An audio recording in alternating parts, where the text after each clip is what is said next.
Esto es para vosotros, los inconformistas, los atrevidos, los optimistas, para los que creen que un sistema alimentario más sostenible, saludable y justo es posible. Para los que, indistintamente de lo que esté preestablecido, se mueven guiados por lo que su corazón les dicta. Puede ser que no os conozcan, que ignoren vuestras acciones e incluso muchos pueden creer que nunca lo lograréis. Podrán subestimaros e incluso desestimaros, pero lo que no podrán hacer es deteneros. Porque, a pesar de todo, sabemos que seguiréis trabajando para impulsar a la sociedad hacia un futuro alimentario mejor para las personas y el planeta. Y mientras otros os ven como simples soñadores, nosotros os vemos como referentes, porque son precisamente aquellos que no solo buscan el beneficio económico, los que al final encuentran un beneficio real.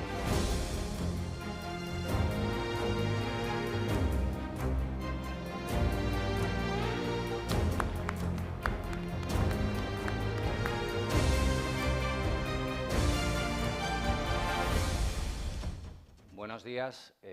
Bienvenidos a la quinta edición de ftalks. No, estaba pensando, ¿no?, mientras estaba viendo el vídeo, en estos 5 años, en todo lo que ha pasado, y allí tenéis una buena muestra con todas las pequeñas caras estas de auténticos líderes en innovación en alimentación a nivel mundial que han estado hoy aquí. Buenos días, yo soy Raúl Martín, soy el CEO de Kilómetro Cero. Bueno, antes de nada me gustaría daros las gracias a todos los que estéis aquí. Consellera, muchas gracias por estar hoy con nosotros, además que sé que has hecho un esfuerzo. Bueno, comienza este segundo día de ftalks. Ayer, como sabéis, fue el día de las startups, el día en el cual pitchearon. Hoy, además, 17 de esas startups que pitchearon, al final vamos a saber realmente quiénes son los premiados, en 2 premios que hay, que son, en este caso, tanto sostenibilidad como innovación. Me gustaría dar las gracias a nuestro host también, que es Fundación La Caixa, por habernos dejado este excepcional local, que como veis pues ha quedado absolutamente precioso. Y por supuesto, y como siempre digo, muchísimas gracias a todos los partners que al final pues habéis hecho que esto sea una realidad en esta quinta edición. Posteriormente, mi compañera Beatriz os comentará todo lo que ha pasado en estos 5 años, que han sido muchas cosas. Pero bueno, hoy sí que, como ayer, os animamos a que hagáis mucho ruido en redes sociales, y recordéis ese hashtag que es ftalks23 y hagamos pues muchísimo ruido con todo esto. A los que no estuvisteis ayer, también os animo a que os bajéis la aplicación, que esto es algo nuevo que hemos hecho este año, ¿vale?, en el cual vais a encontrar información de ponentes, vais a encontrar la agenda, y yo creo que al final es una buena manera de interactuar, de hacer networking y de relacionarse, porque esto va de colaborar, como siempre nos gusta decir. Bueno, hoy vamos a hablar de muchas cosas, de ese futuro alimentación que, como digo, se está dibujando, tendencias, necesidad de una cadena más resiliente, innovación abierta, regeneración, bioeconomía, esa frontera entre la salud y la alimentación, el impacto de inversiones, con casi 2.000 millones de euros en cartera de esos fondos de impacto que están hoy también con nosotros, nuevas proteínas, carne cultivada, plant-based. Bueno, yo creo que todo esto va muy rápido y hemos querido hacer una agenda bastante completa, dividida en 4 ejes, pues que ahora mi compañera, además, Beatriz, comenzará, ¿no? Y antes de empezar en este viaje, como digo, hacia esa alimentación del futuro, me gustaría, en este caso, dar la bienvenida a la consellera Nuria Montes, consellera de Innovación, Industria, Comercio y Turismo, a la que le agradezco personalmente que haya podido estar hoy con nosotros. Así que, bueno, consellera, un fuerte aplauso, por favor.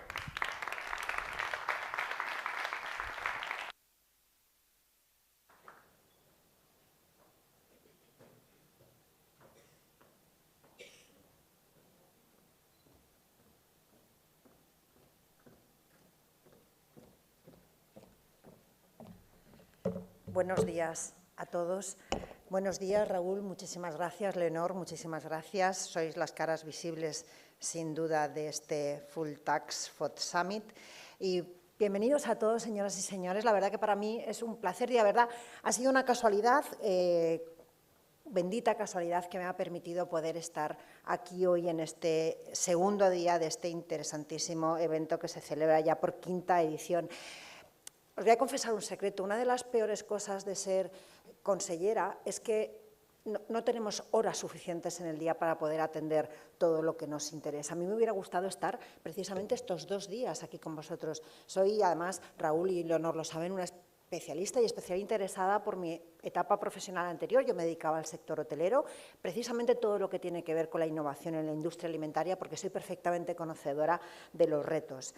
Pero obviamente, claro, las responsabilidades que tenemos y atendiendo una consellería como la que tengo yo, que es de innovación, industria, comercio y turismo, imaginaros la cantidad de áreas, es imposible, pero me ha permitido por lo menos poder estar estos minutos aquí con vosotros, como me había comprometido con la organización.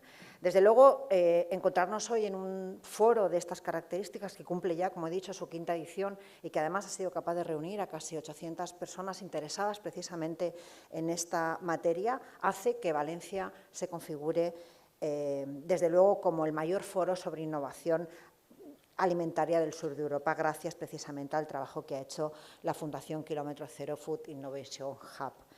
El objetivo, desde luego, de esta edición es analizar las últimas tendencias y avanzar en soluciones que marcarán un mejor futuro para la alimentación.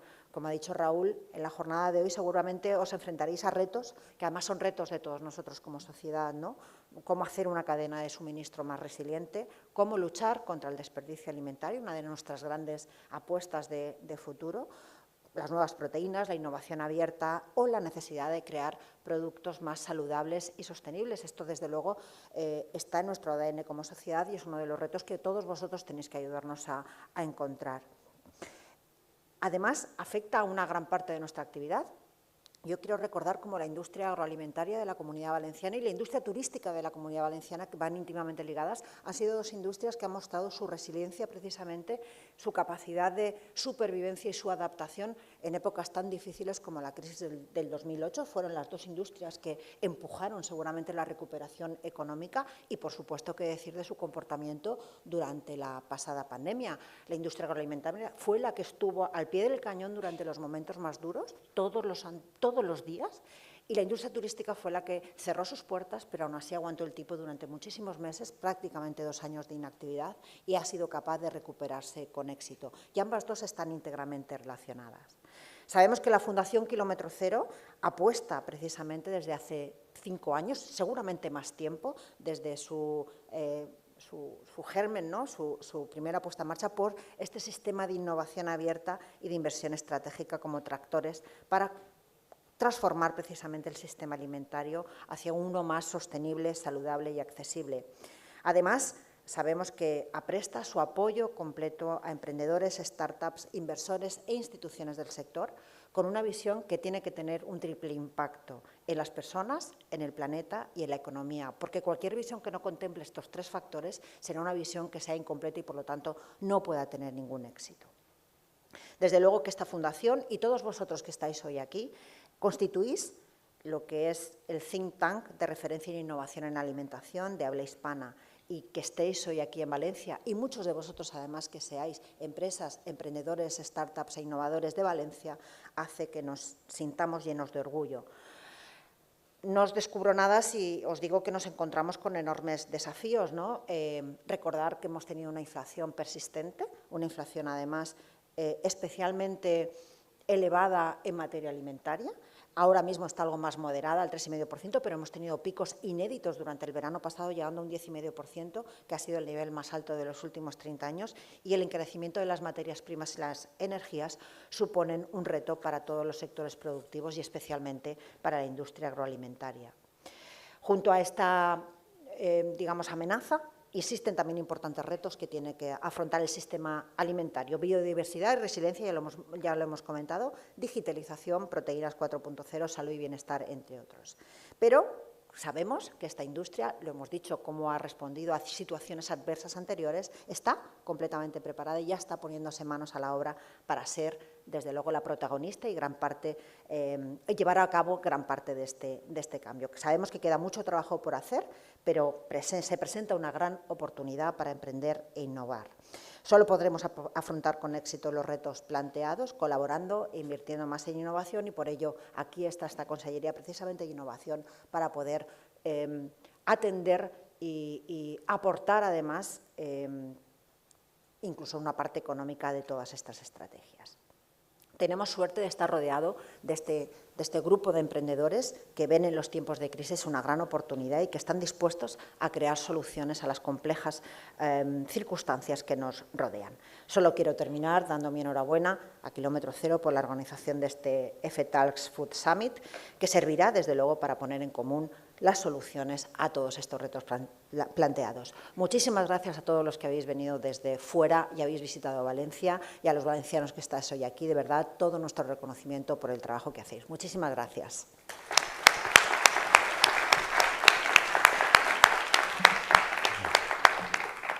Gracias, consellera. Me encanta el discurso, el cual suscribo. Muchísimas gracias.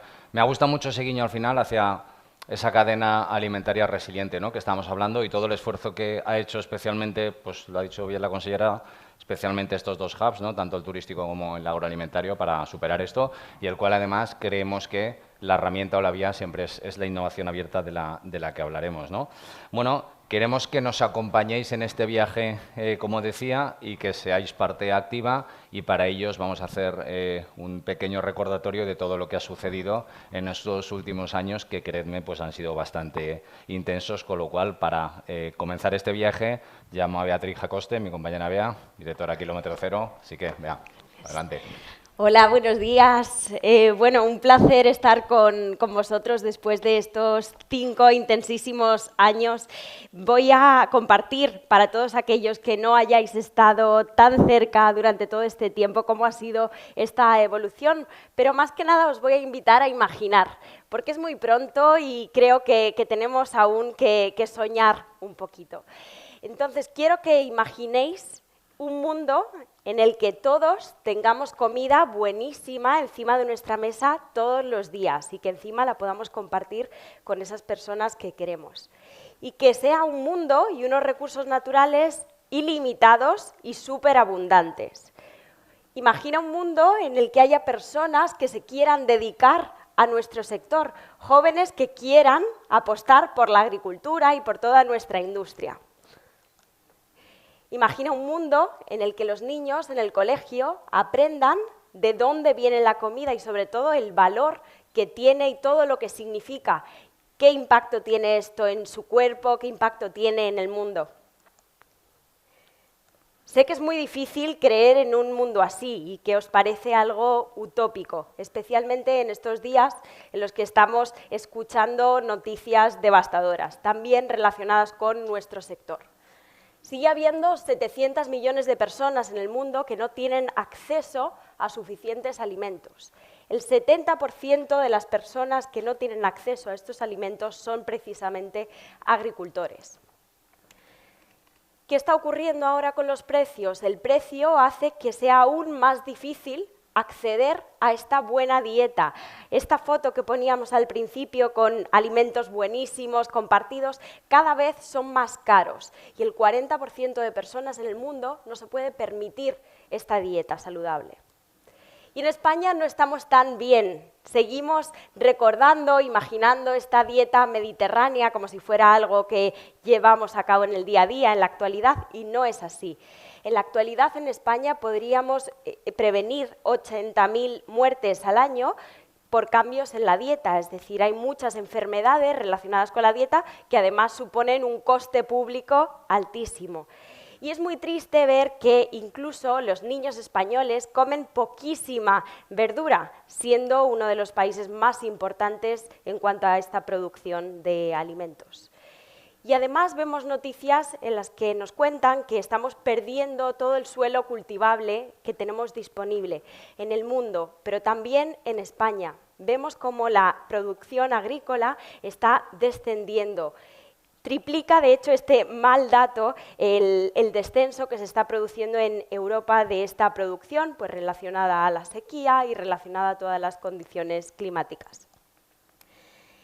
Y esto os va a preocupar seguro, porque espero que os hayáis tomado un buen café esta mañana. Pues el café es de los alimentos que podrían desaparecer si no ponemos medidas a todo esto. El café, el chocolate, el marisco, legumbres, vino, muchísimas cosas que nos encantan, que son parte de nuestra dieta, podrían desaparecer por ese aumento de las temperaturas. Y yo creo que esto es más que suficiente impulso para todos aquellos food change makers, para todas las personas que tenemos aquí reunidas, para incentivarnos, para movilizarnos a actuar. Bueno, hace 5 años creamos un espacio para imaginar ese futuro de la alimentación y no lo hicimos solos. Empezamos a crear una red de embajadores, una red de personas en todo el mundo que están cambiando cómo están las cosas, estos datos que nos dan miedo, pues a través de su trabajo, sus startups, sus empresas, sus inversiones, están transformando este sistema alimentario. Además, todo este conocimiento lo fuimos recopilando en una serie de informes que se llaman Futuristic y este año lanzamos también una revista digital en la que compartimos con todo el público todo este conocimiento, porque sabemos que no sirve de nada quedarnos con todo ese conocimiento nosotros. Este cambio tiene que producirse a nivel sistémico, global, no tiene fronteras y necesitamos por eso compartir con todo el mundo esto que sabemos.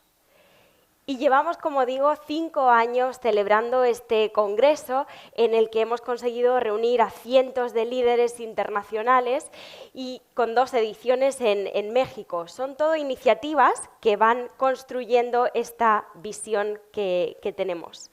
Hace 2 años nos dimos cuenta de que no tenía sentido tampoco que solo nuestra empresa estuviera apoyando a estas startups del sector, porque recibíamos solicitudes de startups que trabajaban en diferentes ámbitos a lo largo de toda la cadena. Construimos el primer programa multicorporate en el que recibimos y acogemos a decenas de startups con las que trabajamos para escalar sus soluciones. Ayer, que fue el Startup Day, vimos muy buenas ideas, pero que sin un apoyo industrial y sin capital, pues no llegarán a nada, no llegarán a ser transformadoras esas soluciones. Y creemos que con nuestro programa de innovación abierta e inversión vamos a conseguir acelerar muchos de estos buenos proyectos. Para nosotros siempre ha sido importantísimo trabajar en futuras generaciones. Como veíamos en esa imagen de los niños cocinando, creemos que es importantísimo que entiendan el valor de estos alimentos. Es importantísimo porque se reducirán problemas como el desperdicio, temas relacionados con la salud, temas relacionados con la sostenibilidad. Si son conscientes de qué conlleva que esa lechuga esté en su plato, o esa hamburguesa, pues seguro que toman diferentes acciones. Y llevamos 3 años trabajando con colegios y con niños en toda esta parte de concienciación. Bueno, y esto, como os decía al principio, es un espacio para imaginar, es una invitación para pensar cómo se pueden hacer las cosas de otra manera. Estamos viendo que la forma en la que lo estamos haciendo actualmente no funciona, vemos que nuestro sistema está roto, no tiene una sostenibilidad a nivel ambiental, a nivel social, a nivel económico y tenemos que repensar nuestra forma de trabajo. Pero esto es posible porque hay voluntad. Hay personas como vosotros que estáis trabajando en vuestro día a día en cambiar las cosas. Y esto es una invitación a que lo hagáis juntos. ¿Qué creemos y qué hemos aprendido para cambiar este futuro de la alimentación? ¿Qué creemos que es importante que suceda? Tenemos que decidir cuál es el futuro que queremos crear. Si no sabemos hacia dónde queremos ir, será muy difícil que consigamos crear esa visión. Por tanto, tenemos que consensuar hacia dónde queremos ir. Segundo, tenemos que incentivar a las diferentes partes de la cadena para que se produzca ese cambio. Sabemos que hay muchos agentes del cambio, agricultores, industria, inversores, emprendedores, sociedad, reguladores. Todas estas personas tienen que entender cuál es ese futuro y tenemos que incentivarles para dar ese paso. Y muy importante va a ser en este camino la educación. Tercero, sé que hay muchos inversores en la sala, tenemos que saber hacia dónde queremos dirigir nuestras inversiones. Esto también es aplicable para las empresas, para la industria. Tenemos que saber hacia dónde queremos dirigir nuestra atención, hacia dónde queremos dirigir nuestro tiempo. Esto va a influir muchísimo en el futuro que creamos, porque al final crecerá aquello en lo que ponemos atención.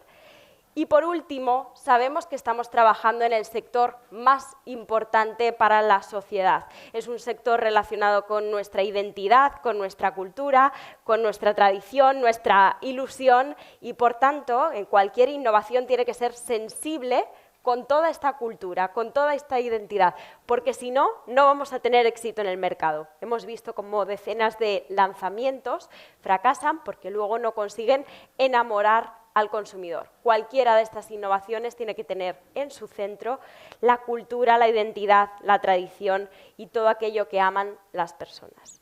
Así que sin más vamos a dar comienzo a esta jornada y queremos que todos os unáis a este cambio, a este movimiento de Food Change Makers, de líderes del cambio, y vamos a empezar con el primer track de hoy. El primer track hablará del sistema resiliente y regenerativo. Tenemos aquí algunos datos. Creo que tiene que entrar un vídeo.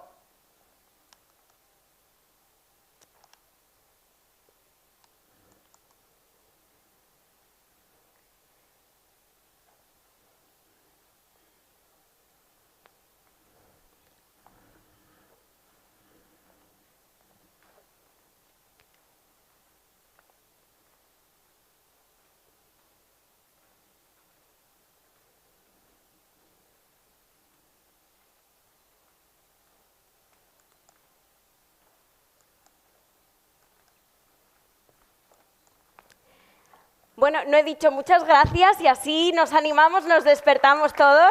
Gracias.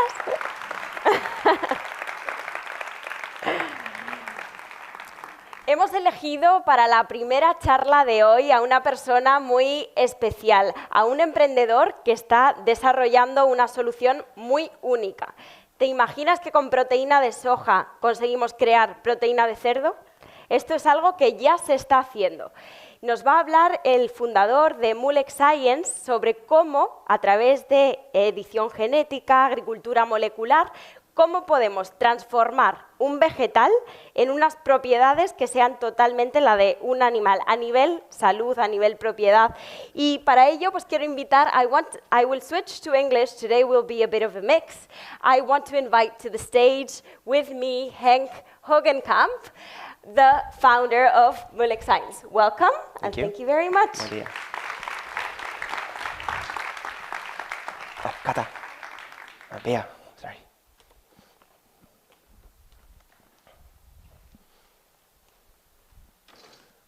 Buen día.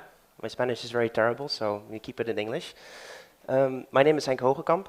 I'm very happy to talk to you today. A bit nervous, but most importantly, excited. Today, it's all about trying to show you what we're trying to do as the wider industry of molecular farming. I'll show you some examples of what we're trying to do. I will try to take you along to a journey, and I ask you to keep your mind open for this journey, right? To keep your personal assumptions aside and see what this technology can actually do. So, see it this way. Oh, it's not working, sorry. We have many problems in our world, but we don't agree on the problems. We don't agree on the solutions. We don't agree on the priorities of these solutions. And this makes it very difficult to develop technologies, extremely difficult. But the thing is, I think, looking at all these complexities in the world, I think we can agree on a couple things, despite that we don't agree on the problems, is we are facing a lot of challenges in our food production today. The European Union has recognized that we will suffer major crop loss, or let's say loss of croplands in the European Union. We will not be able to grow the wheat and the corn where we're currently growing these. You know, even if that's being recognized right now. Could you imagine the breadbasket of France disappearing further northern and northern and northern? What's going to happen? You know, it's not just the bread, it's not just the corn, but it's also the animals that we feed these products with. So I think we can agree on that. We need to do something about addressing these challenges, major challenges. The thing is also, I think we need to valorize more the side streams. People talk about valorization. People talk about side streams.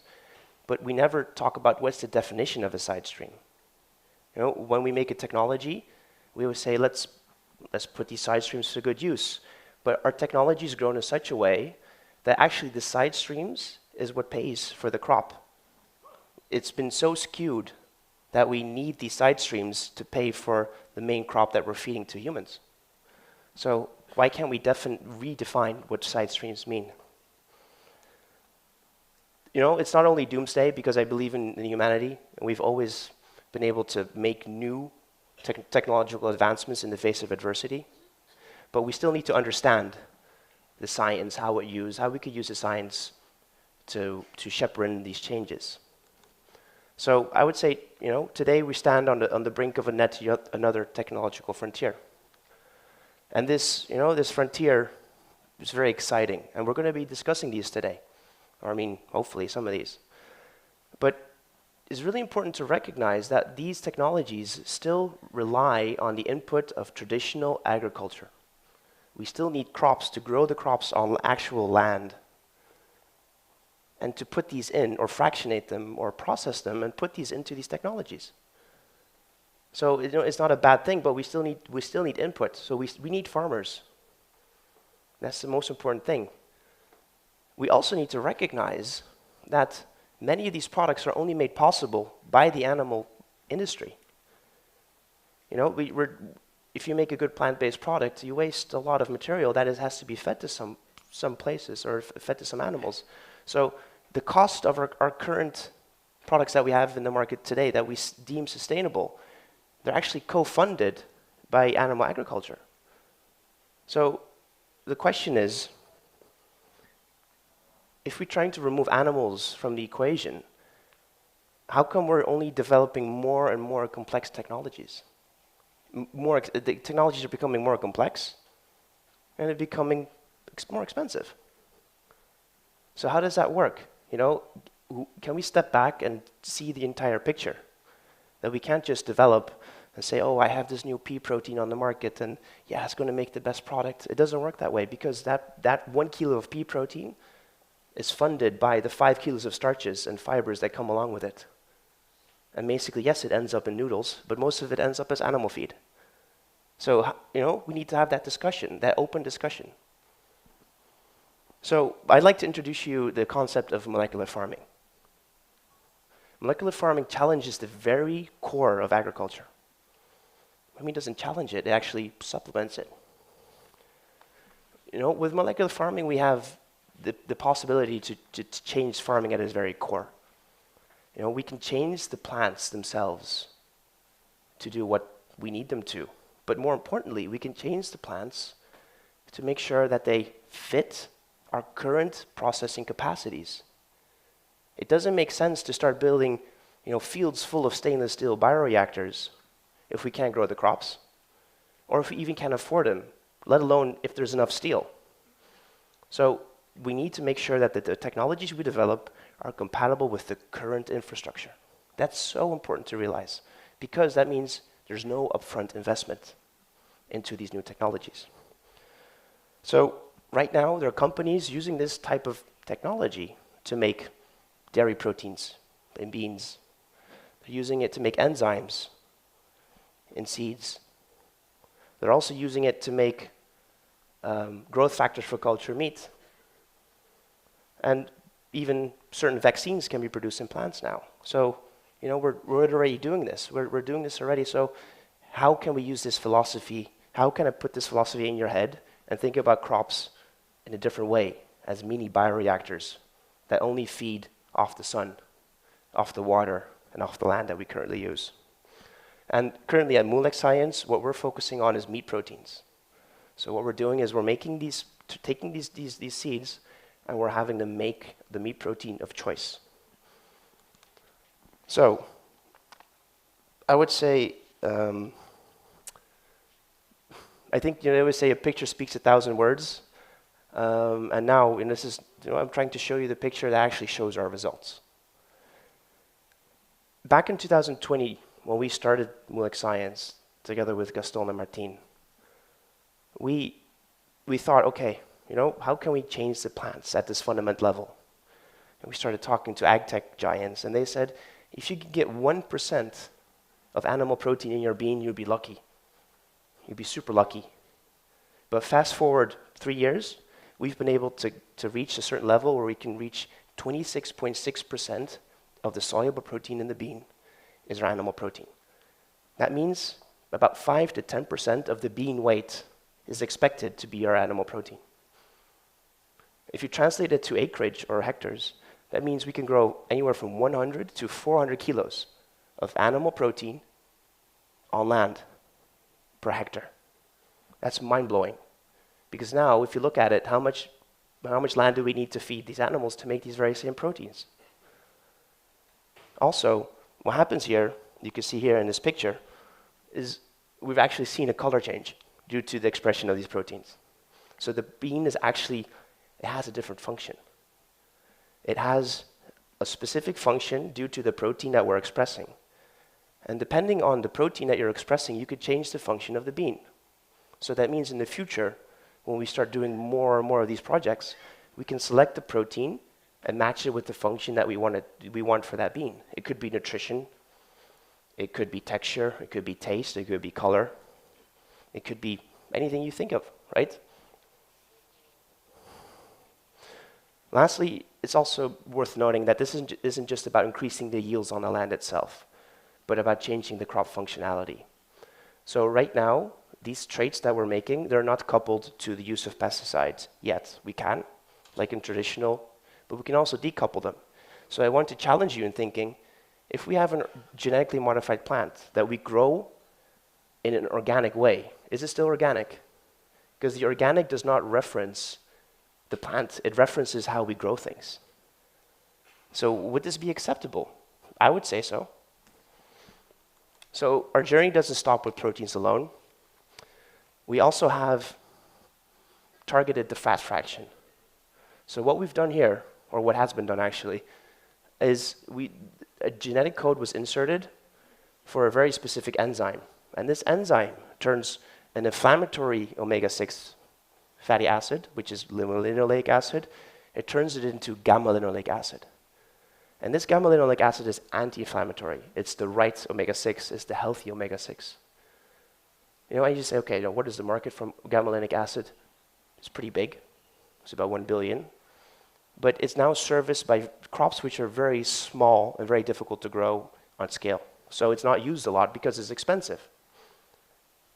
Basically, in this safflower plant, that's our host. Basically, we've turned an oil, using this technology, we've turned an oil that's 1 to 2 euros a kilo, maybe 3 euros a kilo, to 30 euros a kilo. Just by changing and adding an enzyme. So could you imagine the added value you can add just by changing things? So I'd like to take you as well to imagine if we take this philosophy further. So we're talking about proteins, we're talking about fats, we're talking about all these, these things that we usually talk about. We say this is where we get this functional ingredient from this part, and this is where we get this crop where we get this functional ingredient from. How about you turn it around? How about you make your crop where you can get all your functional ingredients from the same bit of land? Imagine that we can optimize the land. Every bit of land that we use, every drop of water, every unit of energy is all used optimally to make the things that you need to make, the functional ingredients that you need to do. And this is where the byproduct valorization comes in. This means that it's no longer a byproduct, but it's maybe the product that you're saying, I want to have this specific component in this fraction, which I can remove and gain value from. But that means that you're valorizing the byproduct. You're not making it too expensive to valorize. Many of the fibers and the starches are too low value to valorize, and then they're sent off into feed because we cannot extract the right components. So if you make it more valuable, if you make your byproduct or your side stream more valuable, you can actually justify the input that you make into removing all the valuable components. So it is not only about starches, or not only about proteins or fats, but also about very specific components, bioactives, certain peptides, maybe maybe certain sweeteners. We're not working on that, but we invite you to think about it, you know?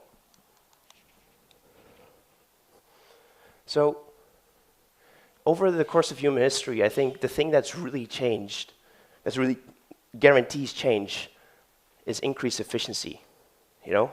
We can put all the ideologies on the table, but the only thing that really changes things in the world is higher efficiency.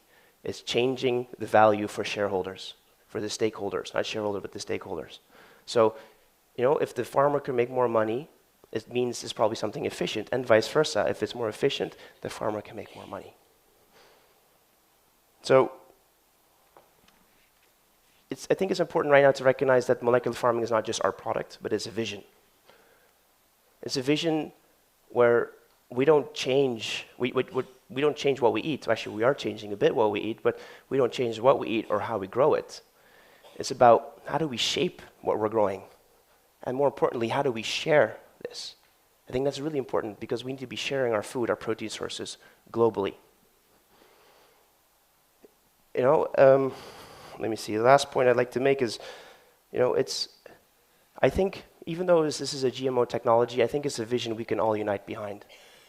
You know, there's no real good evidence that the actual genetic modification of a crop is creating harm. You know, people are talking about GM in a way now with the glyphosate issue in the European Union because it's coupled to glyphosate, but not because of the genetic changes you're making to the crop. You know, we're taking a known protein and a known crop and combining them. And in this case, the math is not 1 + 1 is 2. No, 1 + 1 is still 1. Because they're two known quantities. Nothing changes, just the way how we make them. So, see molecular farming as a way to scale up precision fermentation. See molecular farming as a way to make culture meat a reality. Because we can grow things at the cost of the beans. It's mind-boggling to think where the possibilities can end. So, I'd like to ask you to put your preconceptions aside and at least recognize that molecular farming, you know, is not a product itself, but it's a way that we can change the entire ecosystem, how we feed the world. Thank you for your attention.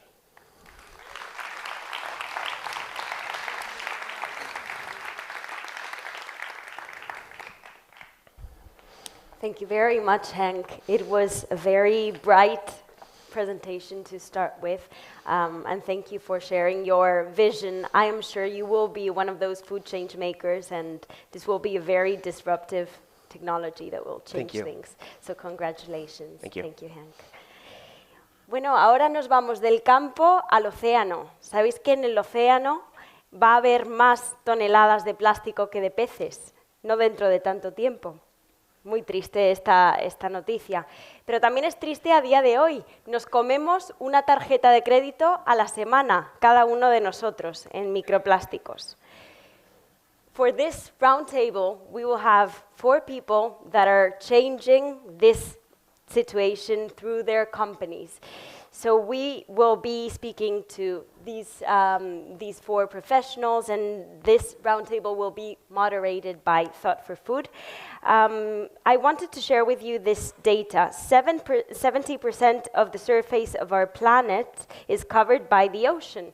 So if we don't save this 70% of the planet, we won't save ourselves. So I'm eager to hear all the panelists now and hear their vision on how to save the world, and by doing that, save ourselves as well. So please help me welcome them with a big round of applause.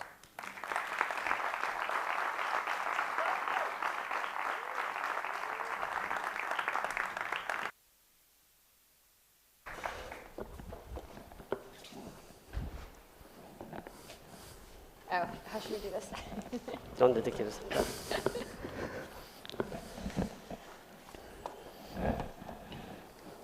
Hello, everyone. Good morning. Welcome here. We have a fantastic group of panelists here today. And as Bea was saying, the ocean covers more than 70% of our planet. It generates 50% of the oxygen we need. It absorbs 25% of all carbon dioxide emissions and captures 90% of the excess heat generated by them. So it's not just it's not just the lungs of the planet, but it also is the largest carbon sink, a vital buffer against the impacts of climate change. In addition to providing us with food, enjoyment, and economic opportunities that improve our livelihoods. Simply put, without the oceans, life on Earth would not exist. Sadly, from pollution and climate change to overfishing and habitat destructions, oceans are bearing the brunt of unsustainable human activities. Indeed, there is an empowering realization in acknowledging that if we as a collective were able to create the problems we are facing today, we also possess the capabilities to generate solutions. And it speaks to our resilience, innovation, and responsibility, mainly. A recognition that our actions can be transformative, steering us towards a more sustainable and harmonious future. So it is indeed time for an ocean revolution. And in this spirit, we convene today for a transformative panel featuring 3 trailblazers. Their stories will not only inspire, but also illuminate the path to a brighter and more sustainable future. Let's welcome Courtney Boyd-Myers, founder and CEO of ACUA, Fernando Escribano, senior advisor at Oceanborn Impact and master brewer of Ocean Beer, and Rodrigo Garcia Gonzalez, co-founder and CEO of NotPla. So please tell us, guys, in more or less 90 seconds each, who you are, introduce your companies, and the driving force behind your passion for this innovation sector, starting with Rodrigo. Sure. Thank you for having me. Congratulations for the 5 years as well, Food Talks. Pleasure to be here again. I'm Rodrigo. I'm the co-founder of NotPla. We are a company with the mission of making single-use plastic disappear. And we do that by using seaweed, the plants of the ocean, to create a material that is not plastic, therefore the name NotPla. We started with this product to contain water that we use in places like the London Marathon. We normally do it a bit bigger, but the thing is that you can eat it. Fantastic. I love it. If you want, and then we started to use the same material to cover boxes for takeaway food delivery. So now we work in 9 different countries. We have made things like for olive oil, and we started to make now rigid things, even if at the moment they are not too rigid, so we are still working on it. And we are a team at the moment of 74 people based in London, and yeah, working really passionate for this mission. Fantastic. Thank you for being here, Rodrigo. Courtney. Hi, I'm Courtney Boyd-Myers. I'm the founder and CEO of ACUA. I am a major NotPla fan and a major ocean beer fan, so this is a really exciting panel to be on. ACUA is a regenerative food company. We source ocean-farmed kelp from the New England corridor of the United States.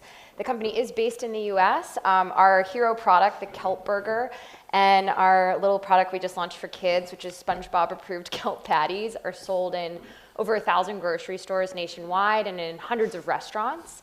I think what we're doing is really unique. I think we see a lot of this plant-based food scene in the United States right now as kind of like old school veggie burgers, this like, kind of overly funded fake meat, like beyond an impossible craze. And with ACUA, what we're trying to go back to is clean, regenerative food, getting people really excited about the health benefits of eating kelp and, of course, the climate benefits of eating kelp, which we'll dive into today.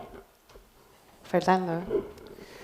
Thank you, Ivani. Thank you so much, Kilometer Zero, for giving us the opportunity to participate of this ocean revolution, which I really believe is the most efficient and the fastest way to fight against this climate crisis and to help the ocean become as effective as it has been. We at Oceanborn Foundation it's a new foundation. We have was created in 2020, and we were born with the mission of creating new sources of income to finance the dedication of 100% of the profit of our activity to the ocean and to protect life in the planet.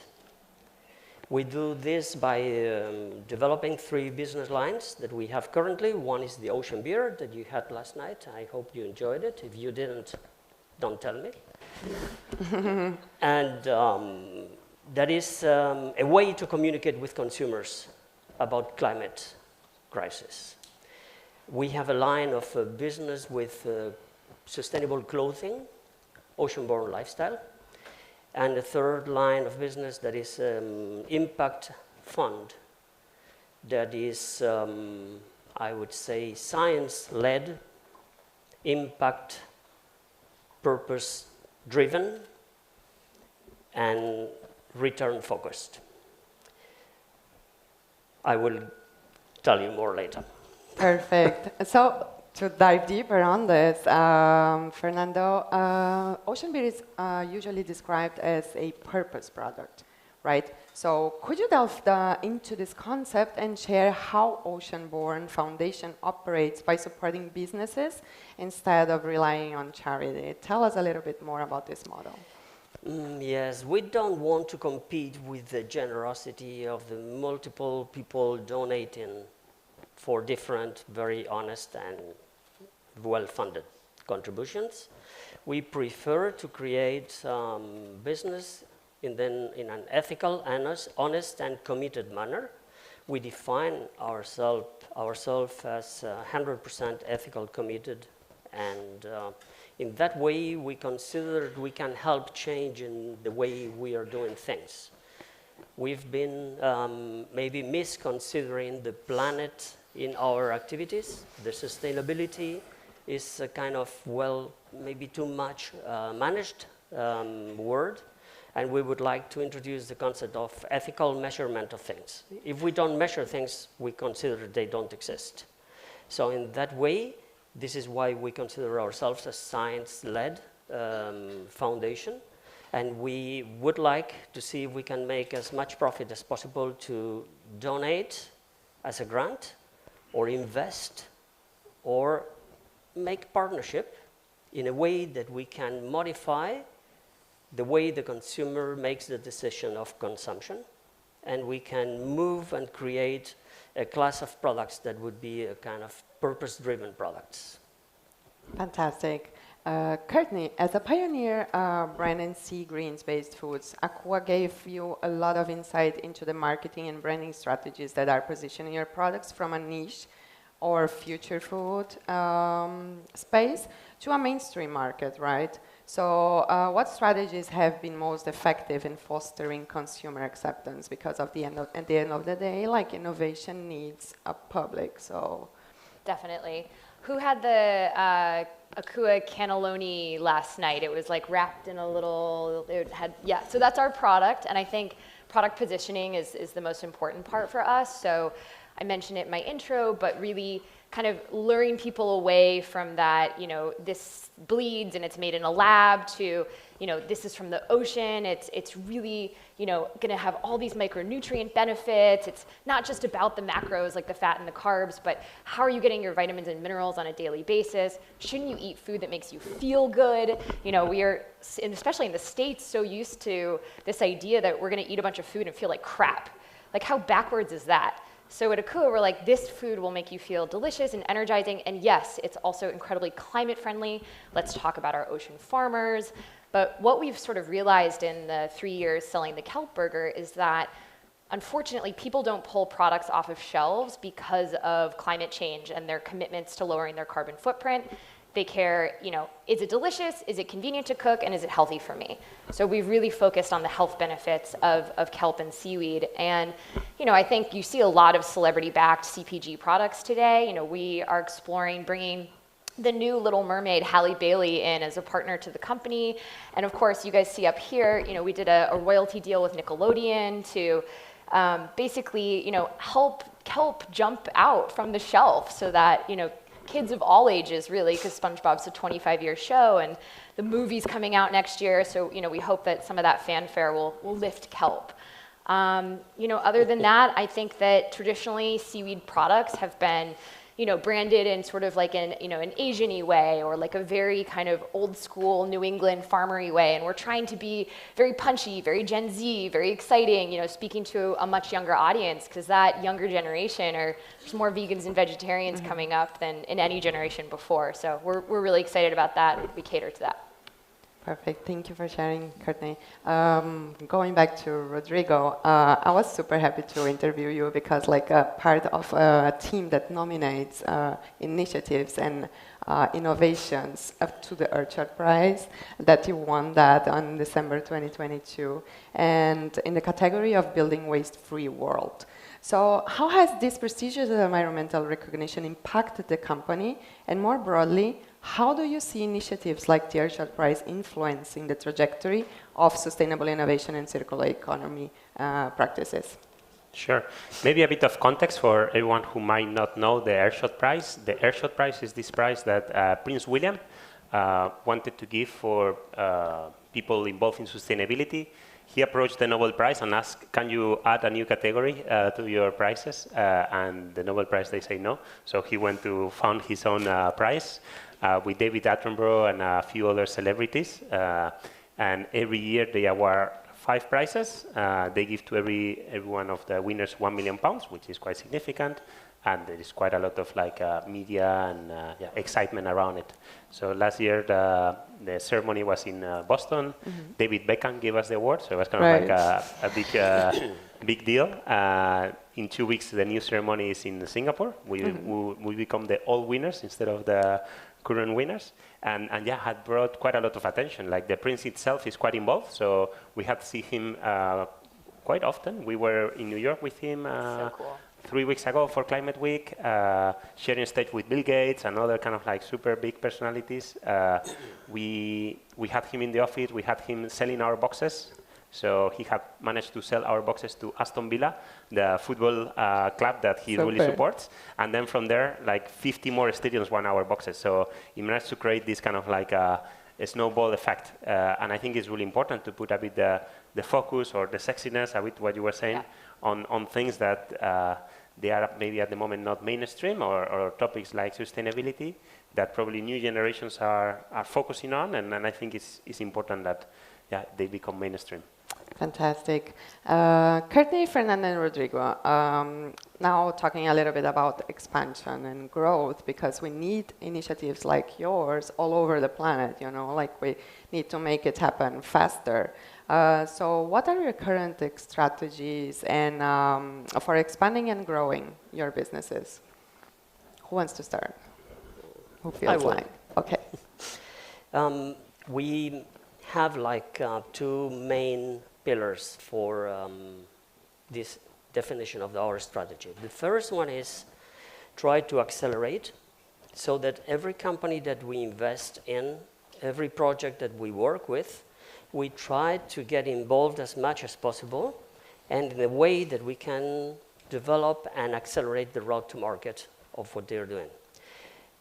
We do that by the development of a platform that we have created within Oceanborn Impact, that it belongs to Oceanborn Foundation, that we name the Knowledge for the Ocean. We think there is a need for bridging, like Beatriz was explaining very clearly today.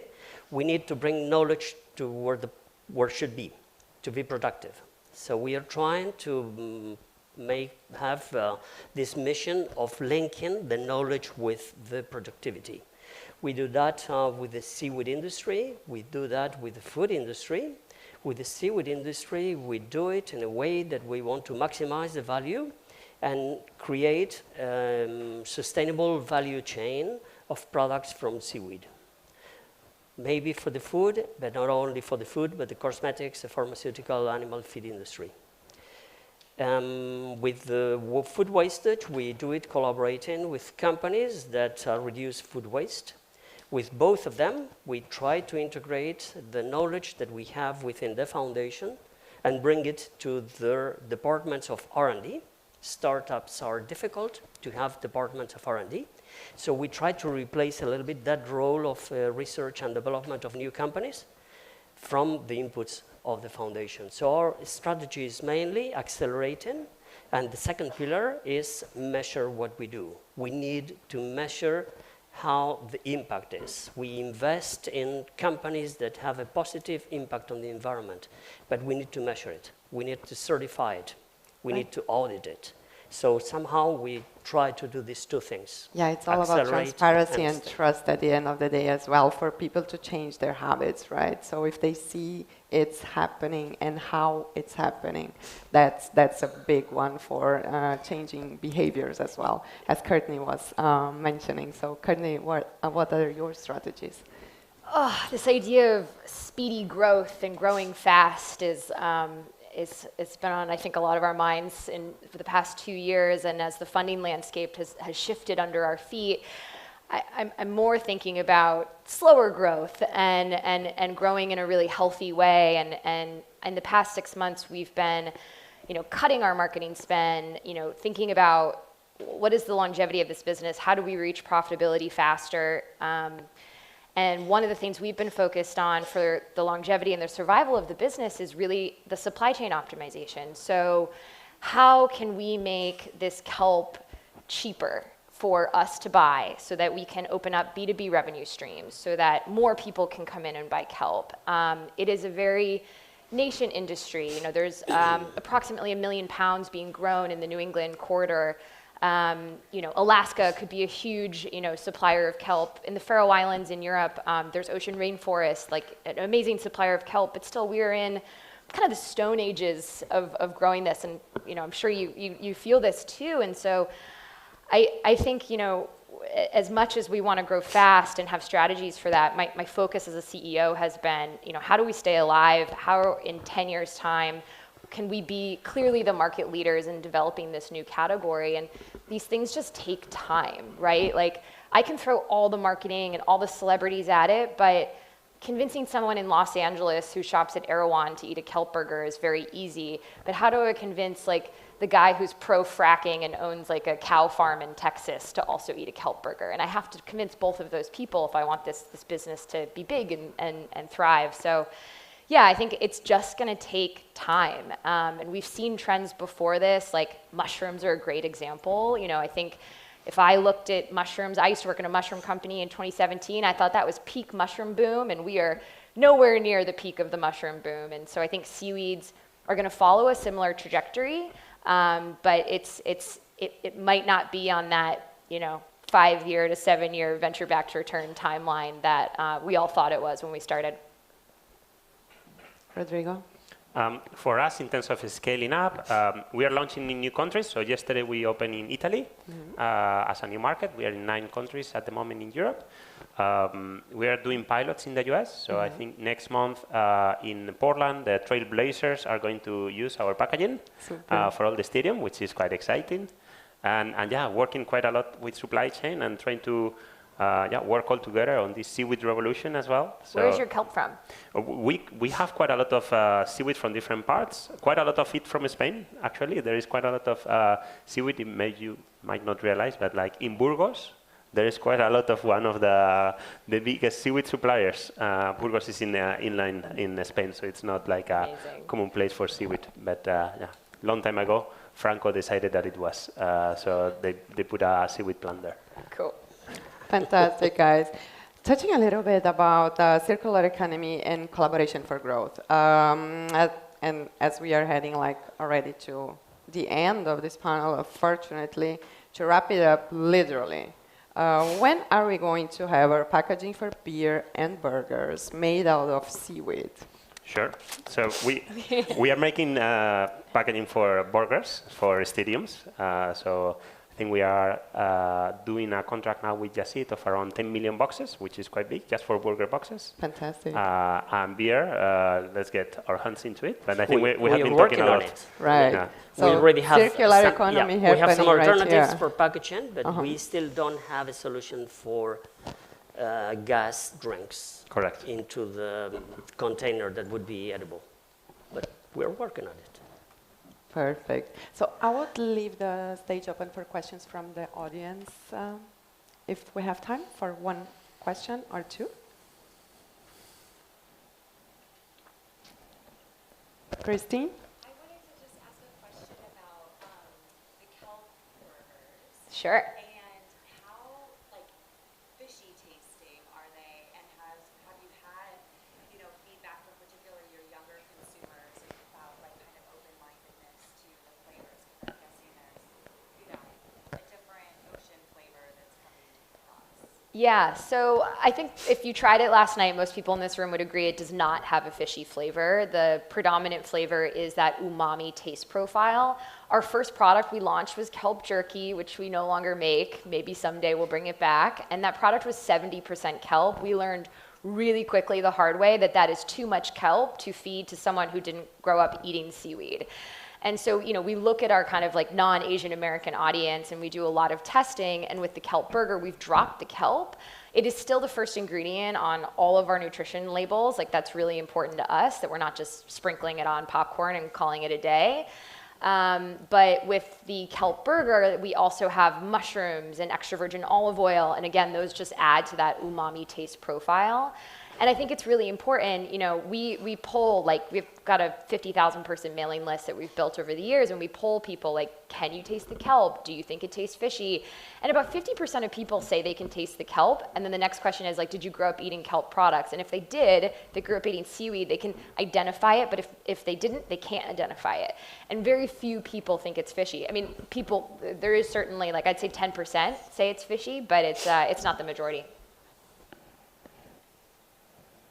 There's a question there? Yeah, a question for Rodrigo. Danny. About the compostability, the disposal, the end of life. I think it'd be helpful for people. Sure. So the question is about the end of life of our products. So we have different type of end of lives depending on the product. On the original one, you just eat it, so it's just fiber that goes through your body. On the rest of the products are not plastic, so they are not chemically modified. So that means that nature knows how to basically kind of like digest them really well. Seaweed is one of the oldest organisms on this planet. We're all made out of seaweed, if you wanted to see it that way, and know how to kind of like eat it quite fast. Our products normally biodegrade faster than a fruit peel. And specifically when we combine the seaweed with things like cardboard, it allows the cardboard to be recyclable if you need to recycle, things that if you embed it with plastic or microplastic, it doesn't, or like the carton will go away, for example, in composting, but it won't recycle. Maybe another differentiation that is important to make is that there's quite a lot of products nowadays that they claim to be compostable. Compostable is a range. And normally the products are claiming to be industrially compostable. What that means is that you need to bring those products or identify them and bring them to industrial composting facilities, that there are not that many. You have to put them under heat and pressure for 3 months in an oven until they start to break down into microplastics potentially. So it's not a great kind of like way of end of life for certain products. While if you create products in the same way that you will create fruit peels, if that makes sense, is what we have been doing for centuries. So we know how to deal with it, not only ourselves as a society, but the environment. You got to get the mushrooms to break down at all. And sometimes, I don't have it here, but like sometimes, for example, we can make pasta sachets that you can put the full sachet into the pot, so you can cook with it, and you can functionalize it, so you can add salt, or you can add any other type of functionality into it. So, as you were saying, sometimes it's quite hard to sell the consumer just on the sustainability story. Yeah. You need to add some functionality or some added value, and sometimes that added value gets added into portioning or into flavoring or into any other benefit that the consumer won't get from plastic. Super smart. Fantastic. A big thanks to our panelists, Courtney, Fernando, and Rodrigo, for shedding light on regenerative innovation and inspiring our path ahead. As we are heading out, before that, I wanted for you to have like a line on what we as people, humans, can do to support businesses like yours and innovation and really create this wave of revolution that we all have a say, we all have an action, and we empower each other and we hold each other accountable for the change to really happen. From my side, maybe it's to be informed and to have common sense on the things that you buy, eat, or consume. We just finished our equity crowdfunding campaign at 7 a.m. this morning, or I'd say throw $100 in. But I think my one ask is, I see the dinner table as the greatest piece of connective technology ever invented. So bring up these conversations that you're having at this event with your friends and family as you go out into the world. And I think word of mouth is the way that sparks the greatest change. I have two words to take home. The first is help. The second one is awareness.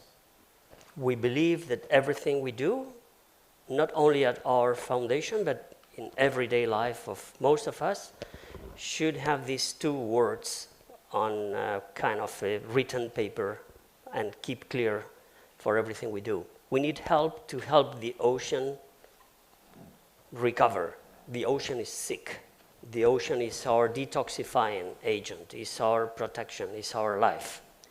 So help to protect the ocean, please. And the way, help us creating awareness, help us making a decision that is responsible for consumption of purpose-driven products, purpose for protection of our environment. Really, what we do is protect what we love. Thank you. So as a last thing, a big finger wiggling if you are in and you are taking action from now on and spread the word. Yay. Super. Thank you. Thank you, guys.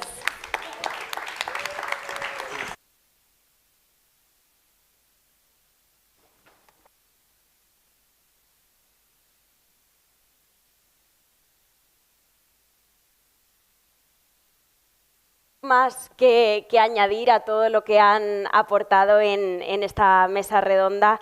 Han hablado del efecto de cadena que tenemos que producir, ¿no? Porque es necesario que colaboremos entre todos para enfrentarnos a estos retos. Y vamos a hablar de uno de los principales retos de nuestra industria, que es el desperdicio de alimentos. ¿Cómo acabamos con todos esos alimentos desperdiciados? 1/3 de todo lo que producimos se desperdicia. ¿Qué hacemos al respecto? Para esto voy a estar acompañada en esta mesa redonda de 3 empresas, 2 innovadores y una empresa muy consolidada, para que nos cuenten qué están haciendo cada uno de ellos al respecto. Pero antes quiero compartir con vosotros un vídeo de una persona, un innovador que está también revolucionando el tema del desperdicio de los alimentos y que está en Estados Unidos. No ha podido acompañarnos Moody Soliman, el fundador de RIP Labs, y queremos que esté hoy con nosotros, aunque sea virtualmente.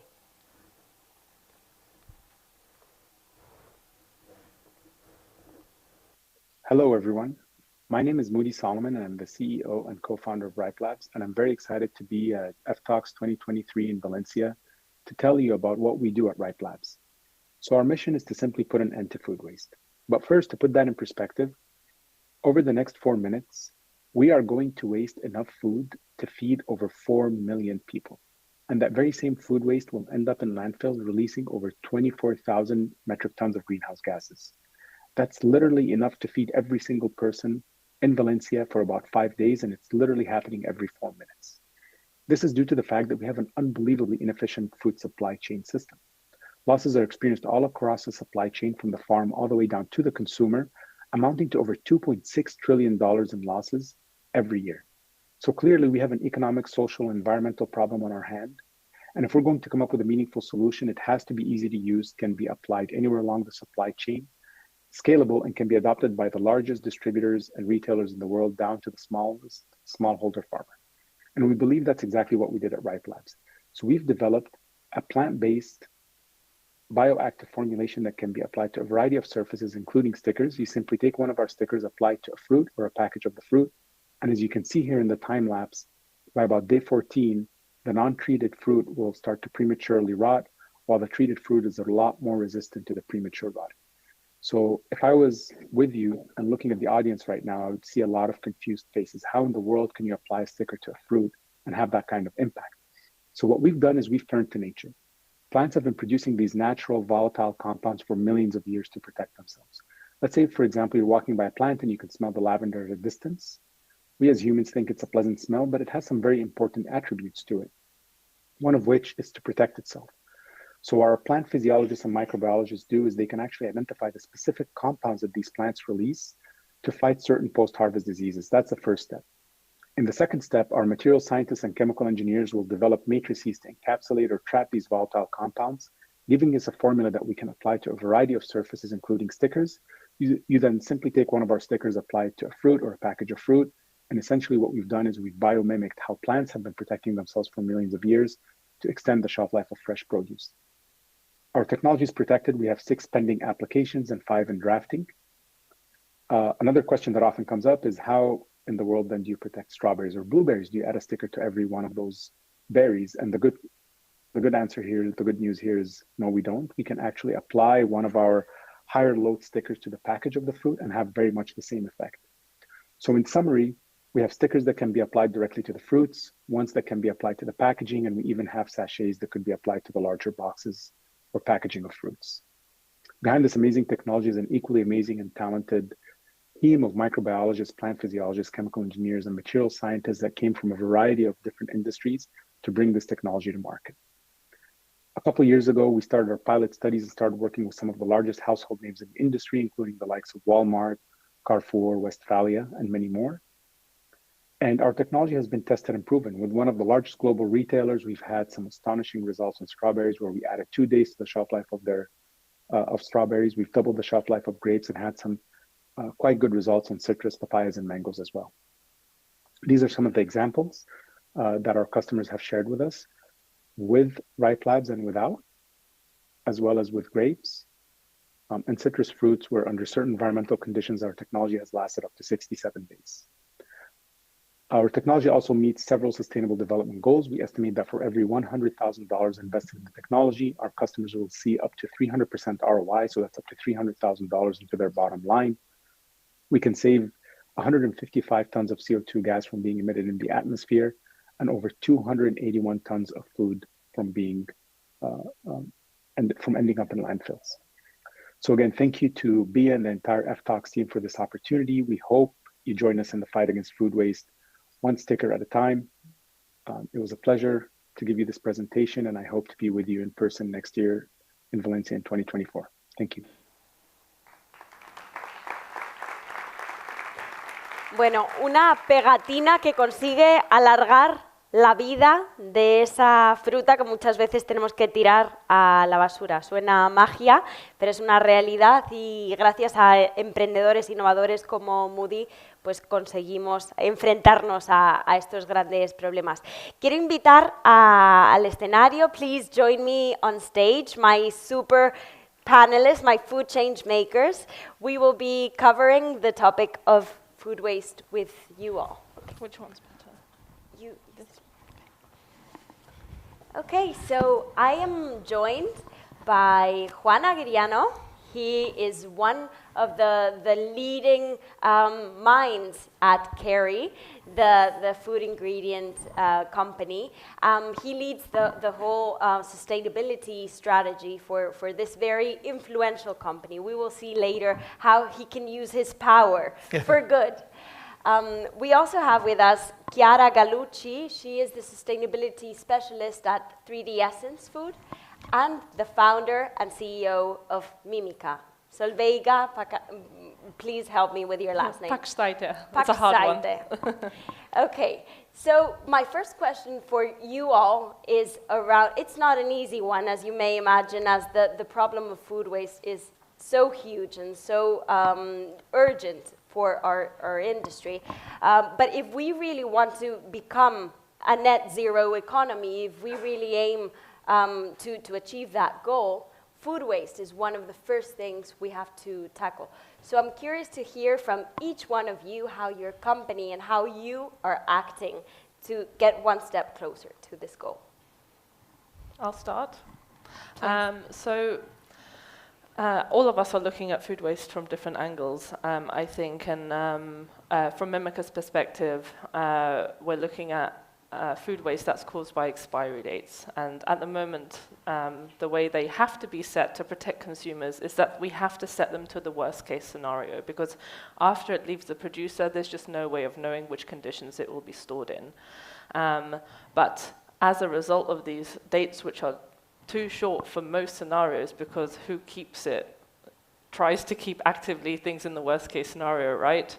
And it means that up to 83% of the food waste in Europe is still perfectly edible when we're throwing it away, which is mind-blowingly criminal almost, but also presents an exciting opportunity. So what we do at Mimica is we've produced a label or a cap called Bump, and basically it's temperature sensitive, and all you need to do is run your finger over it, and when it feels smooth, like this one does, it means that it's fresh, and only when you feel bumps, like this one does, it means that it has spoiled. And if you want to try it, you can approach me afterwards, but inside here we have a temperature-sensitive gel, which we calibrate to have the same spoilage characteristics as a specific food product. So, for example, for this cap, this has been set up to match juices, and then this tag can be set up to match salmon or beef or whatever it is. So we're really accurately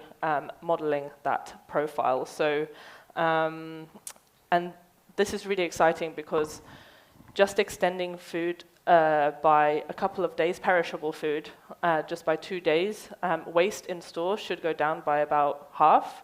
And you also expect to see a 10% sales lift, because it's really important when you introduce a technology like this that it makes commercial sense as well. So the reason why that happens is that when a consumer sees that, you know, when you've extended something maybe from a 7-day to a 9-day shelf life, like on let's choose beef, they see that, I have 2 weekends in which I can maybe consume this now. Let me buy a bigger pack size. Let me buy it when maybe I wasn't considering this purchase at all. And when I have a better experience at home because I've been able to use it all, I'm going to buy that product again. So I think this is why I'm really excited that, you know, this really has to be an industry shift to respecting our food and actually experiencing the true longevity of it rather than like a worst case scenario. Absolutely. I didn't know that data about how much we could save at home. So all those bricks of milk that we have thrown away without having to, right? So absolutely. All those products. Thank you. Chiara. Well, in our case, it's more food loss instead of food waste, because 3D Essence Food is mainly committed into the field of food loss upcycling. So basically, we support different verticals along the food supply chain, like farmers, food manufacturers, or HoReCa sector actors, in their mission of a more environmentally responsible production. So, you know, unfortunately, we live in a world where we are throwing away more food than actually the quantity we need. In a world where more than 2 billion of people suffers from malnutrition, the 33% of food gets lost or wasted along the food supply chain. And this contributes to the climate crisis with 3.3 billion kilograms of CO2 emissions and more than 1/4 of fresh and clean water used to manufacture some food that basically never reaches to the consumer. So our mission actually is to transform a low valuable product, like some food loss, into a high profitable product. Just in our case, we make use of a technology called freeze drying. So our end result will be a valuable freeze dried product in chunks or powder that may be used for endless recipes actually. And I think our commitment sounds even much more outstanding in those countries where malnutrition exists at a higher level, because food loss occurs at a very early stage of food supply chain. So basically, it mainly involves low processed food and high perishable products that, due to many reasons like structural limitations or climate conditions that are favorable to food spoilage, or I don't know, inefficiency reasons, basically end up into a landfill. But they are still very, very valuable. The nutritional content is still so high. So we try to basically avoid that the food losses turn out to be food waste, and in this way, not only we upcycle some nutrients still available that are basically underutilized and overlooked in some food losses, to face the global malnutrition, we also support the client to avoid any disposal cost. Yeah, that's our strategy, basically. Wow. So Beatrice, simple question, complex answer, right? So with age, you lose memory. So I will say 3 things at the same time, and no more than 3, because I can't remember more than that. So the problem is, we looked at this 5 years back and said we're in a non-sustainable food system. And there are 3 things that need to happen. One is move the degenerative agricultural system to a regenerative system. Okay. The second thing is, as the population growth and protein consumption will grow 70%, how do we provide sustainable protein? But you can't do that if you don't diminish food waste, right? Because right now we're sitting on a bottle with 2 holes, one at the top, one at the bottom.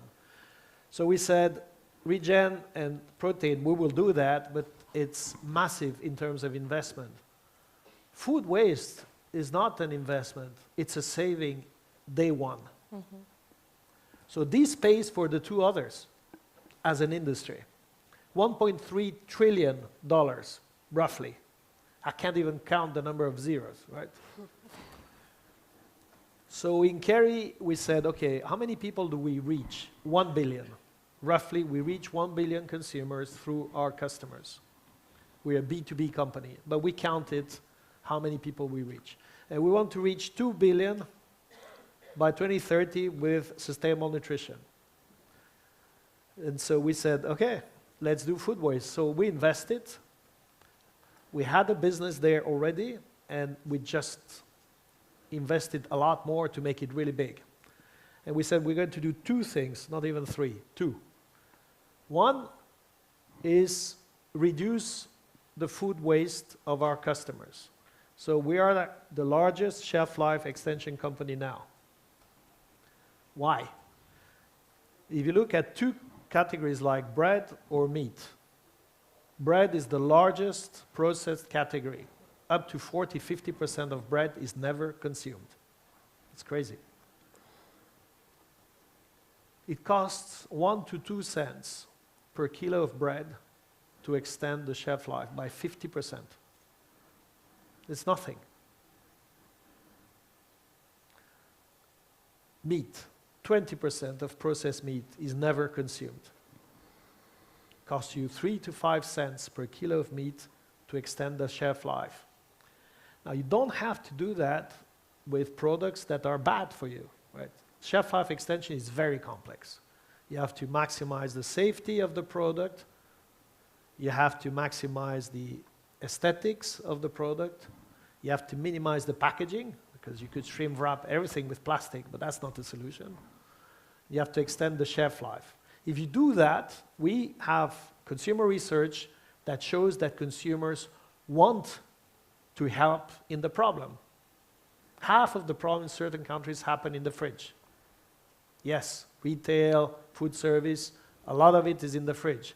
So we have to help the consumers understand, and you were talking about the drama of the dates, right? And you're helping there. I love that.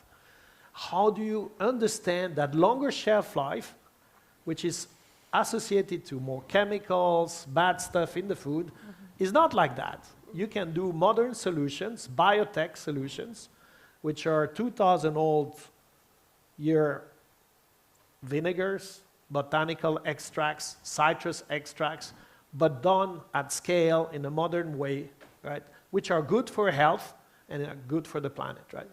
And so that's solution number 1. And then solution number 2, you won't be able to reduce everything. So what's left, you upcycle. And food waste is not waste. It's a byproduct. And we've heard that before. So the time we change our mentality and we start using this as a resource, not a problem. You know, culture eats strategy for breakfast, for lunch, and for dinner. So we first need to change the mindset. So we're now working on upcycling everything. Now we have an advantage because as a dairy industry 50 years ago, whey, when you do cheese, you create whey. Whey at that time was given to the pigs. It was a byproduct. And we said, okay, this is crazy. So what you did, eventually now you fast track, whey is used for dairy protein by athletes, by everybody, right? So industry after industry, we've done that, right? So we produce stocks, like my grandmother, I'm Spanish, right? So in Spain, chicken on Sunday, 50 years back, I'm that old. And then soup on Monday, croquetas on Wednesday, and tortilla, chicken tortilla on Friday. And you had chicken the whole week. Okay, we're doing the same, right? At huge scale. Now, this is not small things. These are hundreds of millions of revenues in this. So the reason I'm talking about the economics here, it's because we need to do this at huge scale, very fast. And so the economics work. If you make profit out of it, you can reinvest faster and at scale. So I encourage everybody who's sitting on interesting byproducts to talk to Kerry, see if we can collaborate. You know, there's a very large beer producer in the room somewhere. I don't see anybody here. We were talking about that last night and how you collaborate, right? Because your waste, your byproduct, is my input, right? Absolutely. So you said consumers want to help. Do they also want to pay?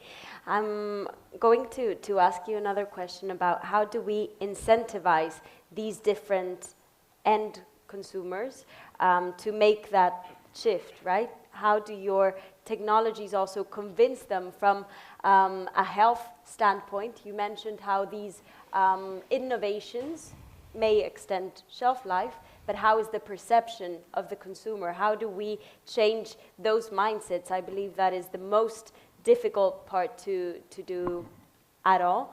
And I was wondering how you are trying to reach those consumers, your 1 billion people every year, to influence that shift in behavior. Maybe you can speak about your particular technologies, how either your clients or your consumers are incentivized to pay more for these innovations.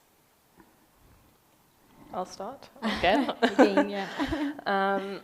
So for our consumers, it's really easy because our customers are the food manufacturers, the brands, the retailers. They're the ones who are paying for this technology, which is very low cost, and actually it pays for itself because you know, there was a study that found that for every euro you invest in food waste reduction, you get a return on 14 euros in reduced operational costs, because there's fewer, like, you don't have to pay store employees to literally like chuck packages away. There's the waste management fee, there's the sometimes that get charged back to the producer, all of these things. So that, for the consumer side of things is taken care of, but in terms of learning how to use a new technology, that is like the thing that we are focused on. So we've made it really easy to use, and while it is a tactile interface, I mean, we're all used to, like, you know, when's the last time you squished an avocado to see if it was the perfect level of ripeness? We are used to already using our hands to test food, and you know, when we're thinking about behavior change, because I come from an industrial design background, like everything we've done has been designed from a how do we get people on board kind of mindset. And you don't do that by pulling the carpet underneath people's feet. So people are used to expiry dates. We are not replacing expiry dates. We're helping producers to print a expiry date based on reasonable storage. Not the best super duper storage, but reasonable storage rather than the worst case scenario. So from the consumer perspective, they still have a date that they can refer to, that if I store it reasonably well, this is how long I could actually get out of this product. But actually, if I accidentally store it outside the fridge for too long, you know, the bumps will appear as an insurance policy in terms of from the manufacturer's perspective, they want to see that, and from the consumer's perspective, that they get that feedback loop of educating them for how to use it. And actually in our studies, we did a study not too long ago on orange juice, and we put our caps on these bottles and we told them, you just do whatever you want to do, and you feedback to us how long the orange juice lasted. And we were able to extend safely extend the shelf life in 97% of the households in our trial, just through people just doing what they were doing, because the longevity of the juice was already there. Plus, 80% of our participants reported that it actually changed their behavior, which is what we were hoping for. This being on their bottle reminded them that, hey, I don't want the bumps to appear, so I'm going to put this back in the fridge as soon as possible. So that inspired a better habit, and which, of course, would have extended the shelf life. So to answer your question, from the consumer perspective, it will already be on their products that they're buying, because we're a B2B business. And the more they use it, the more they tell their family about it, their friends. It'll just kind of become more in a normal use case, because at the moment they're just passing meat or milk to their family member and saying, "What would you drink this?" And now they don't have to. So we're making it easier for them. So in your case, you're working more with clients, and you're helping these companies transform what they used to call waste into byproducts. So how easy is the discourse? How easy is it for them to adhere to this new way of working? Well, I wish I could say it's easy. Actually, it's not at all, because transitioning from waste to value sounds so unfeasible. But well, 3D Essence Food has been developed from this challenge. We want to close the circle and basically use what we do not need as a basis for what we need. And we do food upcycling, which is a way of recycling that basically increases even the value of food. So just to give you some numbers, each output from our freeze-drying technology worth 10 times more, despite its weight being 10 times less than the original input.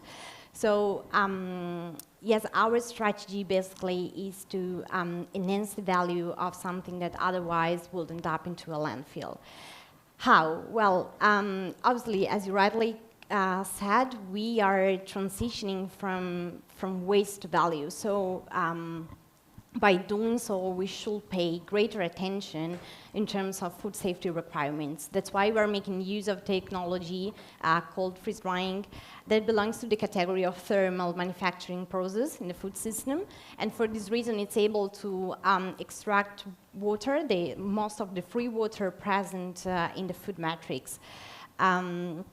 So the final equilibrium will be, regardless the initial water content from the food matrix, will be at least achieving more than 95% of dry content. And as far as the water content is concerned, achieving a range between 0.5 and maximum 3% of water. This affects a lot the microbiological quality of the product. So basically, it allows to make a product safer and longer throughout its shelf life. Differently from other traditional freeze-drying, traditional drying technology, this one preserves the nutrients naturally present in the food matrix as much as possible, because despite being a thermal process, it's a great advantage. So it preserves the valuable biocompounds like vitamin, minerals that are well known to be sensitive to high temperatures. Yeah, so far I've spoken about what's the input, what's the process, but probably most of you are wondering what's the output. So I try to let you embark on this journey of taste and nourishment. Well, the output is a freeze-dried product that could be in a format of chunks or powder that then turn out to be an ingredient itself for endless recipes, like functional biscuits, smart bites, nutritional smoothie, refreshing cocktails, or whatever you might imagine, basically. Okay, thank you. Maybe for Juan, let's zoom out and see from a global perspective what is needed from all the stakeholders. So we spoke about consumers or our direct clients, how do we make them do the shift? But we need also regulators, educators, children, and society as a whole to make the shift. So that systemic transformation is going to be very, very difficult, right? So especially, how do you set priorities? I didn't mention, but Kerry was mentioned as one of the most influential companies in the world nowadays. So how do you use that influence, that impact to generate that snowball effect? Yes, the Consumer Goods Forum is the association of the top food brands and retailers in the world, right? And it's more than 400 companies globally. So we work in coalitions. One of them is the Food Loss and Waste Coalition, and so the 20 of the top 400 companies have decided to launch a consumer campaign called Too Good to Waste. And so with the in October, with the food safety and food waste day, we launched that campaign. We also have created tools. So if you're curious, you want to know the impact you can have as a consumer on food waste and loss, you Google food waste estimator Kerry, and it brings you to a page, and you can put your own consumption there. And if you keep the food a little bit longer, you see the impact you have in CO2, in water, land use, etc. So these are two awareness-building campaigns that we're participating in the short term. And so these are things we do with other companies in open ways. We also have done a consumer research that shows that consumers are actually very interested in reducing food waste. That consumer research is also available for everybody. You can have a look. And it shows that by creating the right products, the consumers will buy, okay? And then that's on the consumption side. On the regulator, I think the whole topic of best buy, best use dates is an open topic that needs to be resolved and improved. And we're talking about that at the different forums, EU and other countries. There is no global standard on that. Every country has its own. It's like nutritional systems, right? Shelf life systems. Every country has a little bit variations on that. But we try to educate the various stakeholders. And I think as the industry, you always have to start by showing the example, right? So we set the date, we set the goal to reduce food waste by 50% by 2030. We likely will achieve it next year already, right? So if you can do it yourself, and then you can share the best practices with others, the rest of your suppliers or customers will follow, right? And so, yeah, we're very happy to have been recognized by the World Benchmark Alliance as one of the top 10 companies out of 350. But honestly, this is a marathon. We're just in the first 5Ks of this, so we still have to go and do a lot more. Absolutely. Together. You are all leading by example through your companies, through your behavior. So I would like to really thank you for sharing with the audience that this is possible, this is already happening. So please give them a big round of applause. Okay. So, bueno, ahora continuamos con otra mesa redonda. Voy a quedarme un ratito más con todos vosotros.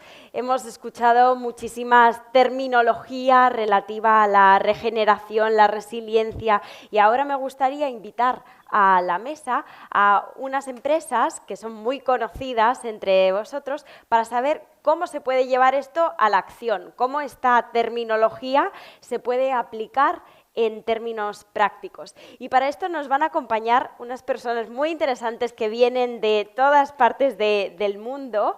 I'd like to welcome the next panelists to the round table to join me on stage. I'd like to welcome Miranda Gorman, Head of Climate Solutions at Planet Forward, Dorothy Shaver, Global Nutrition Sustainability Lead at Unilever, Laia Mas, Corporate Affairs and Sustainability Director at Danone, and Danny Rubenstein, Strategic Advisor and Leadership Team Member at Esta. So this is one of the roundtables that I said I was most looking forward to. I love the rest as well, but this is one of my biggest passions. Resilience, regeneration, but most of all, translating this into the words of the industry, of these leaders, so that they can really apply and go from thinking to doing. So I think you're very good examples of how this can be done. But I want to kick off the conversation with Danny, because Danny came from a long way from Hawaii, and he has been studying and is a big passionate about regeneration. And I'd like him to share with us his vision and his description of regeneration to kickstart the roundtable. Thank you, Bea. So regeneration's been a term that's been increasingly on people's minds, and the way I would describe it is regeneration starts with a mindset, a perspective of how you see yourselves and how you see yourselves in relation to the larger ecosystem, the food ecosystem and beyond. It requires a regenerative approach, requires a whole living systems approach, whole, inclusive, non-fragmented, living, obviously ongoing and becoming, and systemic by nature. There are principles that are applied from a regenerative point of view, but it is place-based, or I would say place-sourced. So they're universal principles applied uniquely. So what is regenerative here in Valencia would be different than in Madrid, but there will be certain principles applied across all of them. Regenerative agriculture is more familiar, where there's a focus on soil health and water health, biodiversity, farmers, and so forth. And all of this also is rooted in the indigenous wisdom coming from that place. So the regenerative approach that we like to apply is a blending of indigenous wisdom sourced from that place, applying modern science and technology for the future. That's a great kickoff, because innovation always sounds like technology, digitalization, future, newness, and it also has a lot to do with traditional wisdom and heritage, right? So I love that point you made, and also how we have to localize all those innovations in order for them to really regenerate and make sense. As I said, I think it's very valuable to bring to the table specific examples of how companies are making this shift, how they are transforming this food system. And I think we have two of the best people we could have invited to this roundtable, representing two brands you might have heard of, Danone and Unilever.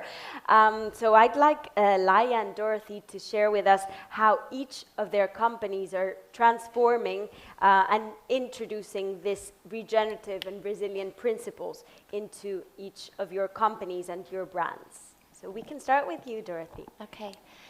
So when we think about really what is regeneration, so keeping going on that, it's really an action word, right? So you can't really say that you're doing regenerative agriculture until you show that you've regenerated something. So I'm absolutely delighted to tell you today that at Unilever we can prove that we are regenerating. And in our rice in Arkansas, we have seen a 48% reduction in greenhouse gas emissions, 76% reduction in methane. I mean, it's amazing. It's a huge amount. If you think about rice, it's the most commonly eaten food, which means it's the most commonly grown food. And also it emits the highest amount of greenhouse gas emissions and uses the most water of any non-animal-based food. So if we applied that and we did it globally and reduced that globally, of course it's place-based. You can't do what we did in Arkansas and Thailand, and I wouldn't recommend doing so. But if that reduction happened globally on all of the rice all over the world, that would move us from 30% of greenhouse gas emissions from food globally to 25%. That is astronomical, and that is what regeneration's all about. Also, in our tomatoes in southern Spain, I went there recently, and the farmers themselves said they're seeing different types of birds. We saw an increase of 73% in pollinators, a 26% increase in diversity in wildflowers, a reduction of 37% greenhouse gas emissions, and a 27% increase in soil organic matter. So we are implementing regenerative agriculture principles with the hopes and the really ambition to say that we are going to regenerate. now we have 9 initiatives in the ground, 40 initiatives to be launched by Q1 of 2024, and to have more than 100 by 2027. And we're doing that all in collaboration with many others, with our suppliers, with our retailers, of course, together with our farmers, and also with the wider industry to enable us to create the environment in the regulatory setting, in the incentive setting, so that the whole system of agriculture can move to be regenerative. Thank you for sharing. Laia. Well, first of all, it's an honor to be again in Food Talks with such a relevant audience here. It's a present for me. So, well, at Danone, we understand growth and sustainability business model as the same agenda. As Danny was saying, this is a matter of mindset. And in particular, when we talk about regenerative agriculture in a company where we rely on 4 categories, we are health categories like dairy, fermented yogurt, plant-based alternative, and natural mineral water and medical nutrition. It's our responsibility for our future in order to invest on making this agriculture system more resilient and more regenerative. So for one side, we need to face all the challenges we are facing already today in our supply chain in order to make the value chain resilient for the drought, for the floods, and also for the price volatility due to all the geopolitical that we are living. But on top of that, we believe that regenerative mindset will lead us to fit to compete better for the future in our categories in a moment where consumers are more conscious about what the food they are buying and what is the impact in terms of environment of the food. So to concrete in one action we are doing, and I'll try to bring on the table, not maybe the easy one, which will be maybe related to the plant-based category on Alpro, but I would like to share with you what are we doing in our dairy fermented yogurt category.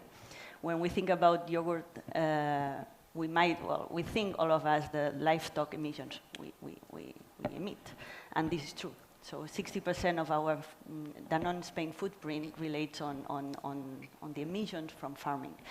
So, but when we think about regenerative, we need to integrate not only the CO2 emissions, but also the water usage, the water risk impact on our livestock, and also the value in terms of health.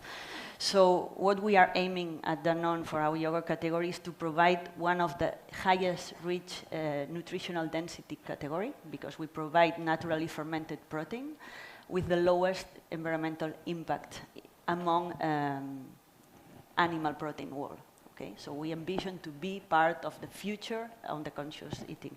What we are doing in concrete, so I want to share two facts that has been published in Lancet from Dr. Springman and Dr. Michael Clark, which already share that dairy yogurt emissions in a portion, it's 370 grams versus an egg, it's 270. So we are nearly there, but we need to do a big effort to really improve this reduction. And in terms of water, to produce one portion of yogurt, it's already 37 liters, while an egg is 20 liters. So there's a long way to go, but we are doing, in particular, 4 main actions. One is to start by building a long-term relationship with farmers, because such a transformation won't happen if we don't have a commitment on continuity and we guarantee the succession of those farmers. So we need to establish those relationships. Secondly, we are providing concrete practices to them in order to provide how to own more crops from their own crop management, how we are changing herd management practices, how we are introducing biogas plants, and how we are investing in efficiencies. So we need to empower the ones that need more support, because there are others that are super prepared, and we are targeting a reduction in absolute of 40% in 2030. We'll talk about that a little later. And last point is we are investing on water economy on those farms, because we need really to provide own water health. We need to secure biodiversity in order to irrigate better the crops, and it's what we are doing in order to really achieve our aim and our ambition that dairy yogurts could be also part of the more conscious eating category in the future. Absolutely. I loved your numbers. The data really helps incentivize other companies to also get on the good track. And Laia spoke about methane emissions and how decarbonizing the world is also going to be on our list of priorities. So I'm very happy to have Miranda with us to speak about how decarbonization is going to be at the center of creating this regeneration in the world. Yeah, absolutely. So as Danny described, regenerative agriculture can really span many, many different types of practices, but one of the most critical things that it's able to do is to increase the soil health and increase the soil microbiome, which actually causes carbon to be sequestered in soils. So when we think about the fact that 30% of anthropogenic greenhouse gases come from food systems, and that almost 40% of all land globally is used for agriculture, this is a really huge lever that we have to pull in the fight against climate change and for decarbonization. And so at Planet Forward, we help customers up and down the supply chain decarbonize their food systems. And what we find is that ingredients above anything else are the #1 lever that they have to pull because they're the most significant contributor to their carbon footprints, more than packaging or processing or transport, really, for the most part. And so taking a shift in really only a single ingredient in many cases to a regenerative version of that ingredient can have a really significant impact.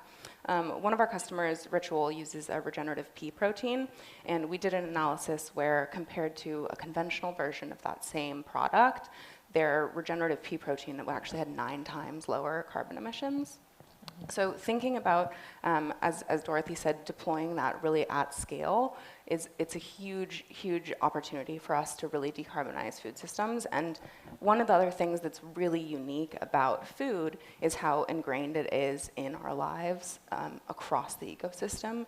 So it's not just an opportunity for farmers or CPG companies, but also for the retailers that stock those products, or for food service companies, or even for non-food businesses who just have cafeterias and they feed their employees and things like that. So there are really significant opportunities throughout many, many industries, and regenerative agriculture is a huge lever that people can pull in order to decarbonize their entire companies. And companies like Danone and Unilever that are really leaders and have already made SBTi aligned targets and are setting goals to reduce their carbon footprints, regenerative agriculture is a huge opportunity for them to be able to meet those goals. Absolutely. I was just thinking about your brand of Moonshot Snacks. Maybe later we get on that specific example, because you are a software technology-based company, but you have developed an example of how a CPG brand can incorporate all these technologies to really be regenerative. So maybe we get to that later. Linked to this question, I'd like to hear what Danny has to say on the US market. And I know you are very confident that the US market and US consumers are eager to embrace these new types of products. So I'd like to hear more about what you're seeing in that future generation, why you are so confident that these new products will be loved by the market. Sure, thank you, Bea. Well, I think to step back for a second and realize that this is US-centric. In the US population over the last 10 years, there has been a 50 million person shift. The baby boomer generations who have passed away and those that have turned 18, there's a 50 million person shift in the profile of the population. And so those that are coming on who are decision makers, who are spending the money on food, who came through a generation understanding the importance of the environment in a way because they've inherited this circumstance, are more motivated, number one. Technologically, they're much more advanced. Their access to information and data is immediate. They're not ingrained in some old pattern way of thinking. They're already predisposed towards looking after themselves and the planet. So they're younger, they're more available to the technology. They are also able to discern what is real and what is not much more quickly. So the brands that are really standing forward and standing up and actually delivering the regenerative products based on the principles that it stands for, those consumers are going to pay more, and it's starting to show. And of course, the retailers who are paying attention to this are going to begin to bias towards those brands as well. So those are sort of the macro reasons. And then for individual health, the personal health, the nutritional density, and the other issues that are clearly showing through data are superior to products grown in other ways, are another reason why people using food as medicine are going to influence in this direction. So it's not going to happen overnight, but I can see the groundswell coming. And do you see this opportunity also for the rest of the world? What are the limits? Yeah, of this? I think so, but I want to be modest and say that my knowledge is more US-centric, although I think it's a universal. Youth is obviously, the populations are shifting around the world, the technological access is there, their sensitivity to the environment is greater. It's a question of the brands and the products in those countries responding in kind. And when you have companies like Danone and Unilever who are decentralized, and I'm a huge believer in regionalization and decentralization, I think that is the future for food. And so if you can tailor your offerings towards those audiences using these themes as you come through, then I think it's universal.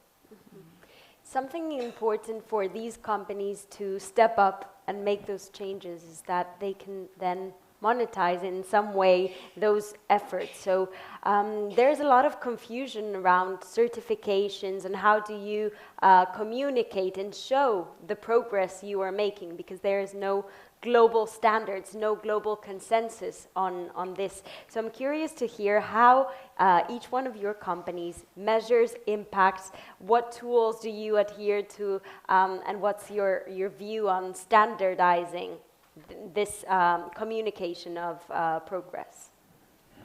Maybe we start with Unilever. Yeah. Sure, yeah, thanks. So I think I'll give you my personal view first. So my personal view is, as I said in the first piece, that really to do what we should for people on the planet, we really need to make conventional agriculture to be regenerative. And if we are to do that, then if we are to create a certification, if we are to upprice it, like has been done with organic, it will become niche. And Unilever's goal is to make sustainable living commonplace. So I personally am not into the certification. And the other reason is because in order for it to be regenerative, it needs to be output and impact driven. So we need to be able to show that we're improving the soil health, increasing biodiversity, really decreasing the greenhouse gas emissions, increasing climate resiliency. And to do that, it isn't an input certification. So that's not about we did cover cropping and therefore we get this certification. It needs to be a full landscape work that's done in the entire community, as Danny rightly said. And it needs to involve the people and everything from the soil all the way into the sky. So in order to do that, you'd have to kind of, I don't know how you even certify it, because you can't, it's not right to certify the principles, because you can't broadly put down the principles the same for every crop in every situation. So I would say what we really want to go for is to help consumers understand the impact of food on the planet and the impact of the climate on food, and be able to then communicate the positive work that's being done by these brands and the positive impact that they have, and then having that be a driving source for competitiveness, because that will then drive market competitiveness for others to do the right thing and for others to come along.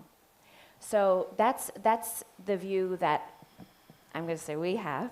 And then in place of that, we have done a lot of market research, as you can imagine, with consumers in relation to what words work, which signals work, which colors work, all of these types of insights, which really have brought us to still say in multiple countries that if two products are exactly the same from a taste perspective, from a cost perspective, from a functionality perspective, and one has something about better for the planet, less water, less impact on the climate, it will be chosen. So that's if the products are parity, right? So with being from a company that wants to make sustainable living commonplace, the idea is for that it is parity, and we drive superiority by the great work that we're doing, and hoping that others come along. Because we also won't be able to move to all agriculture to be regenerative unless everybody comes along. Well, this is a major topic that we are facing as companies, and not only the scale companies like us, but all small companies. It's a responsibility we have in front of us, because I would separate two things. One is measuring the impact and the progress, and the other one is how do we communicate this progress to the consumer, because every communication to consumers drives behavior. And this is something we need to be extremely responsible when it comes to environmental topics, because this is super complex. And we still lack of a common frame and a common guidance. Just to give you an example, we do not measure this in the same way among companies, and sometimes not even in the same sector. So how the hell are we going to communicate something if we are not compelling the same information at the same time? So I would say we need to be very cautious as a company. I'm not saying that we don't have to try to communicate in the best way possible, but it's dangerous at the same time, because if all of us, we start like showing the numbers of the CO2 emissions we have and we don't have a single frame to compare, it could be a little bit complicated, especially because we are responsible for driving behavior change. And people is eager, as Danny is saying, to look for this information. So we have in front of us a big responsibility.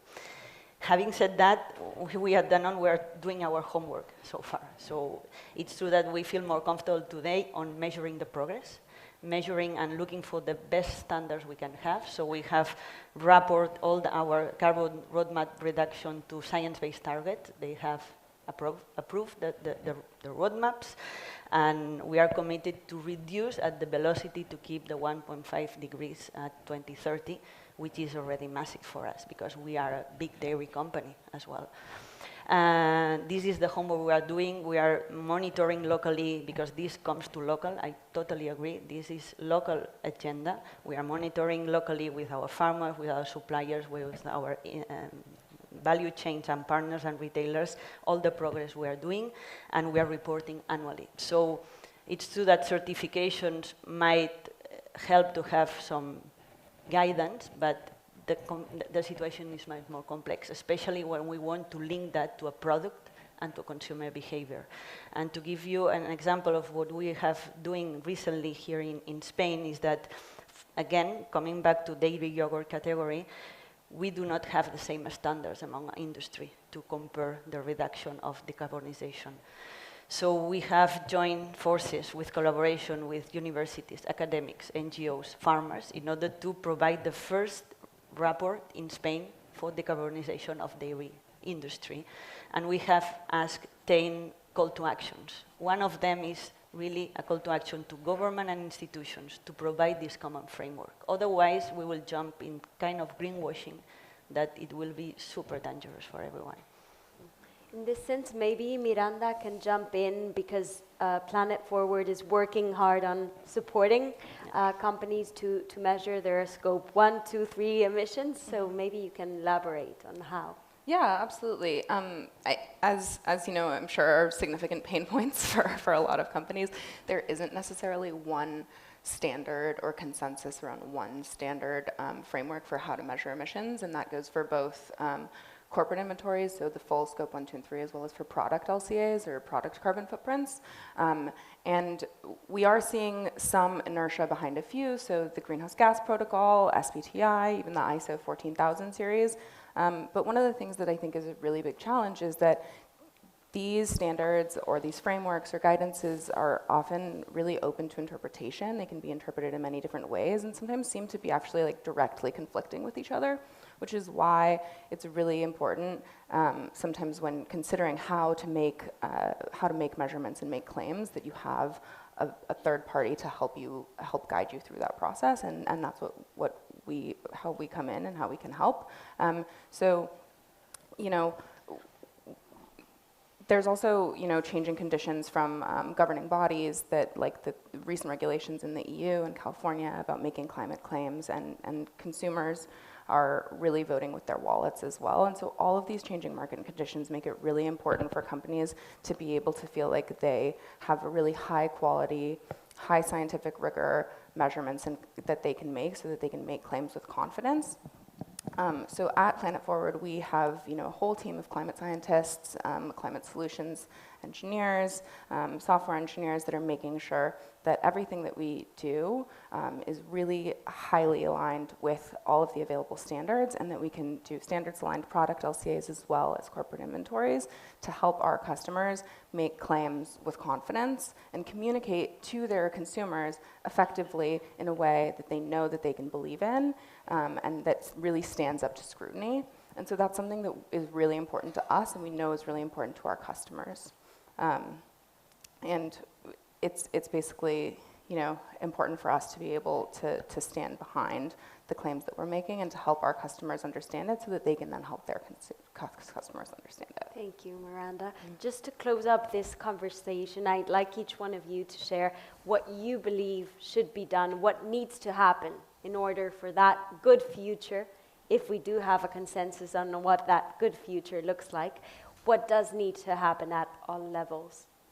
Maybe Danny? Maybe from an individual standpoint, starting from that. I think there needs to be a personal sense of responsibility that each person needs to recognize that you can make a difference, you do make a difference, and that you work in organizations and companies that encourage your true self to come forward and that align in those ways. I'm a huge believer in regionalization, so I think that in order for the future to, and I could use, we could use here Valencia as an example. I've met some wonderful people here from government, from business. Raul was very open to, interested in opinions and ideas and suggestions, and you yourself. So you have an opportunity here to demonstrate, and I'm doing it in Hawaii as well, so there's parallels, to have specific bioregions regenerate. It doesn't happen overnight, but it can happen relatively quickly, where you have multi-industries involved, not just food, where you have the right government support involved. And so as you bring these different stakeholders together, including Earth as a stakeholder, not as a poetic statement, but genuinely what is appropriate, what is right to be grown here, then you can start to regenerate. And then that can be replicated appropriately across the globe. Thank you. Yeah, thank you. So, well, thanks so much for having me here, first of all, Bea. It's my first ftalks event, although I've been in the squad of CAMSER for quite some time, so delighted to be here. There's been a lot said over the last 2 days about what we need to do collectively, and I think the piece that I'll add here is the importance of us driving value. So of us driving value of healthy soil to farmers and really driving that and saying that's the most important thing that they can do.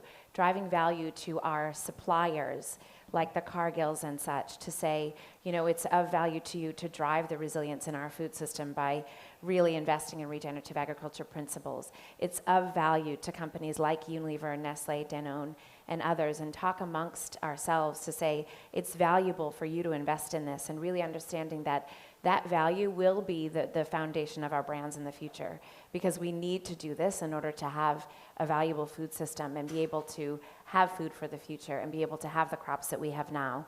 We absolutely need to change where food's grown, how it's grown, how much is grown. We need to help the people that are growing food, and that won't happen unless people really understand the value of doing so.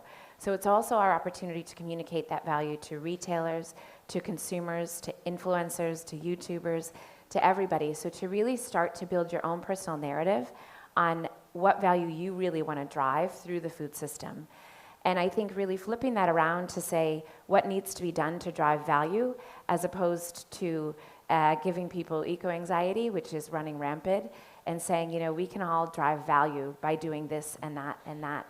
And you can do it in your business, you can do it in your home, you can do it in any section of your life. So sometimes people call it commercialization. I like to call it driving value. So driving value of having a lucrative system for everybody. I love that.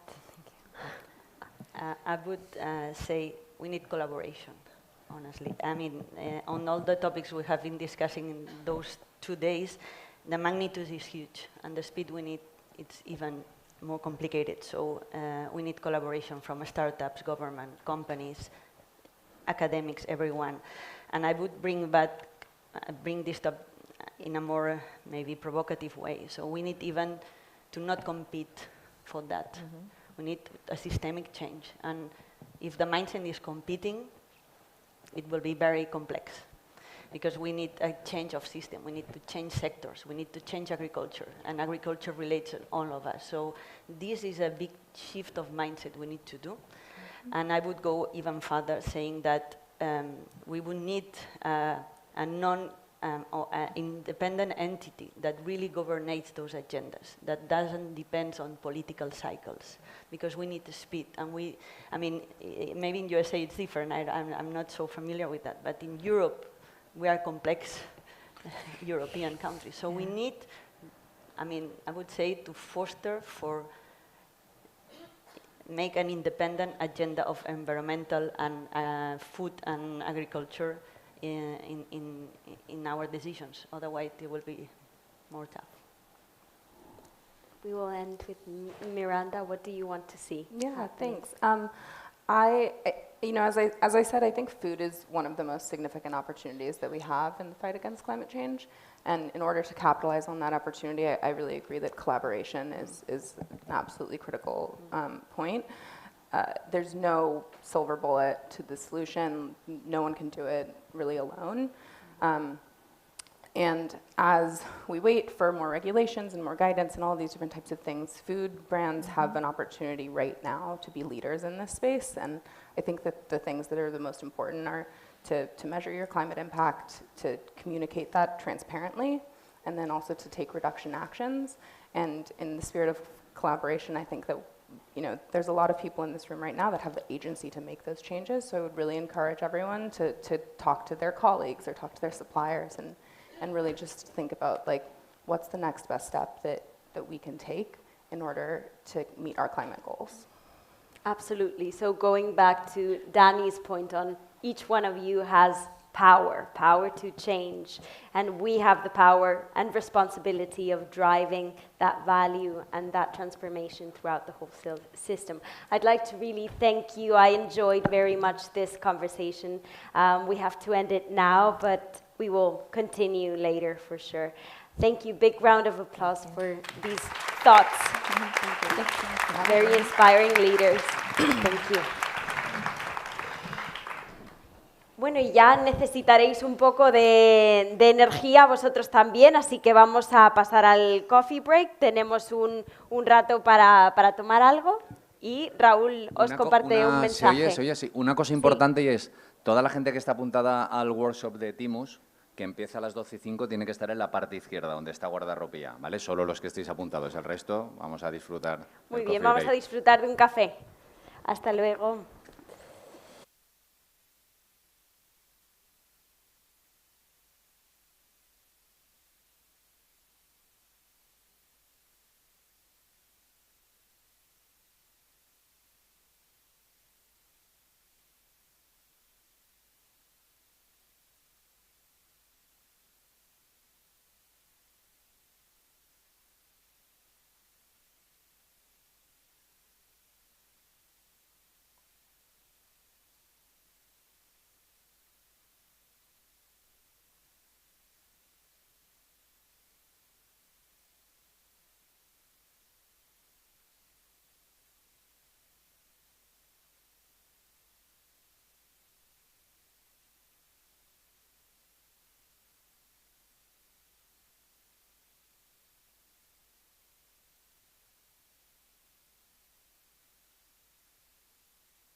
Y viniendo de una organización como Esta, en la que fomentamos la innovación y el emprendimiento a través de la colaboración entre startups, industria, centros de investigación, universidades, ver el resultado que estos 5 años de kilómetro cero han tenido y ver este evento tan fantástico que han organizado es realmente muy satisfactorio. Así que desde aquí mi enhorabuena a kilómetro cero y a todo el equipo. Y vamos a continuar ahora con un tema que es de vital importancia para el desarrollo del sector agroalimentario y, por supuesto, es la agricultura, el campo. Y la agricultura va indudablemente ligada a la innovación y a la tecnología. Y en este sentido vamos a ver ahora más a fondo cómo la inteligencia artificial puede actuar como herramienta de apoyo para los agricultores, cómo puede hacer también que los jóvenes decidan quedarse en este sector primario y, además, cómo puede ser una herramienta que nos ayude a mejorar la falta o el problema de mano de obra que tenemos en muchos casos. Y en este sentido, I'd like to introduce now to a company that is empowering greenhouse growers with artificial intelligence. We have with us today Ernst van Bruggen, co-founder of Source AG, and he's coming from the Netherlands. And Ernst in a country as Spain, where agriculture and the exports are at the core of our economy. We would really like to know more about how artificial intelligence can help us in solving these issues. Thank you, Ernst. Thank you very much.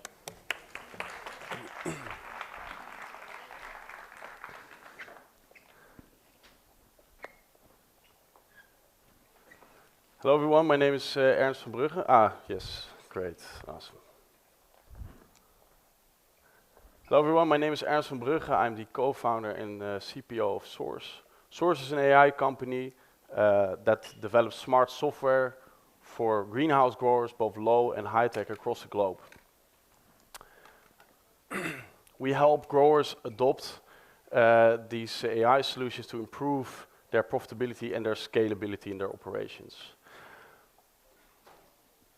Recently, there's been a lot of talk about AI, and it's quite a mystic term, right? So over the next 10 minutes, I'm going to take you through not only what does AI do or what can AI do, but also show a little bit of how AI works and how we approach these problems, specifically with the example of yield forecast.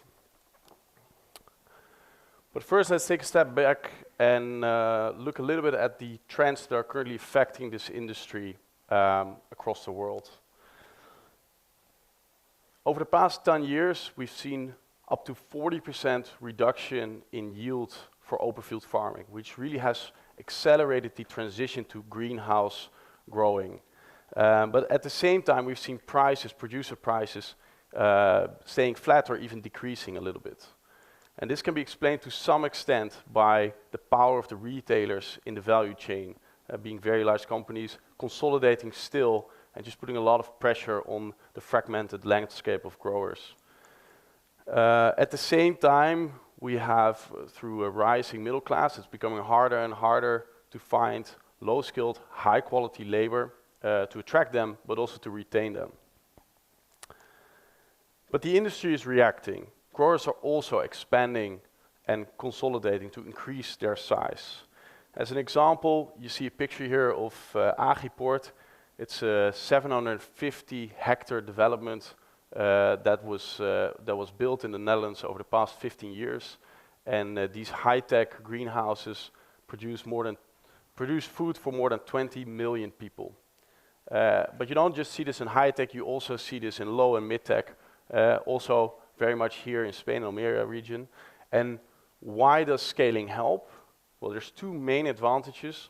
The first one is that it creates negotiation power, both on purchasing, so procurement, but also on price setting for produce. And it also gives the opportunity to pool resource and reduce your fixed cost. However, scaling up also increases complexity. And this is where forecasting becomes very, very important. It makes the difference between being a very reactive company and always firefighting to being a very proactive company and having vacation now and then. So, examples of where forecasting becomes important. As you grow, retailers expect more security of supply, more fixed contracts, further out in time instead of selling or buying at the spot market. Imagine having multiple facilities in multiple locations and then the complexity of labor planning, which is also a type of forecasting, of course. If you have a difference between your forecasted production and the actual demand, this can result in a lot of waste, which we see happening everywhere as well. And then an added complexity is that we have so many companies offering solutions in this space, and many of them, and it's hard for a grower to find out what can help me and how do I integrate this successfully in my operation. But information is key, and getting to actionable forecast requires a few steps. It doesn't just happen. And I'm going to take you through what those steps are and then apply them to the case of yield forecast. First thing you need to do is really digitize everything that is happening in your operation. So it's really about investing in data infrastructure. Once you have that data layer set up, you can start looking at things you want to have information about in the future to determine what will happen and why it will happen. Because as soon as you know why something is going to happen, you have the ability to control it and to improve your outcomes. So specifically for yield forecast, what do you need? To understand what is happening now, I need to have information about yield, but especially about how my plants develop. And at Source, the way we solve this is by giving growers the ability to track a digital twin of their measurement plants in an iPad. Growers go into the field every single week and they measure every single measurement plant, so it's a sample of their total crop. And by doing so, they track the development and growth of every single fruit on every single measurement plant. And so what it gives them is a very accurate state of the crop as it is in that last moment of measurement. And we do this for tomato, we do this for pepper and for cucumber as well. Now we have the basis in place, right? We have the data infrastructure, we know what is happening. Now we can start training models to predict yield. And there's a lot of solutions out there that claim that they can solve yield, and many use an approach of a black box model. I'm sure that's a term you've heard before. A black box basically means that you don't really know what connections the model is making to predict a certain outcome. And it works more or less like this. I have a target that I want to predict. In this case, it's production, yield, and then I have data about everything that I think relates to that outcome. Temperature, radiation, leaf size, etc. If I ask an algorithm to predict yield based on that data, it will try to find relationships between those features, as we call them, and the outcome. So what it tries to do is find, for example, if I see temperature changing in the data, and I also see yield changing at a similar rate, then I attribute more weight in the algorithm to temperature as a predictor of yield. That's how these models work in a very, very simplified way. However, there's a huge risk to black box models because it doesn't, black box models do not explain the actual relationship between input and output, only correlation. And this can lead to huge problems, as you can see here. Because it turns out that the age of Miss America correlates really, really well with murders by steam, vapors, and hot objects. So if I now ask an algorithm, if I feed this data to an algorithm, and I ask the algorithm, can you tell me how to decrease the number of murders? It will simply tell me, you have to reduce the age of Miss America. Now, regardless if I can do this or not, it's of course not gonna work because these events are not actually related, right? The one doesn't really influence the other, as far as I know. And the same thing happens in yield forecast because we have two different processes in the plant that govern yield forecast.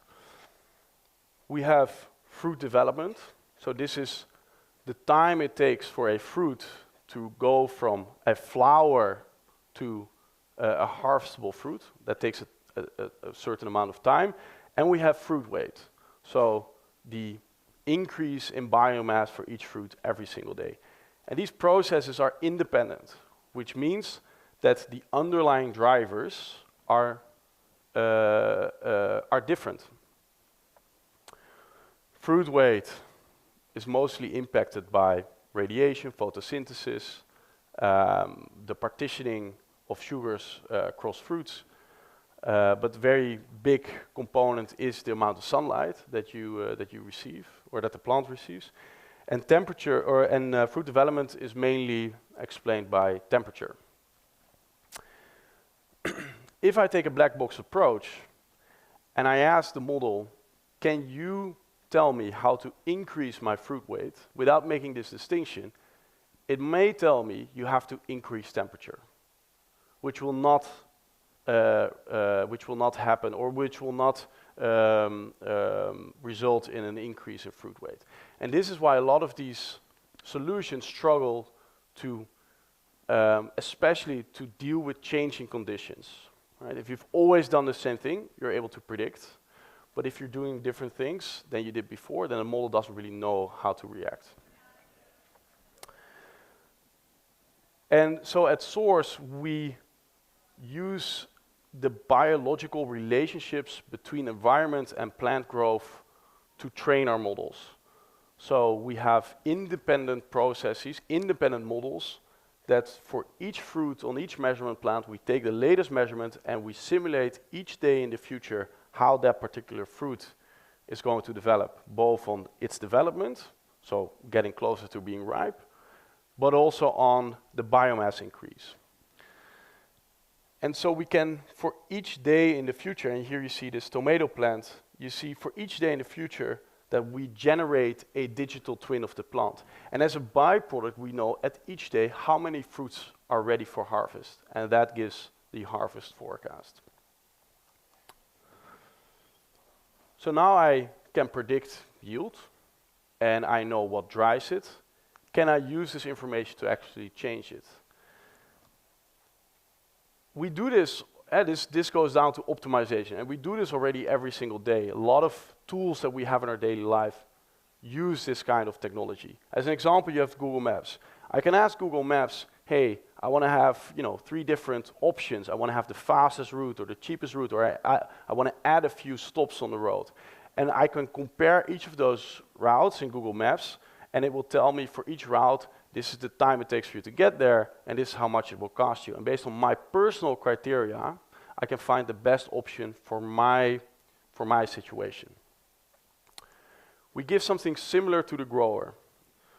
For the grower, we give the ability to compare different cultivation scenarios, so different temperature strategies, fruit pruning strategies, and we simulate those strategies based on where the crop is today, and allow the grower to compare these strategies in silico, meaning in a digital way. So instead of trying, if the grower thinks, I want to try a strategy and having to wait a full season to see the effect, they can iterate on strategies on an ongoing basis to determine what is my best strategy. And they can do it before the season and also while going through the season and new information comes in, because growing is a very reactive sport, they can do this as well.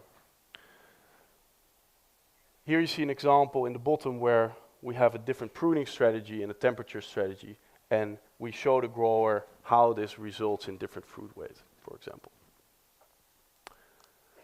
Now to close off, AI is not a silver bullet. AI will not disrupt this industry, but it is a very useful tool for growers.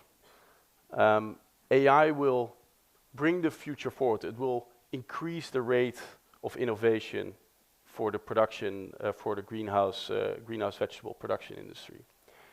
And I do strongly believe that in 10 years, the world of vegetable production will consist of growers who were able to successfully adopt these type of technologies into their operation. Thank you very much.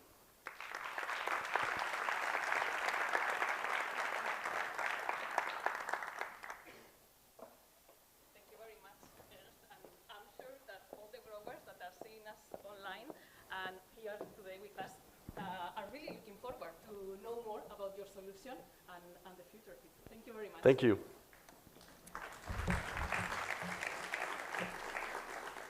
Vamos a continuar ahora y vamos a seguir hablando de regeneración.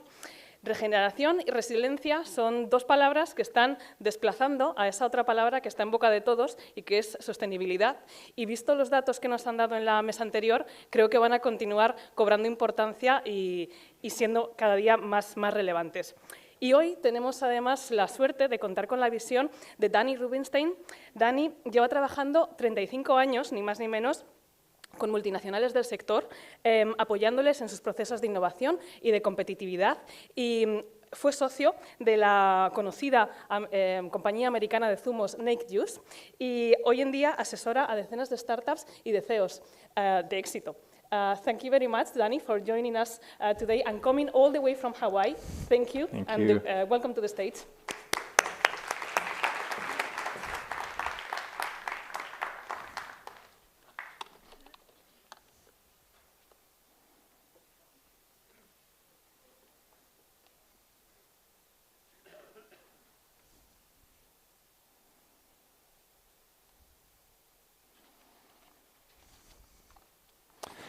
Well, I want to thank Bea and thank Raul for inviting me here today to give me the opportunity to talk about regeneration, moving the food system beyond sustainability. My aim is to offer you a different way to look at sustainability and regeneration, an invitation to begin to think differently about yourselves and your companies, not only when it comes to your place in the food ecosystem, but ultimately in relationship to the larger systems at a planetary level as well. I also want to acknowledge the long history and relationship that Europe has with food and agriculture, going back many centuries, in fact millennia, before the Romans, before what was Valencia 2,000 years ago, 3,000 years ago.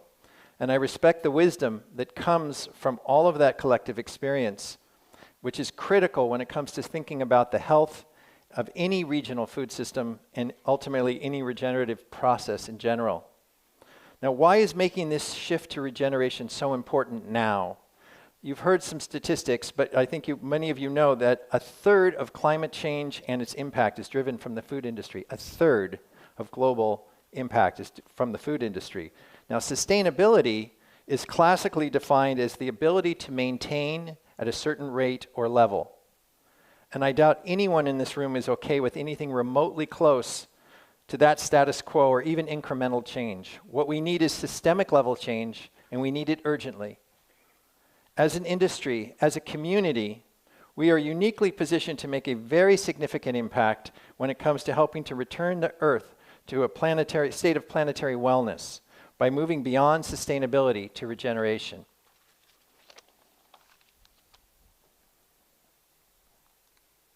Oh, that's the laser, sorry. There we go. Now, my roots run deep in the natural products and organic food industry, beginning over 35 years ago when two childhood friends and I started a company called Naked Juice in Southern California. Since then, I've worked with over 24 innovative food and beverage companies, either as part of the senior leadership team or as a long-term strategic advisor, helping them scale and grow their businesses. One of the logos to the right, you can see on this slide, is an organization called Esta, which I have been fortunate to help launch and grow beginning 6 years ago, and where I've spent the majority of my time since then as both a strategic advisor and as well as a member of the leadership team. Esta brings together some of the largest food companies in the world with many very innovative startups and early stage companies with the purpose of helping to transform the global food system to meet the needs of the future, as we see an abundant future nourishing and delighting people and planet. A couple years ago, I also took on the role of the head of Regen at Esta. One of the first things we did as a team was join the Regenerative Business Development Community, or RBDC, which is part of the Carol Sanford Institute, a global developmental school committed to supporting systemic change through regeneration. I also took the step of inviting the leaders of our corporate members to join us as an extended leadership team because it's a larger community. Now, this kind of work done at a corporate level is not easy, especially given the reinforced ways in which of the thinking and acting and ways that rewards are set up today. And when you have financial pressures and you have pressures of like the pandemic, companies tend to revert back to old paradigms and old ways of thinking. It's worth it, but it's difficult. That said, the good news is that there are an increasing number of large corporations in the world who are beginning to see and think differently about these things, and that gives me hope. Now, how many people here, please raise your hand, recognize this image? About half to 2/3 of the room. I'm not that old. That sounds good. I'm glad. Now, how many people here have seen the first Matrix film when it first came out? Again, almost half. I'm impressed. Well, for those of you who may not have seen it, Neo, the lead character, takes the red pill, and his life is changed forever. It's a story rooted in Plato's allegory of the cave, Essentially, once you come to learn and understand something, including how things really work, you can't unlearn it and you can't unknow it. It's been my experience, as well as the experience of many others, that once you begin to understand and do this kind of regenerative work, you cannot not see living systems all around you. Many people often talk about the need for a shift in mindset, and I would agree. However, I'd also like to suggest it needs to go further. That it needs to be a shift at the level of consciousness, a shift in paradigm, in the way in which we think and approach things, including life more broadly. A shift from what could be described as a more linear cause and effect Newtonian worldview to a more quantum worldview. I'm now going to share with you 2 ways you can look at and think about regeneration, and then follow with a few examples of those ways of work in action, because it really means, what is regeneration in action ultimately? Levels of paradigm. This slide looks at 4 levels of paradigm, and it's best to read it from the bottom up, reflecting an increasing level of potential for systems change as you move up through the different paradigms. At the bottom, you will have value return. You can think of this as an extractive value at the lowest cost possible, much of which the petrochemical and big ag players had historically done, with a blatant disregard to systemic damage that they have been inflicting and the long-term effects that resulted. The next level, when you think of arrested disorder, an example might be that a company stops using glyphosate or child or slave labor for their manufacturing, which of course is a good thing, but clearly not enough. As you move up to do good, when you think about do good, which is where most of us actually in this room probably find ourselves a lot of the time, it includes a genuine desire to make things better, but generally without adequate consideration for the complexities and systemic nature and the implications of our thoughts and actions. Regenerative life is also called the evolved capacity paradigm. And it's about working in such a way that evolves life-giving capacity to the system. Life-giving capacity to the system. It's a concept that I'm quite committed to, and I think as you would understand more, you would agree.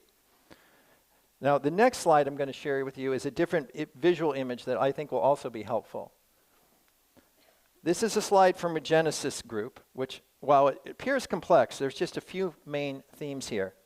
First, as you can see, a horizontal continuum with conventional to the left, sustainable in the middle, and regenerative to the right.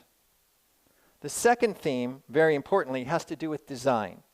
On the lower left, you'll see technical system design with familiar ideas focused on things like quantitative goals and efficiencies, which unfortunately can be extractive and fragmented and use a lot of energy often.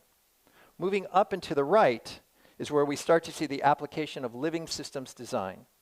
More qualitative, with an attention towards patterns and with consideration of whole living systems. By applying more of these approaches to our overall business design and strategies, we're honoring the ecology of the place. And as a result, we can begin to restore and ultimately regenerate. Now, I do want to clarify that I am by no means suggesting that traditional sustainability type goals and targets are unimportant. To the contrary, they're very important.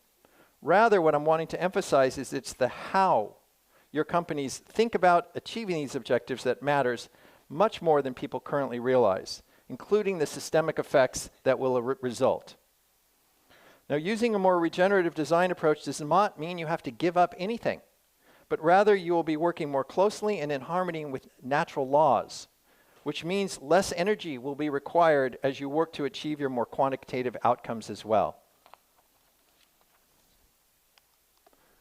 Many of us have seen this image, and I chose to include it as a reminder that we need to think much more than carbon. We need to consider the whole picture. Yes, dramatically reducing carbon emissions and dramatically increasing the planet's ability to sequester carbon are essential, but not in isolation. There can be no real systemic change when the focus and attention is fragmented into one area or another without including all of the other factors as well. As for example, I've highlighted water crisis here so we can look at its connection with soil health as a way to tether some of this together.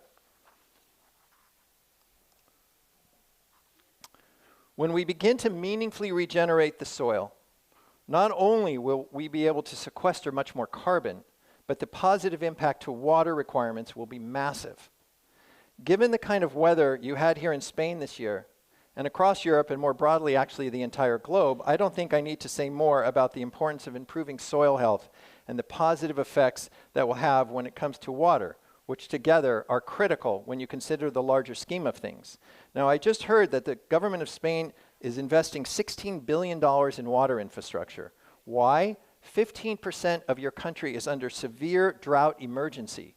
27% is on drought alert. 40% of this country is being shocked by drought.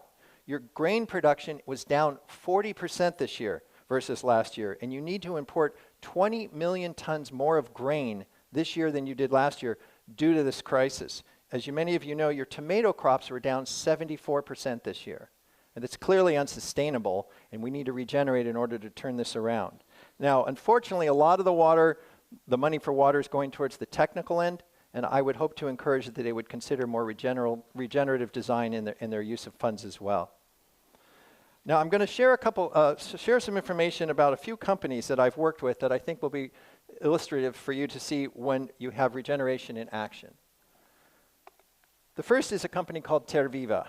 When I first met Naveen, the founder and CEO of Terviva a few years ago, he told me that they were planting millions of trees to feed billions of people, which made me stop and think and want to know more.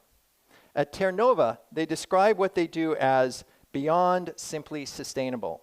Terviva has developed a truly regenerative ecosystem, bridging ecological and community wellness through the innate wisdom of nature. As a climate-resilient, permanent tree crop, Pangamia improves soil health and water quality while sequestering carbon. It thrives in underutilized land where other crops cannot grow, creating opportunities to increase biodiversity as well. It produces 3 to 5 times the yield per acre of soybeans. Pangamia is a sustainable food and energy source which helps to improve the livelihoods of local and rural communities around the world. Terviva is also a food tech company, in that they discovered a novel and then patent-protected way to remove the bitter alkaloid from the Pangamia seed so that the finished products can be consumed by humans and other animals as well. In addition, Pangamia oil is an attractive replacement to petroleum-based aviation fuel, which is a market they're actively pursuing as well. The next story I'm going to tell you is about a company called Ingredion, which many of you know is a multi-billion-dollar global publicly traded company, which is also part of the RBDC, the Regenerative Business Development Community, as they were a member of Esta.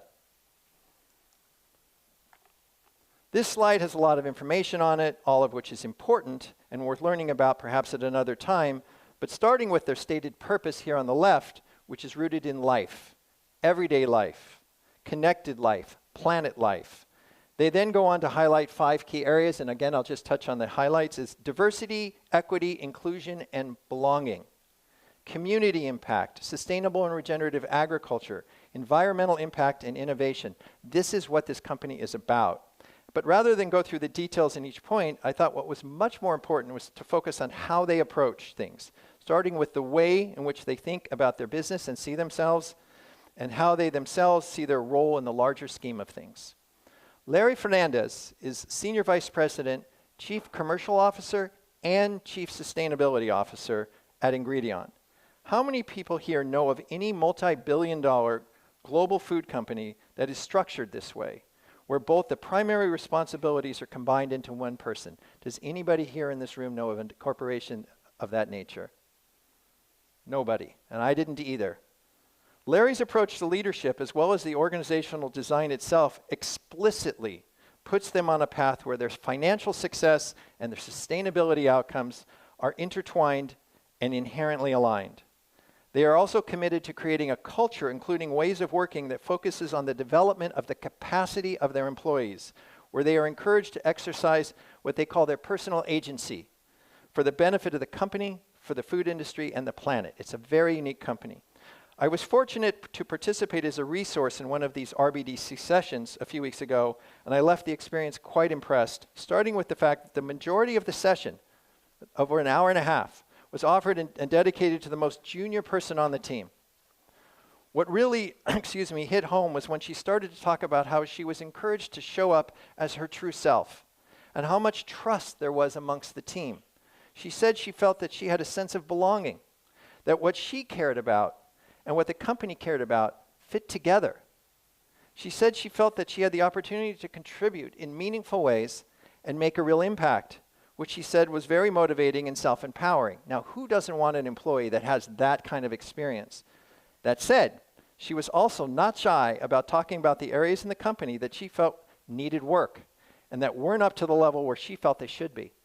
And to the credit, the senior management leaders let her know that that what she'd given them was some very important things to think about, and that as a result of what she had to say to them, they were able to see things in a different way, and they were going to go back and see what they could do about it.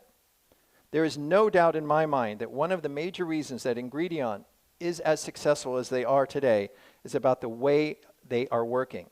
This includes looking for and encouraging leadership to emerge from anyone in the organization at any level, and also recognizing the work is never done, but rather regeneration is an ongoing process.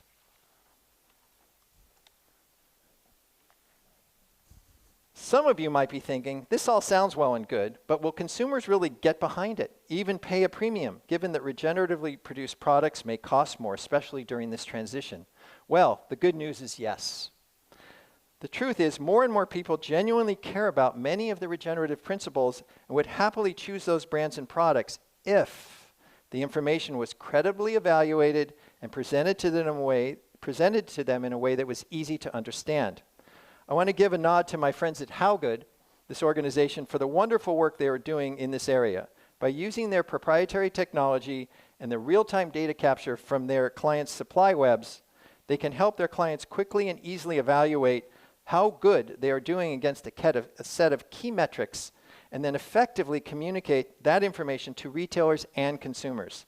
Here's an example of a UK retailer named Kavanagh's, whose sales increased 26% across all food products labeled with the HowGood sustainability attributes, which are displayed at the shelf edge and include climate-friendly, clean label, minimally processed, fair labor, and low synthetic inputs.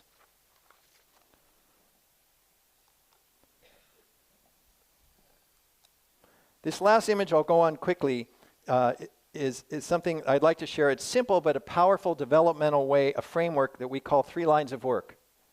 It's a way for you to think about your company in relationship with the food system, in relationship with the planet and the planetary systems.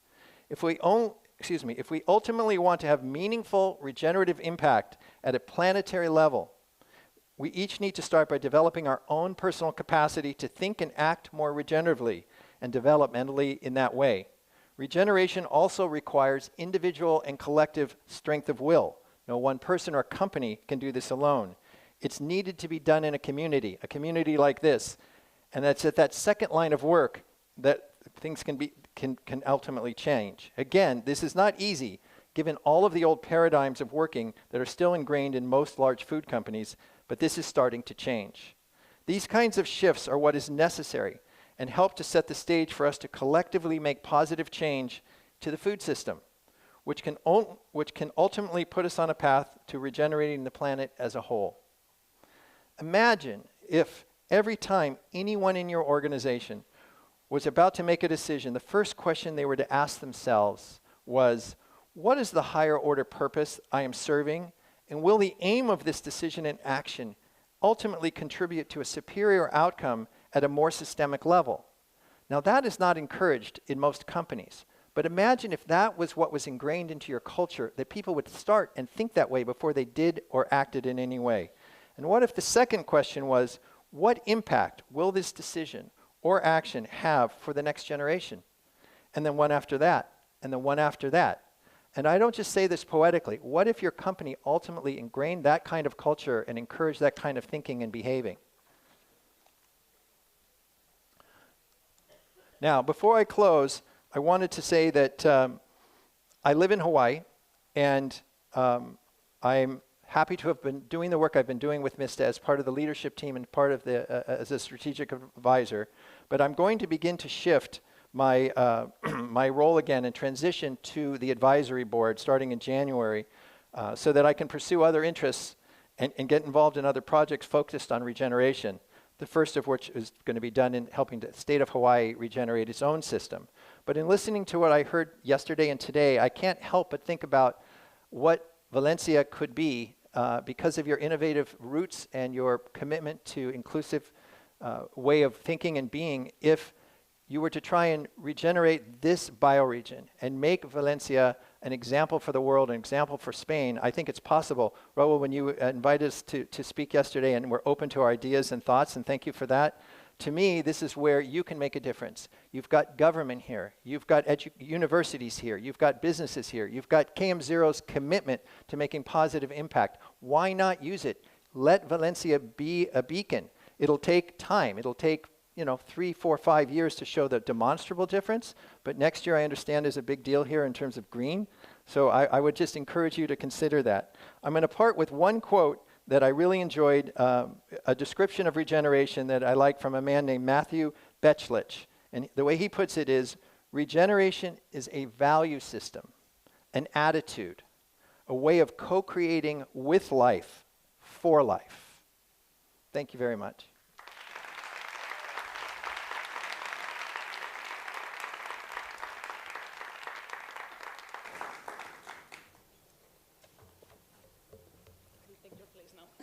You got it. I'll leave that. I'll take that. Thank you very much for these insightful thoughts and learnings, Danny. For all the ones that are working with regenerative agriculture and promoting it, sharing the knowledge and spreading the word about this is absolutely essential. So thank you very much. Thanks. Y como bien sabéis, uno de los objetivos de Kilómetro Cero no es solo compartir conocimiento, sino también conseguir que la gente sepa lo que está ocurriendo hoy en Valencia. Y para eso os animo a utilizar ese hashtag, siempre he querido hacer esto, el hashtag que tenemos aquí abajo de ftalks 23, compartidlo en vuestras redes sociales y en las publicaciones que hagáis, y así nos ayudaréis a distribuir estos valiosos mensajes.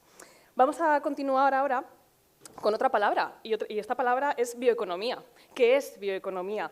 ¿Qué oportunidades puede brindar al sector agroalimentario?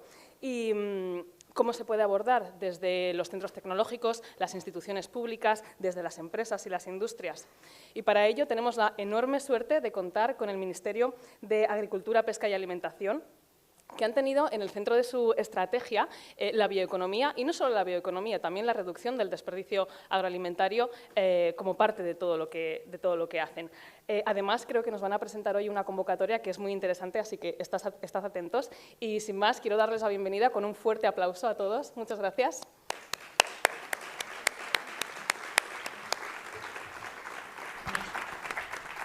Begoña Pascual, jefa del área de innovación y digitalización del Ministerio de Agricultura, Pesca y Alimentación, moderará la mesa, así que...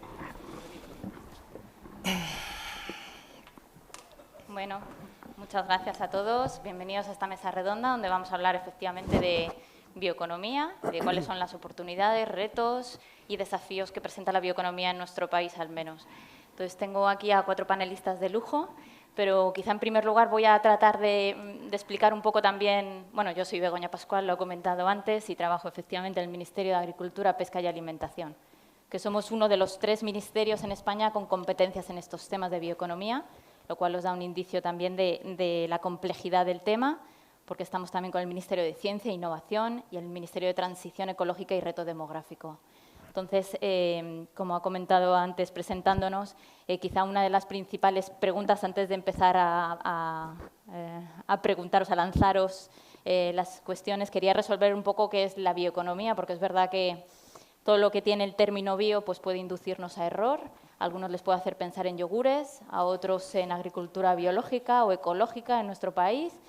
Y bueno, la verdad es que no es solo eso. Por bioeconomía, al final, lo que entendemos es la producción de recursos biológicos renovables, que no es sino lo que llevamos miles de años haciendo los seres humanos. Es agricultura, es ganadería, es pesca, es el sector forestal. Pero no solamente eso, también es la conversión de esta materia prima en otros productos de alto valor añadido, que son los alimentos, son los piensos, pero también otros, son los bioproductos, la bioenergía, que son quizá estos 2 últimos conceptos los más novedosos, en los que quizá la bioeconomía tiene más sentido, puesto que ya tenemos otra palabra para definir al sector agroalimentario y forestal. Y aquí quizá lo veis más acompañado la bioeconomía de los términos de sostenibilidad, bioeconomía sostenible, bioeconomía circular, porque entran en juego otros factores. Entra en juego la valorización de los residuos, de los subproductos, que han comentado en mesas anteriores, en los que de un problema pasa a ser un recurso con un alto valor y además donde entran también en juego la mejora en el uso de los recursos naturales, temas como la reducción de huella de carbono, huella hídrica, en fin, todos estos conceptos que yo creo que en esta mesa justo tenemos varios ejemplos con los que vais a poder ver claramente qué es la bioeconomía y cuál es la situación actualmente. Entonces, bueno, en primer lugar quiero presentar muy ligeramente a nuestros 4 ponentes. Tenemos a Andrés Pascual, que es director de innovación del Centro Tecnológico AINIA. Ya lo conoceréis posiblemente porque es uno de los principales centros tecnológicos a nivel nacional, referente en I+D+I en el sector agroalimentario y en bioeconomía. También Lidia García, que nos va a presentar un poco su punto de vista desde de las Navas, que es un centro social, de innovación social y urbano, y nos va a dar esa visión. Luego Caterina Coll, CEO de Perseo Biotechnology, que nos dará su visión particular desde una empresa de tecnología, de valorización de residuos, de biocombustibles. Y por último, Marcos Fernández, cofundador y CEO de Clidro, que nos dará la visión de una startup que está aportando soluciones a partir del uso de plantas acuáticas, de microalgas y su conversión en bioproductos y para la captura de CO2. Entonces, como veis, vais a tener una visión muy completa y sí que quería empezar diciendo, planteando una pregunta muy general que sería un poco cuál es la principal los principales retos y oportunidades que, bajo vuestro punto de vista, tiene ahora mismo la bioeconomía desde vuestro ámbito de acción. Bueno, pues arranco yo.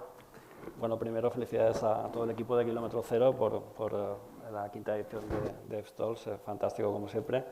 Y bueno, desde nuestra perspectiva, el reto quizá más atractivo que nos plantea la bioeconomía es conseguir crecimiento económico mientras resolvemos problemas medioambientales relacionados con la producción y uso de recursos biológicos y utilizando como palanca la innovación tecnológica. Entonces, nos parece que es un reto que genera una oportunidad, ¿no? Y la oportunidad es crear empresas de base tecnológica, diversificar actividades, pero sobre todo crear nuevas empresas de base tecnológica que se diferencian compitiendo con tecnología, que sean buenas porque saben de biotecnología, tecnología de extracción, etcétera, etcétera.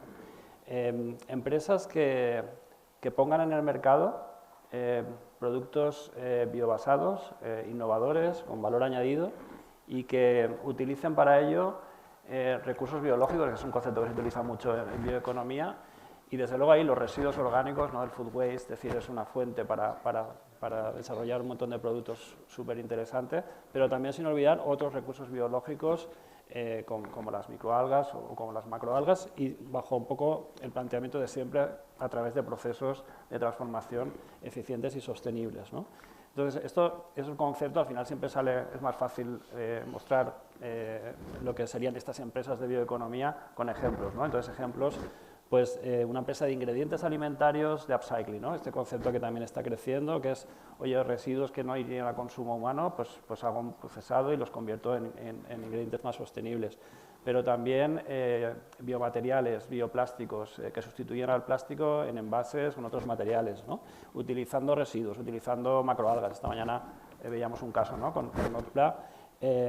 Productos químicos, plataformas químicas o productos químicos biobasados a partir de residuos orgánicos, bioetanol, que luego Catalina nos contará, plataformas químicas, bioetanol, succínico, láctico, pero biopinturas, bioadhesivos, biosurfactantes, bioaditivos. O sea, hay un montón de productos derivados del petróleo que hasta ahora, bueno, siempre la alternativa, no ha habido mucha alternativa más que esa y ahora tenemos la posibilidad de, innovando, lanzar ese tipo de productos. Voy a seguir, biofertilizantes de microalgas, biopesticidas, biocombustibles de segunda generación, o sea, hay una amplísima gama de productos. Y al final todas estas empresas lo que plantean es lo que decías, ¿no? De transformar, de convertir el problema en una oportunidad, ¿no? Y hablando de oportunidades, pues tengo buenas noticias. La verdad es que me toca hacer una presentación bastante amable esta mañana porque me gustaría anunciaros que el MAPA y AINIA lanzamos el programa Startup que tenéis ahí en pantalla. Es un programa de impulso tecnológico a startups en bioeconomía, a empresas que se parecen a estas que estaba explicando antes. Lo hemos hecho a través de un convenio de colaboración. Se están riendo mis compañeros porque la semana pasada me pasó lo mismo y lo había comentado con anécdota, debo ser yo. Bueno, es un convenio de colaboración que hemos firmado en junio.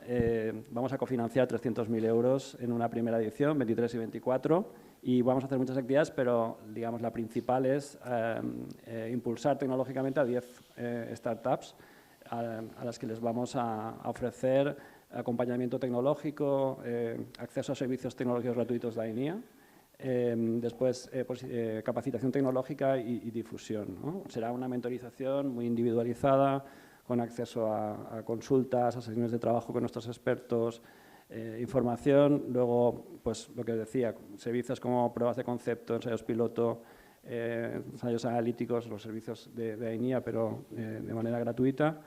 Después, estancias breves en AINIA, tours, misiones tecnologías conjuntas y también, finalmente, pues la posibilidad de difundir estos proyectos en nuestros eventos y jornadas empresariales y también de hacer networking con nuestra red de asociados. Entonces, las empresas, las startups, ¿no? Esto va dirigido a las startups que operéis en el campo de la bioeconomía, que os reconozcáis en algunas de las actividades que he comentado antes, pues ya podéis desde hoy mismo presentar vuestros proyectos.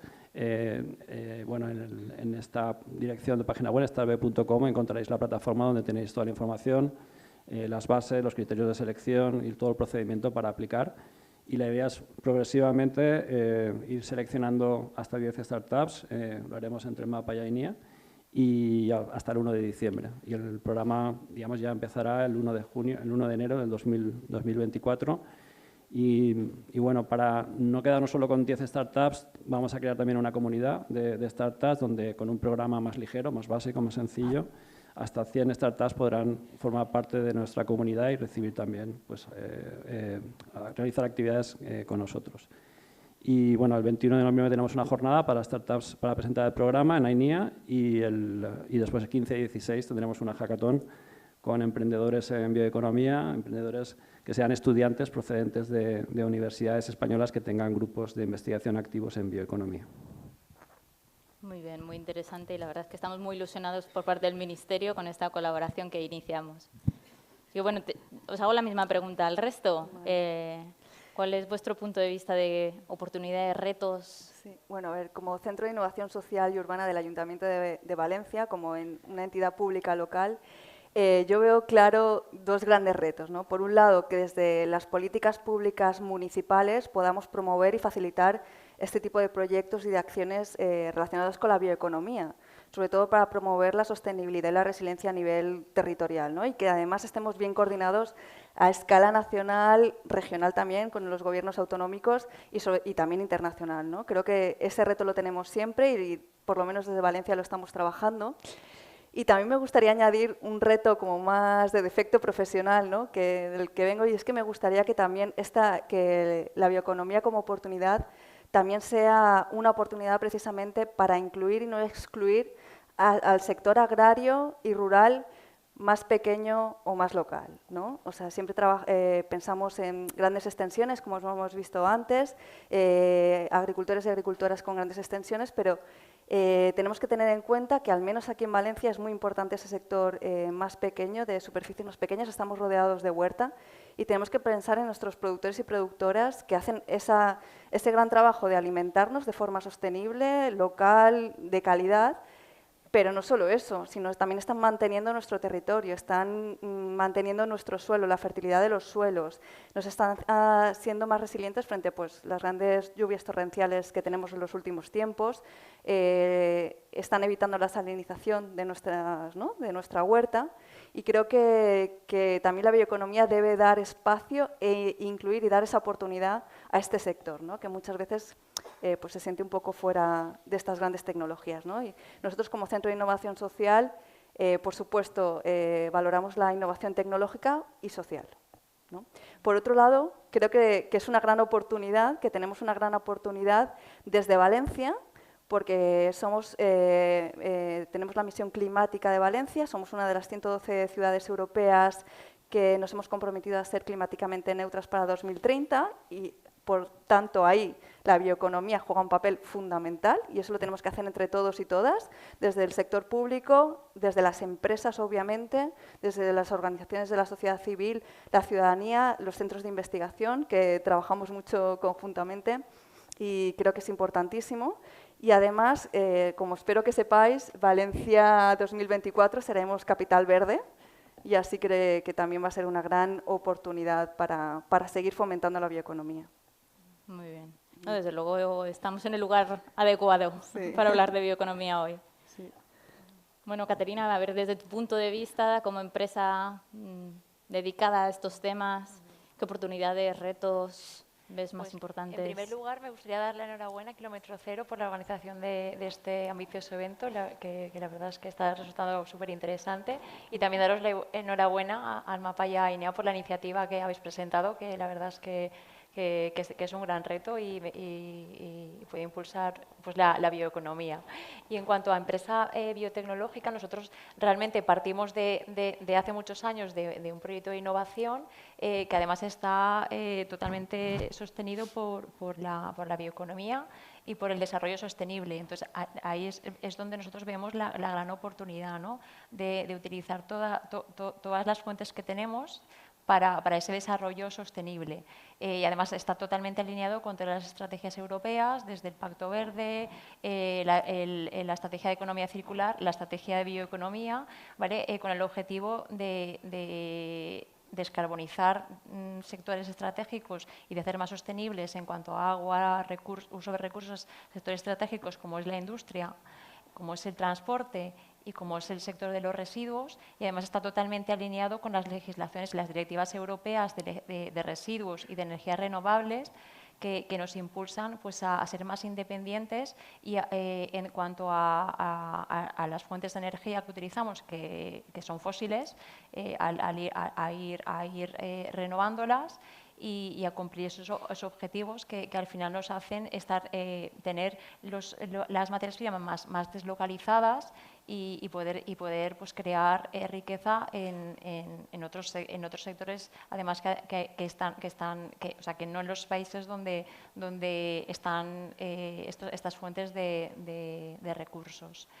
Y en cuanto a retos, pues la verdad es que nosotros llevamos muchos años apostando por este tipo de proyectos industriales que hace mucho tiempo eran más complicados y ahora mismo yo sí que veo que se está moviendo y que se están implantando este tipo de proyectos de bioeconomía, lo cual es una buena noticia.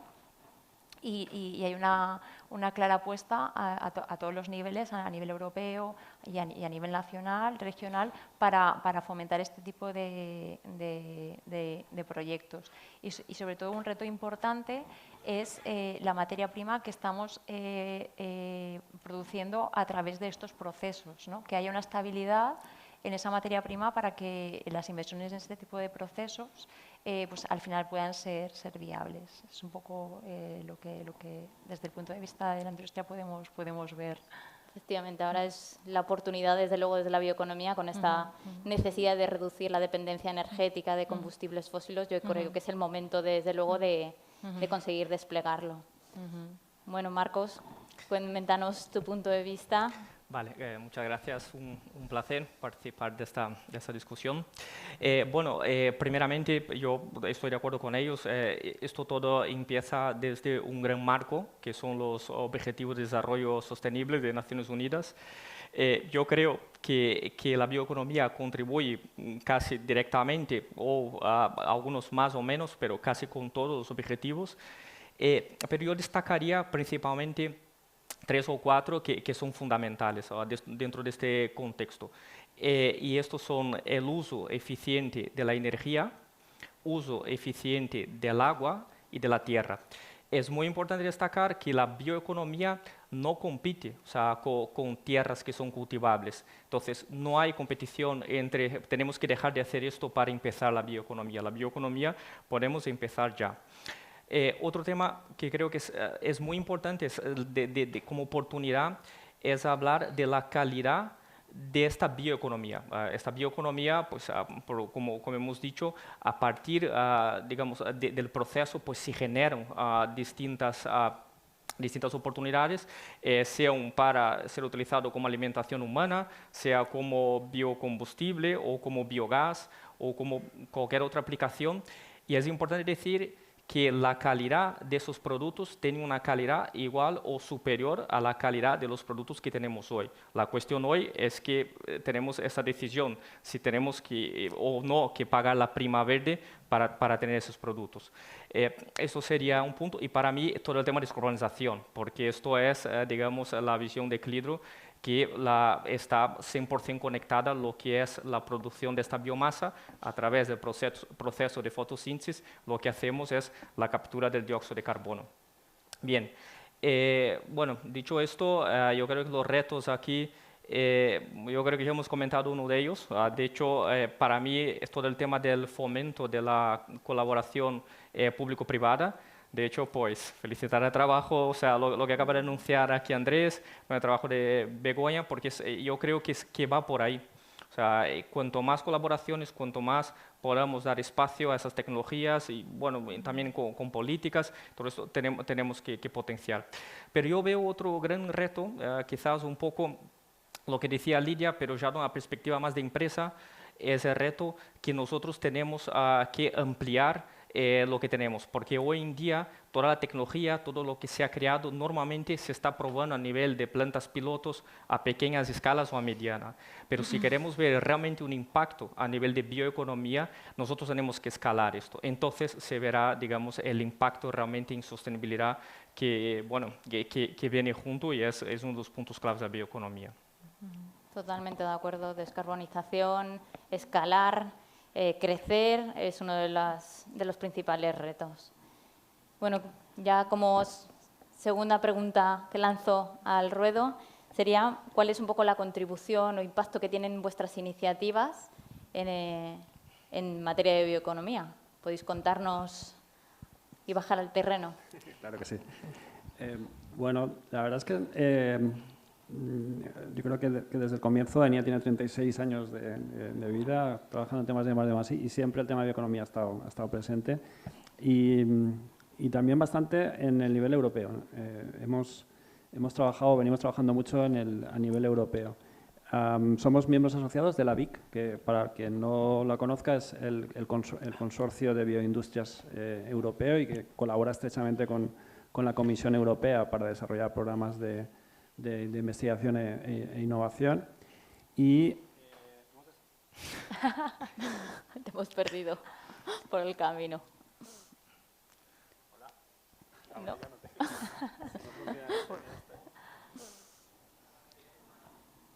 Hola. Ahora.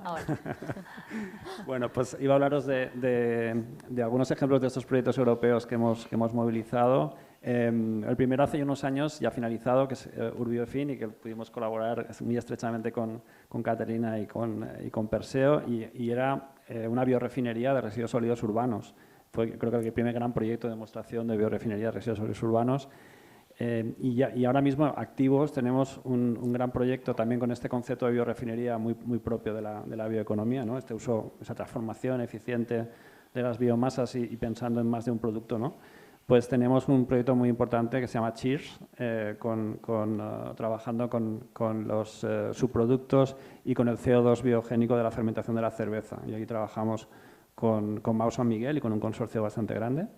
Y el último más destacado es también un proyecto, también concepto de biorefinería. Además, este es un proyecto que se va a hacer bastante aquí en Valencia. Vamos a trabajar en el Mercavalencia, colaboramos con las naves y es un proyecto muy bonito que vamos a trabajar con residuos de fruta de los mercados mayoristas. Y bueno, pues son buenos ejemplos de proyectos que van en la línea de desarrollar y demostrar nuevas cadenas de valor y trabajar con el lanzamiento de productos, nuevos bioproductos. En España daríamos algunos ejemplos. Muy brevemente me gustaría destacar, porque estamos bastante orgullosos, que hemos recibido la aprobación provisional del Ministerio de que sea uno de los 13 proyectos tractores del PERTE agroalimentario. Y lo traigo aquí porque además el objetivo de ese proyecto es tratar de acelerar el lanzamiento al mercado de productos más sostenibles que estén basados en fuentes alternativas. Y ahí pues tenemos de nuevo pues, algas, hongos, carne de cultivo celular, fermentación de precisión, un montón de temas que están saliendo. Es un proyecto con 18 empresas, enorme, con Vicky Foods como líder. Y bueno, pues una evidencia del trabajo que hacemos a INIA en buscar hacer colaborar, ¿no?, a todas las empresas en pos de desarrollar la bioeconomía. Enhorabuena por todos estos proyectos. Lidia, Vale, coméntanos. Pues, sí. Desde las naves, desde este centro de innovación, trabajamos en diversos sectores, ¿no?, desde diferentes enfoques y formas. Por ejemplo, tenemos varios proyectos europeos, uno de ellos es Mix Matters, que comentaba Andrés con AINIA, sobre revalorizar ese residuos orgánicos o desperdicio alimentario, ¿no?, para darle un valor adicional a ese producto y que disminuya de alguna manera lo que al final desperdiciamos o perdemos, ¿no?, que al final son recursos de energía, agua, trabajo, personas, ¿no?, tiempo. Y tenemos uno que es To No Waste, que se trata de evaluar la sostenibilidad de iniciativas que reduzcan el desperdicio alimentario, que también trabajamos con Mercavalencia, por ejemplo. Y tenemos otros Solutions, que se trata de crear nuevos mejoradores para el suelo a partir también de residuos orgánicos. Eso por un lado, proyectos europeos que trabajan en temas de bioeconomía. También tenemos proyectos propios desde las naves, por ejemplo, relacionado con la bioeconomía, en el que sí que combinamos esto que hablamos de innovación tecnológica e innovación social al mismo tiempo, que es Hortatec, que es un proyecto que trata de gestionar mejor el sistema de riego tradicional de la huerta de Valencia a través de fibra óptica y unos sensores específicos para gestionar mucho mejor el riego tradicional y crear una aplicación para los productores y productoras que puedan realmente saber cuándo van a poder regar, de qué manera, etcétera. Además, también trabajamos fomentando esas políticas públicas con esas alianzas público-privadas sociales, me gusta añadir, y siempre con base científica. Y, por ejemplo, tenemos el Consejo Alimentario Municipal, en el que uno de los grupos de trabajo específicamente trabaja sobre desperdicio alimentario, se llama Profita Valencia, y bueno, una de las iniciativas, por ejemplo, es trabajar el espigolament, el espigueo, creo que en castellano, que se trata de recuperar o entrar a campos que ya han sido recolectados para su uso comercial y a través de organizaciones sociales para poder utilizar ese alimento todavía en perfectas condiciones para uso, sobre todo, dedicado a alimentación humana, y trabajamos con organizaciones sociales que sí que lo distribuyen a personas o familias en situación de vulnerabilidad alimentaria. Y me gustaría destacar, por último, el AgroLab, que es una iniciativa que tenemos también, una aceleradora pública de triple impacto económico, social y ambiental, centrada en el sector agro, y vamos a sacar ya en breve una próxima convocatoria que estará centrada justamente en el desperdicio alimentario, que es una gran oportunidad también para iniciativas de bioeconomía, complementaria obviamente al proyecto que tenéis, que me parece maravilloso. Y nada, estáis invitadas y invitados a participar. Muy bien, muchas gracias. Muy interesante esta perspectiva. Caterina, cuéntanos más sobre Perseo. Pues sí, me gustaría un poco comentar lo que hacemos, ¿no? Y lo que hacemos, las prioridades que tenemos y también de dónde venimos.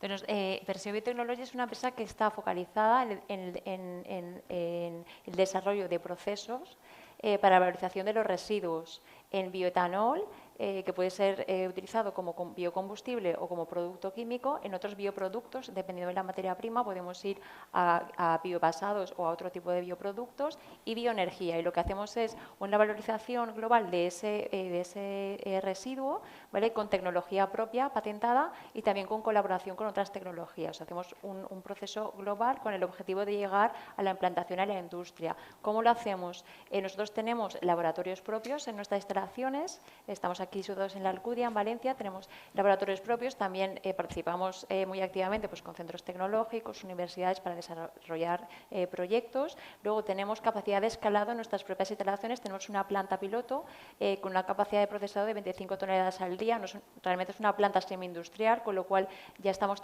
trabajando con toda la instrumentación y todos los equipos con los que ya llegaremos a escalar ese proceso en la industria. Luego tenemos capacidad de ingeniería para desarrollar ese proyecto y ya instalarlo en las instalaciones del cliente o en instalaciones consorciadas. O sea que cubrimos toda la cadena de valor para ese desarrollo de proyecto.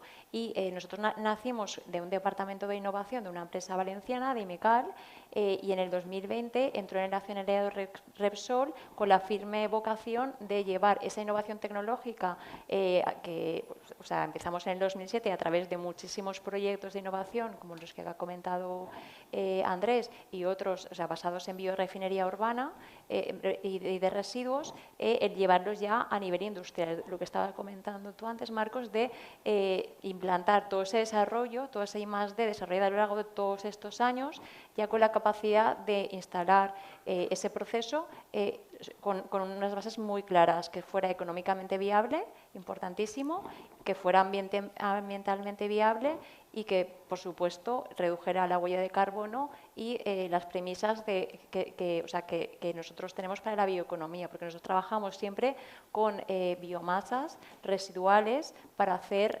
bioproductos y bioenergía sostenible. No utilizamos materias primas que no sean sostenibles. Esa es un poco la premisa de la empresa. Entonces, ¿qué aportamos a la bioeconomía? Pues una mejor gestión de los residuos, una valorización de los residuos para la empresa y un impacto económico positivo para la empresa que lo implementa, y sobre todo pues, una economía basada en una reducción, una descarbonización y en una economía circular. Perfecto ejemplo de bioeconomía sostenible, Gracias. circular, todos los apellidos. Marcos, cuéntanos más sobre Clidro. Sí, bueno, Clidro es una empresa que se dedica a absorción de dióxido de carbono atmosférico. Entonces, como nosotros realizamos esto con microalgas y plantas acuáticas, esto genera una biomasa de alto valor. Y esta biomasa se conecta con todo el tema de la bioeconomía. Entonces, lo importante es esto, o sea, el proceso de fabricación que hemos desarrollado, estamos en proceso de patente, es que todo lo que hacemos es con dióxido de carbono atmosférico. Y con esto vamos a reducir la cantidad de dióxido de carbono para contribuir a evitar el cambio climático. Entonces, la cuestión de la bioeconomía dentro del proceso de Clidro está muy enfocado en lo que es su eficiencia. Os voy a dar un ejemplo. Por ejemplo, para producir 1 kilo de trigo, nosotros necesitamos de 1000 litros de agua. Para producir en nuestro proceso de microalgas necesitamos de 250 litros de agua, son 4 veces menos. A nivel de productividad, la tierra, nosotros necesitamos, o sea, con la misma cantidad de hectáreas, para que tengáis una idea, trigo, cuando se produce más o menos 4 toneladas por hectárea. Pues nosotros estamos alrededor de 100 toneladas por hectárea. Entonces, estamos hablando de una productividad muy grande, todo esto utilizando energía renovable a través de paneles solares, que todo el sistema es autosuficiente. Esto funciona a través de, pues, son piscinas circulares que se llaman raceways, y a través de ahí nosotros tenemos una propuesta de valor doble, que es la sostenibilidad, porque nuestro objeto es quitar el dióxido de carbono del aire, y segundo, pues producir una biomasa de alto valor añadido que nosotros comercializamos de distintas formas, sea como biofertilizante, bioestimulante, alimentación animal, alimentación humana, biogás, y también futuramente estamos pensando en biocombustible. Pues yo creo que nada, todo el concepto de Clidro es sostenibilidad y estamos 100% enfocados con el área de bioeconomía. Muchas gracias, Marcos. Otro ejemplo, yo creo, muy claro de bioeconomía. Y nada, pues daros las gracias a todos vosotros y también a vosotros por estar ahí. Con esto pues damos por finalizada la mesa redonda. Gracias a todos. Gracias. Salimos ya, ¿no?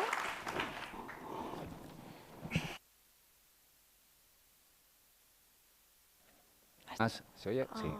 Muchísimas gracias a todos. Yo creo que si algo ha quedado demostrado en esta edición de ftalks, ¿no?, que también ha sido un poco la visión que hemos tenido, es el colaborar, ¿no?, y la colaboración.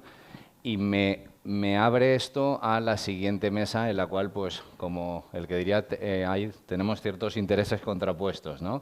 Esto va de colaborar al final y, en este caso, pues tenemos una mesa de auténtica excepción con la Fundación Lab, que para los que no lo conozcáis, es una fundación al final que lo que pretende es posicionar, en este caso, a Valencia, ¿no?, y a toda la comunidad como líder en emprendimiento, innovación, tecnología e investigación, ¿no? Yo creo que esto es algo en lo que muchos empresarios y muchas empresas pues tenemos el foco, ¿no? Así que, sin más, me gustaría dar la bienvenida a Nuria, Carmen, y Amparo y Alberto. Cuando queráis podéis salir, y un fuerte aplauso para recibirlos, por favor.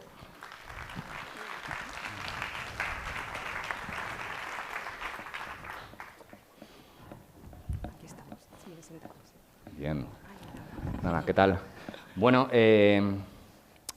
soy conocido muchas veces porque cambio el orden de las preguntas totalmente, y es algo con lo que estábamos hablando para romper el hielo, pero en este caso vamos a hablar especialmente de innovación abierta, ¿vale? Se habla mucho de innovación abierta, pero yo creo que al final se aprende aprendiendo, ¿no?, valga la redundancia, es decir, escuchando al final experiencias. Tenemos en este caso a Alberto Gutiérrez, que es el cofundador y CEO de Aquaservice.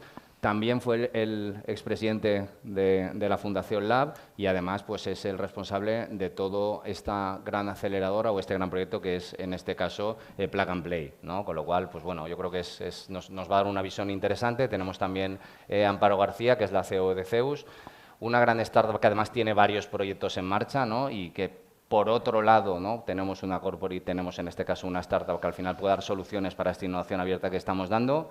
Tenemos también a Carmen Durán, que es directora de proyectos en Corporate Lanzadera. Estamos hablando en este caso de innovación abierta y, como no, Lanzadera es un sitio en el cual, con todo el gran trabajo que se está haciendo en los últimos años y que además ha posicionado a Valencia como ese tercer hub, en este caso emprendimiento a nivel, os diría, nacional, y con una gran resonancia también a nivel europeo, pues también ofrece soluciones para esa innovación abierta. Y por último tenemos a Nuria Ballester, que es directora de Estrategia, Innovación y Comunicación de Logifruit, a los cuales doy la bienvenida, ¿no? Y para romper el hielo y para que al final los que estemos hoy aquí, aunque muchos estamos en el mundo de la innovación y en el mundo de la corporación, entendamos qué es la innovación abierta, me gustaría preguntaros abiertamente qué es la innovación abierta. Empezamos por ti, Nuria.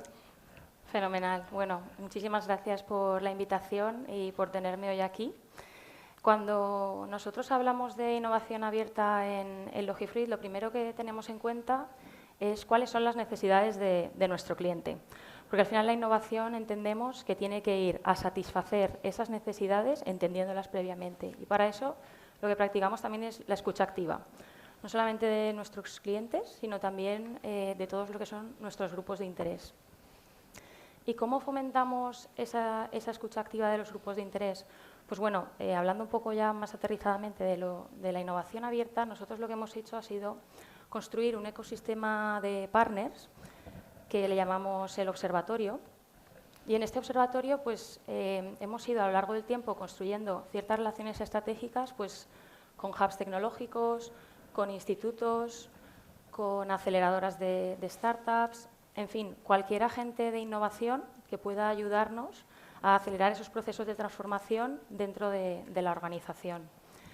¿Y qué buscamos en ese observatorio? Creo que ahora se me escucha un poco mejor. Sí. Lo que buscamos es estar al tanto de esas últimas tendencias con esta exploración, ser capaces de conectar con aquellas entidades que, colaborando, podamos acelerar esos procesos que comentaba antes de transformación y ese crecimiento, y acceder a deal flow cualificado, ya sea o bien para el lanzamiento de pilotos o bien para potencialmente invertir en estas soluciones que al final nos van a ayudar a resolver retos estratégicos que pueda tener la organización. Esto lo llamamos el tener un pie dentro y un pie fuera, ¿no? Me gusta. El conocer muy bien cuáles son las necesidades que tiene la organización y, por otro lado, estar muy pendientes de lo que está pasando fuera para, de alguna manera, conectar esas dos realidades y poder avanzar en esos proyectos de calado y que nos van a ayudar a crecer.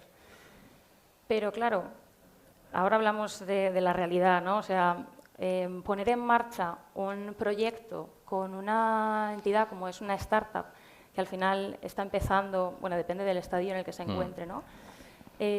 A trabajar con una corporación que ya lleva pues, cierto recorrido, a veces puede traer ciertas fricciones, ¿no? Entonces, ahí lo que tratamos de hacer es lanzar pruebas de concepto en las que podamos probar una potencial solución a un reto que tenemos detectado, iterar muy rápido con la startup, que haya una comunicación muy fluida, que entienda muy bien nuestro reto, poder ajustar esos indicadores que nos van a medir el éxito y finalmente, si logramos llegar a una solución que es eficaz al reto que nos hemos planteado, pues analizar si es viable escalarla dentro de la organización. Muy bien, no me des ejemplos que te preguntaré por ellos. Vamos a la otra parte ahora mismo también, ¿no? Y vamos un poco a la parte de corporate y lanzadera. ¿Qué es innovación abierta para vosotros y qué tipo de soluciones en este caso ofrecéis cuando alguna corporate como nosotros pues tiene un problema y acude en busca de soluciones? Para mí, innovación abierta, ¿no? Para lanzadera es startups, ¿no? Nos dedicamos a apoyarlas con un programa de aceleración en el que damos mentoring, descuentos, ayudas con diversas plataformas, como este en su caso, ¿no? Entonces, con estas startups, ¿no? ¿Qué es lo que buscamos? Buscamos escalabilidad, buscamos impacto, buscamos diferenciación. Todo ese valor que pueden apoyar las startups lo hacemos llegar a las corporaciones. Por eso, alrededor de hace 6 años, ¿no? Empezamos el proyecto de que es Lanzadera Corporate, en el que buscamos diversas compañías, como es Mercadona en nuestro caso, ¿no? Mercadona, Acciona, Faxa, ¿no? Corporaciones de todo índole, de todos los tamaños, porque pues, pensamos que tenemos una fuente de captación muy fuerte, ¿no? En lo que es las startups. Podemos apoyar mucho a ambas partes y por eso hacemos este modelo en el que llevamos retos, en el que identificamos con las corporaciones, ¿no? Para hacer esas pruebas de concepto que mencionaba Nuria y buscamos esas startups, buscamos el mejor match, entendiendo match por estado de madurez, tanto de la propia corporación trabajando con startups, porque no es sencillo, ¿no? Una corporación tiene muchas barreras a la hora de colaborar con startups, de toda la parte burocrática, de entender los tiempos y el estado de madurez de las propias startups en el que nos sirve tener una idea, ¿no? Hay que construirla y muchas veces lo hacen junto a las corporaciones o están mucho más avanzadas y pueden dar un paso más adelante para ayudar a las corporaciones a ser más escalables y diferenciadoras frente a sus competidores. Muy bien. Pues nos quitamos la americana ahora y nos vamos al mundo startupero, en este caso. Bien, yo creo que en vuestro caso, más allá de innovación abierta, se da además la circunstancia de que ofrecéis servicios para corporate, ¿no? Con lo cual yo creo que el matching es perfecto. ¿Cómo es ese acercamiento o ese approach entre una corporación grande que está buscando solución y en este caso una o varias startups, que en vuestro caso es lo que estáis poniendo en marcha, vamos? Has hecho bien en cambiarme la pregunta, porque cuando me has dicho, voy a preguntarte qué es innovación abierta, he dicho, vale, ¿qué es innovación abierta? Es tan abierta la pregunta que no sé por dónde vaya a ir, ¿no? Entonces estaba, dándole vueltas, ¿no? Y decía, vale, voy a coger los dos términos y le voy a separar las dos palabras, innovación y abierta. Entonces, innovación, digo, muy bien, Nuria lo ha definido perfectamente, es voy a definir un plan de lo que quiero conseguir, cómo lo voy a alcanzar y cuáles son los pasos a seguir. Perfecto, innovación es lo mismo cuando hablamos de transformación digital. ¿Y qué es abierta? Y entonces yo digo abierta, esa colaboración, ese entendimiento entre startups y corporates. Bien decía Nuria también antes, es que claro, las corporates estamos muy asentadas y cuando viene una startup nos pone, tenemos que hacer prueba, concepto, error, tal, vale, pero están hambrientas de conocimiento, están hambrientas de que las startups todas somos muy ágiles. Las startups tenemos algo que no tienen las corporates y es la agilidad. Somos extremadamente rápidos en desarrollar, definir y poner en marcha proyectos. Entonces, ¿cuál es nuestro papel? Ofrecer esas soluciones. En nuestro caso tenemos dos soluciones, no sé si nos conocéis, Zeus es datos, ¿vale? Visualización de datos, y Sésame, que es recursos humanos, digitalización de todos los procesos burocráticos de recursos humanos para centrarnos en las personas, y ofrecemos esas soluciones a las corporates, pero siempre teniendo en cuenta sus necesidades, ¿vale? Porque como startup podemos tener un objetivo, podemos tener una idea, un concepto, va a ser la mejor solución, pero tenemos que escuchar a las corporates. Si son ellos los que nos van a comprar o son ellos los que van a probar nuestro producto, tenemos que escucharlos y también tenemos que tener la capacidad de seguirles su ritmo y entenderles. Y ese es uno de los retos que nos encontramos cuando trabajamos juntos startups y corporates.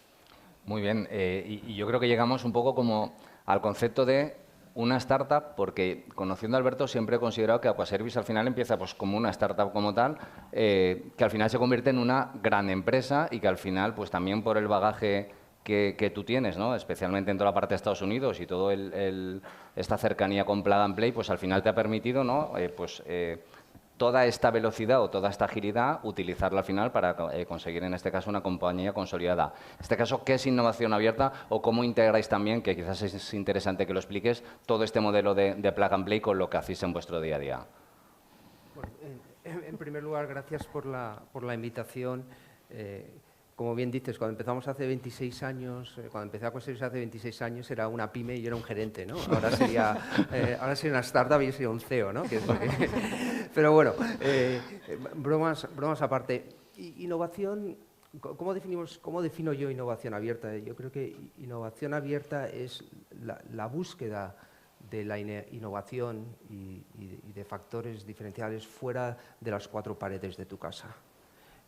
Y solemos ser muy endogámicos, ¿no? Y solemos estar enamorados de nuestras propias ideas y nuestros propios conceptos, ¿no? Entonces, y esto se hace pues, con agentes externos, que son o startups tecnológicas o institutos tecnológicos, que en Valencia tenemos muchos, universidades a través de cátedras, colaboración hasta con competidores, cuando son temas más sectoriales, ¿no? Entonces, yo creo que es una forma de acelerar las empresas buscando fuera de nuestras cuatro paredes, ¿no? Eso es como definiría innovación abierta.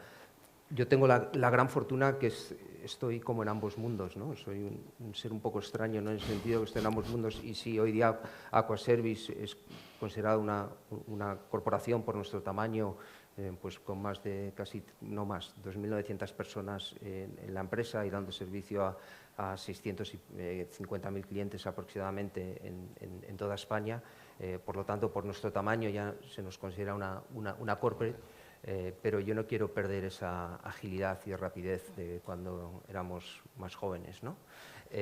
Y eso a veces lo tienes que meter dentro de la organización con agentes externos, ¿no? Y luego, pues, la gran ventaja de haber vivido en Silicon Valley y que el mismo accionista de Aquaservice fue la persona que creó Plug and Play, pues me da esa visión, ¿no? De cómo trabajar con las startups en todos los sentidos, desde el punto de vista de Aquaservice y acelerando proyectos nuestros con startups. Por ejemplo, aquí lo hemos hecho con Zeus, en un tema de digitalización de KPIs, que lo podíamos hacer internamente perfectamente, pero quería ir más rápido. Entonces yo tengo mis data scientists, sí, en una empresa de agua tenemos data scientists, ¿no? Pero también quería acelerarlo, y eso lo hicimos con una startup, o yo mismo también invirtiendo en diferentes startups y ayudando a lo que es el ecosistema de innovación abierta aquí en la Comunidad Valenciana, ¿no? Y a través también de Fundación Lab, que tanto Raúl como yo estamos muy involucrados desde su inicio. Sí, además me ha gustado mucho este punto, ¿no?, que has comentado al final de colaborar entre competidores. Sí, lo ha dicho bien, colaborar entre competidores, porque probablemente la innovación abierta va al final de esto. Cuantos más, mejor, ¿no? Y es algo que yo creo que tenemos que trabajar en esto, y evidentemente desde Fundación Lab lo hacemos. Bien, yo creo que ha quedado claro, nos habrá quedado claro al final qué es exactamente la innovación abierta o cómo tratamos de aplicarla. En este caso sí que me gustaría, Nuria, en vuestro caso sí que además estáis pues trabajando específicamente en varios temas, porque la logística es hiper amplia, ¿no? Pero que pusieras algún ejemplo en cuanto a qué reto estáis afrontando específicamente, y sé que hay muchos, pero que escojas uno y que escojas rápidamente pues una solución y cómo en principio la estáis implementando. Vale, bueno, estupendo. Cuando antes hablaba de la exploración, ¿no?, que realizamos, nosotros la hacemos fundamentalmente en algunos verticales, ¿no?, como son la sostenibilidad, como es la cadena de suministro, la intralogística y lo que pueden ya ser soluciones más de Enterprise Tech. Dentro de lo que es la sostenibilidad y aterrizado a nuestro modelo de negocio, que al final somos un alquiler de envases reutilizables para la industria alimentaria fundamentalmente, nosotros, uno de nuestros grandes insumos en nuestros procesos de higienización, lógicamente, es el agua. El agua al final es un recurso que, y más en esta época, se está hablando mucho de la escasez, y dijimos, oye, ¿cómo puede el observatorio ayudarnos y todo nuestro ecosistema a resolver un reto como este, ¿no? Entonces nos pusimos un poco en marcha y estuvimos en contacto pues, con startups de Silicon Valley, con startups de Israel y finalmente también con algunas empresas españolas, que aunque pueda parecer lo contrario, tenemos muchísimo talento aquí. Concretamente ahora lo que estamos evaluando para ser capaces de darle una mayor vida, voy a decirlo así, al agua o poder reutilizarla más veces en esos procesos de higienización, es colaborar con una empresa que utiliza una técnica como es la electrólisis para hacer un proceso de oxidación natural del agua que lo que facilita es la eliminación de bacterias y virus de esa agua y poder reutilizarla. Es un poco complejo, pero por eso digo que ahora lo que estamos haciendo es trabajar muy de cerca con ellos en esa potencial solución y la idea es ponerla en un proyecto, en una prueba de concepto en una de nuestras instalaciones para si obtiene los resultados requeridos a nivel de calidad, a nivel de ahorro de agua y de todo lo que perseguimos, podamos implantarla en todas nuestras plantas y finalmente en el proceso, ¿no? Pero claro, pues tiene que existir finalmente ese resultado que de ser así, pues lógicamente tendrá un impacto muy positivo tanto en el uso de los recursos como en la propia sociedad en última instancia. Así que pues ahí estamos. Muy bien. Yo volvería al un pie dentro y un pie fuera, ¿no? Que probablemente sea la conclusión. Carmen, si tuvieras que escoger, ¿vale?, uno de los verticales que estáis haciendo y que pudiera ilustrar al final cómo habéis encontrado una solución específica para algunos, en este caso de los participantes como corporates en vuestro programa, ¿cuál destacarías? Tenemos diversos verticales, como has mencionado, Raúl. Tenemos vertical de retail, tenemos vertical de movilidad, tenemos vertical de salud, tenemos vertical de varias índoles, ¿no? Y uno de los casos que nos complace mucho comunicarlo, ¿no?, es, por ejemplo, el de salud, ¿vale? En salud hemos apostado mucho porque creemos que es, bueno, surgió después del COVID, ¿no?, donde también había una necesidad y pudimos hacer varias pruebas de concepto con grandes corporaciones como son Rivera Salud, Janssen, Siemens, ¿no?, por la parte de Siemens Healthineers, que tienen una vertical, por SGS, ¿no?, certificados, ¿no? Buscamos startups que pudieran ayudar y dar innovación al sector de la salud. En su caso cogimos una startup que fue Nutric, que ayuda, ¿no?, a la parte de la dieta de los propios clientes finales de los hospitales y de los clientes de Rivera, como es un hospital aquí en Valencia. Y luego también cogimos, bueno, diversas startups, ¿no? No quiero detenerme en cualquier ejemplo en concreto, sino también hacer el ejercicio de no solo se puede hacer innovación abierta con una corporación y una sola startup, sino que también buscamos modelos en los que podamos colaborar con varias corporaciones, como es el hub, ¿no?, de salud en el que estaban estas corporaciones, incluso que también buscamos incluso startups, ¿no?, con el caso de Zeus, que podrían aportar tecnología y conocimiento para ayudar tanto a la parte de la corporación como a la parte de startups. Muy bien. Amparo, te lo voy a poner difícil, ¿vale? Yes. Sí, me pongo en el otro lado, ¿vale? Es decir, conociéndose en este caso, bueno, conociendo a Albert también y conociendo a vosotros, al final sois rápidos ejecutando, ¿vale? Entonces, evidentemente tenéis dos soluciones que al final lo que hacen son solucionar problemas, ¿no?, que muchas corporaciones grandes tenemos. ¿Cuál es el proceso mediante el cual decidís crear un vertical? Y esta es una pregunta difícil. Difícil. Difícil pero fácil, porque los verticales nacen de nuestras propias necesidades internas. ¿Vale? Ambas empresas, ambas verticales, tanto Zeus como Sésame, nacieron de necesidad interna. Nosotros en Zeus, ¿por qué? Pues porque éramos empresa tecnológica y teníamos un montón de softwares que utilizábamos diariamente y teníamos muchísimos datos que teníamos que manejar, pero éramos incapaces de tener una visión de cómo iba la compañía. Cuando hacíamos una reunión, veníamos, y recuerdo en aquel momento, iba marketing con unos datos, iba comercial con otros datos y finanzas con otros. Cada uno aportábamos con su cherry picking. Al hacer la presentación, yo elegía qué datos me va a dejar mejor delante del CEO, evidentemente. Entonces, claro, cuando alguno, claro, yo voy a dar mis resultados. Claro, cuando yo salíamos allí decíamos, y alguno fallaba, vale, yo no puedo tomar decisiones si no veo un dato real de lo que está pasando. Muy bien, pues voy a crearme un cuadro de mandos. Nosotros intentamos las estándares, ¿vale? Power BI y Tableau, pero nada tenía que ser humano, teníamos que sentirlo, teníamos que hacer que la gente se empoderara, que vibrara, que se emocionara viendo el dato, ¿no? Entonces dijimos, pues creamos nuestro propio cuadro de mando, creamos nuestro cuadro de mando y que lo pusimos a la vista de todo el mundo, ¿vale? Primero empezamos, pues, tonterías de fichar o de productividad. Y vinisteis vosotros, y dijisteis, ostras, yo tengo el mismo problema que vosotros, pero facturo mucho más. Y a partir de ahí dijimos, ostras, pues esto es negocio, vamos a crear una unidad de negocio. Y a ver, pues ahora llevamos ya 8 años, trabajamos con las principales compañías del país, trabajamos con Aquaservice, trabajamos con vosotros, trabajamos con muchas empresas, startups, corporates, de todo, y fue necesidad interna nuestra. Y ahora yo no puedo... Si yo ahora cuando coja mi móvil voy a tener todas mis notificaciones y saber cuántos WhatsApp, cuántos mensajes tengo del Skype, cuántos mails, y me llega, ¿cómo en la empresa tengo que ir a buscar toda esa información que además no la encuentro que sea real? Pues ahí.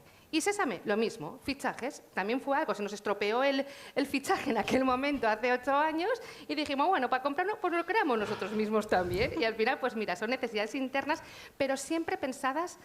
Nosotros hemos puesto siempre el foco en las personas. ¿Cómo podemos ayudarles a hacer su trabajo mejor y que tengan que perder el mínimo tiempo posible haciendo trabajo que no es el suyo? Y así lo hemos hecho. Y al final, pues bueno, soluciones que eran para nosotros, pues ahora son soluciones que ayudan a tanto startups como corporates. Muy bien, muy buena respuesta. Sabía que me ibas a ir por ahí, muy bien.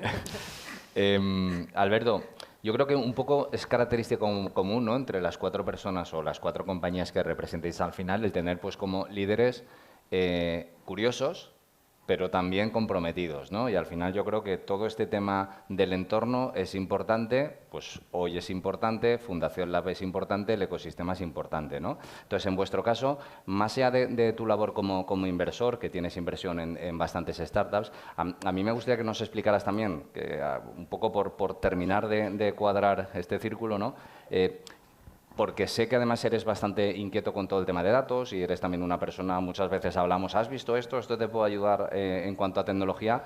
Que contaras rápidamente algún caso en el cual alguna startup específicamente os ayuda en algún proceso core vuestro, como puede ser la logística o el que tú veas, vamos. Lo voy a utilizar a cero, no sería justo. Yo creo que en términos de logística, hemos trabajado con una y ahora estamos viendo diferentes startups, porque nosotros tenemos una idiosincrasia y es que tenemos que dar servicio a nuestros 600 y pico mil clientes todos los días de una forma regular, y el día que no lo haces no puedes hacerlo al día siguiente, ¿no? Entonces la tecnología que hay hoy día no es la misma que había hace 5 años o 10 años o 15 años. Entonces, aquí más que darte un ejemplo, es que lo que era una solución fantástica para nosotros hace 10 años posiblemente se nos ha quedado obsoleta. Entonces, lo que hay que hacer es que tiene que ser continuo, ¿no? Y continuamente te tienes que hacer la pregunta, ¿no? Ya no es como tick the box, ¿no? Ya tengo mi tecnología para el diseño de rutas, ¿no? Y en el caso de diseño de rutas lo que hice fue una combinación de tecnología externa. La empresa se llama FW Logistics, están en Uruguay, utilizan ESRI, que es el GIS más grande del mundo en ese sentido, pero no tiene el conocimiento del negocio. Entonces, 2 de nuestros científicos de datos nos ayudaron a mejorar el sistema que ellos tenían, ¿no? Entonces, es una combinación entre abierto e interno, ¿no? Y cómo lo puedes combinar.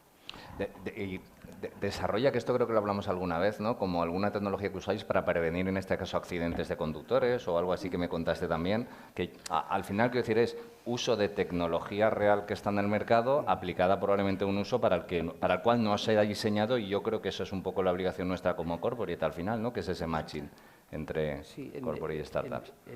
Pues la seguridad vial es sumamente importante para nosotros, ¿no? Entonces, aquí en este caso nos hemos unido con una tecnología que ha diseñado Ford para sus vehículos y estamos viendo con ellos cómo podemos utilizarlo en otros vehículos que no sean de Ford también, ¿no? Entonces, esto también, pues, una gran corporación que ha creado una tecnología muy buena para su propio entorno y que ahora también lo están empezando a desarrollar fuera de su entorno de vehículos, ¿no? Para lo que es la seguridad vial. Pero sí, la tecnología es un acompañante para muchísimas cosas y diferentes áreas en la empresa. Muy bien, se nos acaba el tiempo y en menos de 1 minuto os voy a pedir una pequeña reflexión, ¿no? Acerca de, bueno, esta es la mesa, en este caso Fundación Lab. Yo creo que somos muchas compañías, en este caso, comprometidas al final con enseñar, ¿no? De alguna manera, o acompañar a muchos otros que están empezando, sobre todo para posicionar este ecosistema. Entonces, me gustaría que hicierais una reflexión sobre la importancia de la colaboración entre distintos actores, como bien has comentado antes, Nuria. Vale, pues es una muy buena pregunta y me retrotraigo un poco a las charlas de antes, que se ha hablado de los valores y de la importancia de que esos valores estén inculcados dentro de las personas que forman parte de las corporaciones. Y cuando esto te lo traes a lo que es la innovación abierta, definitivamente tiene que existir ese marco de ideación, que las personas tengan ese espacio para poder crear cosas nuevas y proponerlas, y tiene que estar alineado dentro de los objetivos que persigue la organización, y para eso es muy importante que exista una comunicación muy fluida entre los miembros de la empresa, y finalmente dejar ese espacio para la prueba-error, que siempre decimos, ¿no? Al final, las personas son el pilar fundamental de desarrollo de las organizaciones, y sin su convencimiento, sin su esfuerzo y sin su trabajo, los proyectos no salen adelante. Con lo cual es necesario que exista esa inquietud por colaborar con esos terceros, y para eso esa cultura innovadora tiene que estar en cada una de las personas que está dentro del equipo. Carmen. Y creo que, como mencionabas, ¿no? Fundación Lab hacemos una gran iniciativa para poder colaborar y posicionar también Valencia, ¿no? Como un referente en el ecosistema emprendedor. Y por ello, ¿no? Nosotros también hacemos ese papel entre facilitador entre una corporación y una startup, ¿no? De esto que estamos hablando toda la charla de innovación abierta, para poder facilitar esta colaboración, poder facilitar que podamos ser una ciudad referente, que podamos, ya no solo a nivel aquí en Valencia, sino también a nivel nacional, ¿no? Buscamos todas estas corporaciones, estas startups que puedan dar más valor, podamos ayudarles a colaborar, que hagamos ese trabajo más fácil y que podamos generar más riqueza, ¿no? y crear un buen ecosistema emprendedor. Sí, porque esto va de impacto, efectivamente. Claro.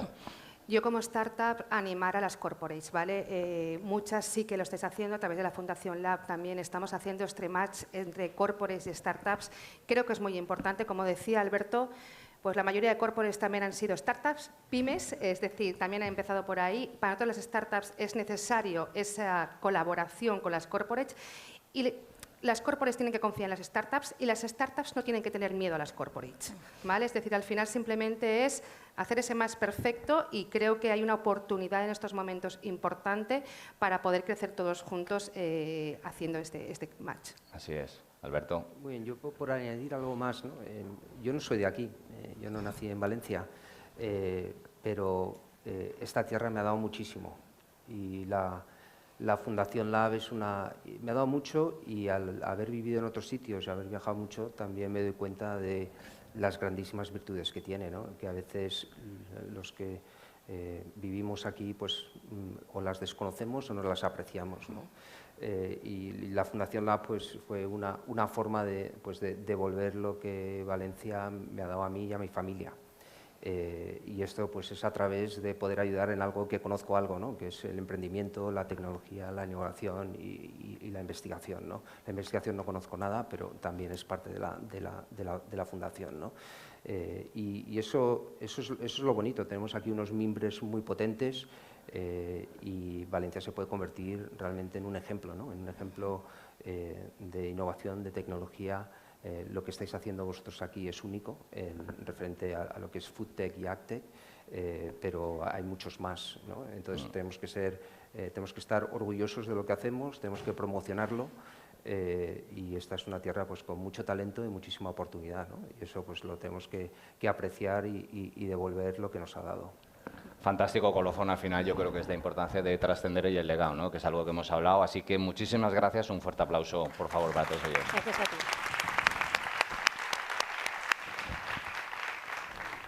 Bien, y yo continúo y me gustaría en este caso llamar a que suba, en este orden es un gran amigo, un gran mentor y especialmente pues un líder también en todo lo que es la industria de alimentación, como es Rafa Juan, para el que pido un gran aplauso.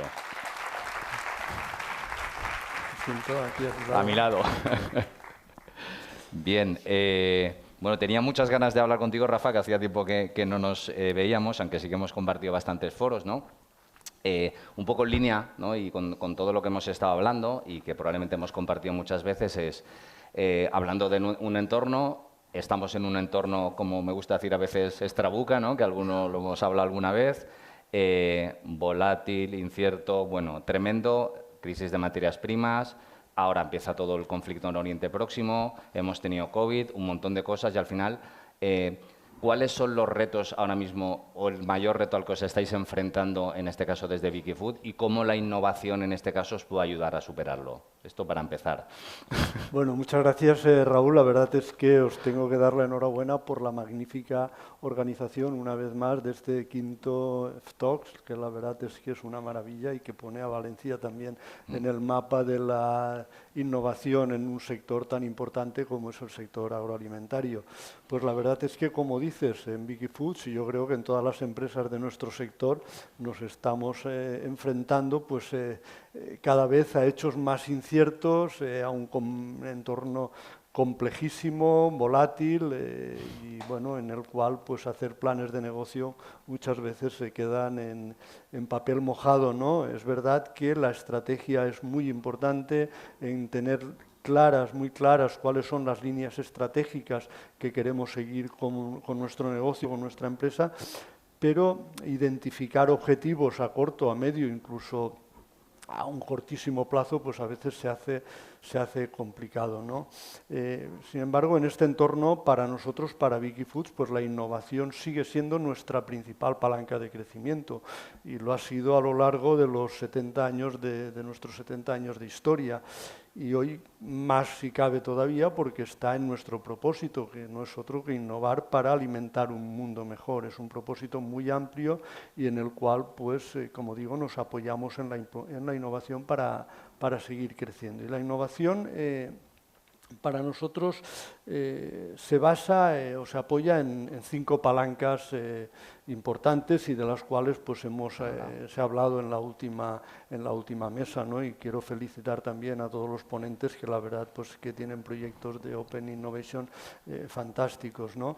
El primer pilar para nosotros son las personas, tener un equipo comprometido, un equipo que funciona al 100% o al 100 y muchos %, y para ello pues es básico tener un modelo de organización plana, flexible y basada en equipos de trabajo en el cual se fomente sobre todo la creación de inteligencia colectiva. Y esto lo hacemos pues mediante la participación de personal nuestro, de nuestras empresas, y también en colaboración con proveedores y también en ocasiones con algún cliente. La segunda palanca son las marcas. Para nosotros la marca es fundamental para poder situar nuestros productos en el punto de venta, para poder llegar al consumidor que ya reconoce la marca y por tanto pues está dispuesto a dar un voto a favor de un producto nuevo. La tercera palanca son los clientes y consumidores, escucharles cada vez más, porque en un entorno tan cambiante, pues de la noche a la mañana se te disparan las materias primas y el portafolio que tenías pues no te sirve para nada. Por tanto, tienes que estar reinventándote y para ello pues es básico escuchar a los clientes. La cuarta palanca para nosotros es la red de distribución.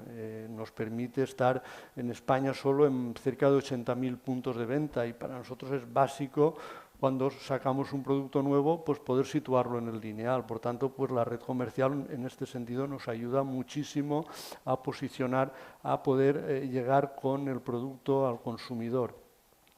Y bueno, y una última palanca, pues la lanzamos hace poco más de año y medio con nuestro proyecto también de innovación abierta, es el proyecto denominado AriHub, que está en colaboración con, ya tenemos pues varias empresas, startups sumadas al proyecto y además numerosas entidades públicas, que es un proyecto como digo, de innovación abierta y de colaboración en el cual pues intentamos aprovechar al máximo nuestro centro de innovación que tenemos en Villalonga y en el cual pues está abierto a que diferentes empresas y entidades públicas, como digo, pues podamos tener un entorno abierto en el cual se facilite la colaboración y la innovación pues entre todos los actores. Sí, yo creo que este es un mensaje que compartimos al final y es que evidentemente la colaboración, o sea, la innovación empieza por colaborar porque evidentemente querer hacer un vertical específicamente para ti es tener un poco un punto de vista, yo creo que bastante restringido, ¿no? Bien. Un poco por entrar también en materia, aunque tenemos poco tiempo, y en el foro, ¿no?, en el que estamos se ha hablado mucho de sostenibilidad, ¿no? Entonces, muchas veces, hablando con empresarios, yo creo que se ha cometido el error de al final restringir la sostenibilidad en un ámbito pues, bastante estrecho, ¿no?, como solamente puede ser el de medio ambiente, cuando probablemente en sí la sostenibilidad es un concepto pues, bastante amplio, ¿no? Pues, por ejemplo, concepto más parecido a todo lo que son certificaciones B Corp y todo esto, ¿no? En ese concepto amplio de la sostenibilidad, ¿cómo de importante es para vosotros este driver a la hora de un diseño de un nuevo producto o de alguna línea estratégica que queráis poner en marcha? Bueno, yo creo que la sostenibilidad está hoy en la visión, ¿no?, en la propuesta de valor de la inmensa mayoría de las empresas. Está claro que en las empresas del sector agroalimentario tenemos una misión muy importante que es alimentar al planeta, un planeta que cada vez está más agotado y en el cual pues cada vez somos más. Por tanto, pues casi hay dos vías que son opuestas, ¿no? Tenemos que producir más alimentos y por otra parte tenemos que hacerlo de una manera más sostenible y que consuma menos recursos. Y lo primero que nosotros hacemos pues es evaluar dónde estamos y para ello pues lo que hacemos es a través de nuestra memoria de ESG, que la hacemos además con una certificación externa, pues situar cada uno de los indicadores, cómo estamos y cómo van evolucionando con el tiempo y sobre todo pues intentar mejorar en lo que para nosotros es básico, que es la huella de carbono, porque se habla mucho de sostenibilidad, de diferentes materiales a la hora de envasar, de diferentes procesos, pero lo más importante en el fondo es minimizar la huella de carbono y minimizar la utilización de recursos como agua, energía, en fin, lo que son los recursos naturales que necesitamos las empresas industriales para producir. Y en esto estamos, ¿no?, en ver pues, de qué manera somos capaces año tras año de ir mejorando con el objetivo puesto, que yo creo que es el objetivo más ambicioso que tenemos todas las empresas en el ámbito de la sostenibilidad, de producir con una huella de carbono cero, ¿no?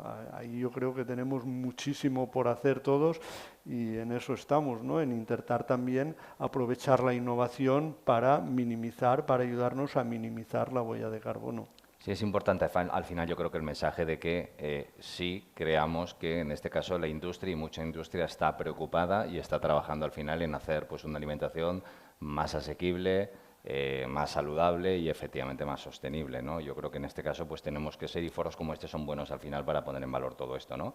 Bien, hemos hablado, se esperan que cerca de 2.000 millones de personas más existan en 2050, ¿no? Al final pues se habla mucho a nivel de eficiencia o de que bueno, probablemente el modelo en sí pues es un modelo que requiere ciertos cambios, ¿no? Entonces, ¿cómo ves el futuro de la alimentación en 50 años? ¿Qué vislumbras? ¿Qué crees que va a pasar? Bueno, a mí me resulta difícil predecir, como decía al principio, si casi predecir qué va a ocurrir el año que viene es misión imposible, qué va a ocurrir dentro de 25 años, pues yo creo que no, a mí se me escapa mucho a la imaginación, pero yo quiero ser positivo, tenemos que ser positivos y poner el máximo esfuerzo en que podamos ser capaces de alimentar el planeta de una forma sostenible.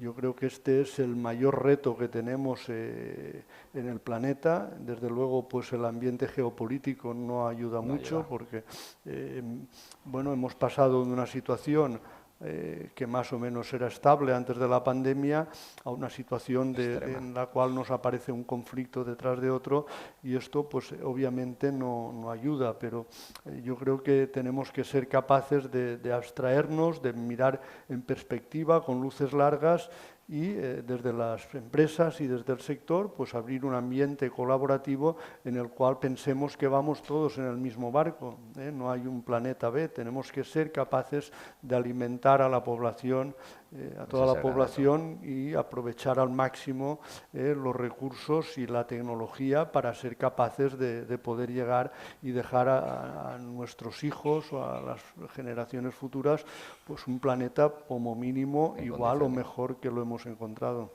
Estoy absolutamente de acuerdo. Y acercándonos más hacia ese presente, no futuro, y rápidamente, ¿en qué líneas de trabajo estáis, o sea, qué tipo de innovación estáis aplicando ahora mismo en todos los desarrollos que estáis lanzando al producto? ¿En qué estáis trabajando especialmente? Bueno, nosotros tenemos varias categorías de producto en las que trabajamos, y desde luego, pues en todas ellas tenemos dos objetivos.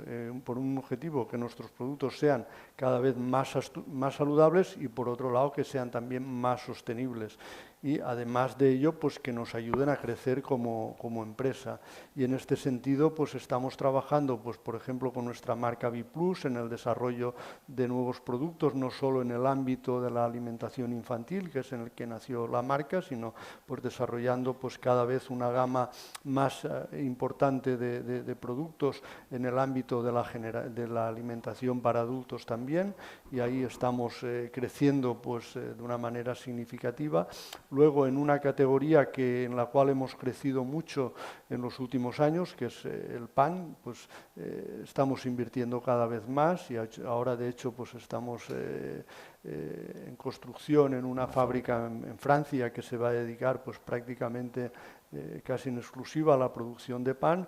Y bueno, yo diría que hoy es uno de nuestros focos más importantes. Y en lo que es la parte de pastelería, que es todos los productos que comercializamos con nuestra marca Dulcesol básicamente, pues aquí seguimos trabajando, desarrollando pues nuevos productos que gusten al consumidor, ¿no? En el ámbito pues de buscar un placer también en el cual pues uno pueda permitirse de vez en cuando, y aquí aplicando también pues los dos principios que decía al principio, de producir productos pues cada vez más saludables y también más sostenibles. Bueno, pues yo creo que ha sido en muy poco tiempo una buena muestra de en qué estamos y qué es lo que nos espera. Y bueno, yo os pediría para todos, ha sido un placer, Rafa, como siempre, y además estamos en tiempo perfecto. Un fuerte aplauso para Rafa, y te pido que no te vayas porque vamos a entregar Muchas gracias y enhorabuena una vez más por el magnífico congreso que habéis hecho. Muy bien, pues como decía, vamos a cerrar esta mañana con lo que muchas startups en este caso estáis esperando, ¿no? Que son los premios que además tenemos por aquí, uno y otro aquí, ¿vale?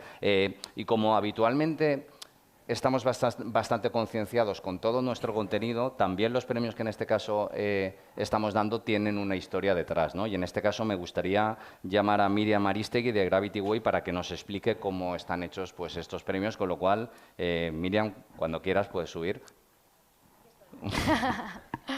¿Qué tal? Hola a todos. Bueno, pues yo estoy aquí porque no sé si me podéis poner la presentación que traía para que podáis verla. Yo estoy aquí porque formo parte de este equipazo de personas que estamos unidas para una misma misión, que es la de conseguir unos mares y océanos libres de plástico.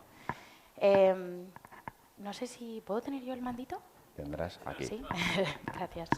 For sure. Sí. Muchísimas gracias.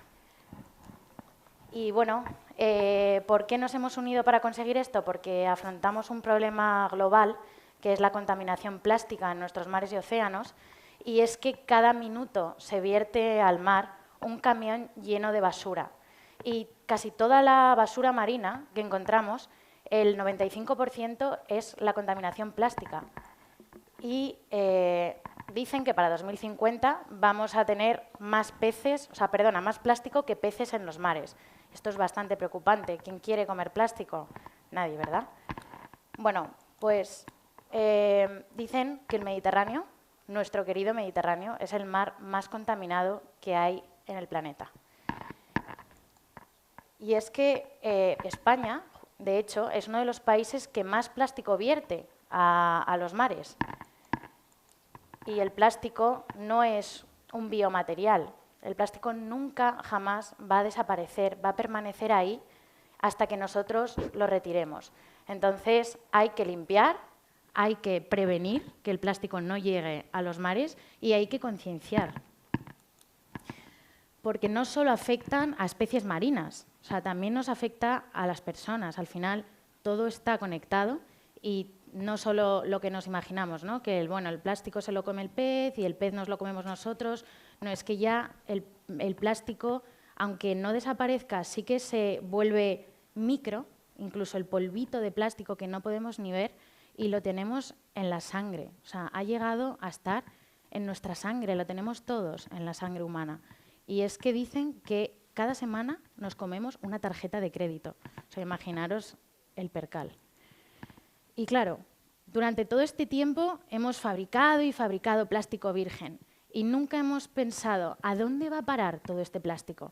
Porque ahora sí que están empezando a surgir muchos proyectos, ¿no? De reciclabilidad y de hay que reusar y sobre todo hay que prevenir no usar tanto plástico. Aquí estáis muchos proyectos que estáis fabricando y que estáis ideando nuevos sustitutivos para el plástico o para cualquier tipo de material sintético que pueda ser reemplazado por algo bio, ¿no? Algo que se degrade.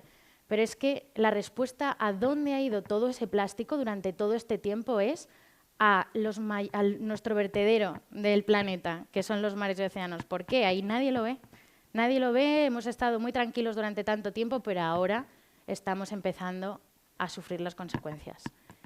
Y es que en toda nuestra labor en Gravity Wave, en estos 3 añitos que llevamos de existencia, nos hemos dado cuenta que las redes y las artes de pesca es el residuo más abundante que hay en el Mediterráneo y en todos los mares. Forma parte del 60%. O sea, imaginaros qué grave es esto. Este plástico ha sido creado literalmente para atrapar a las especies marinas. Imaginaros lo peligroso que es que vaya a la deriva o que incluso caiga en el fondo del mar, ¿no? Que de ahí toda la vida marina se forma en torno a ese plástico y el depredador va, lo muerde, pues se convierte en un microplástico, etc. Y estos somos, Gravity Wave, porque hemos llegado a poder limpiar a día de hoy 280.000 kilos del mar, que se dice pronto, porque tenemos como partners y como colaboradores a más de 5.000 pescadores tradicionales y a más de 100 empresas. Sin ellas no podríamos conseguir esto. Ellas son las que tienen el poder del cambio y nosotros los que hemos ejecutado todo este proceso. Estos pescadores operan por todo el Mediterráneo. Parten desde Grecia y van desde Italia, Francia y España, ¿vale? Ahora estamos abriendo un nuevo canal de recolecta en el Nilo, que imaginaros, claro, todos los ríos contaminados son como canales de basura que llegan al mar. Entonces eso también es un problema que hay que intentar ahí limpiar y prevenir, ¿no? Que llegue a los mares, porque luego los mares, las corrientes, es más difícil. En España tenemos otro tipo de recolecta, que no es solo a través de los pescadores tradicionales que van a faenar, sino a través de las cofradías de pescadores que en puerto acumulan mogollón de redes y que antes no se hacían nada con ellas. Entonces nosotros hemos instalado estos contenedores en puerto, que ya veis está a rebosar, y ellos lo que hacen es depositar ahí sus redes y artes de pesca. Entonces nosotros las recogemos de forma gratuita, ahorrándoles así esta gestión del residuo. ¿Cómo lo hacemos? Pues lo recolectamos, lo reciclamos y luego lo transformamos. ¿En qué tipo de cosas podemos transformar estas redes de pesca? Que es un plástico muy duro y muy resistente. Pues hemos dado con unas planchas que podemos hacer muchas cosas. De hecho, estos trofeos de aquí, como bien han dicho, está hecho de redes recuperadas del mar. Y esto es más o menos lo que nosotros hemos puesto el foco, ¿no? En productos duraderos que no vayan a ser un residuo pronto que vuelva a caer al mar. Y entonces el mobiliario es un muy buen resultado, o también pueden ser materiales para decorar cualquier tienda, cualquier espacio. Hemos hecho muchos proyectos con arquitectos, con diseñadores, pero incluso proyectos para cada empresa adaptada a sus necesidades.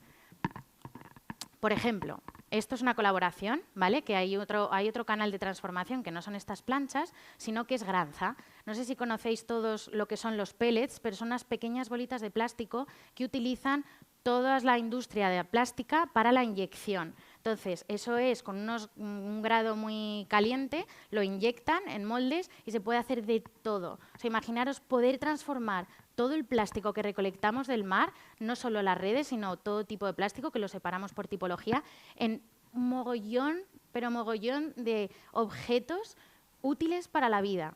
Pues esto es un perfecto ejemplo de circularidad, ¿no?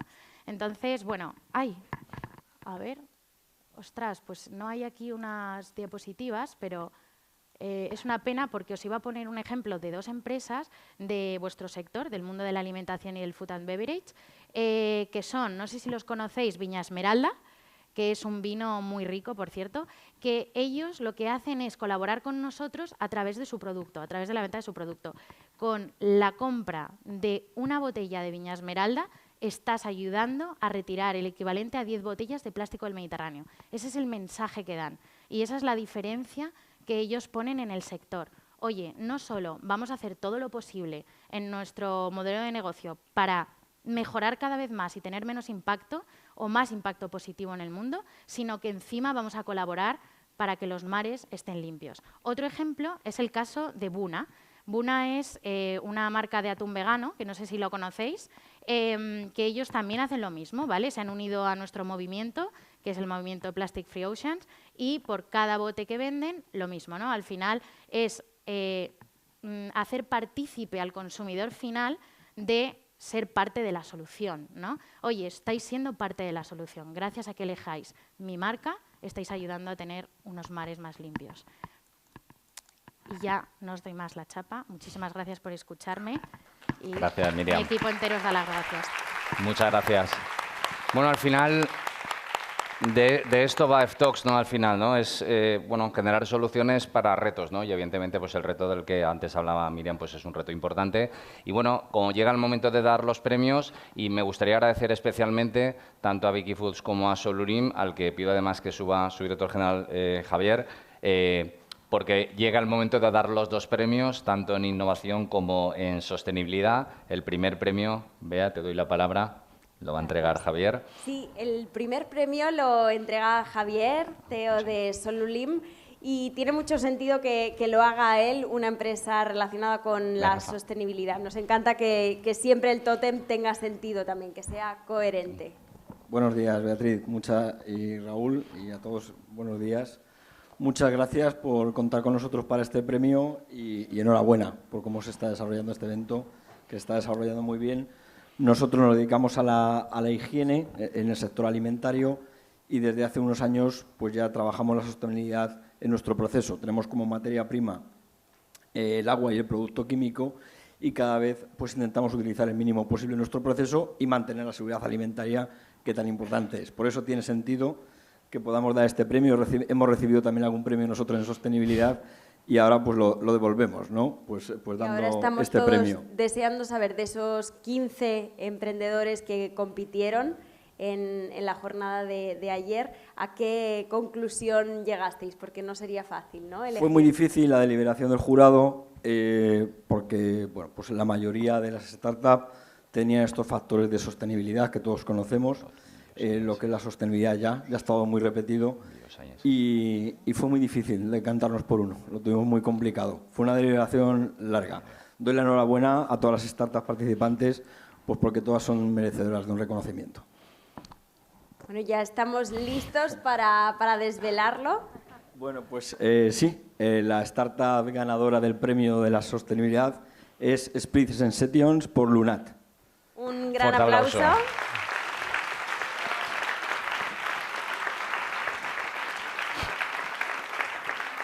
Si la emprendedora está entre nosotros, que se acerque por aquí.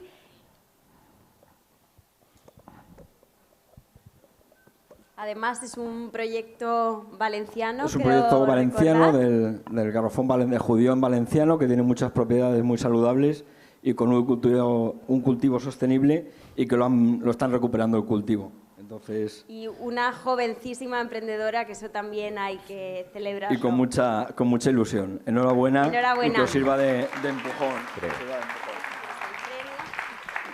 No lo hemos dicho, pero es el primer año que hemos impreso estos cheques, y están impresos con algas también. O sea, el material está hecho por Notpla, la empresa de Rodrigo que presentó antes. Así que aquí también hemos recuperado un material del océano. Wow.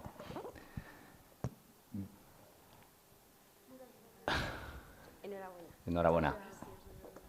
Bien, pues pasamos, si queréis, al segundo premio, ¿vale? La verdad es que, como lo llevo yo escrito y escribo muy mal y se lo he puesto a Rafa, no le voy a poner en la tesitura de entender, en este caso, mi letra. Como sabéis, en este caso el premio es a la innovación, y el premio en este caso es para la startup Lepro Biosciences, a los cuales pues pedimos un fuerte aplauso para ellos.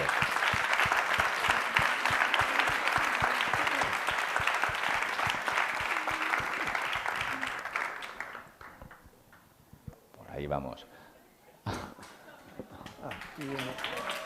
Tranquila, tranquila. Por allí.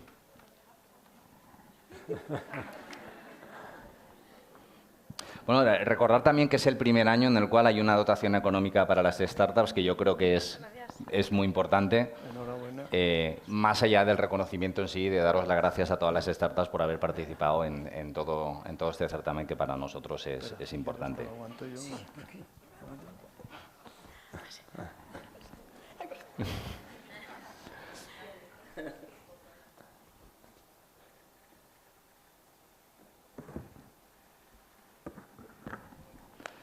Bien, pues con esto damos un aplauso otra vez para ellos. Nada, enhorabuena.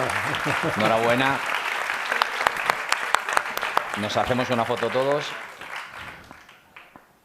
Y mientras nos hacemos la foto, os quiero decir también que vamos a tener ahora un cóctel que vamos a ofrecer en el Ágora, y volveremos en un rato, ¿no? Con lo cual nos hacemos la foto y vamos todos a comer.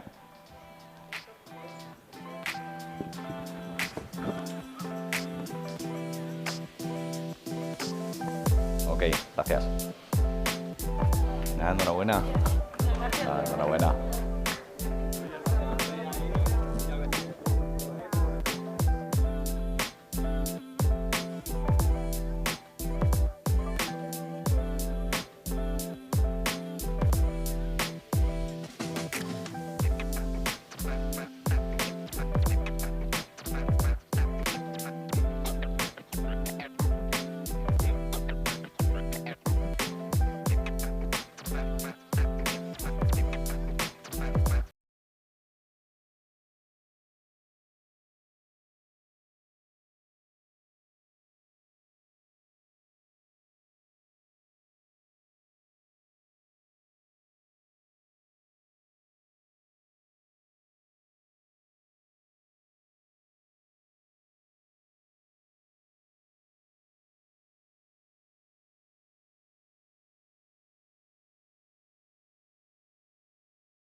me oye? Sí, ahora sí.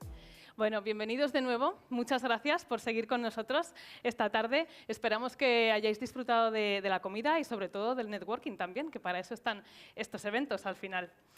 Para comenzar con este bloque de tendencias futuras de mercado, tenemos con nosotros a Christine Gould. Christine tiene más de 20 años de experiencia en innovación y creación de comunidades en torno al sistema agroalimentario y la agricultura, por supuesto. Fundó Food for Food, una organización mundial dedicada a crear soluciones innovadoras para preparar nuestros sistemas alimentarios y los climáticos hacia el futuro. Christine will share with us today how we can design the future of food, thinking not only in the demands of the current generations, but also in the future generations. Christine, welcome to the stage, and let's give her a big round of applause, please. Thank you so much. Hi, everyone.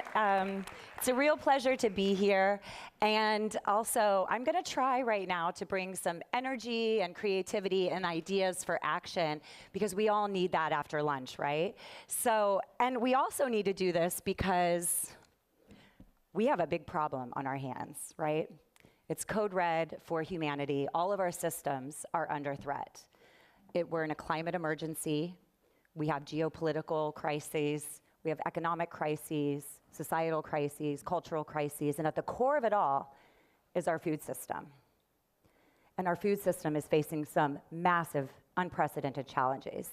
These pictures here of floods, droughts, and fires are, used to be once-in-a-century occurrences, and now they're happening all too frequently, affecting every single one of us all over the planet, but unfortunately, disproportionately affecting our world's most poor and vulnerable.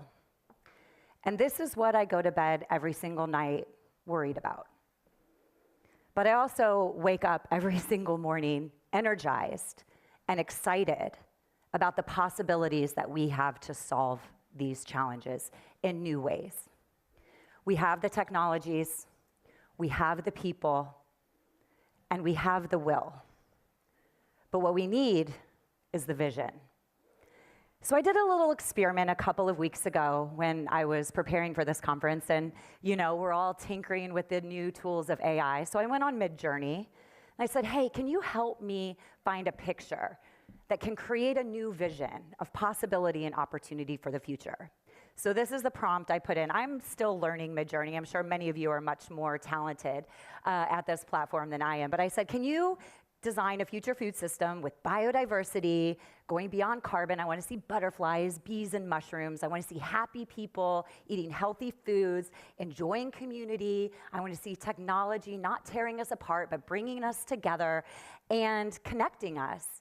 And I also said no sci-fi domes, because I am a big fan of solar punk, but I think we've all seen these future where we're all living in glass enclosures, and I didn't want more of that. I wanted to see another version of what could be. And this is what I got. Okay, it's okay. It's cool. I like that there's, some robot bees, but real bees and butterflies and mushrooms and, these planters giving people flowers and a woman picking, fresh vegetables off some type of robot arm. It's interesting, right? I showed it to my kids. They got excited. They were interested too. Cool, Mom, I want to live in a forest of mushrooms. I did another one. This is kind of weirder, but also interesting. What if we could shop in kind of natural settings, that look like trees and, again, have technology integrated? I don't know why Midjourney does this, with the faceless people. That's a little dystopic, but, again, visions. We're trying to play, and AI can give us some opportunities to do that. But creating these visions is really, really important, okay? Even if they're aspirational and weird and seem idealistic and out of touch, they unlock possibilities in our minds.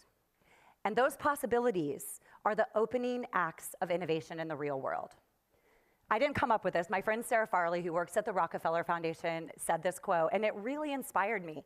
And she reminded me, so often when we watch TV, we have dystopic images of the future. But what if we, the protagonists of our future, created new narratives about what's possible, okay? That's what I'm going to show you that we have in our hands to let grow and take hold in the market. We have possibilities at our fingertips. My organization, Thought for Food, is a next-generation innovation engine. We focus on empowering the leaders of the next generations, millennials and Gen Zs in every part of the world, to give them access to mentorship and resources and opportunities for funding that allow their visions for the future to, scale and grow. And we have an impressive track record. Over the past 10 years, we've, touched 30,000 people in 180 countries, which literally blows my mind. And I want to give a shout out because we have a few of our TFFers here today. So, hey guys, can I get a woo? Yeah, awesome. Thanks for joining. We've accelerated 100 startups who have gone on to raise, significant venture capital. But what I think is most important is we're not just an innovation engine, we're also an innovator engine. We are accelerating humans. We're giving them the capacities and the mindsets that they need to create the change and transformation that will really allow our future to be more abundant for 10 billion people. We're shaping the future of the world's most important industry, the industry at the core of every single crisis and challenge that we face. All of our 17 Sustainable Development Goals come back to food. And we're doing this together with the very people who will be alive in the future. And that's a really, really exciting opportunity. So one of the things that we do is we run the TFF Challenge, the Thought for Food Challenge. It's actually the largest and most diverse innovation challenge in the agri-food tech sector. And this is a real call to action to get people in every part of the world to come in and share their solutions and their startups. And we're able to, select some of the most promising ones and accelerate them and to connect them to corporates to grow. And this is a snapshot from last year's challenge where we had 3,000 teams from 139 countries take part. And you can see some really exciting spaces that our leaders of the next generation are jumping into. Really, all the data shows millennials and Gen Z's top concern is climate change, and you can see that was our top solution space of how they're positioning their technologies. They're leveraging all of the latest and greatest technologies. They're digitally astute, right, being digital natives, and so it's very seamless for them to integrate these technologies into how they're developing solutions. But they're also doing some really cool things about merging those technologies with, new types of open and collaborative business models that are honoring ancient and traditional wisdom and unlocking, new remixed opportunities. And I'm going to dive into what some of the, compelling possibilities we have to support are. So first, let's go into some of the next-gen innovation approaches. And I've only selected a few of them given time. First is crop opportunities. We've seen a lot of exciting plant-based innovations, and we got to taste a lot of them yesterday. And that's really cool to see. What we're seeing the next generation is extremely interested in is how to tap into the diversity of our crops to, again, create new plant-based futures. And that can be both for consumer products, but also novel flavor and aroma experiences. And, this is something that I'm really passionate about coming from the world of plant breeding. And one of the things that has always bothered me is that we call a lot of these crops in the world of the UN and development, we call them neglected crops or orphan crops. That's so sad. We call them at TFF future crops. And that is where we think there's real opportunities to be unleashed. And I'll give you a couple of examples. My friend Sujala is a startup founder from Canada who originally hails from India, and she's unlocking the potential of millet. And millet, this is the year of millets, 2023. Millet is a really exciting crop because, it's naturally high in protein, it's hypoallergenic, it brings all kinds of sustainability possibilities, climate resilient, et cetera. But it's mainly grown by smallholder women farmers in places like India and Nigeria. And so she has launched her first product, which is a millet-based milk, getting great feedback from the market. But what I love is she's going a step further. She sources her millet from smallholder women farmers in India, and she's also working on unlocking breeding programs for millet, digital agronomy programs for the farmers that she sources from, supply chain solutions, and so on, creating a real end-to-end solution to make this crop mainstream. Microterra in Mexico is doing the same thing with Lemna. They are growing lemna on wastewater streams, first from fish ponds with smallholder fish farmers in Mexico, and now with greenhouses, thereby cleaning water waste, growing lemna, which they then turn into a food tech product that has flavor-enhancing properties. So I got to taste some of their products recently on a trip to Mexico, and basically, you know, the foods we love to eat, like ice creams, taste just as sweet or sweeter, or things that are salty taste, you know, that umami deliciousness, and they use less sugar and salt, which is really exciting to see. So it's a really holistic solution that's giving farmers an additional revenue stream, cleaning up water, and giving us a product that can make the foods that we eat more nutritious and delicious.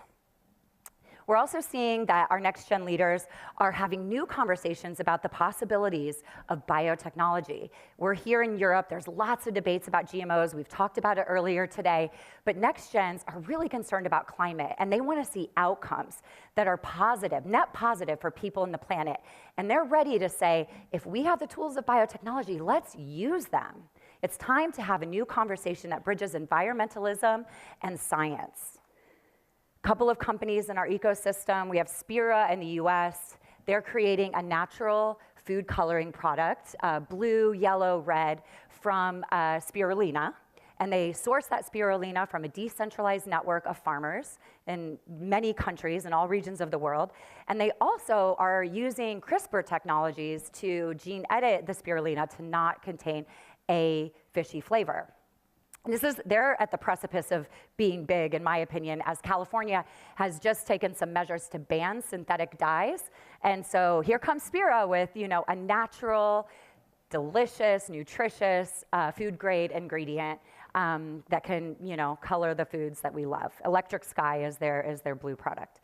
Zelina in Mexico are using the power of precision fermentation to convert crop waste from corn farmers nearby into xylitol.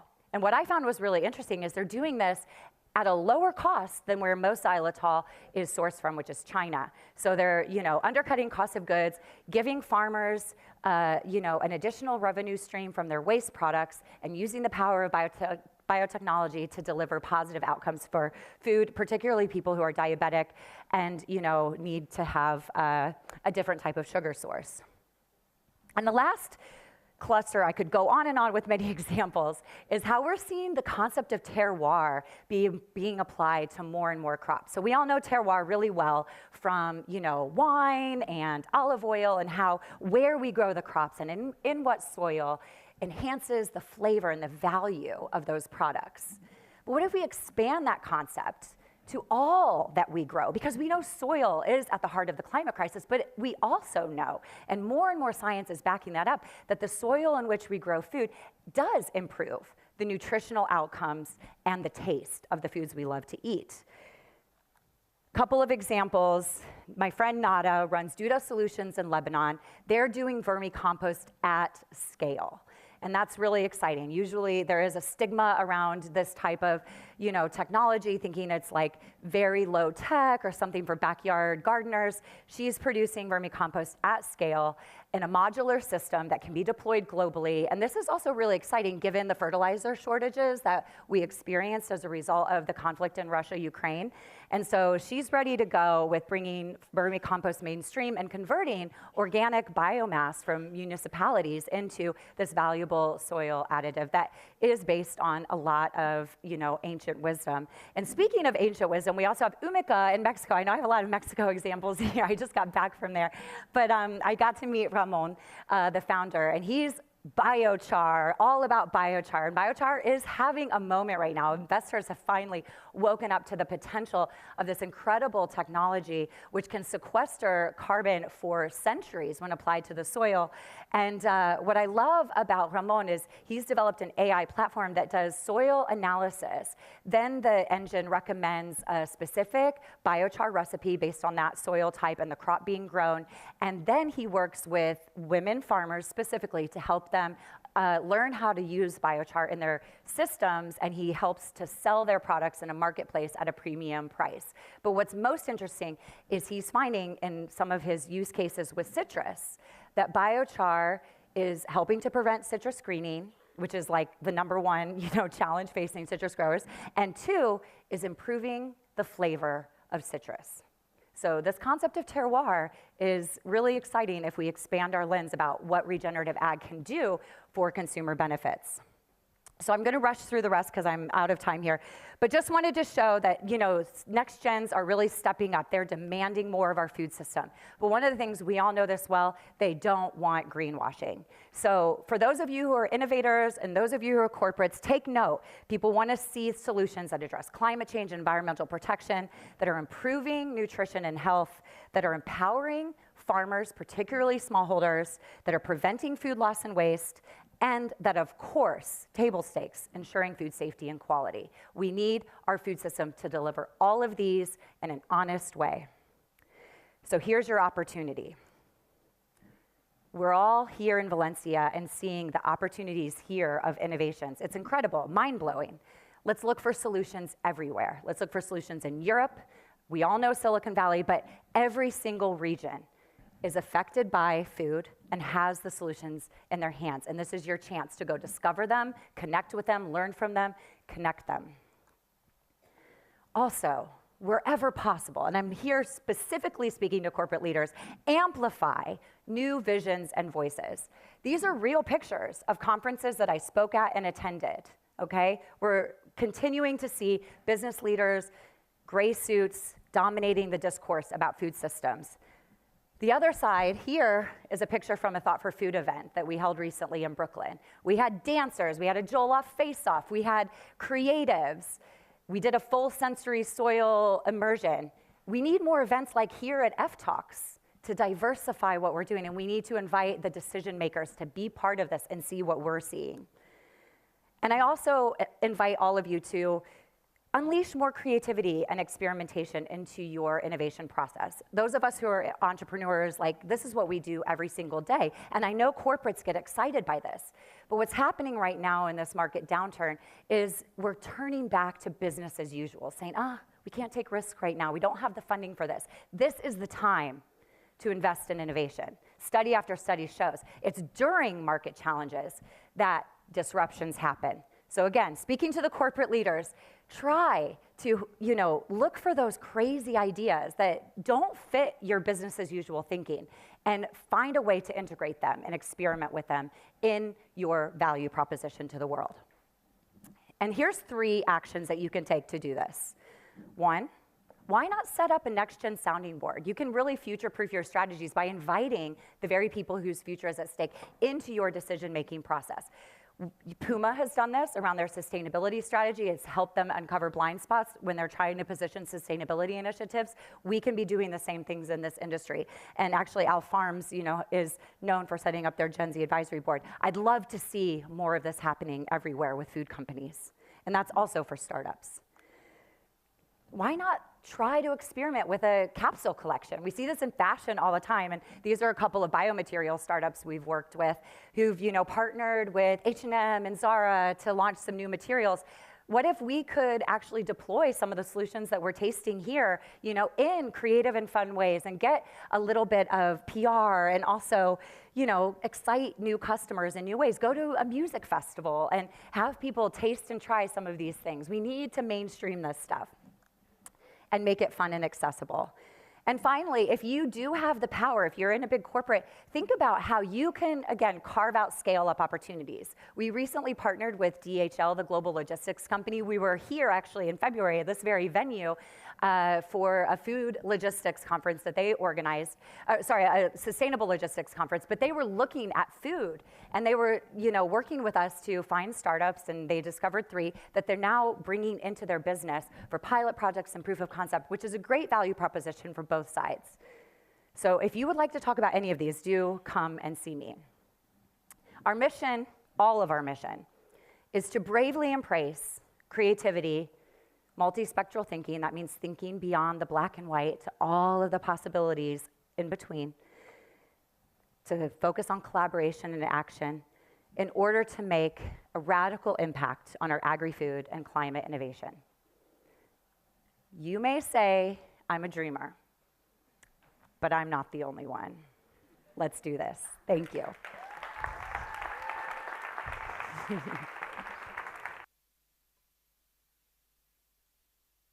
Thank you so much, Christine, for this very, very insightful presentation. Thank you so much.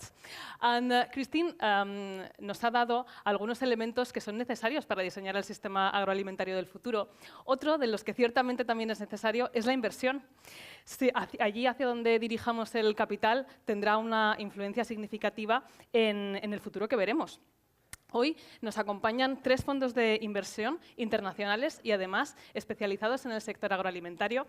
Y además me parece importante enfatizar que en esta edición de ftalks participan fondos de capital riesgo con unos activos bajo gestión de más de 2.000 millones de euros. Esto son 2 elementos absolutamente claves y positivos para el sector agroalimentario. Y con esto, I would like to welcome our next roundtable, moderated by María Escartí, Director of Investing Valencia, to discover what the global investors today are looking for. Thank you very much, and welcome to the speakers.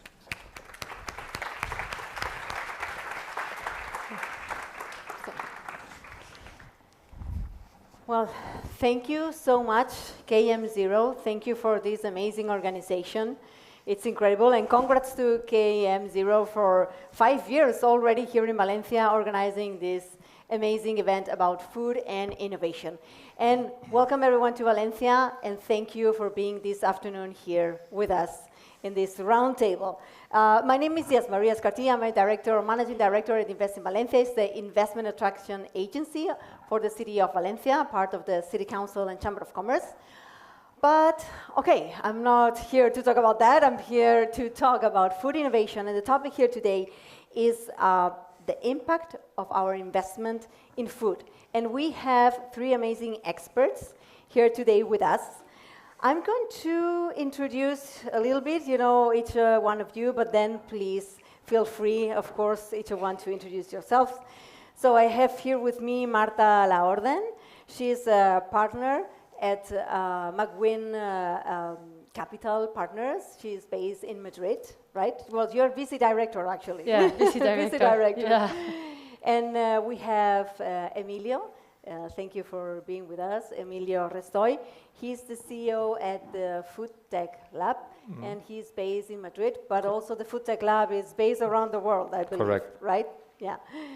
And Olaf Koch, thank you for being with us here today. Olaf is based in Berlin, and Olaf is a partner at Cintinus. And yeah, the 3 of them have amazing and extensive experience in the food tech sector. So Marta, I have you here. So can you please explain a little bit more of what you do and what McWin Capital Partners are you doing? What are you doing with the food tech and innovation? Okay, thank you. Well, first of all, I want to thank you, Kilómetro Cero, because this is a great initiative of connecting all the ecosystem, and it is great to be part of this panel where we try to share and collaborate as much as we can, and also end up getting to know what are the real needs in the corporate world. So thank you very much for the initiative. In McWin, what we do, we invest only in food, but we invest in food service and in food technology. So when we started, our founders created Amrest, and they are very well known in the industry, and they were operators, and they sold the company that they created with 2,400 restaurants. So when they sold it, they decided that the world, the food, needed to have a transformation. And so that's why they created McWin Capital Partners, with the idea of investing in food service and in food technology, to make synergies in both of the verticals, similar to what the corporate world is doing, right? Because the corporate world is getting this innovation, open innovation, and what the consumer really wants in the corporate world, we do more or less the same with our portfolio of restaurants. And the thesis has proven to be right. We try to understand what the consumer wants and try to incorporate technology in all of those restaurants and trying to transform the industry from our perspective. Yeah, thank you. And Emilio, what about the Food Tech Lab? What are you doing, and what are you doing there, and what is the Food Tech Lab doing? Right? Yes, thank you for being here, and again, congratulations to Kilómetro Cero for the gathering. The Food Tech Lab starts in a slightly different way from most venture capital.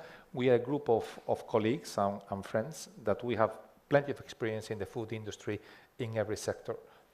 Myself, I was a CEO of a wine and spirits company for 14 years. And we came together and we realized a couple of simple things, but took us some time to realize, and I think they are strong. One, if I may say, food tech is the new high tech. Food tech is growing at enormous pace, it's going to keep on growing. We are scratching the surface, and it will change a lot of things. Second, corporates don't have a clue how to handle it. We came from corporate companies. Some of our partners and friends have managed multi-billion-dollar companies. It's difficult for a corporation to manage it. I know it sounds weird, but corporations are so big, are so complex. If they try to apply their methodology to startups, it doesn't work. So you have to see a different way of treating. Third, the technology is there. There are brilliant people with phenomenal ideas. I'm sure among the audience there are great creators, but they need to have a business plan that supports it, and the business plan has to be down to earth. And how do we see ourselves? We see ourselves as a bridge, if I may say.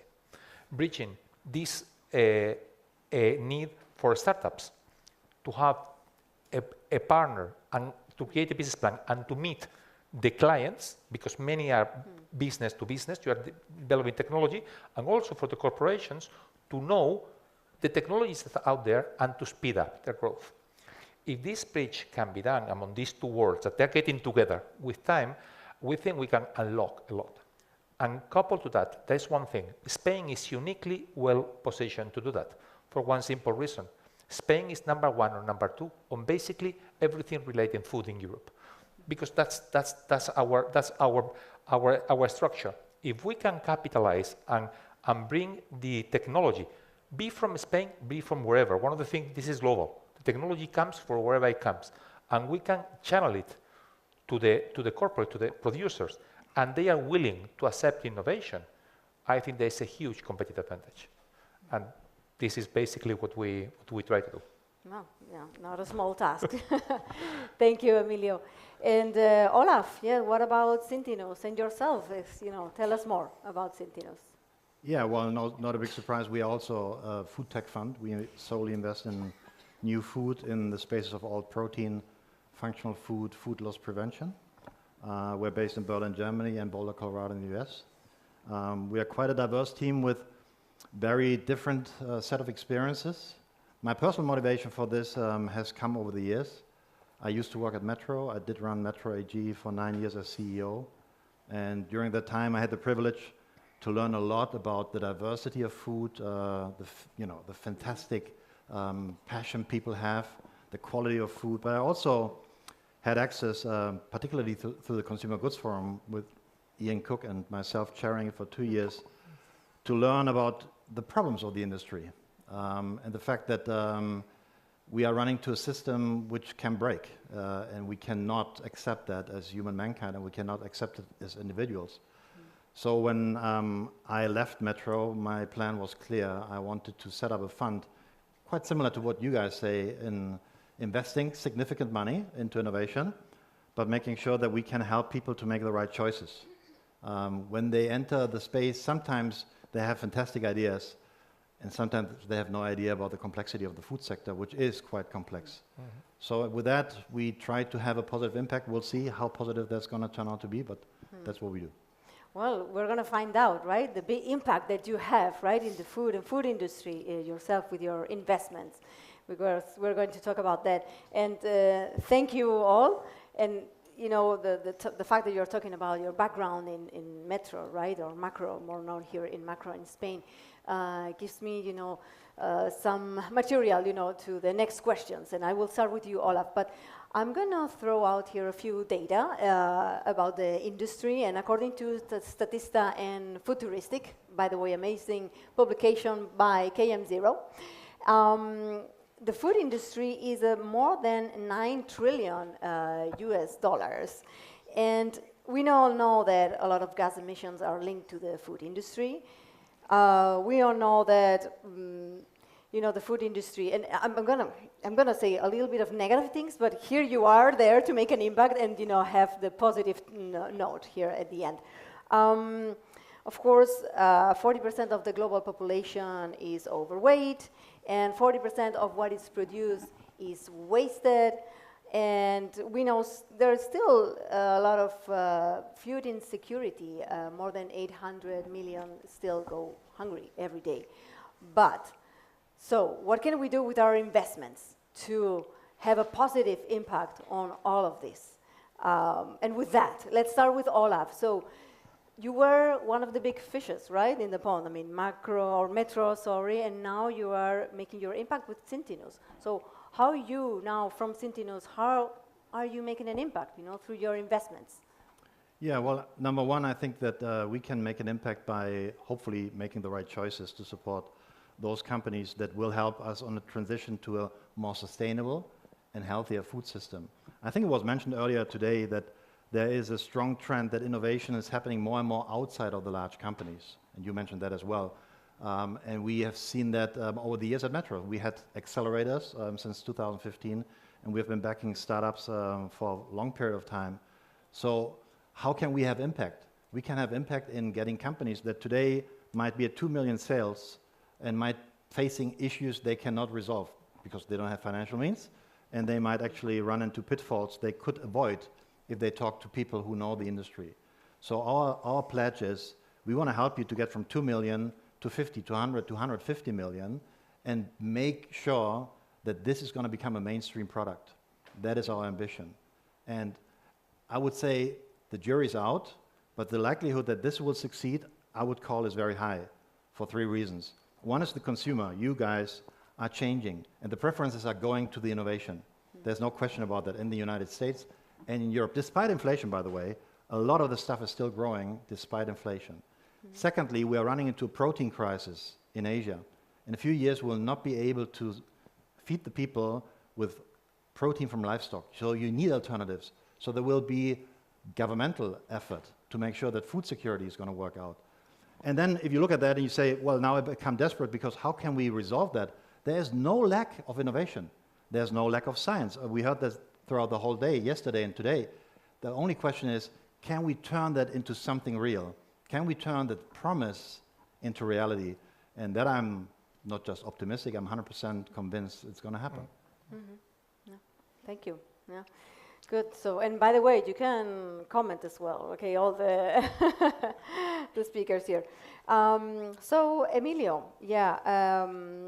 Now let's talk about, you know, where the money should be going. I mean, in your opinion, right? And let's talk about also how can we differentiate, for example, a very flashy trend in investment for the one that is really needed in the industry. So, in your opinion, where, should the money be going to? The money in the food tech is very, very, very wide. You have from the need of protein, and then you have a functional food, which is today what yesterday was pharma. So there's a blend between pharma and food, and then on the other side you have recycling, how you can recycle and have a circular economy, and everything. I think trends come and go, and if you see the, sorry to go back again to the high tech, you have to see high tech went by bubbles and went by fashions. I think the food tech is not yet there, but will have its go. I would say that the smart thing is to have the technology and the science, but there's no lack of science. I completely agree with you. Technology is there, there are brilliant people. It's the business plan that supports it that will make a difference. We strongly believe so. And a business plan that aligns with the needs of the consumers, but also the industry. We talk about the 9 trillion industry. Imagine the legacy. Yes. Try to move this legacy. First, understand it, then tweak it, and then you can disrupt it. But if you don't understand it. So for me, the smart money, companies with a great technology, perhaps not the smartest technology in the world, that can be scaled, because you have to scale up. Things are lab scale, and then you have to feed protein, and then you have to make it 80,000 ton per year production plant. That's a world apart. So for me, it's a technology that can be scaled up in a business plan that understands that, and understands the economic needs of it. Then you can be disruptive. But normally, to be truly disruptive, the economies of scale and the time and the understanding of what you are going to be disruptive with is fundamental. Yeah. No, very good point. And I mean, innovators have you know, and I mean the three of you as these kind of mentors and helping them to also have, you know, the innovators that have these ideas, right? And you're helping them, bringing them all these ideas to the ground, as you were saying, right? Or with a business plan, so to say, a little bit, yeah? There's one thing, is I don't know, I don't want to call it smart money. I'm just saying, trying to be active and try to build things together. Companies like ours do not only bring money. Perhaps money is the least important thing. We bring the network and expertise, and sometimes by doing the due diligence and say, I want to work with you, we are giving them a great go. Yeah, perfect. Thank you. And Marta, so for you, can you tell us, and this is actually for all of you, we can talk about that. Can you tell us more about your portfolio? What, you know, latest investments are really innovative at McWin Capital? I suppose that we do all more or less the same, right? We look into finding the real needs, right? We invest in things that are necessary for the industry. We want to, something that is going to be used by the consumer. And one of the things that happen in the food industry is very high intensive in capital, right? So again, this is something that only the funds cannot do, and so that's why it's great that we have this ecosystem. So every time that we invest in a company, because we find that innovation or science or alternative proteins, which is going to reduce or tackle the problem of the people in Asia, and it is going to reduce the water usage in elsewhere. All of that requires a lot of money and requires the customer, right? So that's why we cannot do it by ourselves. One of the investments that we do, the way we look impact in our company is things that are going to impact today. So we can invest, for example, in sustainable packaging. It is very clear that all the companies need to find this sustainable packaging. Its regulations are towards changing all the plastic. So that's one of the things that we look when we invest, impact that we can make today. And also, given that we're a fund and that we can think long term and that we can be a little bit more innovative than the companies in the corporates, we look to companies that can make the impact in the future. So we, for example, invested in cell-cultured meat. This is something that today is not in the market. Well, it is in the market in the United States. It's not to the mass market, but hopefully at some point it will come to the mass market. There are so many challenges that need to be solved. Educational first on the consumer, regulatory.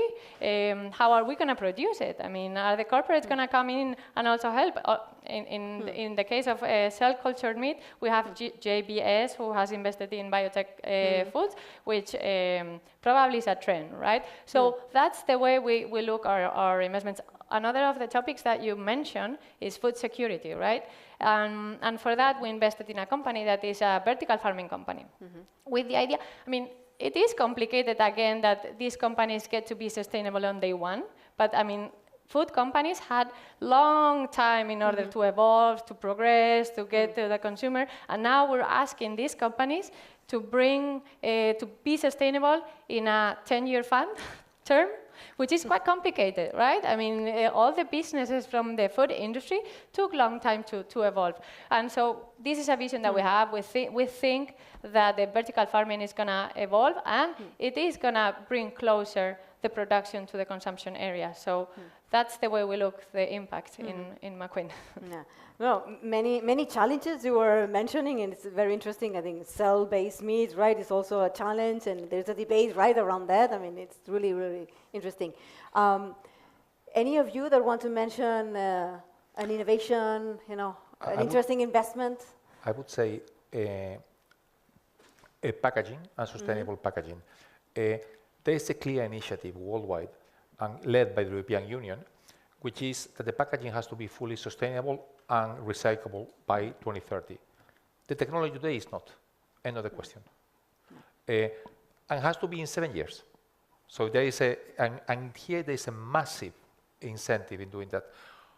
And I don't think a single technology will do.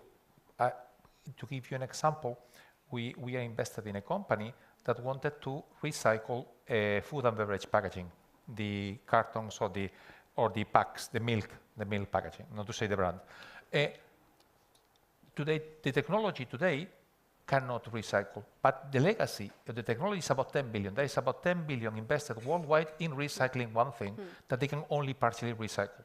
So if you try to go head-to-head against 10 billion euro in legacy, I can imagine the results. So it's trying to understand this technology and then working together and in bridge, partnering with existing legacy, and how can we together do it better and do it in an economical and feasible way.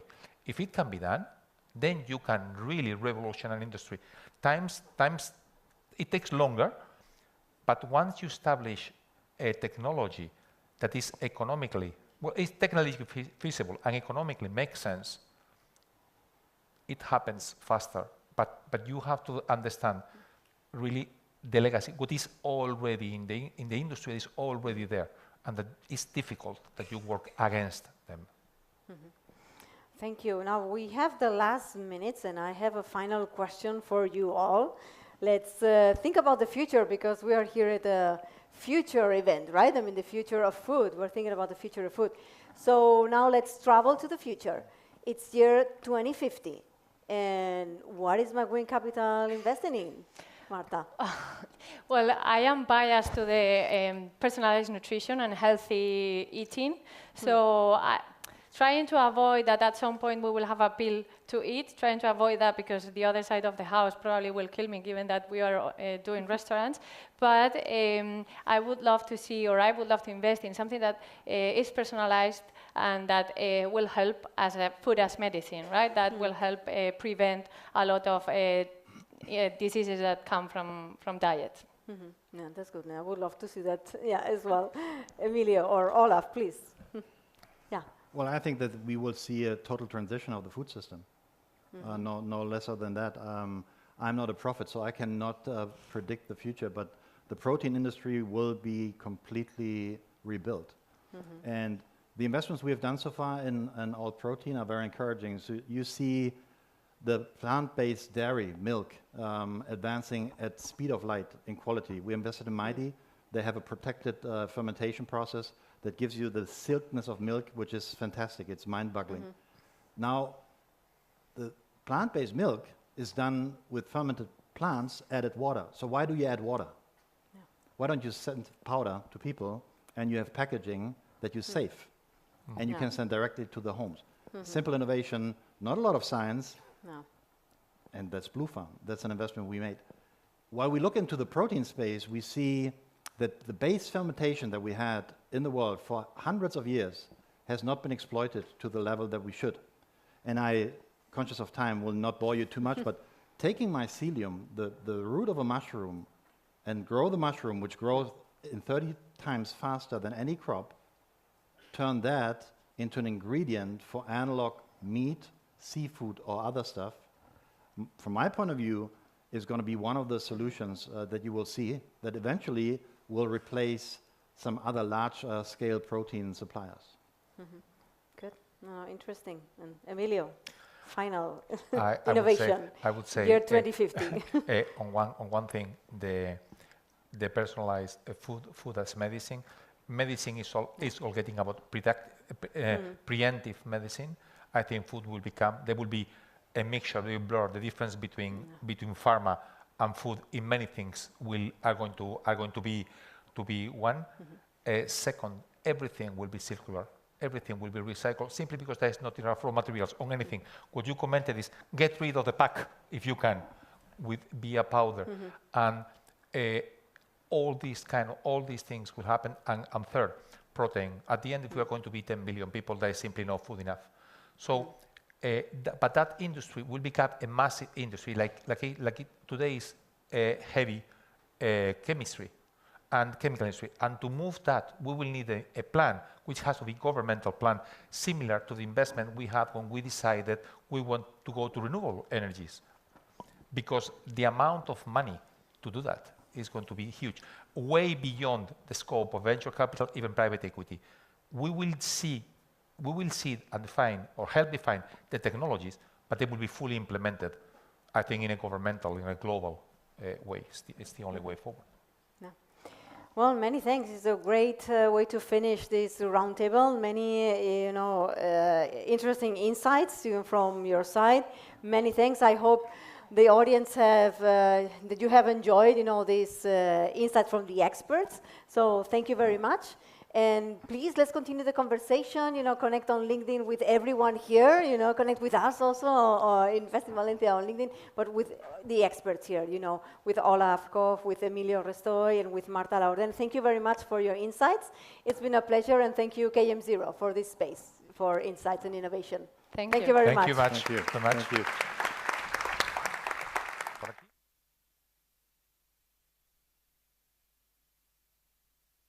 Yes.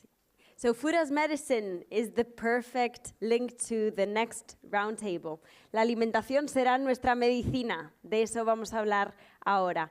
Para la mesa redonda hemos invitado a diferentes perfiles, desde inversores, desde agentes del ecosistema, hasta científicos y emprendedores que están proponiendo y poniendo encima de la mesa cómo podemos prevenir esas enfermedades, cómo podemos sentirnos mucho mejor gracias a la dieta. Así que doy la bienvenida a todos los panelistas para que me acompañen en el escenario, y será una mesa redonda moderada por Agrotec de la Universidad de Valencia. Muchísimas gracias.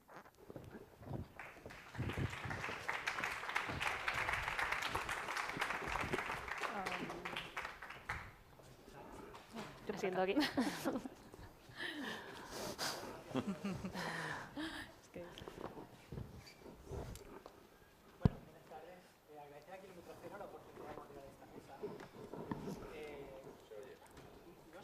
No.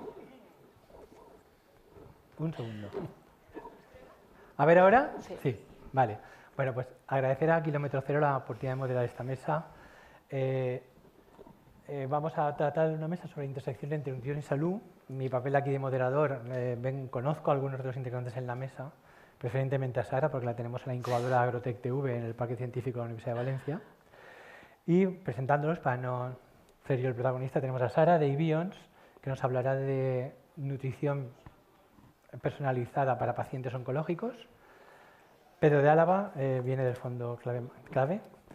Él nos hablará de cómo los funders pueden ver este tipo de iniciativas. Elvia Domingo, a la que interrogaremos un poco sobre los programas del EIT en relación a este tema y otros relacionados con nutrición.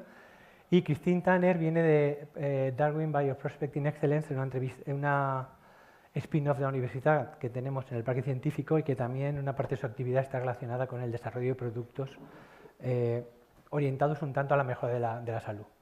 Bueno, yo creo que vamos a empezar por las dos empresas que concretamente realizan unos trabajos dirigidos en este campo, para luego pasar ya a aspectos generales con el EIT y de inversión.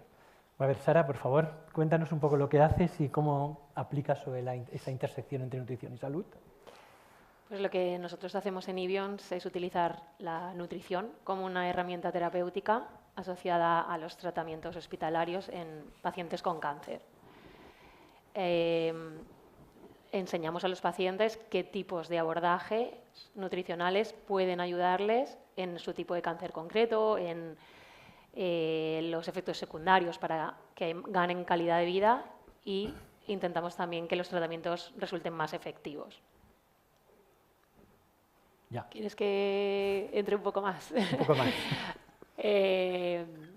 Lo que estamos desarrollando actualmente es una aplicación a través de la cual damos nuestro servicio de una forma un poco más indirecta, con la idea de hacer el servicio más sostenible y poder entrar en el sistema sanitario, que es al final nuestro objetivo en Ibions, que todas las personas puedan recibir un tipo de tratamiento nutricional, porque creemos que a nivel científico hay mucha evidencia del efecto positivo que la nutrición puede tener en muchas patologías.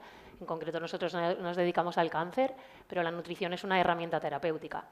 Entonces, hemos desarrollado esta aplicación con idea de poder entrar en el sistema sanitario y que cualquier persona pueda recibir este tratamiento. A ver, Cristín, cuéntanos tú en Darwin, ¿cómo veis el desarrollo de productos relacionados con salud, incluso si podéis interaccionar o interactuar con iniciativas como la de Beyond?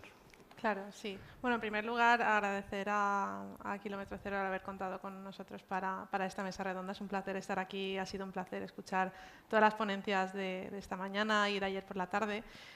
Darwin es una spin-off de la Universidad de Valencia, como ha comentado antes Pedro. Llevamos en el Parque Científico desde el 2017 y hacemos bioprospección microbiana aplicada a diversos campos, pero uno de ellos es justamente el sector alimentario. Para ir más concretamente a alimentación y salud, que es el tema que estamos abordando hoy, en Darwin trabajamos sobre todo dos líneas que están relacionadas con la salud.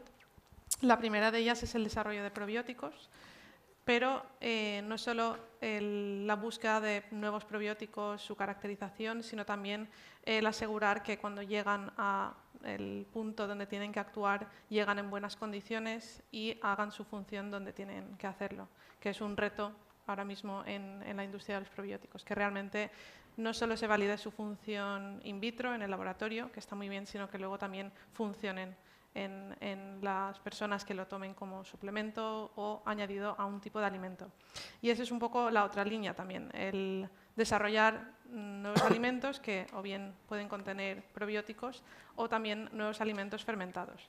Al final la fermentación es una técnica milenaria, se ha utilizado desde hace mucho tiempo, pero en los últimos años estamos viendo los beneficios de la fermentación de precisión, donde el proceso realmente es un proceso controlado, donde se obtienen unos resultados, unos productos fermentados robustos, porque muchas veces en las fermentaciones naturales también la robustez del proceso depende mucho de las condiciones ambientales, de la temperatura, la humedad, y puede dar lugar pues, a lotes que no son correctos. Pero luego también la fermentación de precisión tiene un impacto importante en los perfiles nutricionales de los alimentos, porque al final la utilización de microorganismos que no solo fermenten el producto para dar lugar a unas cualidades organolépticas mejoradas, a una textura mejorada, sino que también produzcan vitaminas y otros nutrientes que mejoren las cualidades nutricionales del producto, al final eso es lo que se pretende conseguir, ¿no? Productos que sean más sostenibles, más saludables y más sabrosos. Y ahí viene un poco, creo que la interacción con la empresa que nos acaba de escribir Sara. Al final, bueno, la nutrición es una parte muy importante para no solo la salud, sino también la calidad de vida y los alimentos fermentados creo que pueden aportar mucho en ese aspecto, en ese campo. A ver, Elvira, tú que has oído ambas intervenciones, tú eres Program Manager de IT. IT tiene toda una serie de programas donde podrías coger estas iniciativas o no, o donde podríais profundizar en iniciativas de nutrición y salud. Cuéntanos un poco cuál es la situación actual de IT en estos programas. Bueno, lo primero que les puedo decir es que son perfectas candidatas para alguno de los programas que tenemos en IT Food. Y efectivamente nutrición es una de las prioridades que hemos definido en las 3 misiones en las que trabajamos en IT Food y en torno a las que dirigimos todas las actividades y todos los programas que hacemos. ¿Y cómo lo hacemos? Bueno, tenemos una serie de convocatorias que son recurrentes y en ellas favorecemos y promovemos la cofinanciación de proyectos colaborativos entre diferentes organizaciones. Y estas organizaciones pueden ser centros de investigación, universidades, industria, por supuesto, y también startups. Al final lo que queremos es que colaboren y que lleven al mercado productos y servicios que estén listos en un periodo de unos 2 o 3 años, ¿vale? ¿Y aquí qué tipo de proyectos pueden entrar? Pues para que os hagáis una idea, los 2 últimos años, junto con CSIC y otros socios del consorcio, han desarrollado un modelo predictivo para detectar obesidad infantil en edades muy tempranas. Pero otro tipo de proyectos, y uno al que yo le tengo particular cariño, por ejemplo, es uno de educación que se llama Salvacomidas y con el que damos herramientas a los docentes en toda España. En concreto, el año pasado trabajamos con 40.000 niños. Se les dan herramientas a los docentes para que puedan hablar sobre salud, nutrición y sostenibilidad también en los colegios. Entonces, son un tipo de actividades en las que enfocamos toda esta colaboración entre diferentes organizaciones. Y otra área en la que trabajamos es mucho con consumidores. A nivel de consumidores, desde iniciativas como Straight to Market, y desde aquí hago un llamamiento a los retailers para que puedan incorporar productos de startups en sus estanterías y que no se queden en tiendas más nicho, que puedan llegar al mainstream, a los consumidores mainstream, para que hagan co-creación con consumidores y trabajen también junto con startups. Y bueno, eso es todo. Trabajamos también mucho con emprendimiento, pero os lo cuento luego si quieres. Una pregunta para enlazar con lo que le preguntaremos a Pedro. ¿Los programas de ID enlazan también con financiación, con fondos de inversión? ¿Llegáis a ese nivel con las startups que estáis desarrollando? ¿De cofinanciación? Sí. Sí, por supuesto. No solo hay cofinanciación, también hay financiación para que desarrollen sus actividades. Todos nuestros programas para startups cuentan con mentorización, training y por supuesto, financiación.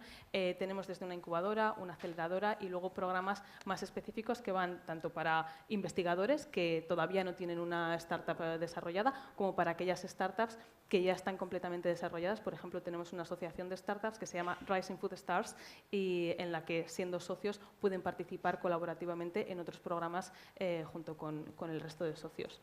Pero hay también un programa para mujeres emprendedoras, por ejemplo, en el que somos muy activas. Trabajamos con 130 startups cada año en toda Europa, bueno, en 13 países.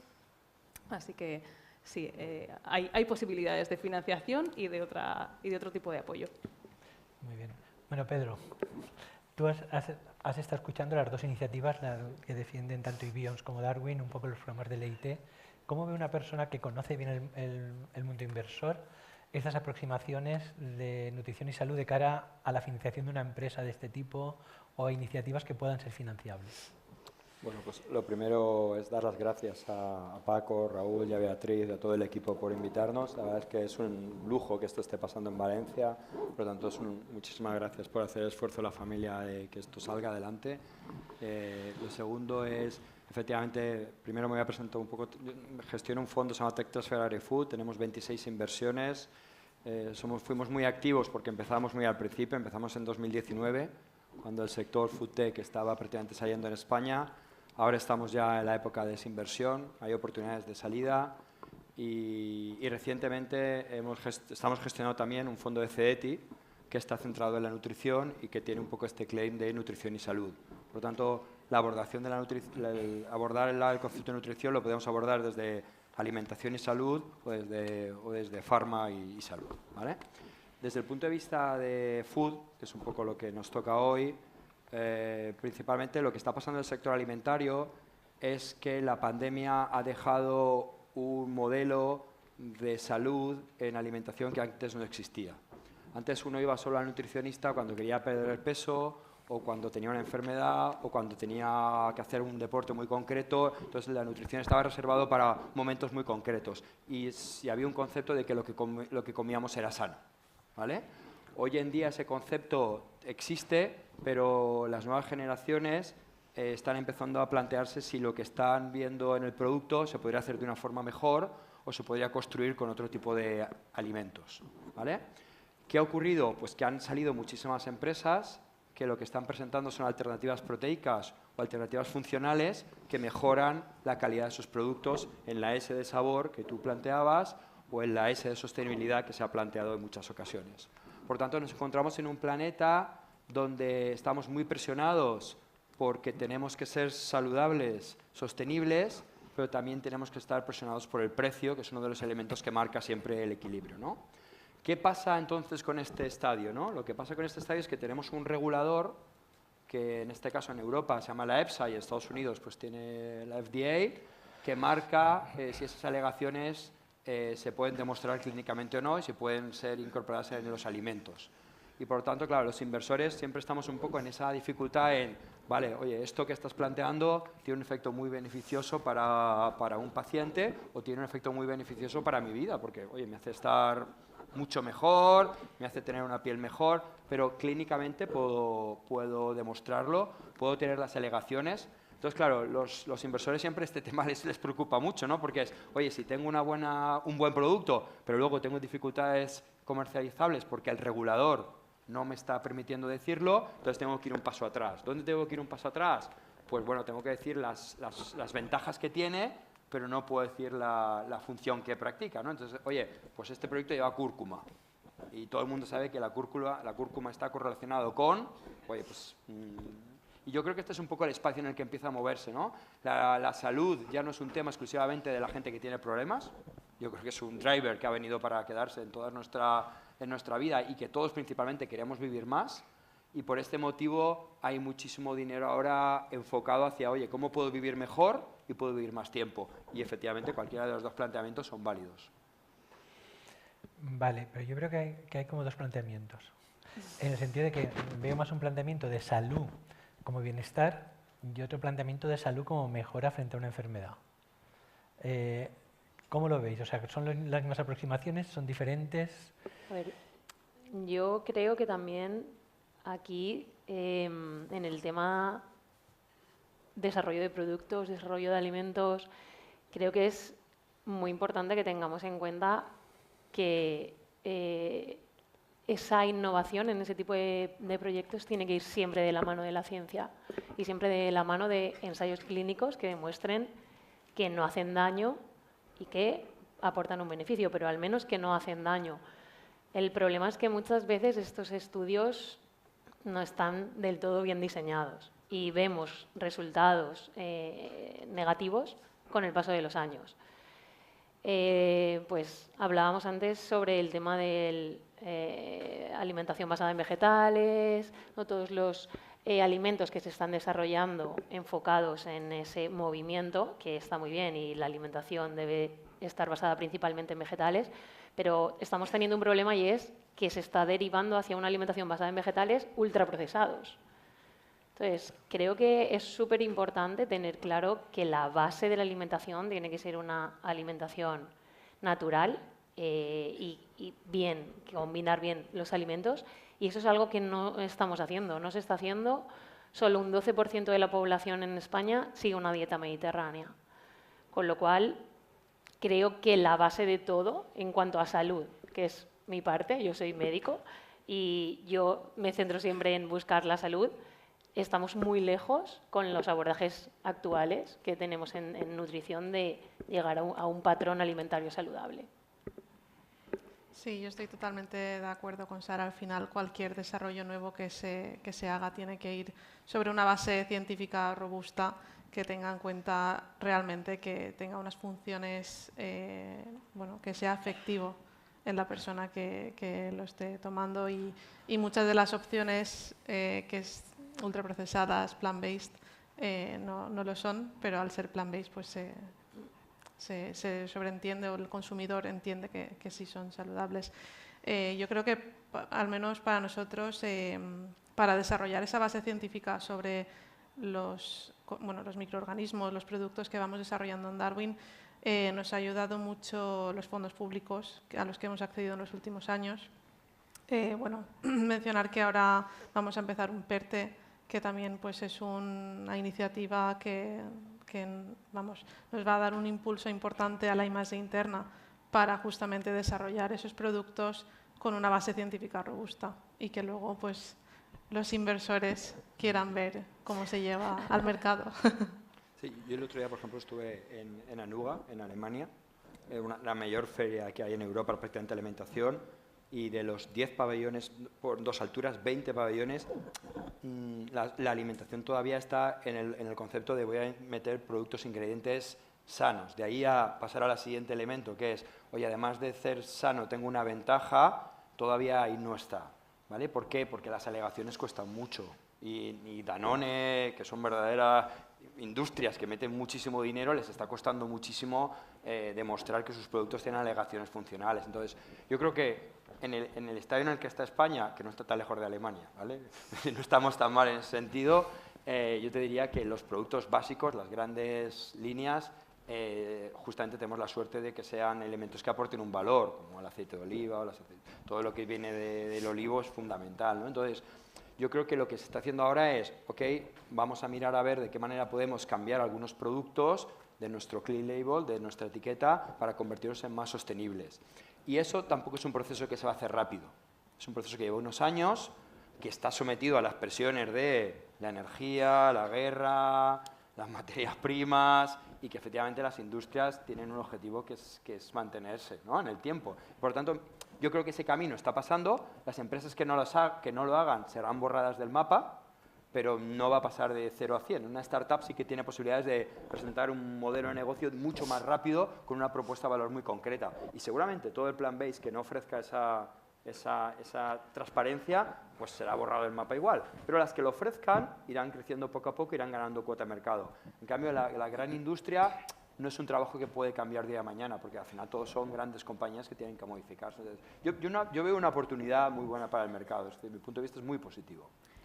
Hay mucho hueco. Añadiría efectivamente que la diversificación de las fuentes de proteínas es una buena oportunidad, tanto para startups como para industrias, pero no nos podemos olvidar de que para hacer llegar al consumidor mainstream todas estas nuevas soluciones, que pueden estar clínicamente validadas, pueden ser novedosas, pueden ser buenas, y hago un poco de abogada del diablo, que no todo lo ultraprocesado tiene por qué ser malo, pero es verdad que las startups se enfrentan a un problema de escalabilidad, de que tienen que poder llegar a esos consumidores y tienen que poder fabricar a esos volúmenes que son necesarios para satisfacer la demanda general. Entonces, ahí las fuentes de inversión, tanto a nivel de industria como a nivel de startups, se tienen que dirigir bien. Y luego, por otra parte, me gustaría también mencionar un punto, y es en torno a la densidad nutricional, porque es un tema que cada vez se está tratando más y que con proyectos como los que veíamos antes de agricultura regenerativa se está viendo que la densidad de los alimentos que comemos ha bajado mucho y tenemos una buena oportunidad para mejorarla. Y es otro punto que todavía no se estudia mucho, pero está ahí. Vale, yo creo que habéis nombrado 2 puntos, que son escalabilidad y tener una buena base científica para asegurar que los alimentos son saludables. Vale, en la situación en que estamos, las startups, los spin-off, ¿tienen posibilidad de tener financiación para cubrir esos 2 objetivos? Porque son los objetivos caros. Vale, yo contesto, si quieres, a uno, que es el de la escalabilidad. ¿Vale? Vale. Claro, cuando tú montas, o cuando antes se montaba un proyecto, ¿vale? Tú montabas un proyecto porque veías que había una demanda, entonces esa demanda tú montabas la fábrica y luego salías a vender jamones, ¿vale? Porque la gente consumía jamones, ¿vale? Hoy, si montas una fábrica y sales a vender jamones, no te vas a...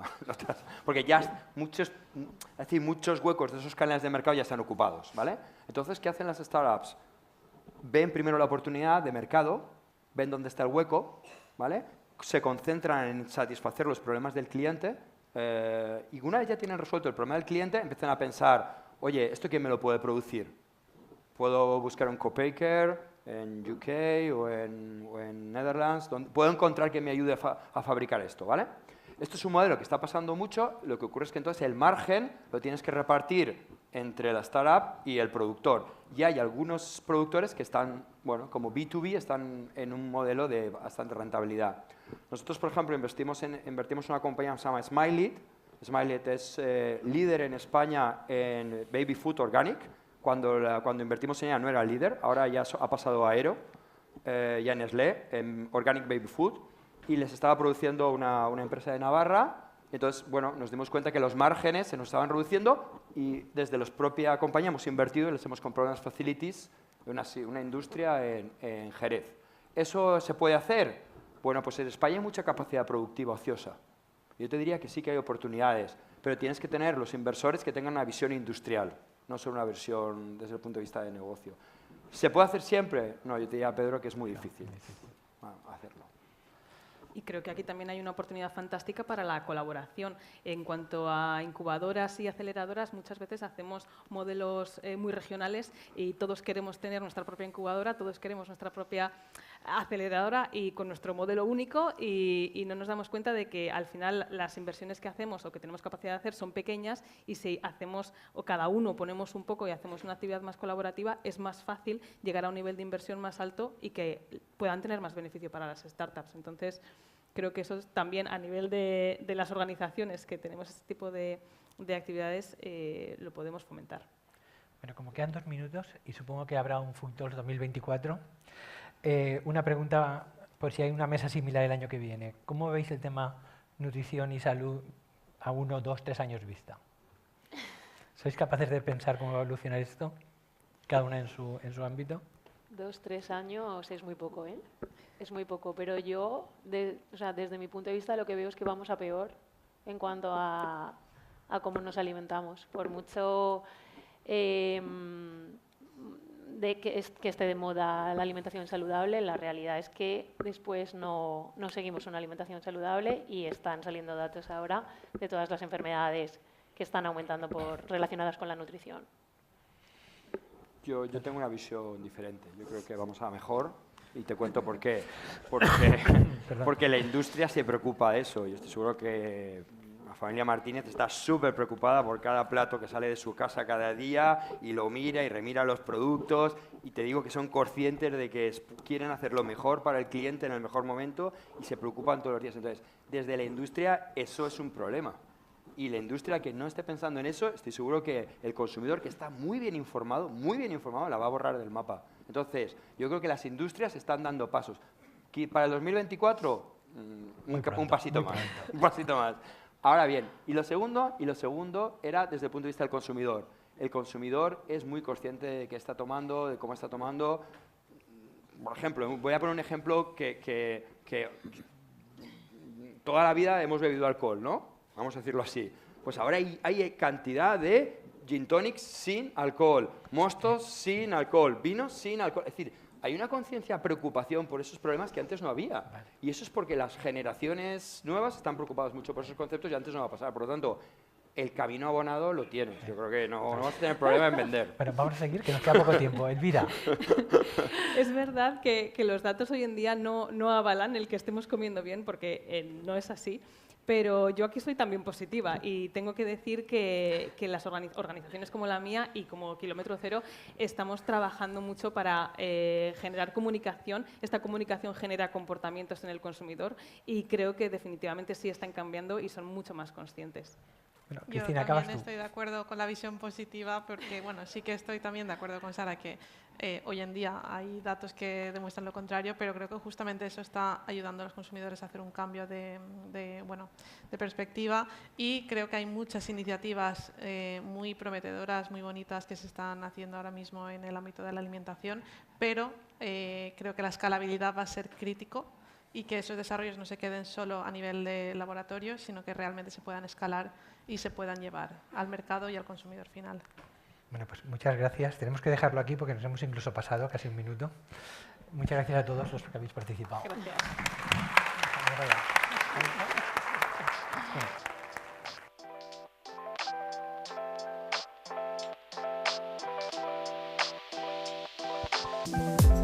Hola. Estamos cambiando de bloque temático, como veis en la pantalla. Vamos a entrar en la penúltima parte de la conferencia para hablar de nuevas proteínas. Hemos estado todo el día mencionando fermentación, plant-based, todos estos temas, así que me apetece mucho que los grandes expertos y personas que están trabajando en el sector compartan con nosotros su visión. Para arrancar este bloque temático vamos a contar con uno de los grandes fundadores, de uno de los grandes emprendedores de nuestro país, que es el CEO de Eura, Marc Coloma. Él yo creo que ha sentado un precedente de que sí que se puede montar una empresa disruptiva en España también de ese sector, y ayer pudimos probar su último desarrollo, que es muy importante que este nuevo tipo de productos también sea de etiquetado limpio, ¿no? ¿Cómo podemos hacer que estos nuevos productos estén ricos y que además sean sanos? Así que sin más voy a invitar al escenario a Marc Coloma para que comparta con nosotros todas sus novedades. Gracias.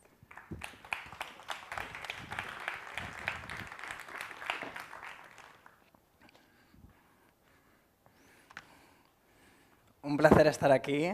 Muchísimas gracias por la presentación y enhorabuena por la organización de este evento. Sin duda, ¿no?, una demostración más, ¿no?, del potencial de España para poder situar el futuro de la industria alimentaria, cómo se puede impulsar y crear desde aquí. Así que enhorabuena porque 5 años y os vais superando año a año. Un aplauso para vosotros. I will switch to English in order to reach to more people and getting to this vision now about how in Spain we can be an engine for innovation for Europe and start exporting technology and the future of food from here.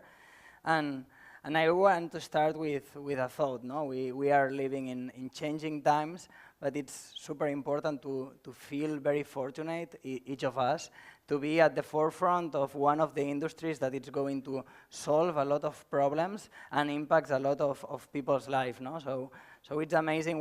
We are living huge moments of change in the world and in the food industry, but the potential that we have, no?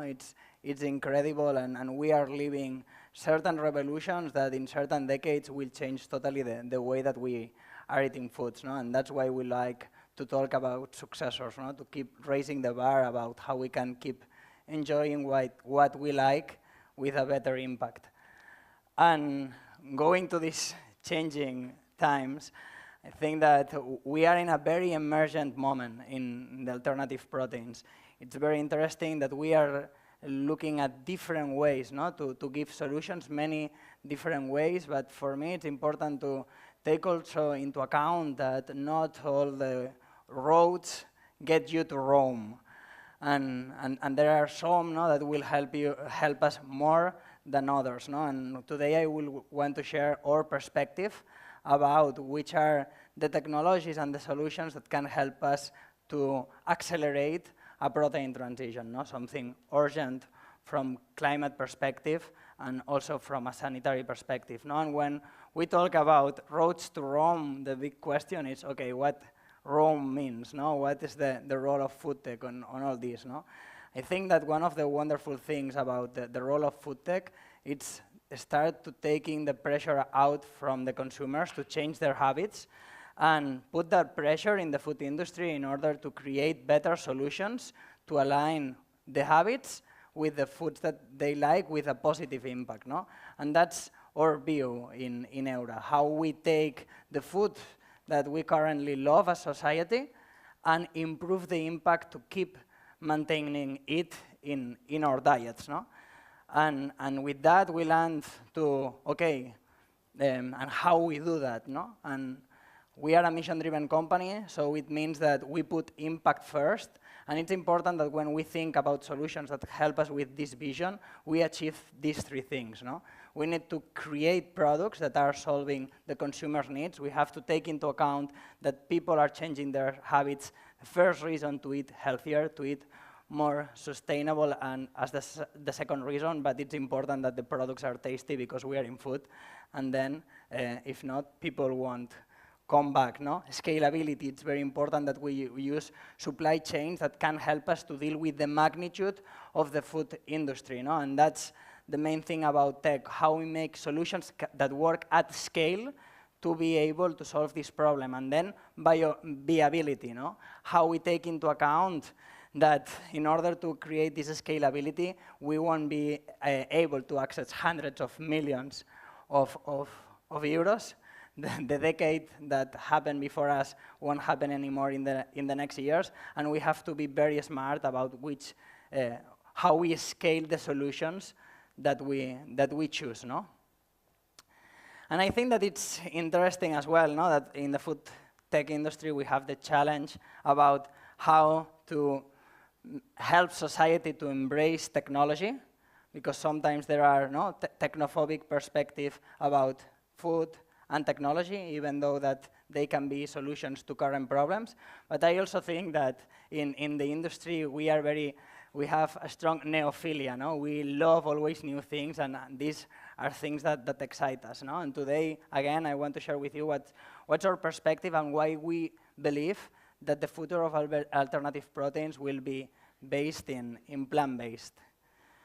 When we think about the state of the industry, everything started with mixing ingredients. When we understand the fundamentals, no, of what we are doing, the products that we are offering to the market are based in proteins, in lipids, in minerals, and water, in vitamins that we can find in different kingdoms. And at the end, at the beginning, we were having an NPD approach, no? Mixing different available ingredients in order to create the products, no? And some were using certain ingredients and then certain others, no? And I think that this first generation of products, that we are part of it, created a great buzz and inspired, no? Many people to come into this industry, but many of the products weren't getting to the consumer needs, no? Especially in the potential of taste and with opportunities to keep improving in the promise of nutritional value, even though that it was already better from what existed, no? And I think that one of the interesting narratives that we started to see is that for this lack of functionality of certain products, we were looking at the ingredients and started to bring a lot of deep science and complex texts that were biomimicking, no, an ingredient in order to think that like this, we could solve the product functionality challenges. But the problems with that, no, it's that the scalability, in many cases, it's worse than current supply chains of plant-based ingredients, and then it requires more investment as the infrastructure, the processing infrastructure is not in place in many cases, no? And I think that here it's a very great example, no? We see that with precision fermentation, we are able, as humanity right now, to biomimic, no? 2 proteins that are very important in a cheese composition, but it's important to understand that hard cheeses, it's much more than that, no? And that then we are not seeing and we are not being able to see any hard cheese in the market that then doesn't go to the same traditional MPD and mixing approach. So it's something that it's not being solved through just one ingredient or one building block, no? And for me, this is the most important message to understand, no? That ingredients in isolation won't be able to solve a product functionality challenge.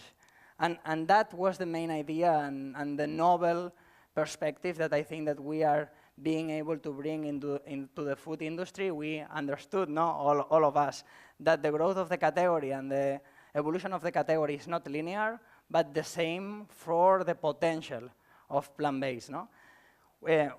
We had this approach that instead, no, of focusing in mixing the ingredients in isolation, we have been able to create new data and new scientific knowledge about each specific ingredient, all the inputs that you can have in simple processing, and correlate and scale all these interactions through new mathematical models.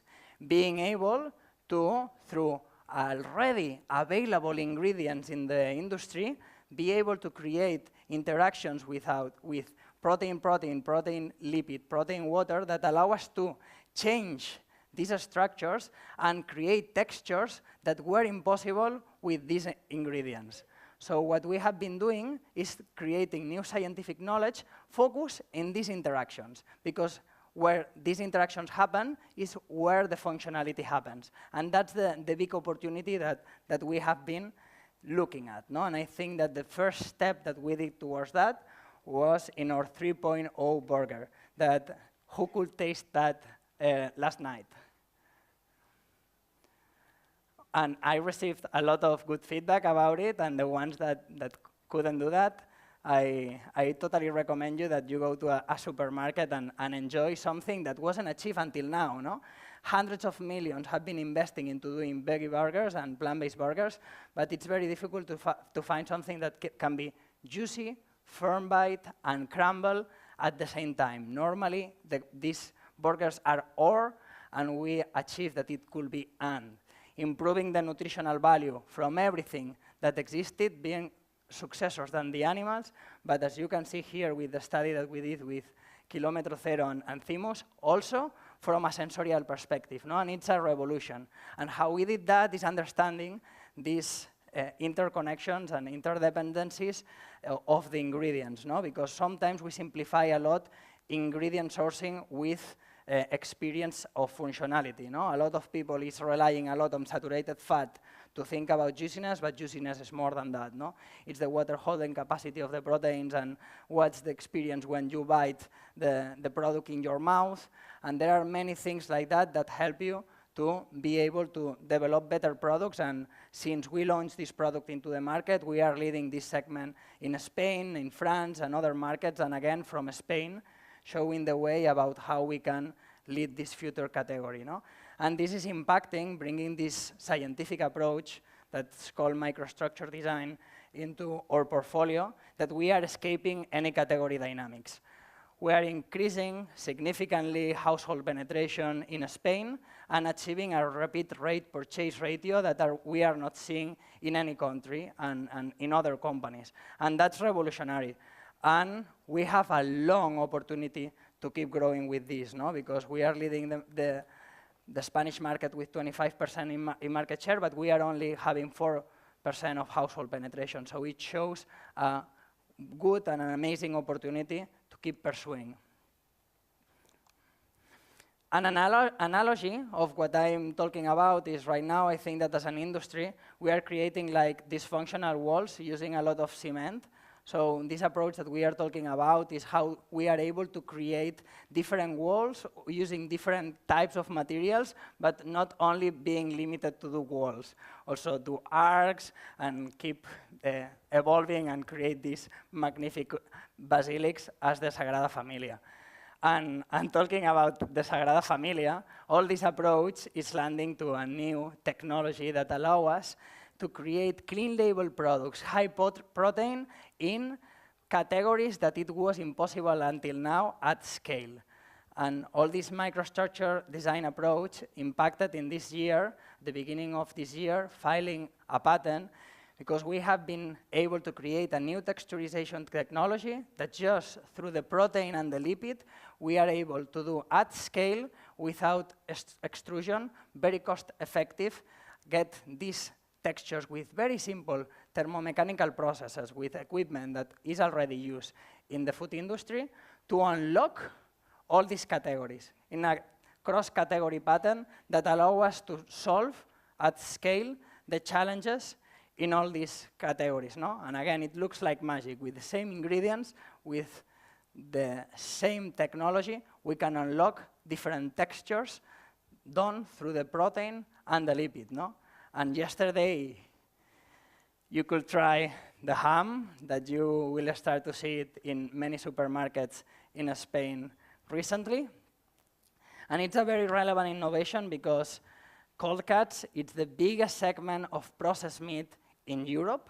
Also, it's the one there was no offer, and that with the current technologies that we are using, we were having, as an industry, the biggest challenge in order to create successors to the animals. No? When you are using a lot of additives in a formulation, water goes to the additive, not to nutrient-dense ingredients, and being able to achieve texture through the nutrient-dense ingredients help us to achieve a nutritional value that's unseen. No? At the end, to structure the product, again, we only need soy and olive oil extra virgin. And here you can see something amazing. It's not just about the nutritionals, but getting also a sensoriality and a functionality in terms of elasticity that was not seen in the category. And the big thing is that we will be able to apply this in cheese as well. When we look at this category right now, we see that protein contents go close to zero because we are doing, we are using as an industry modified starches or saturated fats in order to structure the texture. It will be amazing that we will again be able to create successors and create even hard cheeses through the protein and through the lipid. No? And this is going to be one of the biggest news that we are going to share in our history, because this launch, we are going to partner up and in order to bring that to the market, and we will move from just empowering consumers with our brand to also empowering the food industry. And to finish, also when we think about the future of plant-based and the future of raw materials, because we were talking about that, we have a total conviction that for sure we will be using bioreactors, but not to grow the ingredients, but to functionalize already the intrinsic value that is in different plant-based botanical origins into the wild that we are not using, and upcycling as well raw materials that we are having us weight in the industry. No? We have the challenge of moving towards a more plant-based world, but also to reduce the food waste. So we have an amazing opportunity to bring this waste into this supply chain in order to create the products for tomorrow. And that's the next 3 patents that we are drafting right now and that we will share with the world next year. Thank you very much.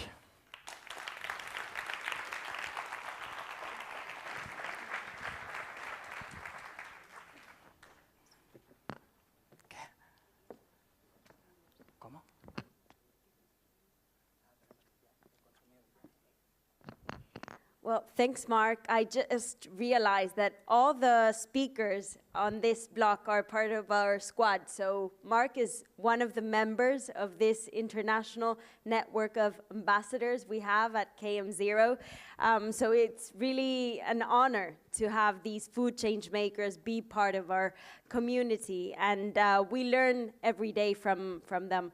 So next up, we have a roundtable about cultured meat, cultivated meat, and all the opportunities. So we had Didier Tubia, who is one of the pioneers, one of the leaders in this sector, as part of this roundtable. Unfortunately, he couldn't join us, so he sent us a video. So I'd like to share the video with you.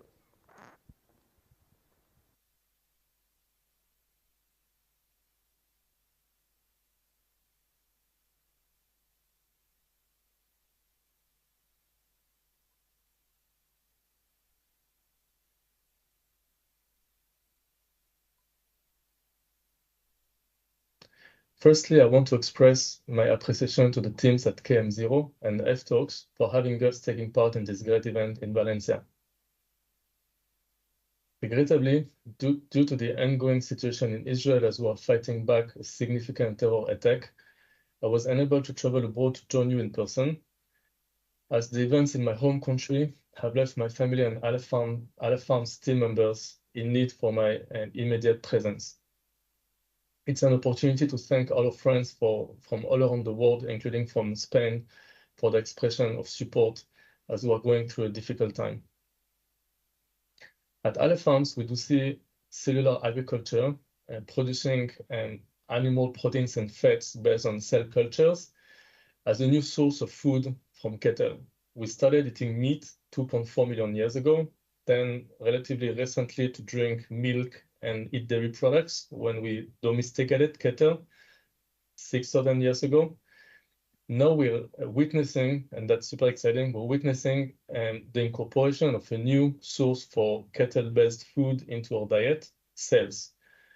The big difference between cells and meat and dairy is that cells do not require farming the whole animal to make high quality and nutritional animal products. For this reason, we believe that complementing sustainably raised cattle with cellular agriculture is a way to optimize the overall ecosystem for proteins with respect both to the use of natural resources.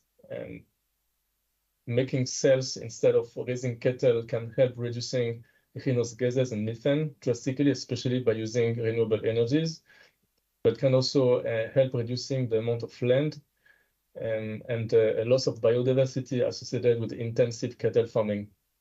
Beyond that, incorporating cells as part of the as a balanced solution and as a sustainable transition and just an inclusive approach to animal farming is a way to diversify our sources of animal proteins and fats and incorporate more resilience into our food systems by decentralizing the production with shorter production cycles and shorter supply chains, but also incorporating circuit breakers and B plans in cases of crisis and better adapting to climate change and to extreme climate events.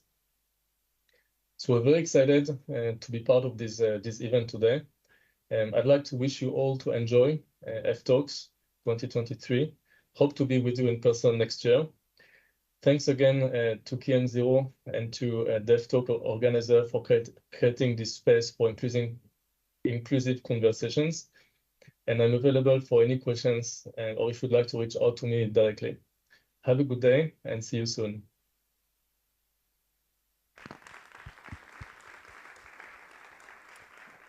Well, we really appreciate Didier sending this video in this very difficult times. We also are missing today some friends from Israel.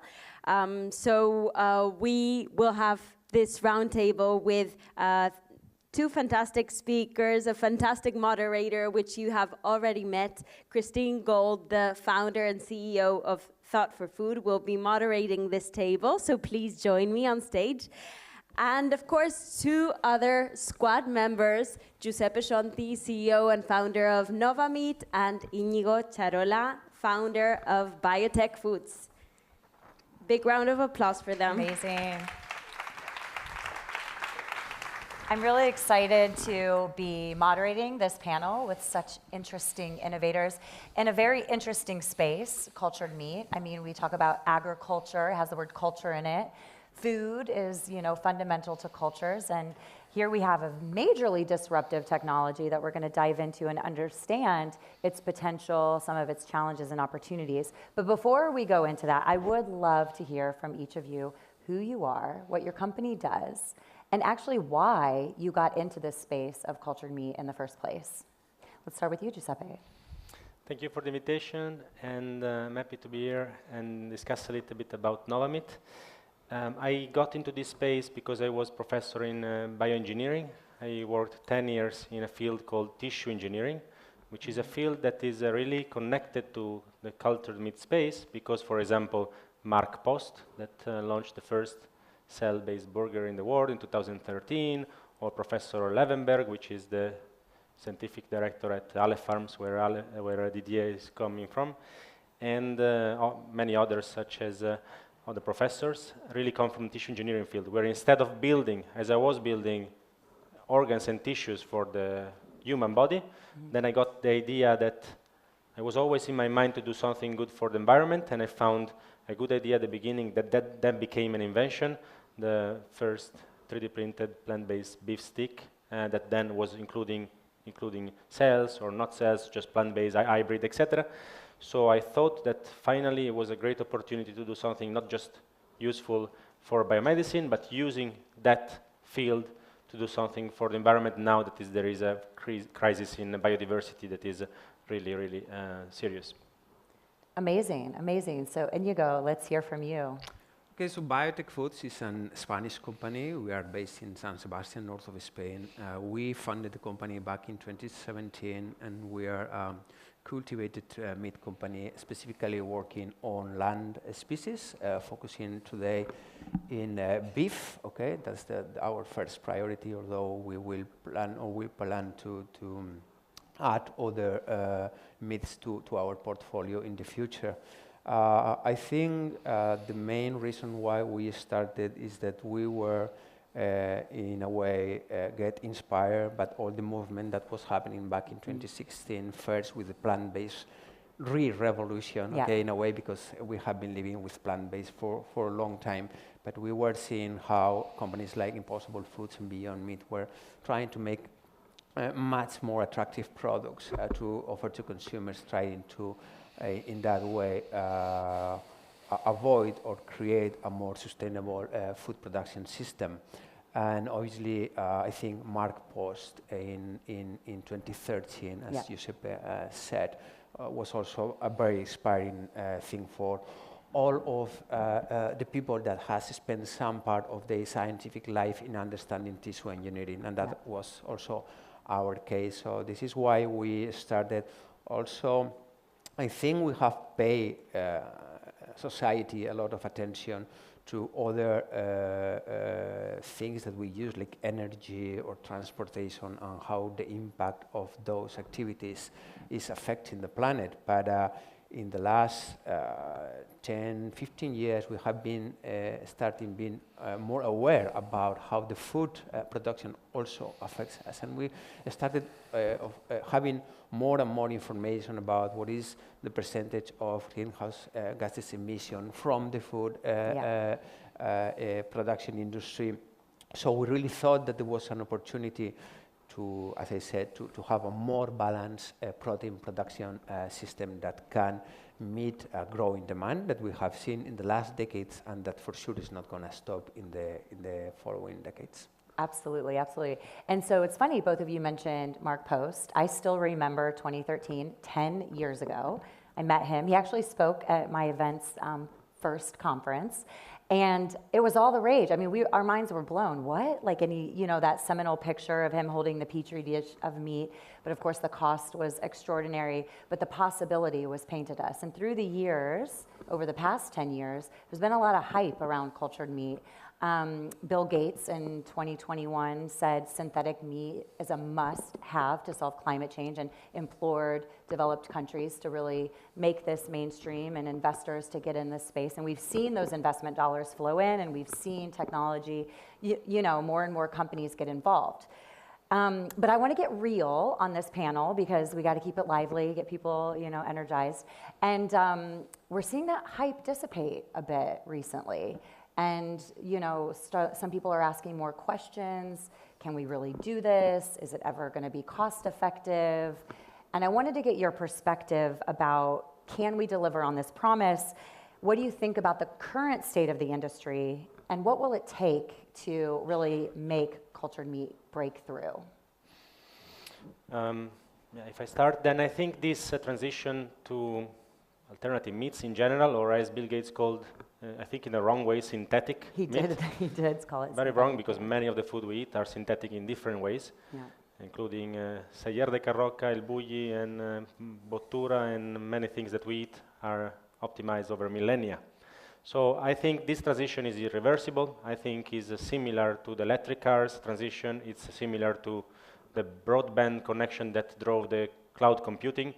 It's just a matter of when, and now it's only 1% of the meat space market. It's alternative meats, including Impossible, that is an hybrid, which is plant-based mixed with fermentation, or for example, something like Beyond, or like we do normally, which is mostly plant-based with some fermented aromas normally.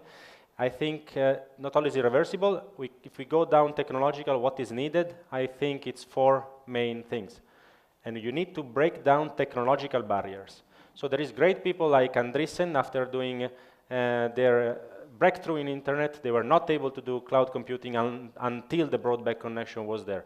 Even people in the electric cars were not able to become Tesla until some technological barriers such as range, acceleration, etc. were taken down. In our space, it's taste and texture, one, and second is price.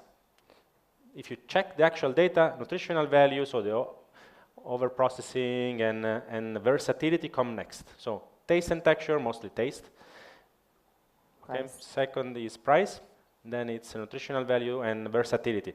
If we take down those technological barriers, I think this is becoming a serious transition that is not going to stop. What do you think? Are we breaking down those barriers? Well, for sure. I think just what Giuseppe said, that this always has happened, and this is something that has been very well described, for example, by the Gartner cycle. I mean, you always, when you have a new technology, obviously at the beginning the expectations are so high, so we are living through the high because, yeah, everything is yes, a dreamer, okay? We are able to do this in order to improve our life in this world, so obviously everybody's going to buy that, okay? Nobody's going to say, oh, no, I don't want to improve the world. But then, obviously, once, I mean, technology takes time, obviously, to develop. So once you stop making the headlines, obviously others are going to fill that vacuum and are going to start telling about, nothing is happening here. So, I mean, it's very well reported, the value of delusionment or the value of death, no? Yeah. But I think exactly is where we want to be now, because it's really where the good things are happening. Is when really companies are focusing on developing their work. They are doing a lot of work inside their companies, and they are developing the value chain, and they are much, much closer to deliver the promises that we were doing 6, 7, even 10 years ago, when Mark Post has this brilliant idea of using, obviously, tissue engineering that has been working for a while. So I am really, really positive about what we are doing. In fact, one of the main challenges now that has to do with price is the scalability of this process. Right. Are we able really to produce this at large volumes? Because yes, remember we're talking about food industry, and there is 350 million proteins consumed every year in the world, okay? So really, if you want to make a difference, you have to produce this in really, really large quantities. As of today, at least, we know of 4 or 5 projects already that have broke ground in the world in different countries and are making, or at least trying to make this possible. So I think we are in a much better place than we were several years ago. And you talked about taste. I actually got to try a cultured meatball. It was delicious, actually. So are we there? Like, what do you feel like is needed to bring taste home from a technological perspective? So I think that you want to demonstrate just on blind test that something is superior to something, and then that it's scalable, and then the price is right. Yep. So I think you need to be really scientific. Not only, it doesn't need to be better for the environment only. Nobody's going to create a big revolution if it's only good for the environment. Right. It needs to be better for you. Okay?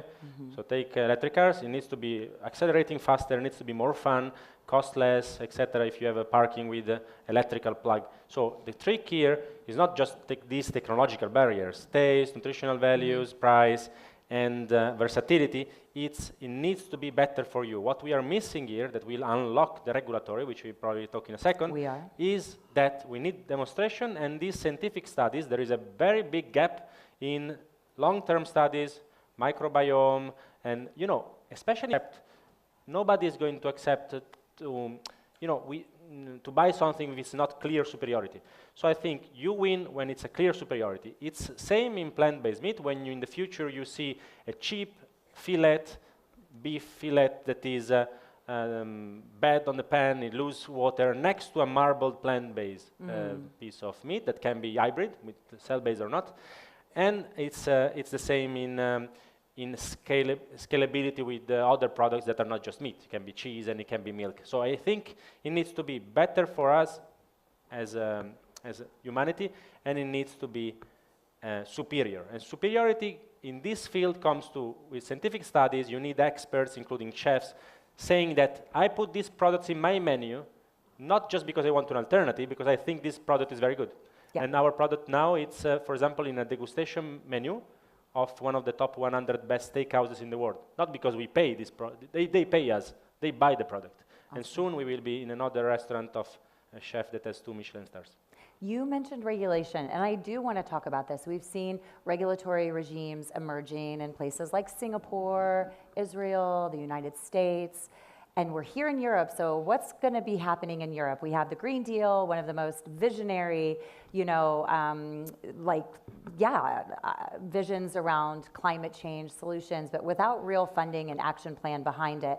I was mentioning to you earlier, I was just in Brussels and talking to some farmers, and they're actually not talking very positively about this potential disruption, thinking that they're going to be put out of business, and there's some adversarial concerns emerging. So how do we bring cultured meat into European regulation, and how do we foster the transition in an inclusive way with a very, entrenched and active livestock industry here, and dairy industry?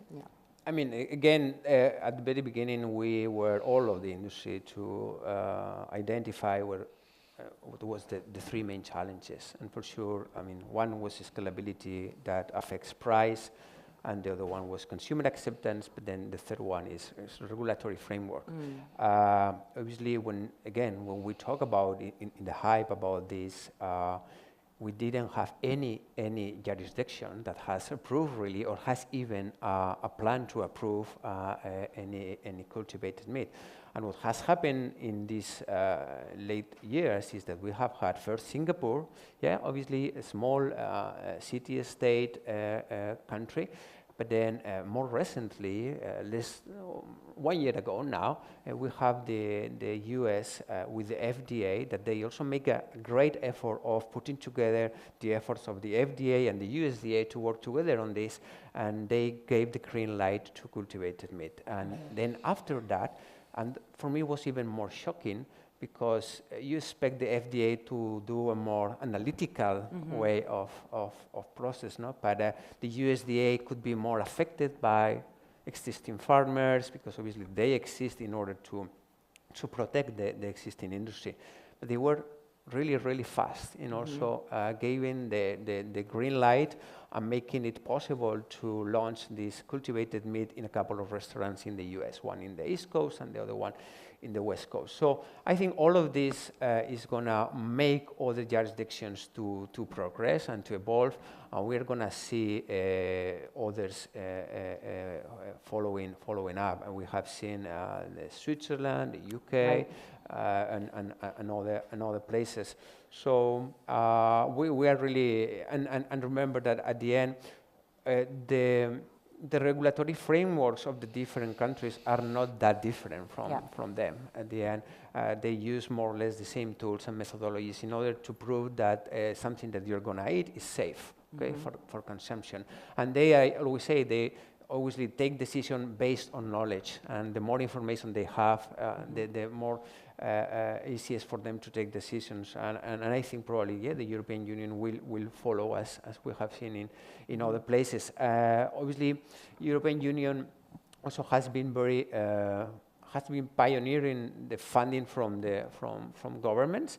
In fact, I remember when we received European Union funding, it was like, well, you know, look at what European countries are doing, are funding this new. We have to do the same. So it's like US wanted to do the same as we were doing here in Europe. And we have seen not only funding from the European Union, but also from national government here, and even from regional governments. So I am sure that with the Green Deal and the commitment that the European Union has with sustainable food systems, we will be able to go to the same degree as other places. Do you have anything to build on the regulatory point, or should I jump to? Yes, in tissue engineering, we started, for example, I think in the 80s with stem cells, and FDA was faster than Europe. Europe is always slower. It's a different system in which you need first to demonstrate that it's safe before. While in the US, it's a little bit more free in general. And Singapore, Middle East are much more prone because they don't have the space, so they prefer to have big stainless steel tanks. So they don't depend on import as other countries that can instead produce themselves. Yep, absolutely. So regulation is, one aspect of getting this forward. We've also talked about technology. We need to talk about consumers. How are consumers going to accept this technology? What's your experience? What are you seeing? What are the questions being asked? And what do you think blended products are going to mean? I mean, I have to say that the reality is that all we really want and think that they are going to accept it. And in fact, there is plenty of research studies that tells us that, especially those younger generations are going to support really cultivated meat. So when you ask somebody who is 40 or 35 or younger, they go for it. Normally, when you go for older people, normally they get a little bit more, apprehensive on this. But the reality is that if you really do research, most consumers does not know that cultivated meat exists because it's not a product that has hit the market until very, very recently, and in fact, it's only served in a couple of restaurants, as we said. Not only in the US, but even also in Singapore is just one restaurant that where you can try it. So I think still there is a lot of work to be done in that regard. And the main thing is going to be transparency, like any other product, where you have really to communicate, to inform consumers in a good way, and probably realizing that consumers are not valuing in the first place sustainability factors or others. So really we have to focus on what really appreciate on food, that is how it tastes, how I enjoy it, and then if I can pay for it. And I think that one is the most important one, and where I see also that cultivated meat can bring a lot of advantages. When you mentioned Bill Gates, it was curious, like when he was talking about, you know, something that can happen is a pandemic coming from zoonotic. And it was like, well, this guy is crazy. Why is he saying that? And then we were, the whole world locked up, okay, for months. And another one is this the end of cheap food? Again, has been talking a lot about that. And what we have seen is that we have a lot of inflationary tensions going on. And when we think that we are even easing it, it's not really, it's still there, and we are paying more and more for food. So probably with these new products, and especially cultivated meat, when you do not produce the whole thing, you just go and produce what you need. For sure, at the beginning, you will not have this economies of scale of something that we have been doing forever and ever, okay? But we think this technology will be able to really improve the access to meat and we're to not protein. paying the true cost of traditional and that's for sure all the externalities there, how that much it costs for the health system, for the environment. We don't have it. So. Yeah. And I want to hear your perspective on this. And also, who is your target consumer? Is it a vegan? Is it a meat eater? Like, tell me who your customer at the end point in general, I think the future is not going to be black and white. There is going to be a lot of hybrids. Specifically in Nova Meat, we can incorporate functional ingredients. If those are superior and they are the best, it can be cell-based meat. We are very happy to incorporate and create those new products that are excel on different levels, so that vegans, vegetarians, but mostly, obviously, we would like flexitarians to really incorporate those in the diet. I think that this transition needs to happen. We must make it work, because I believe, and I suggest you to check on Netflix The Boundaries of the Planet, the documentaries. If they present different problems, biodiversity collapse and acidification of the oceans, etc., it shows that the most straightforward way to solve biodiversity collapse, climate change, acidification of the ocean, etc., the only way that really puts us inside the boundaries is the transition of alternative proteins. Much more than electric cars, much more than cement, much more than new steel or new other kind of fuels for aviation. Yeah, and we've already exceeded 6 of our planetary boundaries, so this is an urgent call to action. We are over time, but I just want to get like a 30-second answer to what's next, and I mean literally what's next for your company, for the industry, in the next 18 months. I mean, what is next is really to see how we are able to scale this and how we are able really to offer this to consumers to buy it in larger quantities and really to say what they want this really to be here or there. Until now, it's been all talking professionals about this, the future of this. Nobody's seeing it really. But now we're going to be able to show to consumers really that are the ones that are going to decide really where cultivated meat, what is the importance of it. You mentioned there's going to be a little bit of the trough of disillusionment, but we're going to get it to consumers imminently. What about you? I think there is a cleansing after this bubble of .com, and I think few of the companies will survive, and those that survive are the ones that survive after, like an asteroid hits the planet, after dinosaurs are extinct, and it's because of the business model it makes sense, and because the products are right. So our next 18 months is we are commercializing now already plant-based products, obviously not yet cell-based meat products. We are already commercializing in Spain, in the UK, in Benelux, and hopefully soon we can do that also in Germany, including other countries I cannot disclose. And we are going to show that top chefs are leading this transition, and then people will want to try, and we are a B2B company, so we are going into the food service. We'll see you on Top Chef on Netflix. That's what I want to see happen. So thank you both so much. There's so much more we could have discussed. I invite you to come talk to them during networking, but thanks for your time, and yeah, let's make it happen. Thank you. Thanks.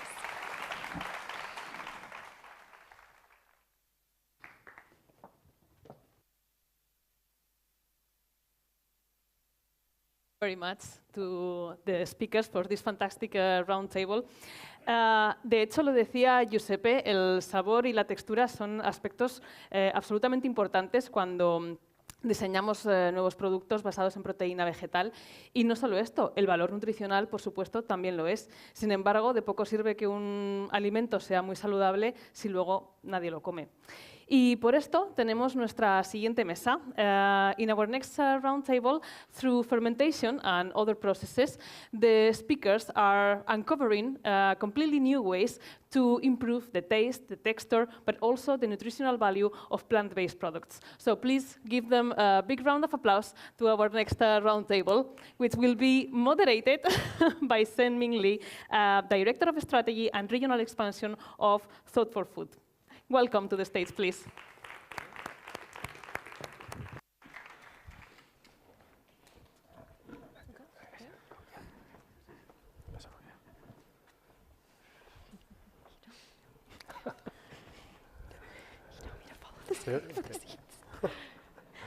Okay. Hi, everyone. You should go there. Okay. Glad we sorted it out. Hi, everyone. Hope you're enjoying your time at the conference today. So today I'm really excited to be on this panel, moderating this panel on fermentation and it being a game changer for the world of tasty new protein. And we're going to, of course, dive into why fermentation is a game changer for this space, but we're also going to dive into the challenges of actually scaling this technology, right, and actually bringing it to market. So today, my name is Shen. I'm the Director of Strategy at Thought for Food, which is an organization which I'm sure you've heard about before in the conference. And today I am joined by a wonderful panel of individuals working on incredible things. So we have Isabella Iglesias Musacchio, who's the founder and CEO of Boss Foods. We have Eugene Wang, co-founder and CEO of Sophie's Bionutrients. Hersunio Mathani, who is the international business manager at Daxa Group. So I want to, go around, have you guys introduce your companies, what you're working on, and also tell us why, fermentation is a game changer for this industry. So I'm going to start with you, Isabella. Okay, sure. Hi, I'm Isabella. I'm the founder and the CEO of Boss Foods. We are a biomass fermentation company working with quite unique fermentation method, producing mycelium. We use that as the main ingredient in creating next generation meat and fish alternatives, focusing on center of the plate, whole cut chicken and pork to begin. We're going more of a B2B2C and then eventually B2B route. And we're an American-German company. Why do I think that fermentation is a game changer for the food industry? It is one of the most sustainable ways to produce food in a way where, at least with our process, we can upcycle waste streams from the agri-food industry and create high-value products rapidly. So I think fermentation enables us to be able to tap into much more sustainable methods of producing food, but in a way that is much less exploitive of the environment, much more climate-friendly, but also rapidly, and able to actually produce products that are low cost, so we can eventually get to price parity, which I think, as everybody's heard, is incredibly important to be able to compete with the meat industry and so on. But little nutshell from my side, but go for it. Right, so my name is Eugene Wang. Sophie is actually my daughter, if you want her. She's allergic to shellfish. That's how I started to work on microalgae fermentation. And then slowly but surely I realized this is a much grander project that can benefit the whole world. We started out in Singapore, moved to the Netherlands in 2021. I guess there's a lot of things I can talk about why, but the key thing I think about fermentation is that, just taking Singapore as an example, if you don't go fermentation, you can't really grow much of the foods that the nations need. It's a tiny city with about almost 6 million population. And then the government there has this 30 by 30 mandate to have 30% of the local food production by the year 2030. And that can only achieve, in my personal opinion, through fermentation. And that's how, just like Isabel was saying, that this is really the future for us. If you look at the whole Earth as a gigantic mothership, we have to go fermentation to be able to make a sustainable future. Thanks. Well, first of all, I wanted to thank KM0 for the opportunity of being here today with amazing specialists in the fermentation sector, and second, for pulling this amazing event off. It's amazing the way, we've been here today and we've been inspired. It's been transforming. It's been really inspirational and overall a fantastic experience as every year, 5 now, and many more to go. So thanks for that. And well, Daxa Group, Daxa is a Spanish family-owned company owned by Araceli and Ricardo Ciscar. And we actually are known, or most of the people know us because of our milling business. We actually have 3 business units, just to give a bit of context of how suddenly millers turn out to be in the fermentation sector. So we're the European leading corn milling company, an important player in the rice milling sector too. And then we have a third division, third business unit, which is where 99% of the innovation in the company takes place, which is what we call food solutions. And in food solutions, actually, why did food solutions appear in Daxa's lives?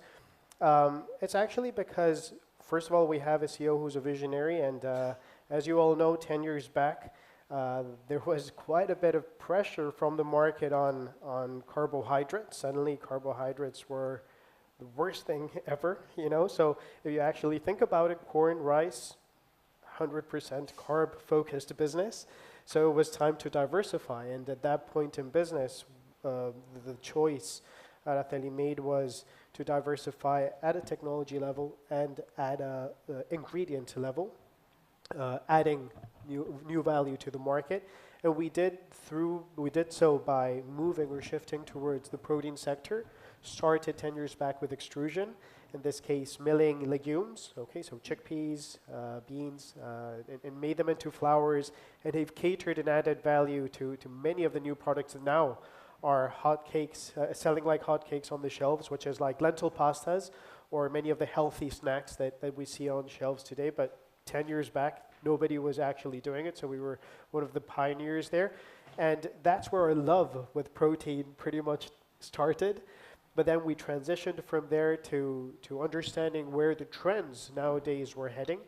And we started 4 years back developing, through the knowledge we had, our own plant-based product through extrusion. We actually are very proud to have been the first production plant of high moist extrusion in Spain. And eventually after that, just 18 months now, since we've also developed our own bioprocess lab. We have two machines there, 2 bioreactors, and we're exploring obviously 2 things. On one side, the fermentation process through mycelium, mycoprotein, and then we also have a line of cultured meat, trying to become, you know, a relevant player in this whole food transition. So the reason why we're bullish about fermentation is, I think it's been pretty obvious, and it's been stated today that the food supply chain, the way we know it, the food industry is no longer sustainable. Full stop. So we need to leverage on technologies that actually change the way we go about this in a more sustainable, more efficient way, and fermentation is definitely one of the game-changing technologies that is going to disrupt the industry forward. Yeah, great. So yeah, fermentation, you know, as we know, is a game changer. It's a very efficient, age-old technology and process, right? But it's only game changing if we can actually scale the technology, bring it to market, right? And so what I really, you know, want to dig into today is actually the challenges to actually bring that to market, right? And we're going to dive into different aspects of that today. And so the first aspect that I want to talk about, which we have talked about for the startups first, right, is making that transition from being an R&D focused company to being a commercially, you know, going to market focused company, and more, you know, about the productization piece involving maybe you need to change formulation, you need to change your process slightly, right, to actually bring it to a commercial scale. And what are, for the startups first, like what are important considerations and factors in this productization piece and actually making that conscious move from R&D, you know, to product? Would love to hear from the startups first, and then Sunil, on your perspective from a corporate point of view, support-wise. You can go first. Okay. I think in terms of taking the step from R&D to commercial products, having something that's market ready, I mean, for us, a lot of it has to do with our own product formulation, making sure you're working with not only a formulation that is something that you can produce at lab scale, but that can be produced and actually manufactured in the CMOs that you're going to be working with, or if you have your own production line, then something that you've actually designed that is scalable. So for what we're doing, which is quite, I'd say unique, because we're not, a lot of what let me just back up and explain, because we're working with mycelium and the way we grow it, we are actually trying to bypass the need for extrusion. And so that's one thing that for us is a very unique selling proposition. It's one of our advantages of our technology. It's that we actually don't need to use this type of processing technique because we are essentially growing the texture throughout our fermentation process. So for us then, specifically for BOSC, what we look for are what are types of production lines that we can tap into that are already scaled, i.e. the plant-based meat industry or even meat production lines. And we then have, focused our product development to be able to produce these products on this manufacturing scale. So if we're thinking about what are the things that we keep in mind, it really is understanding what are the production processes that are already scaled, what are the production lines that are out there with our CMOs, and designing from day one actually products that fit into that kind of plug-and-play production line and manufacturing system, instead of producing a product at a lab scale and then having to figure out how do you then get that to a commercially viable product. And we're lucky that we have an amazing team that has commercially produced products for the market, including the plant-based meat market, for decades. So they have kind of taken that into consideration from day one.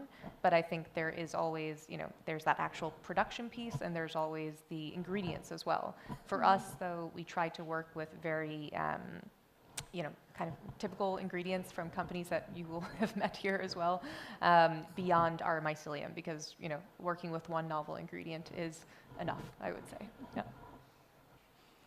Well, for us, commercialization is actually exactly the reason why we have to move to Europe. In Asia, there's just not a whole ecosystem for bioprocess technology like we develop to scale up. There's lack of talent. I'm talking about experienced talent. There's lack of CDMOs. Regulatory-wise, it's even a nightmare. Asia is such a breaking apart market that you have to tackle each and every country regulatory-wise to get into every market. Here in Europe, we have the whole ecosystem, all the knowledge, experienced professionals. Regulatory-wise, we just have to conquer EFSA, one body, one government body, and then you can go into every market, especially for ingredients. And so that's why Europe, I always tell people, is going to be the epicenter of the new protein, because all the new protein is about fermentation. Look at the technology we're developing and the cell-based guys as well. But Europe is not without any issues going forward into the future. A lot of your infrastructure was designed around pharmaceutical and nutraceutical industry. When we talk to the CDMOs, one of the biggest problems is that we are food tech companies. We're building a commodity. We're building the food ingredients. I don't need a fancy bioreactor. I need a big bioreactor with very low cost operation. But a lot of CDMOs that we're talking to, especially the big CMOs, established ones, they tend to work with the pharmaceutical companies. They like the batch fermentation, not the continuous fermentation we need to have. Their batch is small because their margin is high. In our case, our batch has to be huge. Our margin needs to be low. And that is something infrastructure-wise Europe is lacking. Not just Europe, should I say. It's the whole world is facing the problem. And I know there are a lot of companies, a lot of organizations are working on that. But going forward, this is really, when it comes to the commercialization, this is really where we have to address. Talking about price parity, without continuous and big scale fermentation, price parity with the conventional either plant-based or animal-based protein is not going to happen. So that's just my 2 cents. So what I would say is the challenges we see are plenty, of course, but to take R&D to the business from R&D to a commercial side, I think I would just maybe slightly change the approach and think about putting the customer in the epicenter of each decision we make in the company.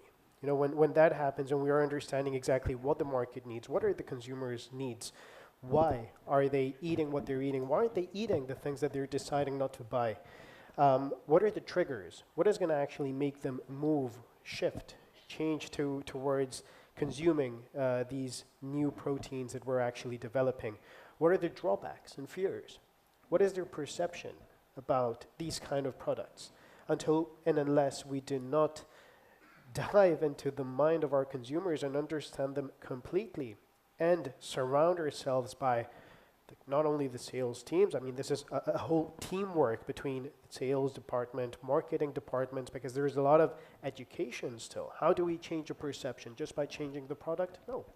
We need to keep pushing the messages forward, the messages that actually are the backbone of what we're building. We need to push these messages to the market for our consumers to understand why this transition is necessary, why it is important for them to consume these kind of products, why it is now that they actually have to start taking responsibility for what we're leaving behind for our children on this planet, right?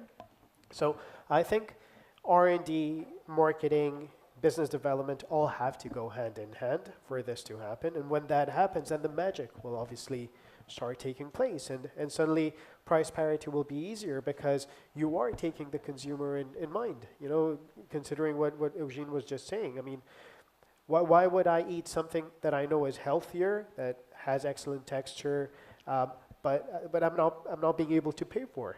You know, so we have to work on all this as a whole, not just R&D on one side, investigating, changing the products or being creative, which I think is the other thing we have to do, being very creative to be able to develop the best products, work on the textures. I think Mark said it earlier in his panel. This is about food. If the food is not tasty, there is going to be no repetition, you know, so it has to be tasty, it has to be sustainable, it has to be viable, it has to be scalable, it has to be something affordable. So I think it's a matter of doing a good teamwork together, you know, as a company, and keeping the customer always in the center of our decisions. Yeah, absolutely. And, you know, it takes a 360 approach. We've talked about from R&D, understanding the process and how it fits into integrating with a CMO, which, you know, a lot of early companies need to use, right, to be able to get to a pilot or scale. Talked about infrastructure in different markets and getting to that price parity, and you've talked about the consumer being the center of a lot of it.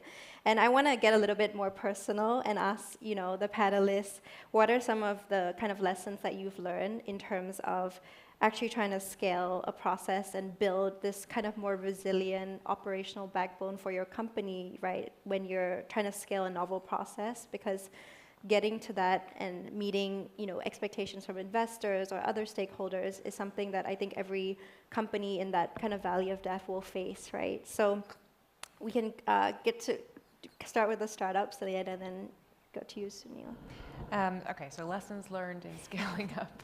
There's, I mean, I think it's like endless lessons on a day-to-day basis, but it's very difficult, right? Yeah. Scaling something that is novel, we're almost, depending on the fermentation process, right? We're coming from the same general land, but very different ways of approaching fermentation. So our method is going to be different, and their method is going to be different as well. But for us, right, we're doing something that doesn't even have those CMOs, right? So I think what Eugene was talking about is that there's a lack of bioreactor capacity, which I'm sure all of us know about, which means that the options for scaling for certain types of companies working with a certain type of fermentation are extremely limited.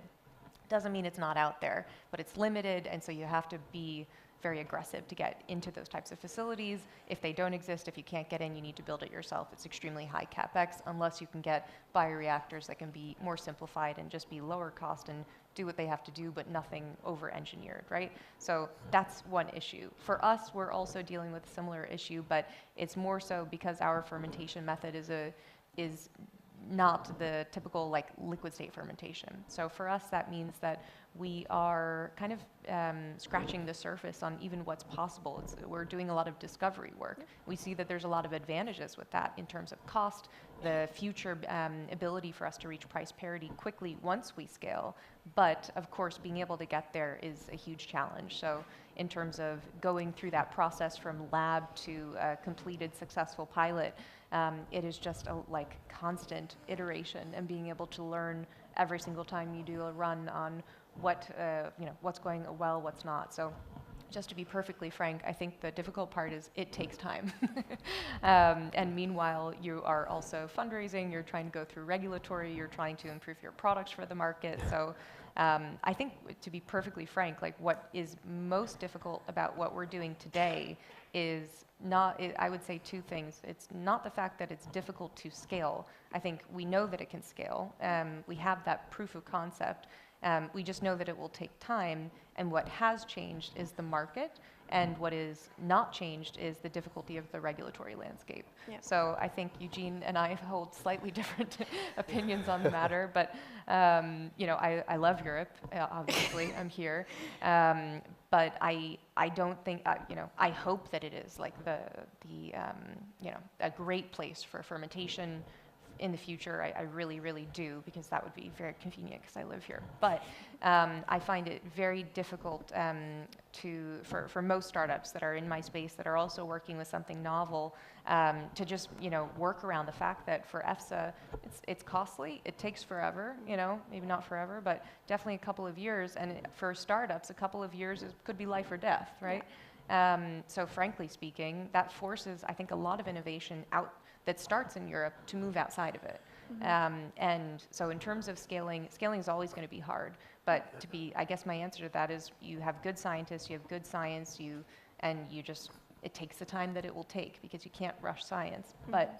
But what is difficult is the funding environment, which we'll talk about maybe later.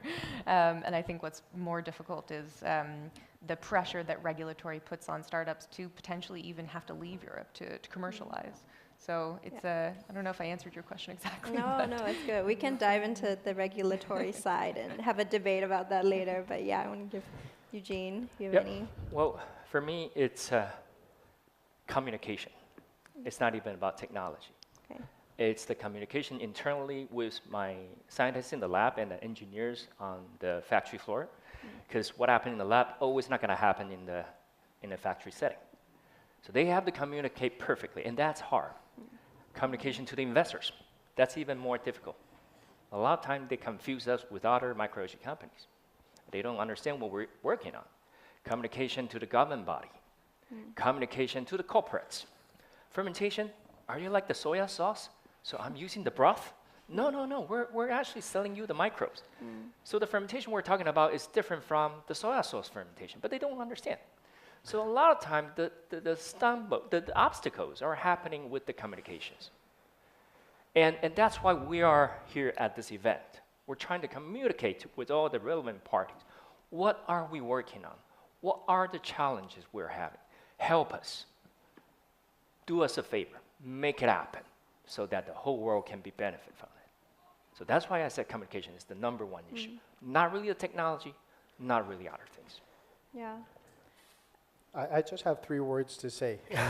Actually, it's patience, collaboration, and I'd say creativity are the key right now for this transition. Patience, why? Because earlier the VCs were actually saying that we're talking about food. Nothing happens overnight. We needed the time for things to actually learn, to make mistakes. It's love, trial and error, involved to be able to actually reach to actually getting something that's really worth it into the market, because it's food at the end of the day. Yeah. We need something really good out there to be able to create that wow effect and people to want to buy it. So we need that patience, but on the other side, we have a high pressure market. Everything is happening so fast that if you just stay put 2 months, suddenly you see 3 other companies taking practically over the market. So you can't really wait. So how do you go about this? How do you speed things up? Collaboration. Yeah. It is not necessary for you to know absolutely everything. So there are plenty of specialists out there, plenty of companies. We, for example, learn a lot by investing in other startups. We have our own investment vehicle, and so does KM0. And that's a beautiful source to learn, to cooperate, to accelerate things, make things really happen, you know. And I think sometimes when we ourselves have had beautiful experiences where, for example, with our plant-based products, initially the first ones we decided to do everything ourselves, and suddenly we were just brought a whole panel of experts, and what took us 9 months then suddenly was done in 3. And then last but not least is creativity. I think there are plenty of different ways to go about this. We, for example, have been, out of our experience, some of the things we've been doing is, yes, we understand that sometimes the raw materials are expensive. Okay, then let's work on hybrids.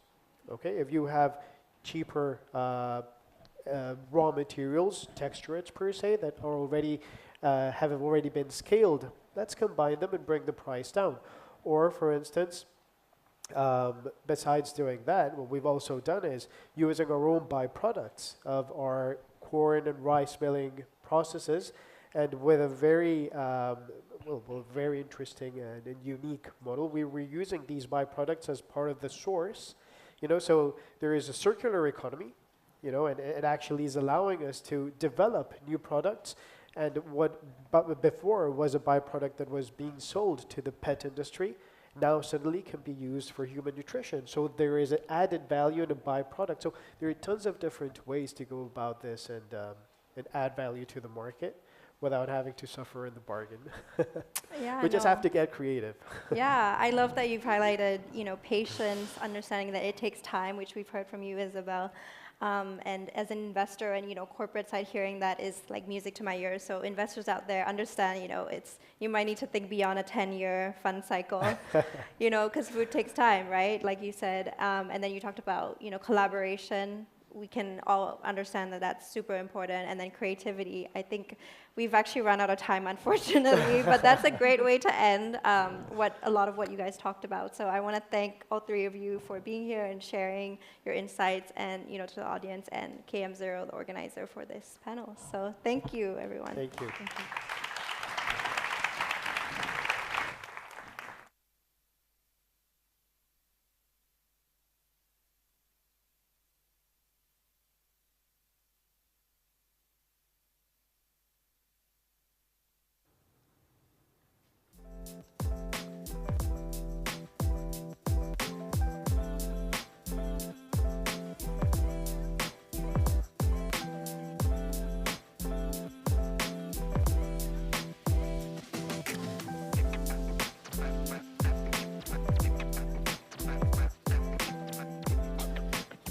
Thank you very much to the previous roundtable. Fermentation is definitely the future.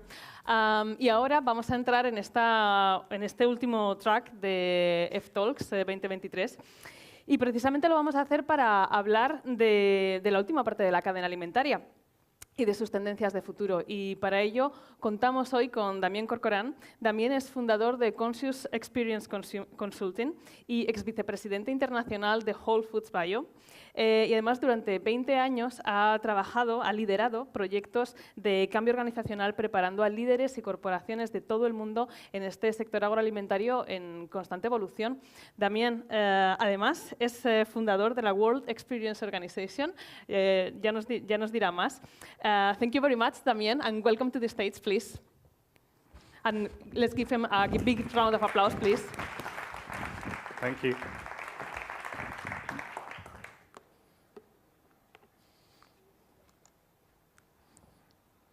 Hi, everybody. So it's getting late, and it seems like a long time since we ate. And what we're going to do first is go on a journey through the future of food retail.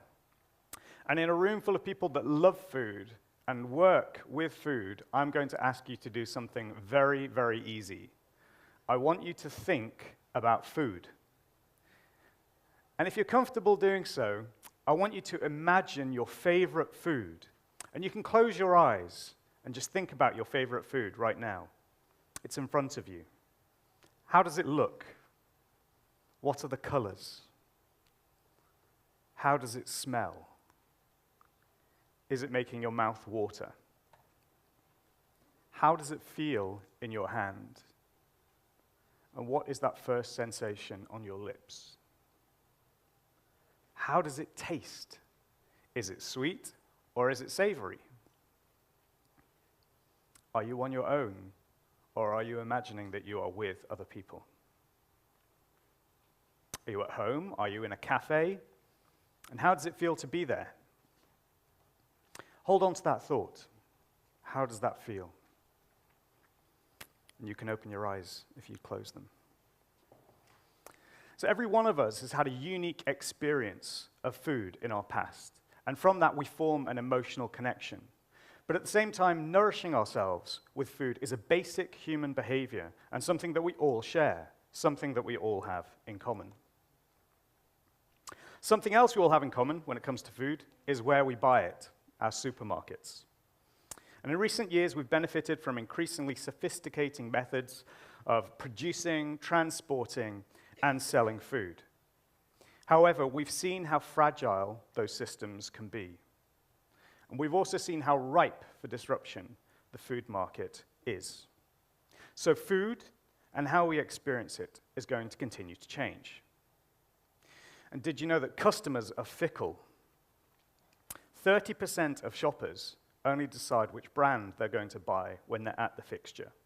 And 14% of shoppers actively change their mind whilst they are at the fixture. 20% of shoppers only buy a category when they see it in store, and 71% of customers who buy a special reduced item were going to buy it anyway.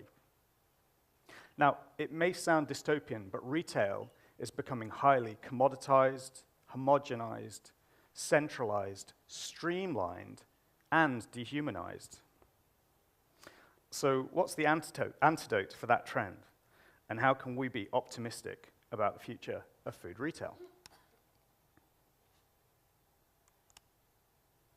Hi, I'm Damien Corcoran. I've had the privilege of leading experts for over 20 years. I've worked across a number of different retailers, and it's allowed me to see a wide stretch of the market, from working with extremely efficient discount retailers through to complex retailers with long histories, and huge retailers with massive tech aspirations, but very much bedded in higher purpose. And through my retail leadership career, I've been part of huge people and tech transformations, market ups and downs, macroeconomic changes, supply chain fragility, and the proliferation of e-commerce. I'm a founding member of the World Experience Organization, a movement full of experts who innovate and share their knowledge about creating new, meaningful, and transformative experiences.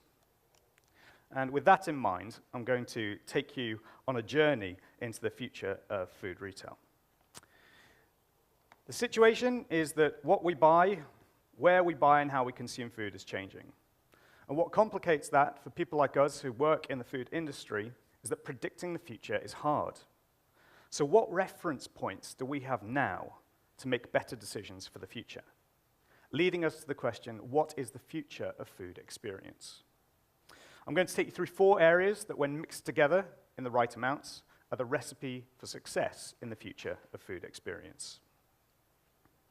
Within each area, there are challenges for retailers, for leaders, for inventors, and for manufacturers. And it's only when we collaborate and when we all work together that we will overcome these challenges. And to finish, I will tell you a secret, the secret of the future of food experience, and how you and your teams can be ready for it. So with that, let's go into the food store of the future and see how we can navigate it together. First, we're going to look at the future of products. Now, it's become very, very clear today that we are in a room full of food innovators.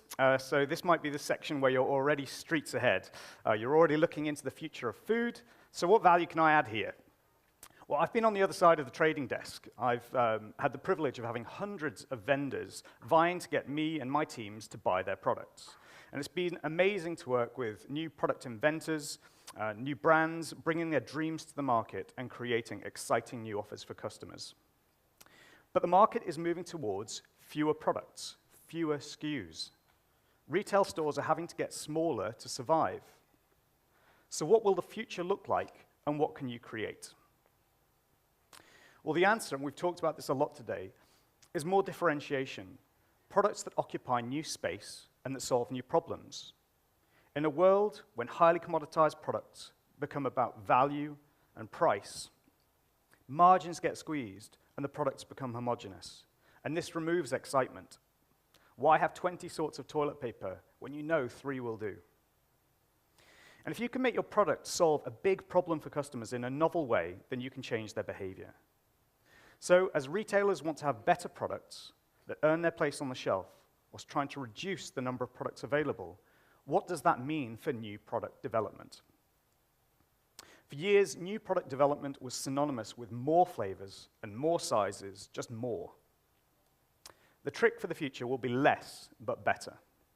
Fewer products that solve broad and deep customer problems. And my future view would be that alongside new product development, companies will need to do new experience development, how the customer and retailer experience your products. In practice, this means that retailers and producers will need to work together to tell more compelling product stories. The customer decision process is becoming larger and more complex, and these needs will be multi-layered, making each customer journey much more unique than we have been used to in the past.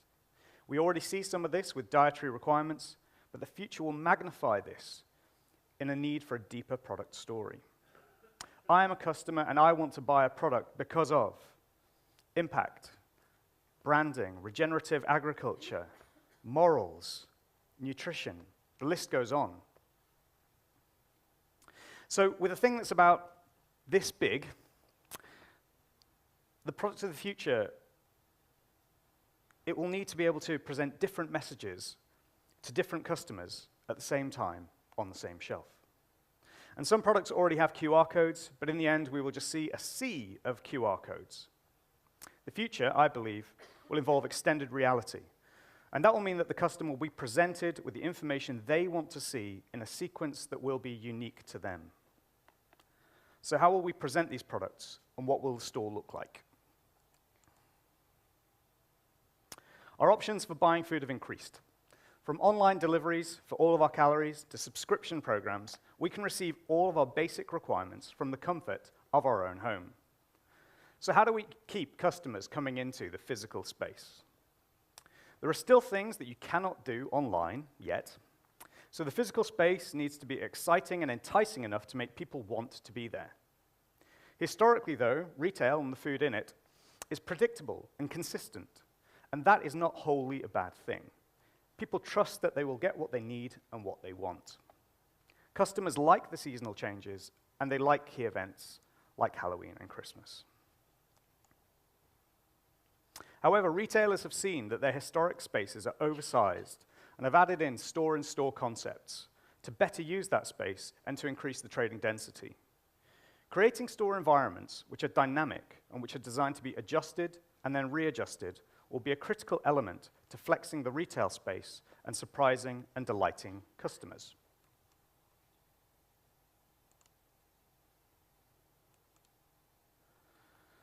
A great example of that and a glimpse into the future can be seen in the Flex store designed by Schweitzer for Migros. Bridge Store in Zurich is a multi-floor food retail experience. It's a plug-and-play model with no holes in the ground. All elements of the store can be moved and changed, flexing up to add fixtures for peak trading, and slimming down and changing features for quieter trading periods. Adding in exciting new features to highlight new products and new food experiences. Changing the first experience the customer has when they enter the store and changing their flow around the environment, this keeps the store new and fresh and exciting and future fit. This creates what I call a decentralized experiential food market. A customer can pick their own adventure and navigate the store in different ways depending on their mission. One of the other key elements in the store of the future is creating zones to encourage friction, to encourage customers to slow down and to step out of the main flow. The ability to create areas to slow down allows for a key element in the future of food shopping, an element which differentiates physical retail from its digital cousin, the ability to interact with another human being. If we purposefully create space to slow down, then we can make sure that interactions around food and nourishing each other remain and grow to be the key experience for the future of food retail experience. We must also create non-friction touch points, reducing time-consuming elements like queues and payments. Some missions, like a quick lunch, require a frictionless experience, and the flex store concept caters to both fast and leisurely customers. And we all know that the best thing about shopping in a real environment are the people. The key to a differentiated food experience, especially in retail environments, are the people. As always, we need to hire the right people, train them well, and create the conditions for them to flourish. In the future, our people and us will all need to embrace the technology, augment it into the way we make food, sell food, and nourish our customers' needs. The biggest gift we can give our people is a mindset on perpetual change readiness. But why? We can all see that we're embarking on a new era of technology. Artificial intelligence is already having an impact. Technology will augment our lives, and we will have more answers at our fingertips. So the skill of the future is going to be to know when to be a superhuman and when to just be a human. The true importance of empathy and emotion in an interaction will become that super skill.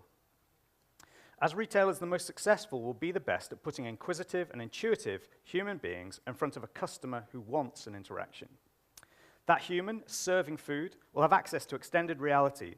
They'll be able to unlock all of the product and range information without having to memorize it.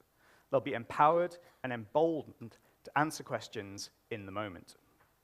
They'll be able to add value, they'll be able to give a more personalized service, and they will feel great. We'll need to reallocate our digital marketing spend to think about how information flows from your product to the customer, because the human retailer at the shelf edge, once empowered, will be the best tool for slowing the customer down and recommending your product. So how will you attract the right people to work in your organization? How do you recruit customers to become raving fans of your product in the store of the future? You do that by being clear on your purpose, and we've heard this a lot today. However, I can't escape that the majority of consumers, especially during tough economic times, the main driver is going to be low prices. The purpose is to nourish their families in as cost-effective way as possible. And even with a clear and simple driver like price, customers still like to have an interest in nutrition because that is what equates to true value. Beyond that, customers have purpose to their purchases. They're already aligned to brands that they feel represent them at people. Guests who are driven by impact will normally be willing to pay a premium if they can see that impact of their spend through to their own higher purpose. At Whole Foods Market, we knew that we had a responsibility to nudge customers and guests to making better decisions. This meant making food really tasty and accessible, making it easy to make a better decision. It also meant having a clear expectation through the food supply chain about what ingredients were and were not allowed in the food on our shelves. And this is an example of stakeholder engagement we call Win 6. So in the future and in the world of extended reality, customers will be able to look through your product. I imagine it will look something a bit like Minority Report or trying to find a Pokemon inside the food retail environment. Customers will walk into a store and there will be a number of beacons around the store showing them where the products are within that store that they are already aligned to. Imagine how this works against what we've already explored. You have your product in the store, there, fully available. The purpose behind the product is clear and the customer knows what problem it solves for them. Your product is filled with augmented information in layers, just waiting for your customer to discover it and to be drawn towards it. The place your product in is alive, it's dynamic, and it changes on a regular basis. It creates an environment of adventure and food discovery. There are places for customers to slow down, make a great selection which is aligned with their needs and values. They have a great and authentic interaction with a person, a human, who is augmented. They have all the information in front of them. They're inquisitive, and they're there to add value to the customer and brighten their day. They're confident in the information they have access to and can ensure that the customer fulfills their purpose. The customer knows what's important to them, and they find it in your product, in a place that they are excited to be in, and from people that enrich their food experience. Does this sound utopian? Can the future of food experience be all of those things? Well, we can exit the food store of the future and come back to now. And the future is here, and it is here now. I believe today Meta and Ray-Ban are releasing their AR glasses. And we're soon going to accept this technology as another tool to make our lives richer, and our realities will be extended further. We've gone from having the world in the palm of our hand to having the universe in front of our eyes. I think there's plenty to be optimistic about. Our job in the world of food production, retail, and food experience is to quickly work out how we're going to utilize technological advancements to improve the lives of the people we work with and the customers that we serve. In the future, humans will, quite literally, see the world differently. We'll be able to create more reasons to enjoy and come to a physical space, more reasons to buy, more reasons to return, and more reasons to share in the joy of food. So the future of food experience is something we can start working on now. We all need to invest in the future and make space for it in our budgets and our allocations of capital, through to our people and our investment in skills. The best thing about being in this room is that we have all of the stakeholders in one place. And we'll all have to collaborate through the food chain in order to bring about the future of food experience and to really bring that to life. Most importantly, the key to creating the future of food experience is to prepare and invest in yourselves and your teams. And this will ultimately create your competitive advantage, adding new experience development to new product development and embracing the imagination and curiosity in your process. And the secret to the future of food experience? Well, the secret to the future is the past. It's the same sensory experience you imagined at the start of our time together.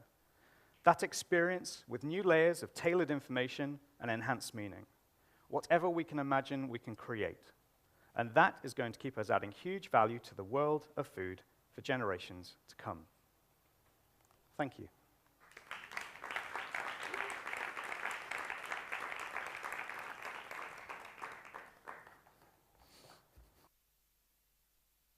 Thank you so much, Damien. I'm sure I'm not the only one who can't wait to see all the innovations that you have introduced us today in the future of shopping experience. Thank you. Thank you. Y vamos a continuar ahora con el retail, y esta vez lo vamos a hacer más enfocados en España, porque queremos ver cómo se está transformando todo el sector del retail, cómo ha cambiado ya gracias a los nuevos hábitos de los consumidores y cuál va a ser el futuro del sector en España. La siguiente mesa estará moderada por Fernando Martínez, director de la revista Alimentaria, así que vamos a darle la bienvenida a los speakers. Muchas gracias. Buenas tardes a todos. ¿Cómo están aguantando? ¿Cómo saben que luego hay una copita de vino? Que no se mueve ninguno. Raúl, ¿tú sabes lo que suele hacer un niño con 5 años? Empieza a montar en triciclo. ¿Sabes cómo va Fetol este año? En moto. ¿Sabes? O sea, que enhorabuena, equipo Fetol. Vale, otro año más, otro triunfo más. O sea, que a seguir trabajando. Bien. Clara, ¿de qué vamos a hablar hoy? Ray.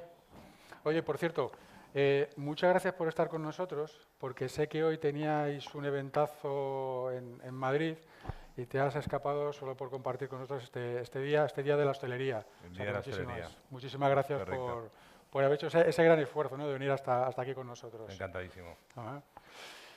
Clara. Muchas gracias por invitarnos y por ofrecernos la oportunidad de estar aquí con vosotros compartiendo esta parte de la jornada.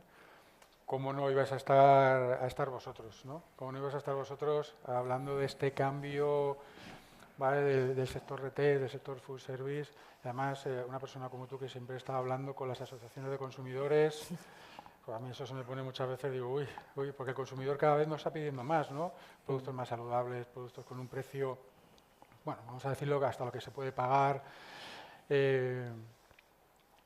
¿Cómo ha sido vuestro cambio? ¿Qué es lo que estáis haciendo, ¿vale?, para poder llegar a ese consumidor que cada vez es mucho más exigente? Yo creo que básicamente no es que hayamos hecho un cambio, yo creo que Mercadona, igual que cualquier empresa, no está en constante evolución, y lo que hemos ido ha sido ido adaptándonos a este nuevo consumidor. Y para ello lo que hemos hecho sobre todo es escuchar.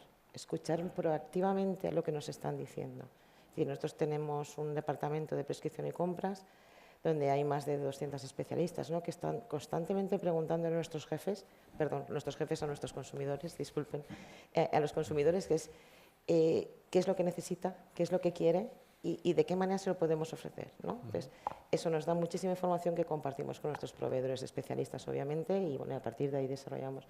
Pero yo creo que el secreto está en saber que tienes que adaptarte, porque es verdad que los cambios son rápidos, estar atentos y escuchar al consumidor. El consumidor te dice realmente, si quieres escuchar, es lo que hablábamos antes, ¿no? Si somos capaces de entender lo que nos están diciendo, creo que ese es el camino. Sí, pero es que escuchar muchas veces no son muchas voces las que nos vienen de los consumidores. Sí, son muchas veces. Es decir, es verdad que estamos en un mundo donde ahora, es decir, hay muchísimas tendencias. Yo creo que esta tarde se han hablado de muchas de ellas. Es decir, que todas ellas son importantes y bueno, yo creo que hay que escucharlas y saber si tu modelo de empresa realmente, tu empresa tiene dentro de ese modelo, tiene esa estrategia, ¿no? O sea, está dentro de su naturaleza, ¿no?, el poder satisfacerla. Es verdad que hoy podemos hablar desde, no sé, desde el clean label hasta, no sé, muchísimos tipos de productos, ¿no?, que estamos hablando de la carne preparada, es decir, muchísimas cosas. Tienes que saber si realmente tú estás preparado, tu consumidor es lo que te está demandando a ti. Puede ser una tendencia más global, pero tu consumidor, el que va a tu supermercado todos los días, es lo que quiere. Y nosotros al final lo que queremos es satisfacer al consumidor, pero también al resto de componentes de la empresa, que son los trabajadores, al proveedor, a la sociedad del capital. Al final es un equilibrio. Mismo orden de importancia, pero ese orden de prioridad. Primero es el jefe, primero es el consumidor. Por eso decía que te vienen muchas voces, hay que escuchar a todos, incluido desde el interior. A todos. Ajá. Rey, en vuestro caso, claro, vosotros no trabajáis con consumidor final, porque al final estáis trabajando con hostelería. Y me consta que también estáis escuchando mucho lo que está diciendo la hostelería, que al final luego trabajan con ese consumidor final. Sí, es así. Estamos esforzándonos mucho por entender a la hostelería, que es muy compleja, es muy variada, hay muchos tipos de hostelería. Y tratando de poner foco en aquellos que consideramos que a los que podemos dar un mejor servicio y aportarles más valor. Y a esos tratamos de entenderles. Entonces, estamos poniendo especialistas también en entender este tipo de consumidor, este tipo de cliente, mejor dicho, y ver cuáles son sus necesidades, ¿no? Y sí, son necesidades cambiantes, ¿no? O sea, necesidades de servicio, necesidades de producto, necesidades de precio, realmente las mismas que tiene un consumidor final, pero al final el hostelero es algo diferente, ¿no? Su tipo de compra es distinta. Seguramente no esté tan atraído por las ofertas, es una compra mucho más planificada. Él sabe perfectamente lo que va a comprar cada vez que lo va a hacer, porque forma parte de su planificación previa para sus menús, para sus comidas. ¿Vale? Entonces, la atractividad de una promoción a lo mejor pues, no es tan importante para él. Entonces, nosotros en este sentido estamos cambiando mucho. Veníamos de un concepto más parecido al retail, en los últimos años, a un concepto mucho más enfocado en el hostelero. Estamos muy enfocados en ser 100% mayoristas, y 100% mayoristas en toda la cadena, desde su entendimiento hasta el servicio. Y son muchos los cambios que estamos haciendo ahí. Sí, además, por ejemplo, lo comentábamos antes, ¿no?, que el consumidor, por ejemplo, cuando va a comprar a Mercadona, es ese consumidor surtidor que se llama, que va con 50 euros, se gasta los 50 euros, pero sin embargo, si va a hostelería, no tiene límite para gastarse, con lo cual ahí también hay un cambio, ¿no?, de cómo mira hacia lo que es la distribución y cómo mira hacia lo que es la hostelería que estáis vosotros sirviendo. En vuestro caso, ¿vale? Yo sé que estáis trabajando mucho, ¿vale?, la línea de productos saludables, porque habéis escuchado mucho al consumidor y sabéis que lo que quieren son esos productos saludables. Pero claro, vosotros al final estáis trabajando con marca blanca. Échame la bronca. No, marca blanca no, marca propia. Échame la bronca. Marca propia. No, que lo hemos comentado además, hay que decirlo, que los dos tenéis marca propia, ¿no?, que eso es fundamental saberlo, que estáis detrás de esa marca. ¿Cómo estáis haciendo con vuestra marca propia para que todos los productos sean saludables? Y bueno, saludable al final es un concepto muy general, ¿no? O sea, nosotros entendemos que que es una necesidad del jefe, que realmente es una tendencia que está creciendo en los últimos años. Existe una relación directa entre alimentación y salud y el consumidor cada día es mucho más consciente de ellos. Y nosotros lo que estamos intentando y lo que estamos trabajando es en hacer que el consumidor entienda que no se trata de hablar de un producto en concreto. O sea, no estamos hablando de... Yo digo, a mí me preguntan, digo, Mercadona es saludable. Mercadona ya lo es. ¿Por qué? Porque tenemos un amplio surtido, un surtido eficiente, que permite que cada consumidor, con sus necesidades dietéticas personales, que cada uno tenemos las nuestras, pueda elegir, si lo hace de manera adecuada, lo necesario para elaborar su dieta equilibrada. Obviamente, mis necesidades no son las mismas que las de Ray o que las tuyas. Entonces, bueno, lo que sí que estamos haciendo es, bueno, de qué manera podemos ayudar a que el consumidor, de una manera responsable, sea capaz de elaborar esa dieta que es saludable. Para ello trabajamos tanto en el qué, es decir, en el surtido, dándole un surtido eficiente. Obviamente, nosotros trabajamos lo que llamamos calidad contundente siempre, es decir, revisando la calidad de nuestros productos y si podemos la mejoramos, que eso no significa poner o quitar. A veces el cambio es diferente, ¿no? No estamos hablando de poner aditivos o quitar aditivos, de poner un fitosterol o algo de eso, no. O sea, es ver si la calidad del producto es la que toca, es decir, que es primero que a nuestros consumidores les guste.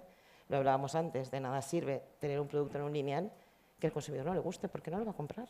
O sea, si no podemos hacer, es un ejemplo que nos ha pasado, ¿no? Un batido que lo reformulamos porque entendemos que su composición puede ser mejor, pero si no está bueno, al final el consumidor te dice que no lo quiere. Entonces, para nosotros esa calidad es que el producto, primero, que sea, desde el punto de vista organoléptico, esté bueno y después que cumpla todas las características de seguridad, de salud, de sostenibilidad, de respeto con el medio ambiente. Y a partir de ahí es, bueno, vamos a ver, yo Mercadona, ¿qué hacemos? Te ofrecemos dentro de nuestro surtido eficaz diferentes productos para que tú te elabores en la pirámide nutricional teórica o en el plato Harvard, lo que cada uno de nosotros consideremos, que tú puedas elige lo que tú necesites. ¿Y qué más te voy a ayudar? Te voy a ayudar oye, a la hora de decir cuánto debo de comer, según mi necesidad, oye, pues a lo mejor te facilito las raciones o te facilito otra forma diferente de ofrecerte el producto. Por ejemplo, las nueces. Las nueces todos sabemos que es una fuente importante, ¿no?, de omega 3 y que todos, la recomendación global, lo que hablábamos antes, ¿no?, de así es 2 nueces todos los días, ¿no? Pues, si te las doy pelada, te estoy facilitando eso. Es decir, también trabajamos mucho en definir cómo elaborar un producto. Si te puedo decir diferentes formas de elaborar un producto, algunas de ellas puede ser con una freidora normal, con una air fresh, con una asadora. Es decir, eso también es ayudar a que tú fomentes una dieta equilibrada. Y luego nos quedaría un cuarto, que es fomentar el ejercicio físico, que por ahora... bueno, pero bueno, está ahí, que también lo tenemos que ¿Vais a montar un fomentar. gimnasio? No, de momento no, pero bueno. bueno, de momento no, pero bueno. No, pero bueno, que sí, que nosotros el concepto de saludable entendemos que no es un producto, es un conjunto de decisiones y para ello el consumidor necesita una información y trabajamos no solamente en ese surtido eficaz, sino lo que te estamos diciendo, sino que además pues también tenemos acciones formativas a través de nuestros canales oficiales en redes sociales, donde hacemos publicaciones, donde intentamos informar de manera muy aséptica, ¿no?, de decir de forma científica lo que significa cada cosa. Hacemos jornadas como estas, ¿no? Intentamos transmitir al consumidor la necesidad de que, oye, que no hablamos de un alimento, una dieta saludable no es un alimento, es un conjunto de decisiones personales, ¿vale? Y entonces, bueno, ese es un poco nuestro concepto de saludable. Sí, lo que pasa es que es verdad que el consumidor al final parece que lo queremos todo muy fácil y cuando nos quejamos siempre nos quejamos hacia la misma parte, ¿no? Cuando no hay algo que no nos encaja o no nos gusta, cuando realmente somos nosotros los que vamos a comprar, tú lo estás diciendo. Y se empieza a mezclar una serie de productos. Sí, pero nuestra labor también es facilitar esa información. De hecho, también trabajamos mucho en el packaging, ¿no?, en esa mejora para que cuando tú realmente dices, el distribuidor al final es el último eslabón de la cadena agroalimentaria. Bueno, perdón, el último eslabón es el consumidor, ¿no? Pero que nosotros somos los que ofrecemos el producto en el lineal. Entonces, bueno, también somos responsables de que si tú vas a decidir, te tengo que dar las mejores herramientas para que tú decidas. Entonces, ¿cómo te puedo ayudar? Oye, pues poniéndote los ingredientes de una manera más legible, una tabla nutricional pues a lo mejor más grande, otra manera, para que tú te sea fácil decir, bueno, pues este producto para mi dieta, me interesa, a este no. Es decir, y cada uno tendremos una necesidad diferente, no siempre va a ser la misma. Incluso las raciones, ¿no?, que las muchas raciones veces vienen. cuando considere, porque hay productos que a lo mejor no se pueden porcionar o no sé. Hay muchísimas variables donde que sepas que yo las raciones me las salto, ¿eh? Cuando pone 2, Debe ser el doble. O sea que, sí, yo la mitad, esa es la diferencia. Yo cuando lo veo digo, uy, voy a coger uno más que esta me lo voy a saltar. Yeah. Oye, Ray, vosotros, además yo lo conozco, estáis trabajando mucho en innovación con vuestras marcas y además en el centro que tenéis en Madrid tenéis una planta para hacer catas con consumidores, en este caso con hosteleros, para que también escuchar un poco lo que os están diciendo. Pues sí, hemos abierto un centro de innovación hace poco más de un año, hace un año aproximadamente, se llama Planta 5, que es algo bastante novedoso dentro del grupo en general, ¿no? Este centro de innovación tiene una cocina profesional para hacer precisamente este tipo de catas, de test, de pruebas organolépticas, y estamos profesionalizando mucho más todo este proceso, ¿no? En el grupo, en muchos países hay cocinas, estamos en más de 20 países hay cocinas, pero son cocinas más formativas y es la primera vez en el grupo que hacemos una cocina realmente preparada para hacer este tipo de test, de este tipo de catas y traer al cliente como último decisor de si el trabajo previo que hemos ido elaborando pues está a la altura de lo que esperamos, ¿no? Entonces, realmente es el que da luz verde al trabajo que realizamos, tanto de contrastes de calidad o de estudios de calidad continuos que hacemos, como de desarrollo de nuevos productos. Ahí estamos incorporando la innovación para bien incorporar nuevos productos o bien desarrollar nuestras propias fórmulas, nuestras propias recetas de productos de marca propia. Entonces, sí. O sea, estáis escuchando al consumidor, estáis escuchando a vuestro consumidor, que al final son los hosteleros.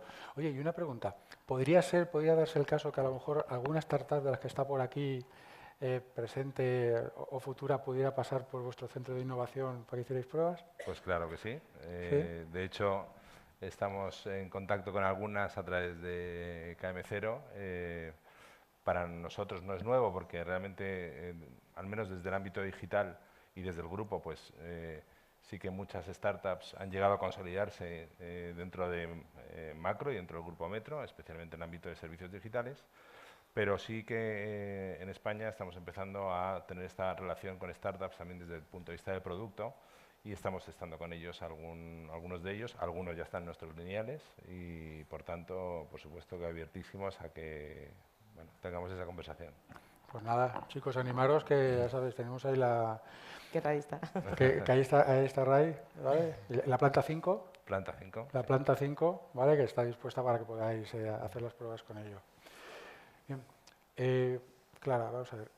Tú comentabas antes que estáis ayudando a que el consumidor tenga toda la información necesaria para que puedan tomar las decisiones. Pero realmente tenemos un consumidor que sabe lo que quiere, que está informado, o está tan informado que al final llega a desinformarse. Eso es una jornada entera, esa pregunta. Sí. Espera, por favor, 2 copas de vino. Sí. ¿Ray, un vino? Sí. No, a ver, desde el punto de vista de cantidad de información, es cierto que las nuevas tecnologías han aportado mucha más información. Otra cosa diferente es a qué sectores de población está llegando y luego lo que siente el consumidor de lo que está recibiendo. Es decir, más que la sensación, yo creo que en algún momento se puede sentir un poco abrumado porque recibe tanta información y muchas veces no siempre coincide, o sea, a veces es incluso hasta incoherente, que tomar una decisión responsable les puede llegar a confundir, es decir, intentar tomar esa decisión, ¿no? Es decir, tenemos más información, es verdad, y gracias, o sea, es verdad, necesaria, pero yo creo que no sabemos encontrarla en todo este mundo informativo, este mundo digital, este mundo creo que encontrar una fuente correcta no es fácil. El consumidor, no todos los consumidores saben hacerlo de manera correcta. Antes lo estábamos hablando, ¿no? Ahí fuera, ¿no? El año pasado un especialista, ¿no?, en fake news y tal decía el 50% de la información que existe en la alimentación es falsa. Si eso fue el año pasado, este año probablemente el 60% de la información que existe puede ser falsa, por lo cual... Lamentablemente está subiendo. Yo creo que también es una labor de todos los eslabones de la cadena alimentaria, y digo de todos, es, oye, démosles herramientas para que cuando busquen esa información estén seguros de que lo que están leyendo es verdad y tomen esa decisión en base a una información real y verídica. Sí, yo creo que al final lo que tiene que tener el consumidor claro es dónde puede informarse correctamente de contrastar, lo que, contrastar decir, lo que estamos hablando. Esta fuente pues me está diciendo una cosa, lee otro, me está diciendo otra cosa diferente. Desde ese momento yo tengo que dudar. O sea, si uno me dice blanco y otro me dice negro, ya tengo que empezar a dudar. Voy a buscar fuentes. Pues, ¿qué fuentes? Pues, ¿qué tenemos? La administración, científicos. Pero claro, eso es más difícil, ¿no? La inmediatez de un... no sé, de cualquier red social, ¿no? O sea, me mandan esto y enseguida se lo mandas a otro, mira lo que me ha llegado. Y a lo mejor estás pasando un bulo que no es cierto.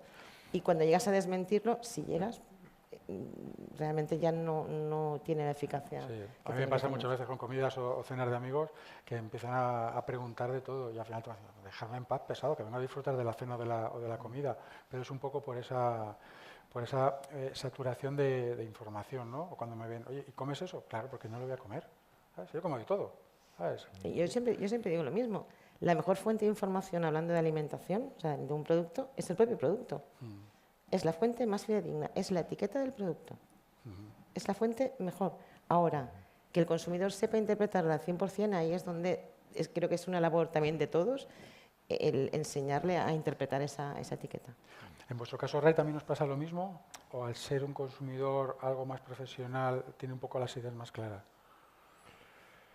Yo creo que tiene las ideas claras en el sentido de qué es lo que necesita para su negocio, ¿no? Bueno, hace su propuesta de negocio, su propuesta de valor a sus clientes y lo que él espera de una empresa como Macro es que cumplamos con lo que le ofrecemos, ¿no? Y que le hagamos la vida más fácil. Entonces, nuestra misión está en hacer la vida más fácil y hacer rentables sus negocios. Y entonces, para eso, pues, bueno, las palancas que usamos es escucharle para saber lo que quiere y tener los productos que nos demanda, que no se lleve sustos de disponibilidad o de precio, que es un reto hoy en día en el momento de inflación en el que estamos, pues tratar de mantener esa estabilidad de precios que un hostelero demanda, porque realmente tiene sus cálculos hechos para vender su menú o su plato a un precio y si los costes o el producto que necesita va subiendo constantemente, pues esto es un problema muy gordo. O si tiene previsto hacer una compra para dar un servicio ese mismo día o al día siguiente y el producto no está, o no está disponible, o está dado de baja, pues esto también es un gran problema para ellos. Entonces, somos conscientes de lo importante que somos para su negocio y la responsabilidad que tenemos en que sus negocios funcionen y trabajamos mucho en ese sentido. En este cambio que Macro ha experimentado en estos años, yo que lo he ido viendo, ha habido dos cosas que me han llamado mucho la atención y es una que habéis metido en todo vuestro surtido kilómetro cero en cada una de las provincias en las que estáis trabajando y luego, por ejemplo, el abrir centros 24 horas al día. Yo siempre me he planteado, digo, ¿quién narices va a comprar un hostelero a las 4 de la mañana, a las 3 de la mañana? Pues mucho más de lo que nos creímos, ¿no? Sí, ¿no? O sea, realmente hay muchos que están acostumbrados a comprar en los mercados y que están ahí a las 4 a las 5 de la mañana pues, para comprar su pescado fresco, etcétera. Pues estos clientes son los nuestros también. Y nosotros, nuestro afán por darle el servicio que buscan multicanal y donde puedan comprar a la hora que quieran, en el momento que quieran y recibirlo o ir a por él y en ese escenario multicanal pues tratamos de hacer estos esfuerzos. Tenemos un centro en Madrid 24 horas y acabamos de abrir otro en Barcelona.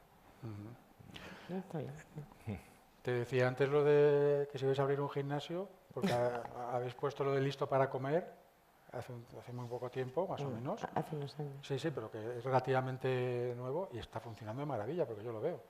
Sí, al final listo de comer surge de lo mismo que surgen todas las innovaciones y los cambios, ¿no? Mercadona es una necesidad que vemos que existe en la sociedad, porque es verdad que la mayoría de nosotros, ¿no?, tenemos poco tiempo para comer, buscamos no una comida rápida en el despacho, sino que a veces buscamos otro tipo de comida o simplemente queremos comprarla y comerla en nuestra casa, pero tenemos poco espacio. Es decir, son soluciones que buscamos que tengan una máxima calidad y sobre todo muy saludables también, ¿vale?, para que nuestros consumidores que necesitan esa solución la tengan.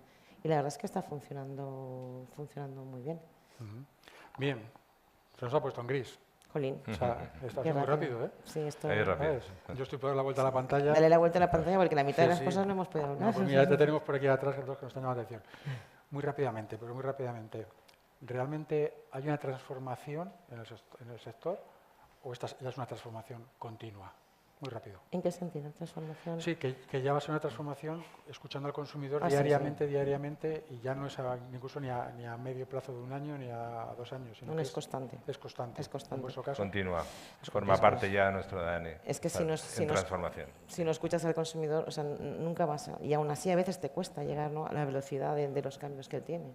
¿Sabes? Si realmente estás ahí, ¿no?, como estamos hablando en los centros de coinnovación, los centros de innovación, la verdad es que te dice cosas que a veces te sorprende y te hace correr, buscar esa solución, ¿no? Y bueno, la velocidad que va el mundo, si no te adaptas... Nos hace volar. Sí. Ajá. Pues oye, muchísimas gracias, ¿vale?, por estos minutos que hemos estado. Y oye, gracias a todos por seguir aguantando la copa de vino. Gracias.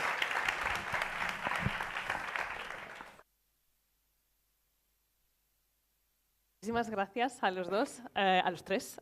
Creo que hablo por todos, digo que nos ha encantado escuchar cómo estáis liderando la transformación del sistema del retail y las iniciativas y soluciones que estáis proponiendo. Así que muchas gracias. Y con esto vamos a llegar al final de esta edición de ftalks y lo vamos a hacer en un tema que estoy segura que nos apasiona a todos, que es la gastronomía. Al final, en la gastronomía, en lo que comemos, es donde se ven reflejadas todas las tendencias que hemos visto a lo largo de estos 2 días y que en la que además juegan un papel importante tanto la sostenibilidad como la salud, el sabor y, por supuesto, el placer, y más en un sitio como en España, en el que comer es definitivamente un acto social. La siguiente mesa y última va a estar moderada por Carlos Prada. Carlos es gastrónomo y food designer de Kilómetro Cero Food Innovation Hub. Así que vamos a darles la bienvenida.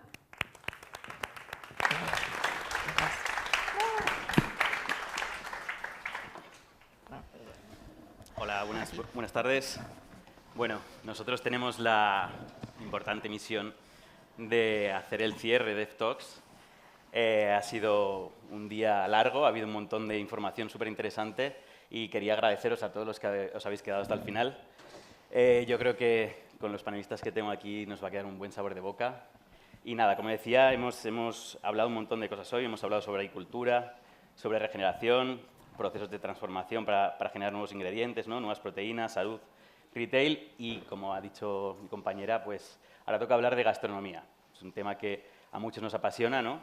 Y para ello tengo a grandes panelistas, como he dicho, a Begoña Rodrigo, propietaria y chef de La Salita, a Cuchita Yuk, cofundadora, directora de negocio, marketing y comunicación en Begoístas, a Javier Cocheteux, fundador de Pan Delirio, y a Ariadna Grau, cofundadora de Impossible Makers. Quería comenzar la mesa con que nos explicarais un poco cada uno pues, vuestro proyecto, qué es lo que estáis haciendo, que la gente entienda un poco mejor en qué parte de la gastronomía estáis cada uno de vosotros, ¿no? Así que si quieres comenzar tú, Bego. Bueno, pues yo soy Begoña Rodrigo, tengo un restaurante La Salita aquí en Valencia, tiene una estrella Michelin, es un restaurante gastronómico realmente actualmente muy enfocado en todo el producto de Kilómetro Cero, más empeñados en sacar la huerta como producto estrella dentro de casa. Y bueno, pues estamos ahí, cumplimos 18 años este año, así que ya estamos en una buena reta. Sí. Bueno, yo soy Cuchita Yuk, cofundadora con mi hermana Begoña de Begoístas, un proyecto que nació hace escasamente 1 año al mercado, 2 años anteriormente estudiando y trabajando mucho y muy duro en... Nuestro lema es utilizar la alimentación como medicina, ¿no? En las mesas que han habido anteriormente, Sara Davions y otras compañeras han estado hablando de precisamente lo que nosotras hacemos, ¿no? Somos un e-commerce, hacemos nutrición de vanguardia y enviamos planes nutricionales a casa de todos los clientes en toda la península y Baleares. Muy bien. Javier. Bueno, soy Javier Cocheteux, monté junto con mi padre hace 6 años el Obrador Pan Delirio. El objetivo era, dejamos nuestras vidas profesionales por dedicarnos a la gastronomía. Teníamos una receta del roscón de Reyes casero y queríamos sacarla adelante. Nos encontramos con el pan de casualidad, nos enamoramos de este producto, un producto honesto, un producto de calidad, con materias limpias. Y bueno, pues al final lo que queremos es divulgar los valores de un producto de calidad y honesto. Ajá, perfecto. Ari. Y yo soy Ariadna Grau, cofundadora de Impossible Bakers. Es una startup que hemos hecho la primera panadería online, baja en carbohidratos, sin azúcares añadidos y alto en proteína. Al final es un producto placentero, pero para toda la familia, ya sea alguien tenga diabetes en casa, alguien sea celíaco, alguien quiera ganar masa muscular, al final hacemos la alimentación del futuro. Súper interesante. Quería comenzar preguntándoos por un tema que la reunión que tuvimos previamente vimos que teníamos todos en común, ¿no? Y era el tema de la utilización de los ingredientes, o más bien de la no utilización de ciertos ingredientes, ¿no? De tratar de eliminar o reducir al máximo algunos de estos ingredientes. Y para ello quería que me contases tú, Ariadna, por ejemplo, qué es lo que estáis haciendo a este respecto en vuestro proyecto. En nuestro caso, claro, cuando la gente habla de bajo en carbohidratos o sin azúcares añadidos, que es una palabra que ya se habla mucho, si miras las etiquetas de ese producto que pone sin azúcares añadidos, empiezas a leer y ves maltitol, aspartamo, acesulfamo, polidextrosas. Claro, ¿esto es saludable o no? Nosotros lo cuestionamos, entonces vimos que había otra versión que utilizan plátano, dátiles y demás para endulzar. Es una opción para mí mucho más saludable que los químicos que he dicho antes, pero no todo el mundo tolerará esa fructosa o esa glucosa. Entonces nosotros vimos que había un nicho de mercado, que ya no es nicho, ahora ya es un mainstream, que era el evitar esos picos de glucosa, porque eso permite que la gente que tenga diabetes pues pueda consumirlo sin problemas, sin que se esté pinchando o calculando las raciones. Pero no solo eso, es que al final la sociedad estamos desarrollando resistencia a la insulina. La mayoría de enfermedades actuales, cáncer, Alzheimer, vienen por ese exceso de glucosa. Entonces nosotros dimos con eso y dijimos, vale, hay que cambiar cositas. Entonces, cuando me preguntabas ingredientes, en vez de azúcar o en vez de dátil, nosotros endulzamos con inulina, que es una fibra, o endulzamos con stevia o eritritol, que es el polialcohol como más aceptado dentro del mundo de la diabetes. A nivel de proteínas también intentamos que sean siempre de mayor biodisponibilidad, pues a lo mejor una clara de huevo o el whey, antes que a lo mejor una soja o no sé, o el gluten, que también se computa como proteína. Y luego grasas que sean de la mejor calidad, aceite de oliva virgen extra, mantequilla, no utilizaríamos nunca grasas hidrogenadas. Y las harinas, pues cambiamos los cereales para usar pues harina de almendra, harina de coco, y es esa mezcla un poco imposible que parece mentira que hagamos pan y hagamos pasteles con este tipo de ingredientes, pero es posible. Claro, hilando un poco con esos ingredientes, ¿no? De calidad, esa búsqueda de... Creo que Javier tiene mucho que decir, en vuestro orador trabajáis, ¿no? Estas harinas alternativas, harinas que no están tan utilizadas comúnmente, ¿no? ¿Nos puedes hablar un poco de esto? Cuando abrimos Pan Delirio sentíamos que teníamos una responsabilidad enorme con los clientes, que es al final alimentarles con un producto tan básico como el pan, que está en el día a día acompañándonos desde hace muchos siglos. Y lo que hacemos es usar harinas limpias, completamente sin aditivos, naturales, que lo suelen tener proveedores que tienen pequeños pagos de 1 hectárea o media hectárea, rescatan trigos ancestrales que el ser humano pues dejó de recolectar hace años, y ahora, pues gracias a la tecnología, volvemos a poder hacer uso de ellos, tienen más micronutrientes, y al final lo que buscamos es pues que el cliente, el consumidor final, pues los digiera bien, les aporte más micronutrientes y sean más saludables para ellos.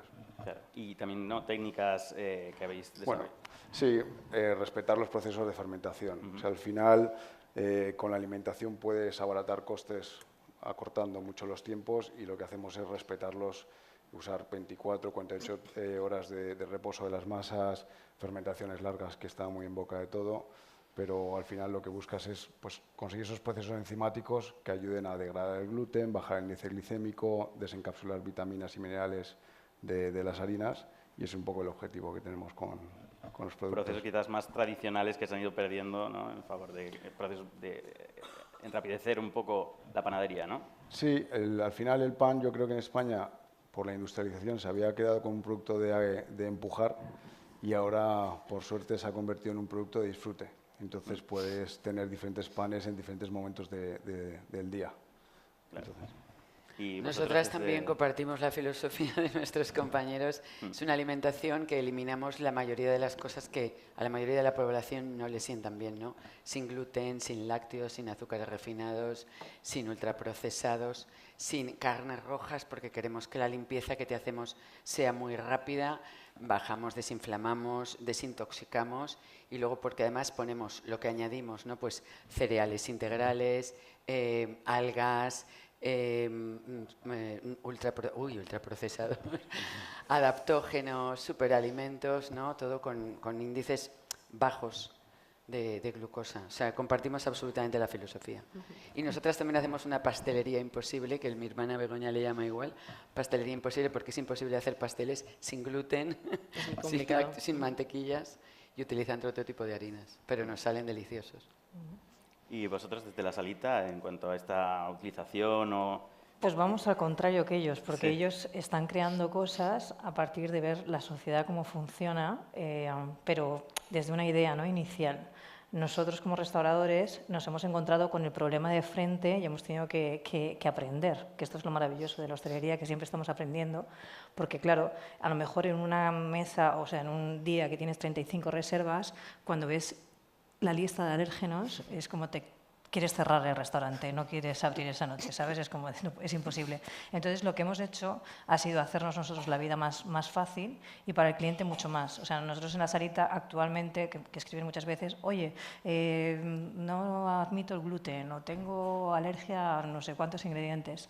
Generalmente, todo lo que es gluten, lactosa, las cosas digamos, más normales no son problema para nosotros, porque nuestros menús ya están adaptados a ellos. Nosotros ya hemos intentado buscar otro tipo de harinas, otro tipo de soluciones para la leche, otro tipo de soluciones para las mantequillas, el ghee, un montón de cosas que nos hacen a nosotros hacer unos servicios, porque al final tú tienes una idea de tu restaurante y tú vendes un tipo de comida, ¿no? Entonces lo que no quieres es prostituir eso, quieres que todo el mundo que venga coma exactamente lo que tú quieres que coma, no que tengas que, o sea, no el típico restaurante que tú vas y dices, mira, yo no como eso y de repente te han puesto, el de al lado está comiendo un plato precioso y tú te estás comiendo una ensalada de lechuga con un poco de tomate.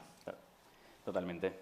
En cuanto a lo que me comentas de la diferencia, ¿no?, de darte cuenta de las cosas, quería sacar otro tema que habíamos hablado previamente, el tema de la gastronomía debe ser saludable. Sí, Esto es sí. una máxima, ¿no?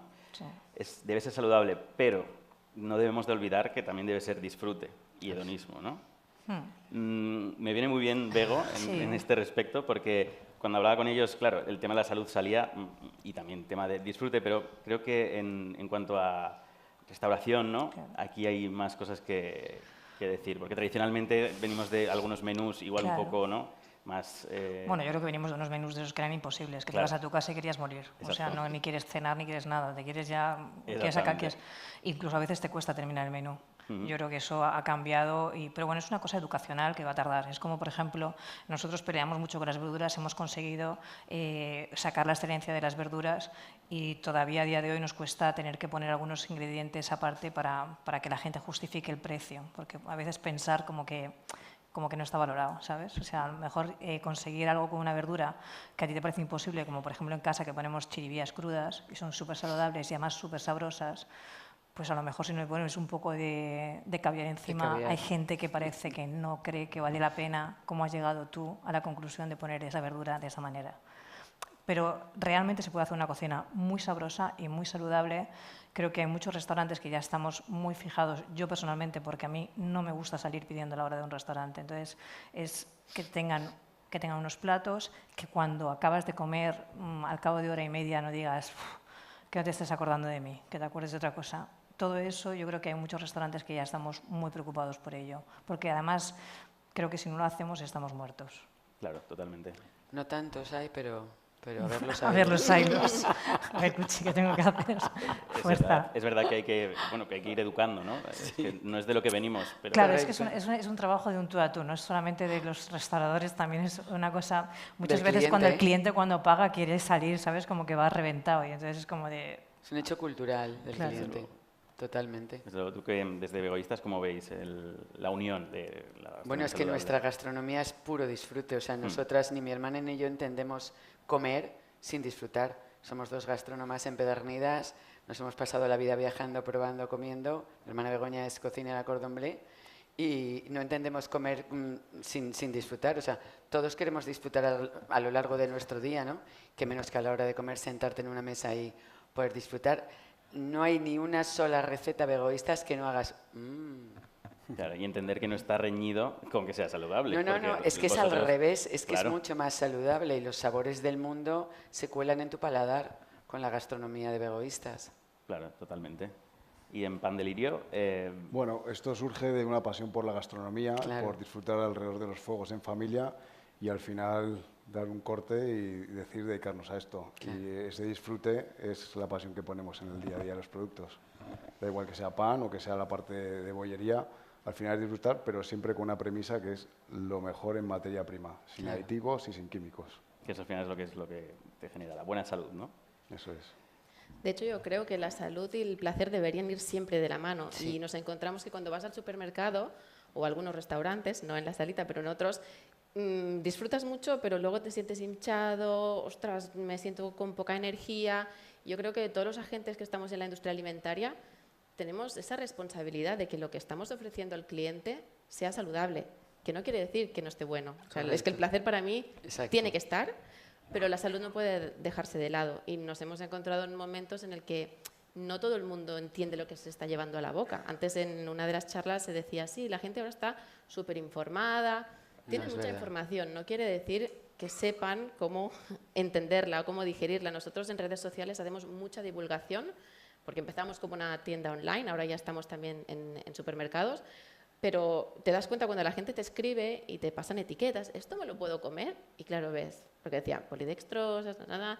Digo, hombre, yo te recomendaría igual otra cosa, pues que lleve menos ingredientes, ingredientes que entiendas, ingredientes pues que sepas que te sientan bien. Hay gente que no sabe qué es una proteína, qué es una fibra, qué es una grasa, o sea, y ahí creo que nuestra labor es darles esa parte hecha, nosotros entendemos de la alimentación y luego que ellos disfruten. Y esa es nuestra visión. Sí, nuestras etiquetas son limpias, fundamentalmente limpias. Comemos lo que comían nuestros abuelos. Se trata de volver a eso, ¿no?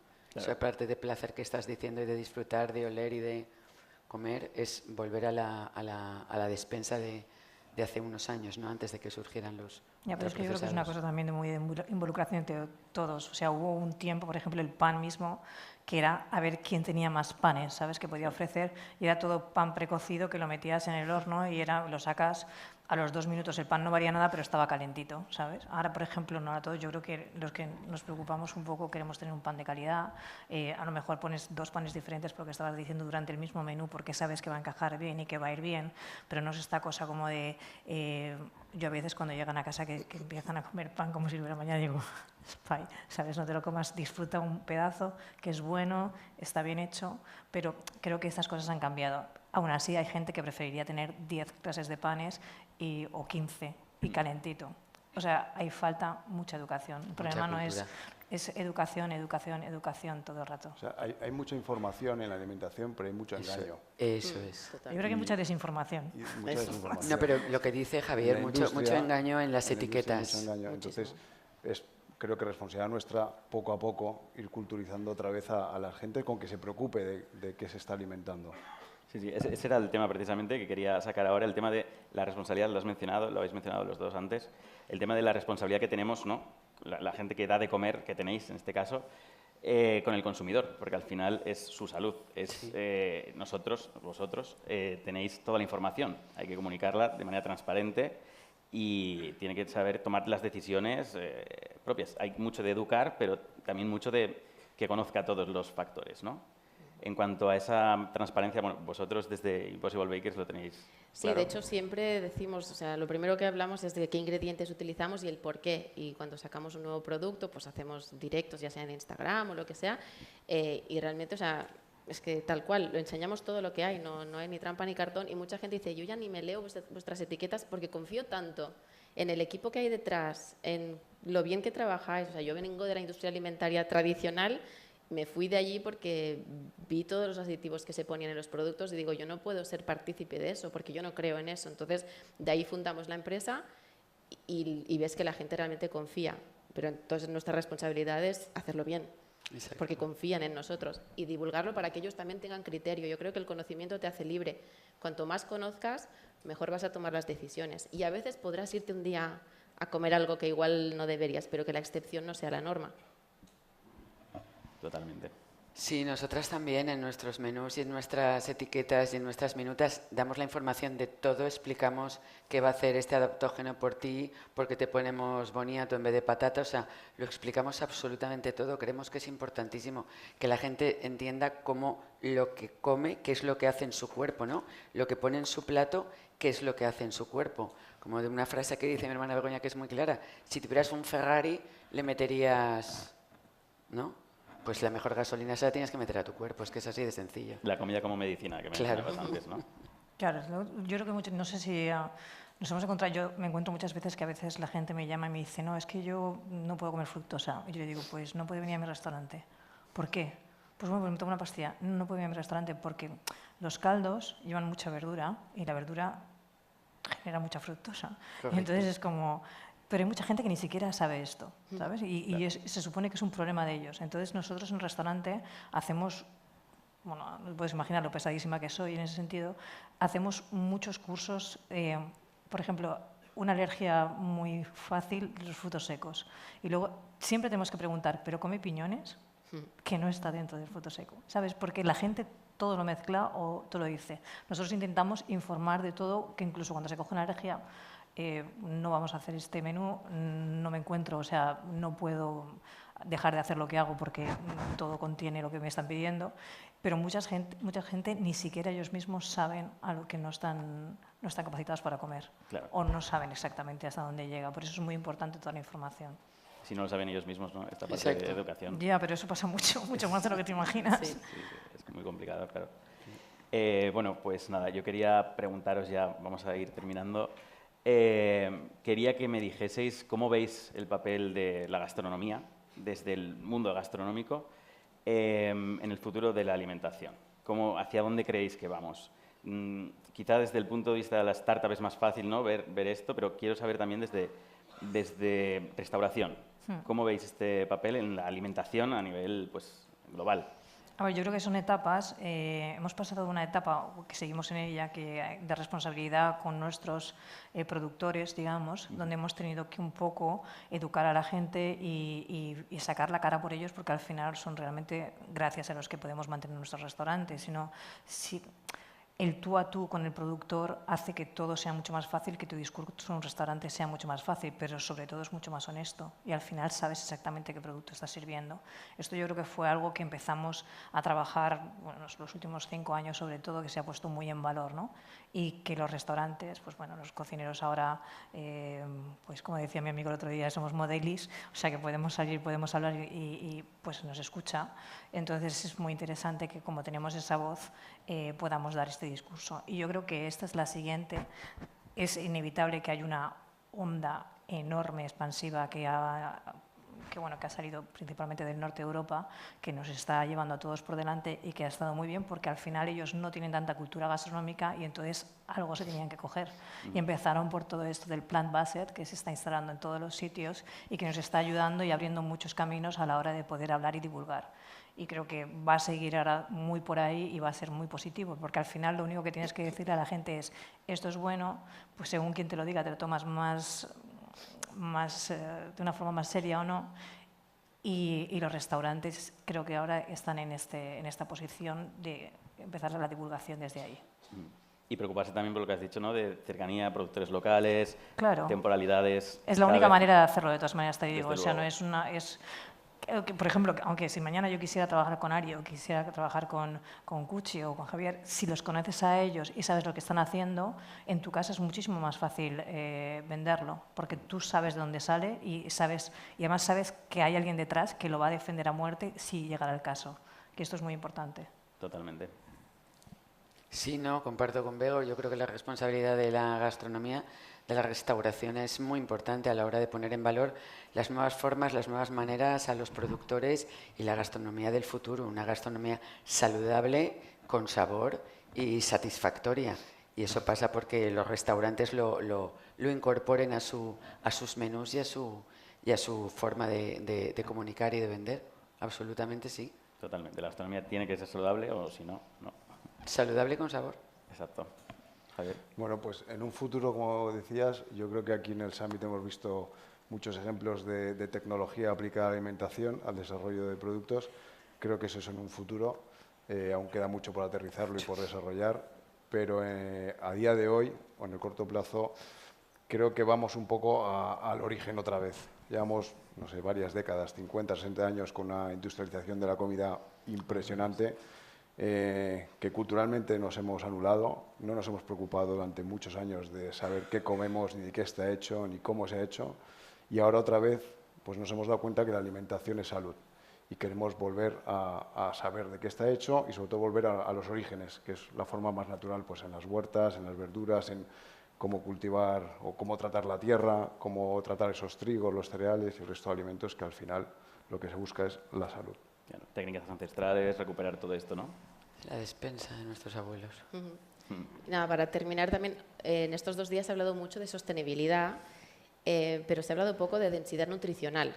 Entonces creo que ha sido Elvira antes de la tarde y me ha gustado su aportación porque digo, ostras, es que muchas veces estamos comiendo o engullendo cosas con calorías totalmente vacías. No se está mirando realmente que ese alimento sea nutriente, que tenga sus aminoácidos, que tenga pues, esas proteínas, esas grasas saludables, ese omega 3.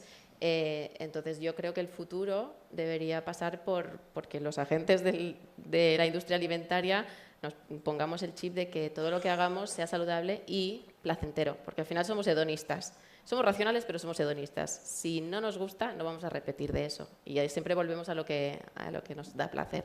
Así que salud y placer van de la mano. Totalmente de acuerdo. Yo, nada, rescato un par de cosas que es, yo creo, lo más interesante que al final hemos sacado es que la responsabilidad, eso está claro. Tener claro que todos tenemos una responsabilidad. Los chefs tienen una gran responsabilidad porque tienen una gran voz ahora mismo. Y es eso, que al final dar de comer a la gente es un asunto muy relevante. No es nada poco común, ¿no? Y todo esto sin dejar de lado lo que acaba de mencionar Ari, que es pues el disfrute y el hedonismo, porque al final la gente quiere disfrutar y es algo que es cultural y está en nuestros genes, y que es posible esta alimentación de disfrute siendo saludable. Creo que eso es fundamental. Y nada, yo creo que eso es con lo que nos quedamos. Muchísimas gracias. Muchas gracias por invitarnos. Gracias. Buenas tardes.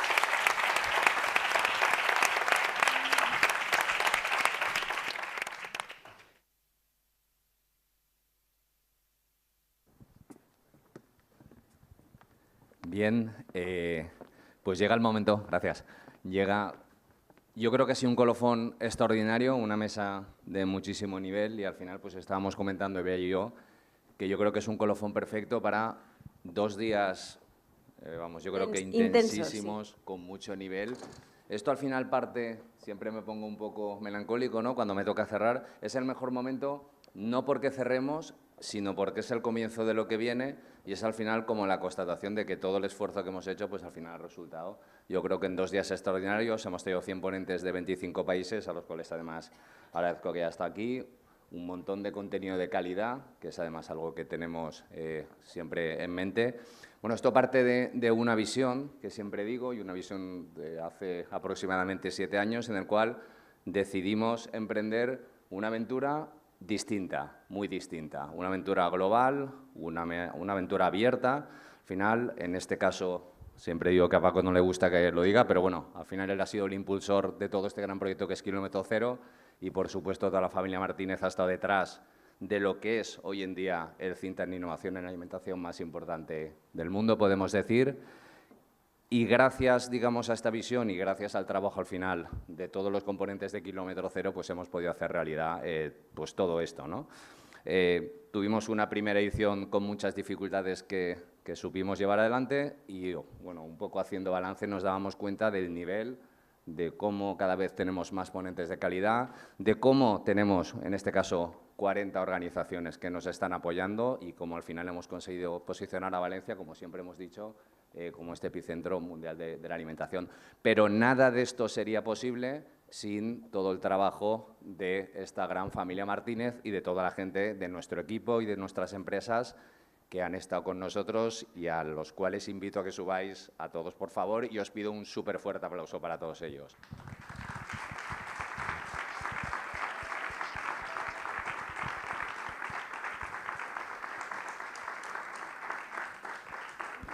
Como veréis, somos mayoría en este momento, no de cierre, somos mucha gente y con esto además queremos demostrar que al final este éxito es fruto de un esfuerzo, de mucho trabajo, de muchas personas, ¿no? Con lo cual, bueno, yo creo que esta foto es una buena muestra al final de lo que es, en este caso, ftalks, de lo que es este kilómetro cero y de lo que es al final esta familia, ¿no? Muchas veces me lo han comentado hoy en varias ocasiones y es algo de lo que me siento tremendamente orgulloso y me han dicho, A lo mejor. bueno, es que tenéis mucha pasión en todo lo que hacéis, ¿no? Y al final yo creo que esta pasión hace que los proyectos salgan adelante. Con lo cual, pues bueno, yo creo que es buena muestra. Vamos a hacernos una foto y posteriormente, vea. Sí, luego queremos una con los ponentes que queden por ahí. With all the speakers, we'd like a photo as well to thank you for joining this party, this celebration of the future food.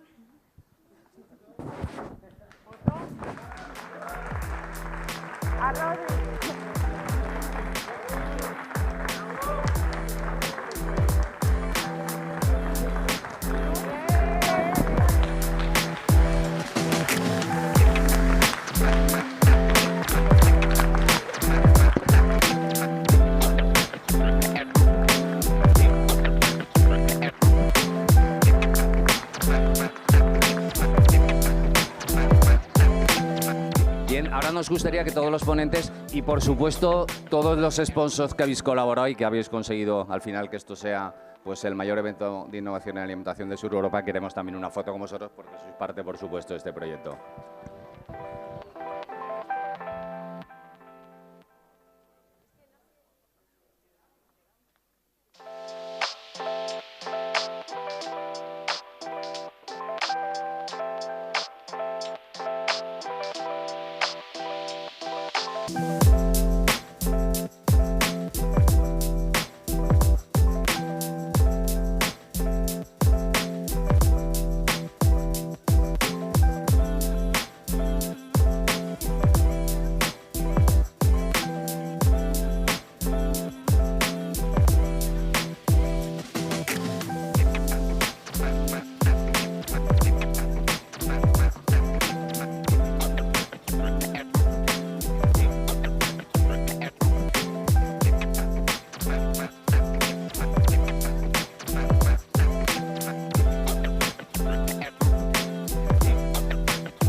Bye.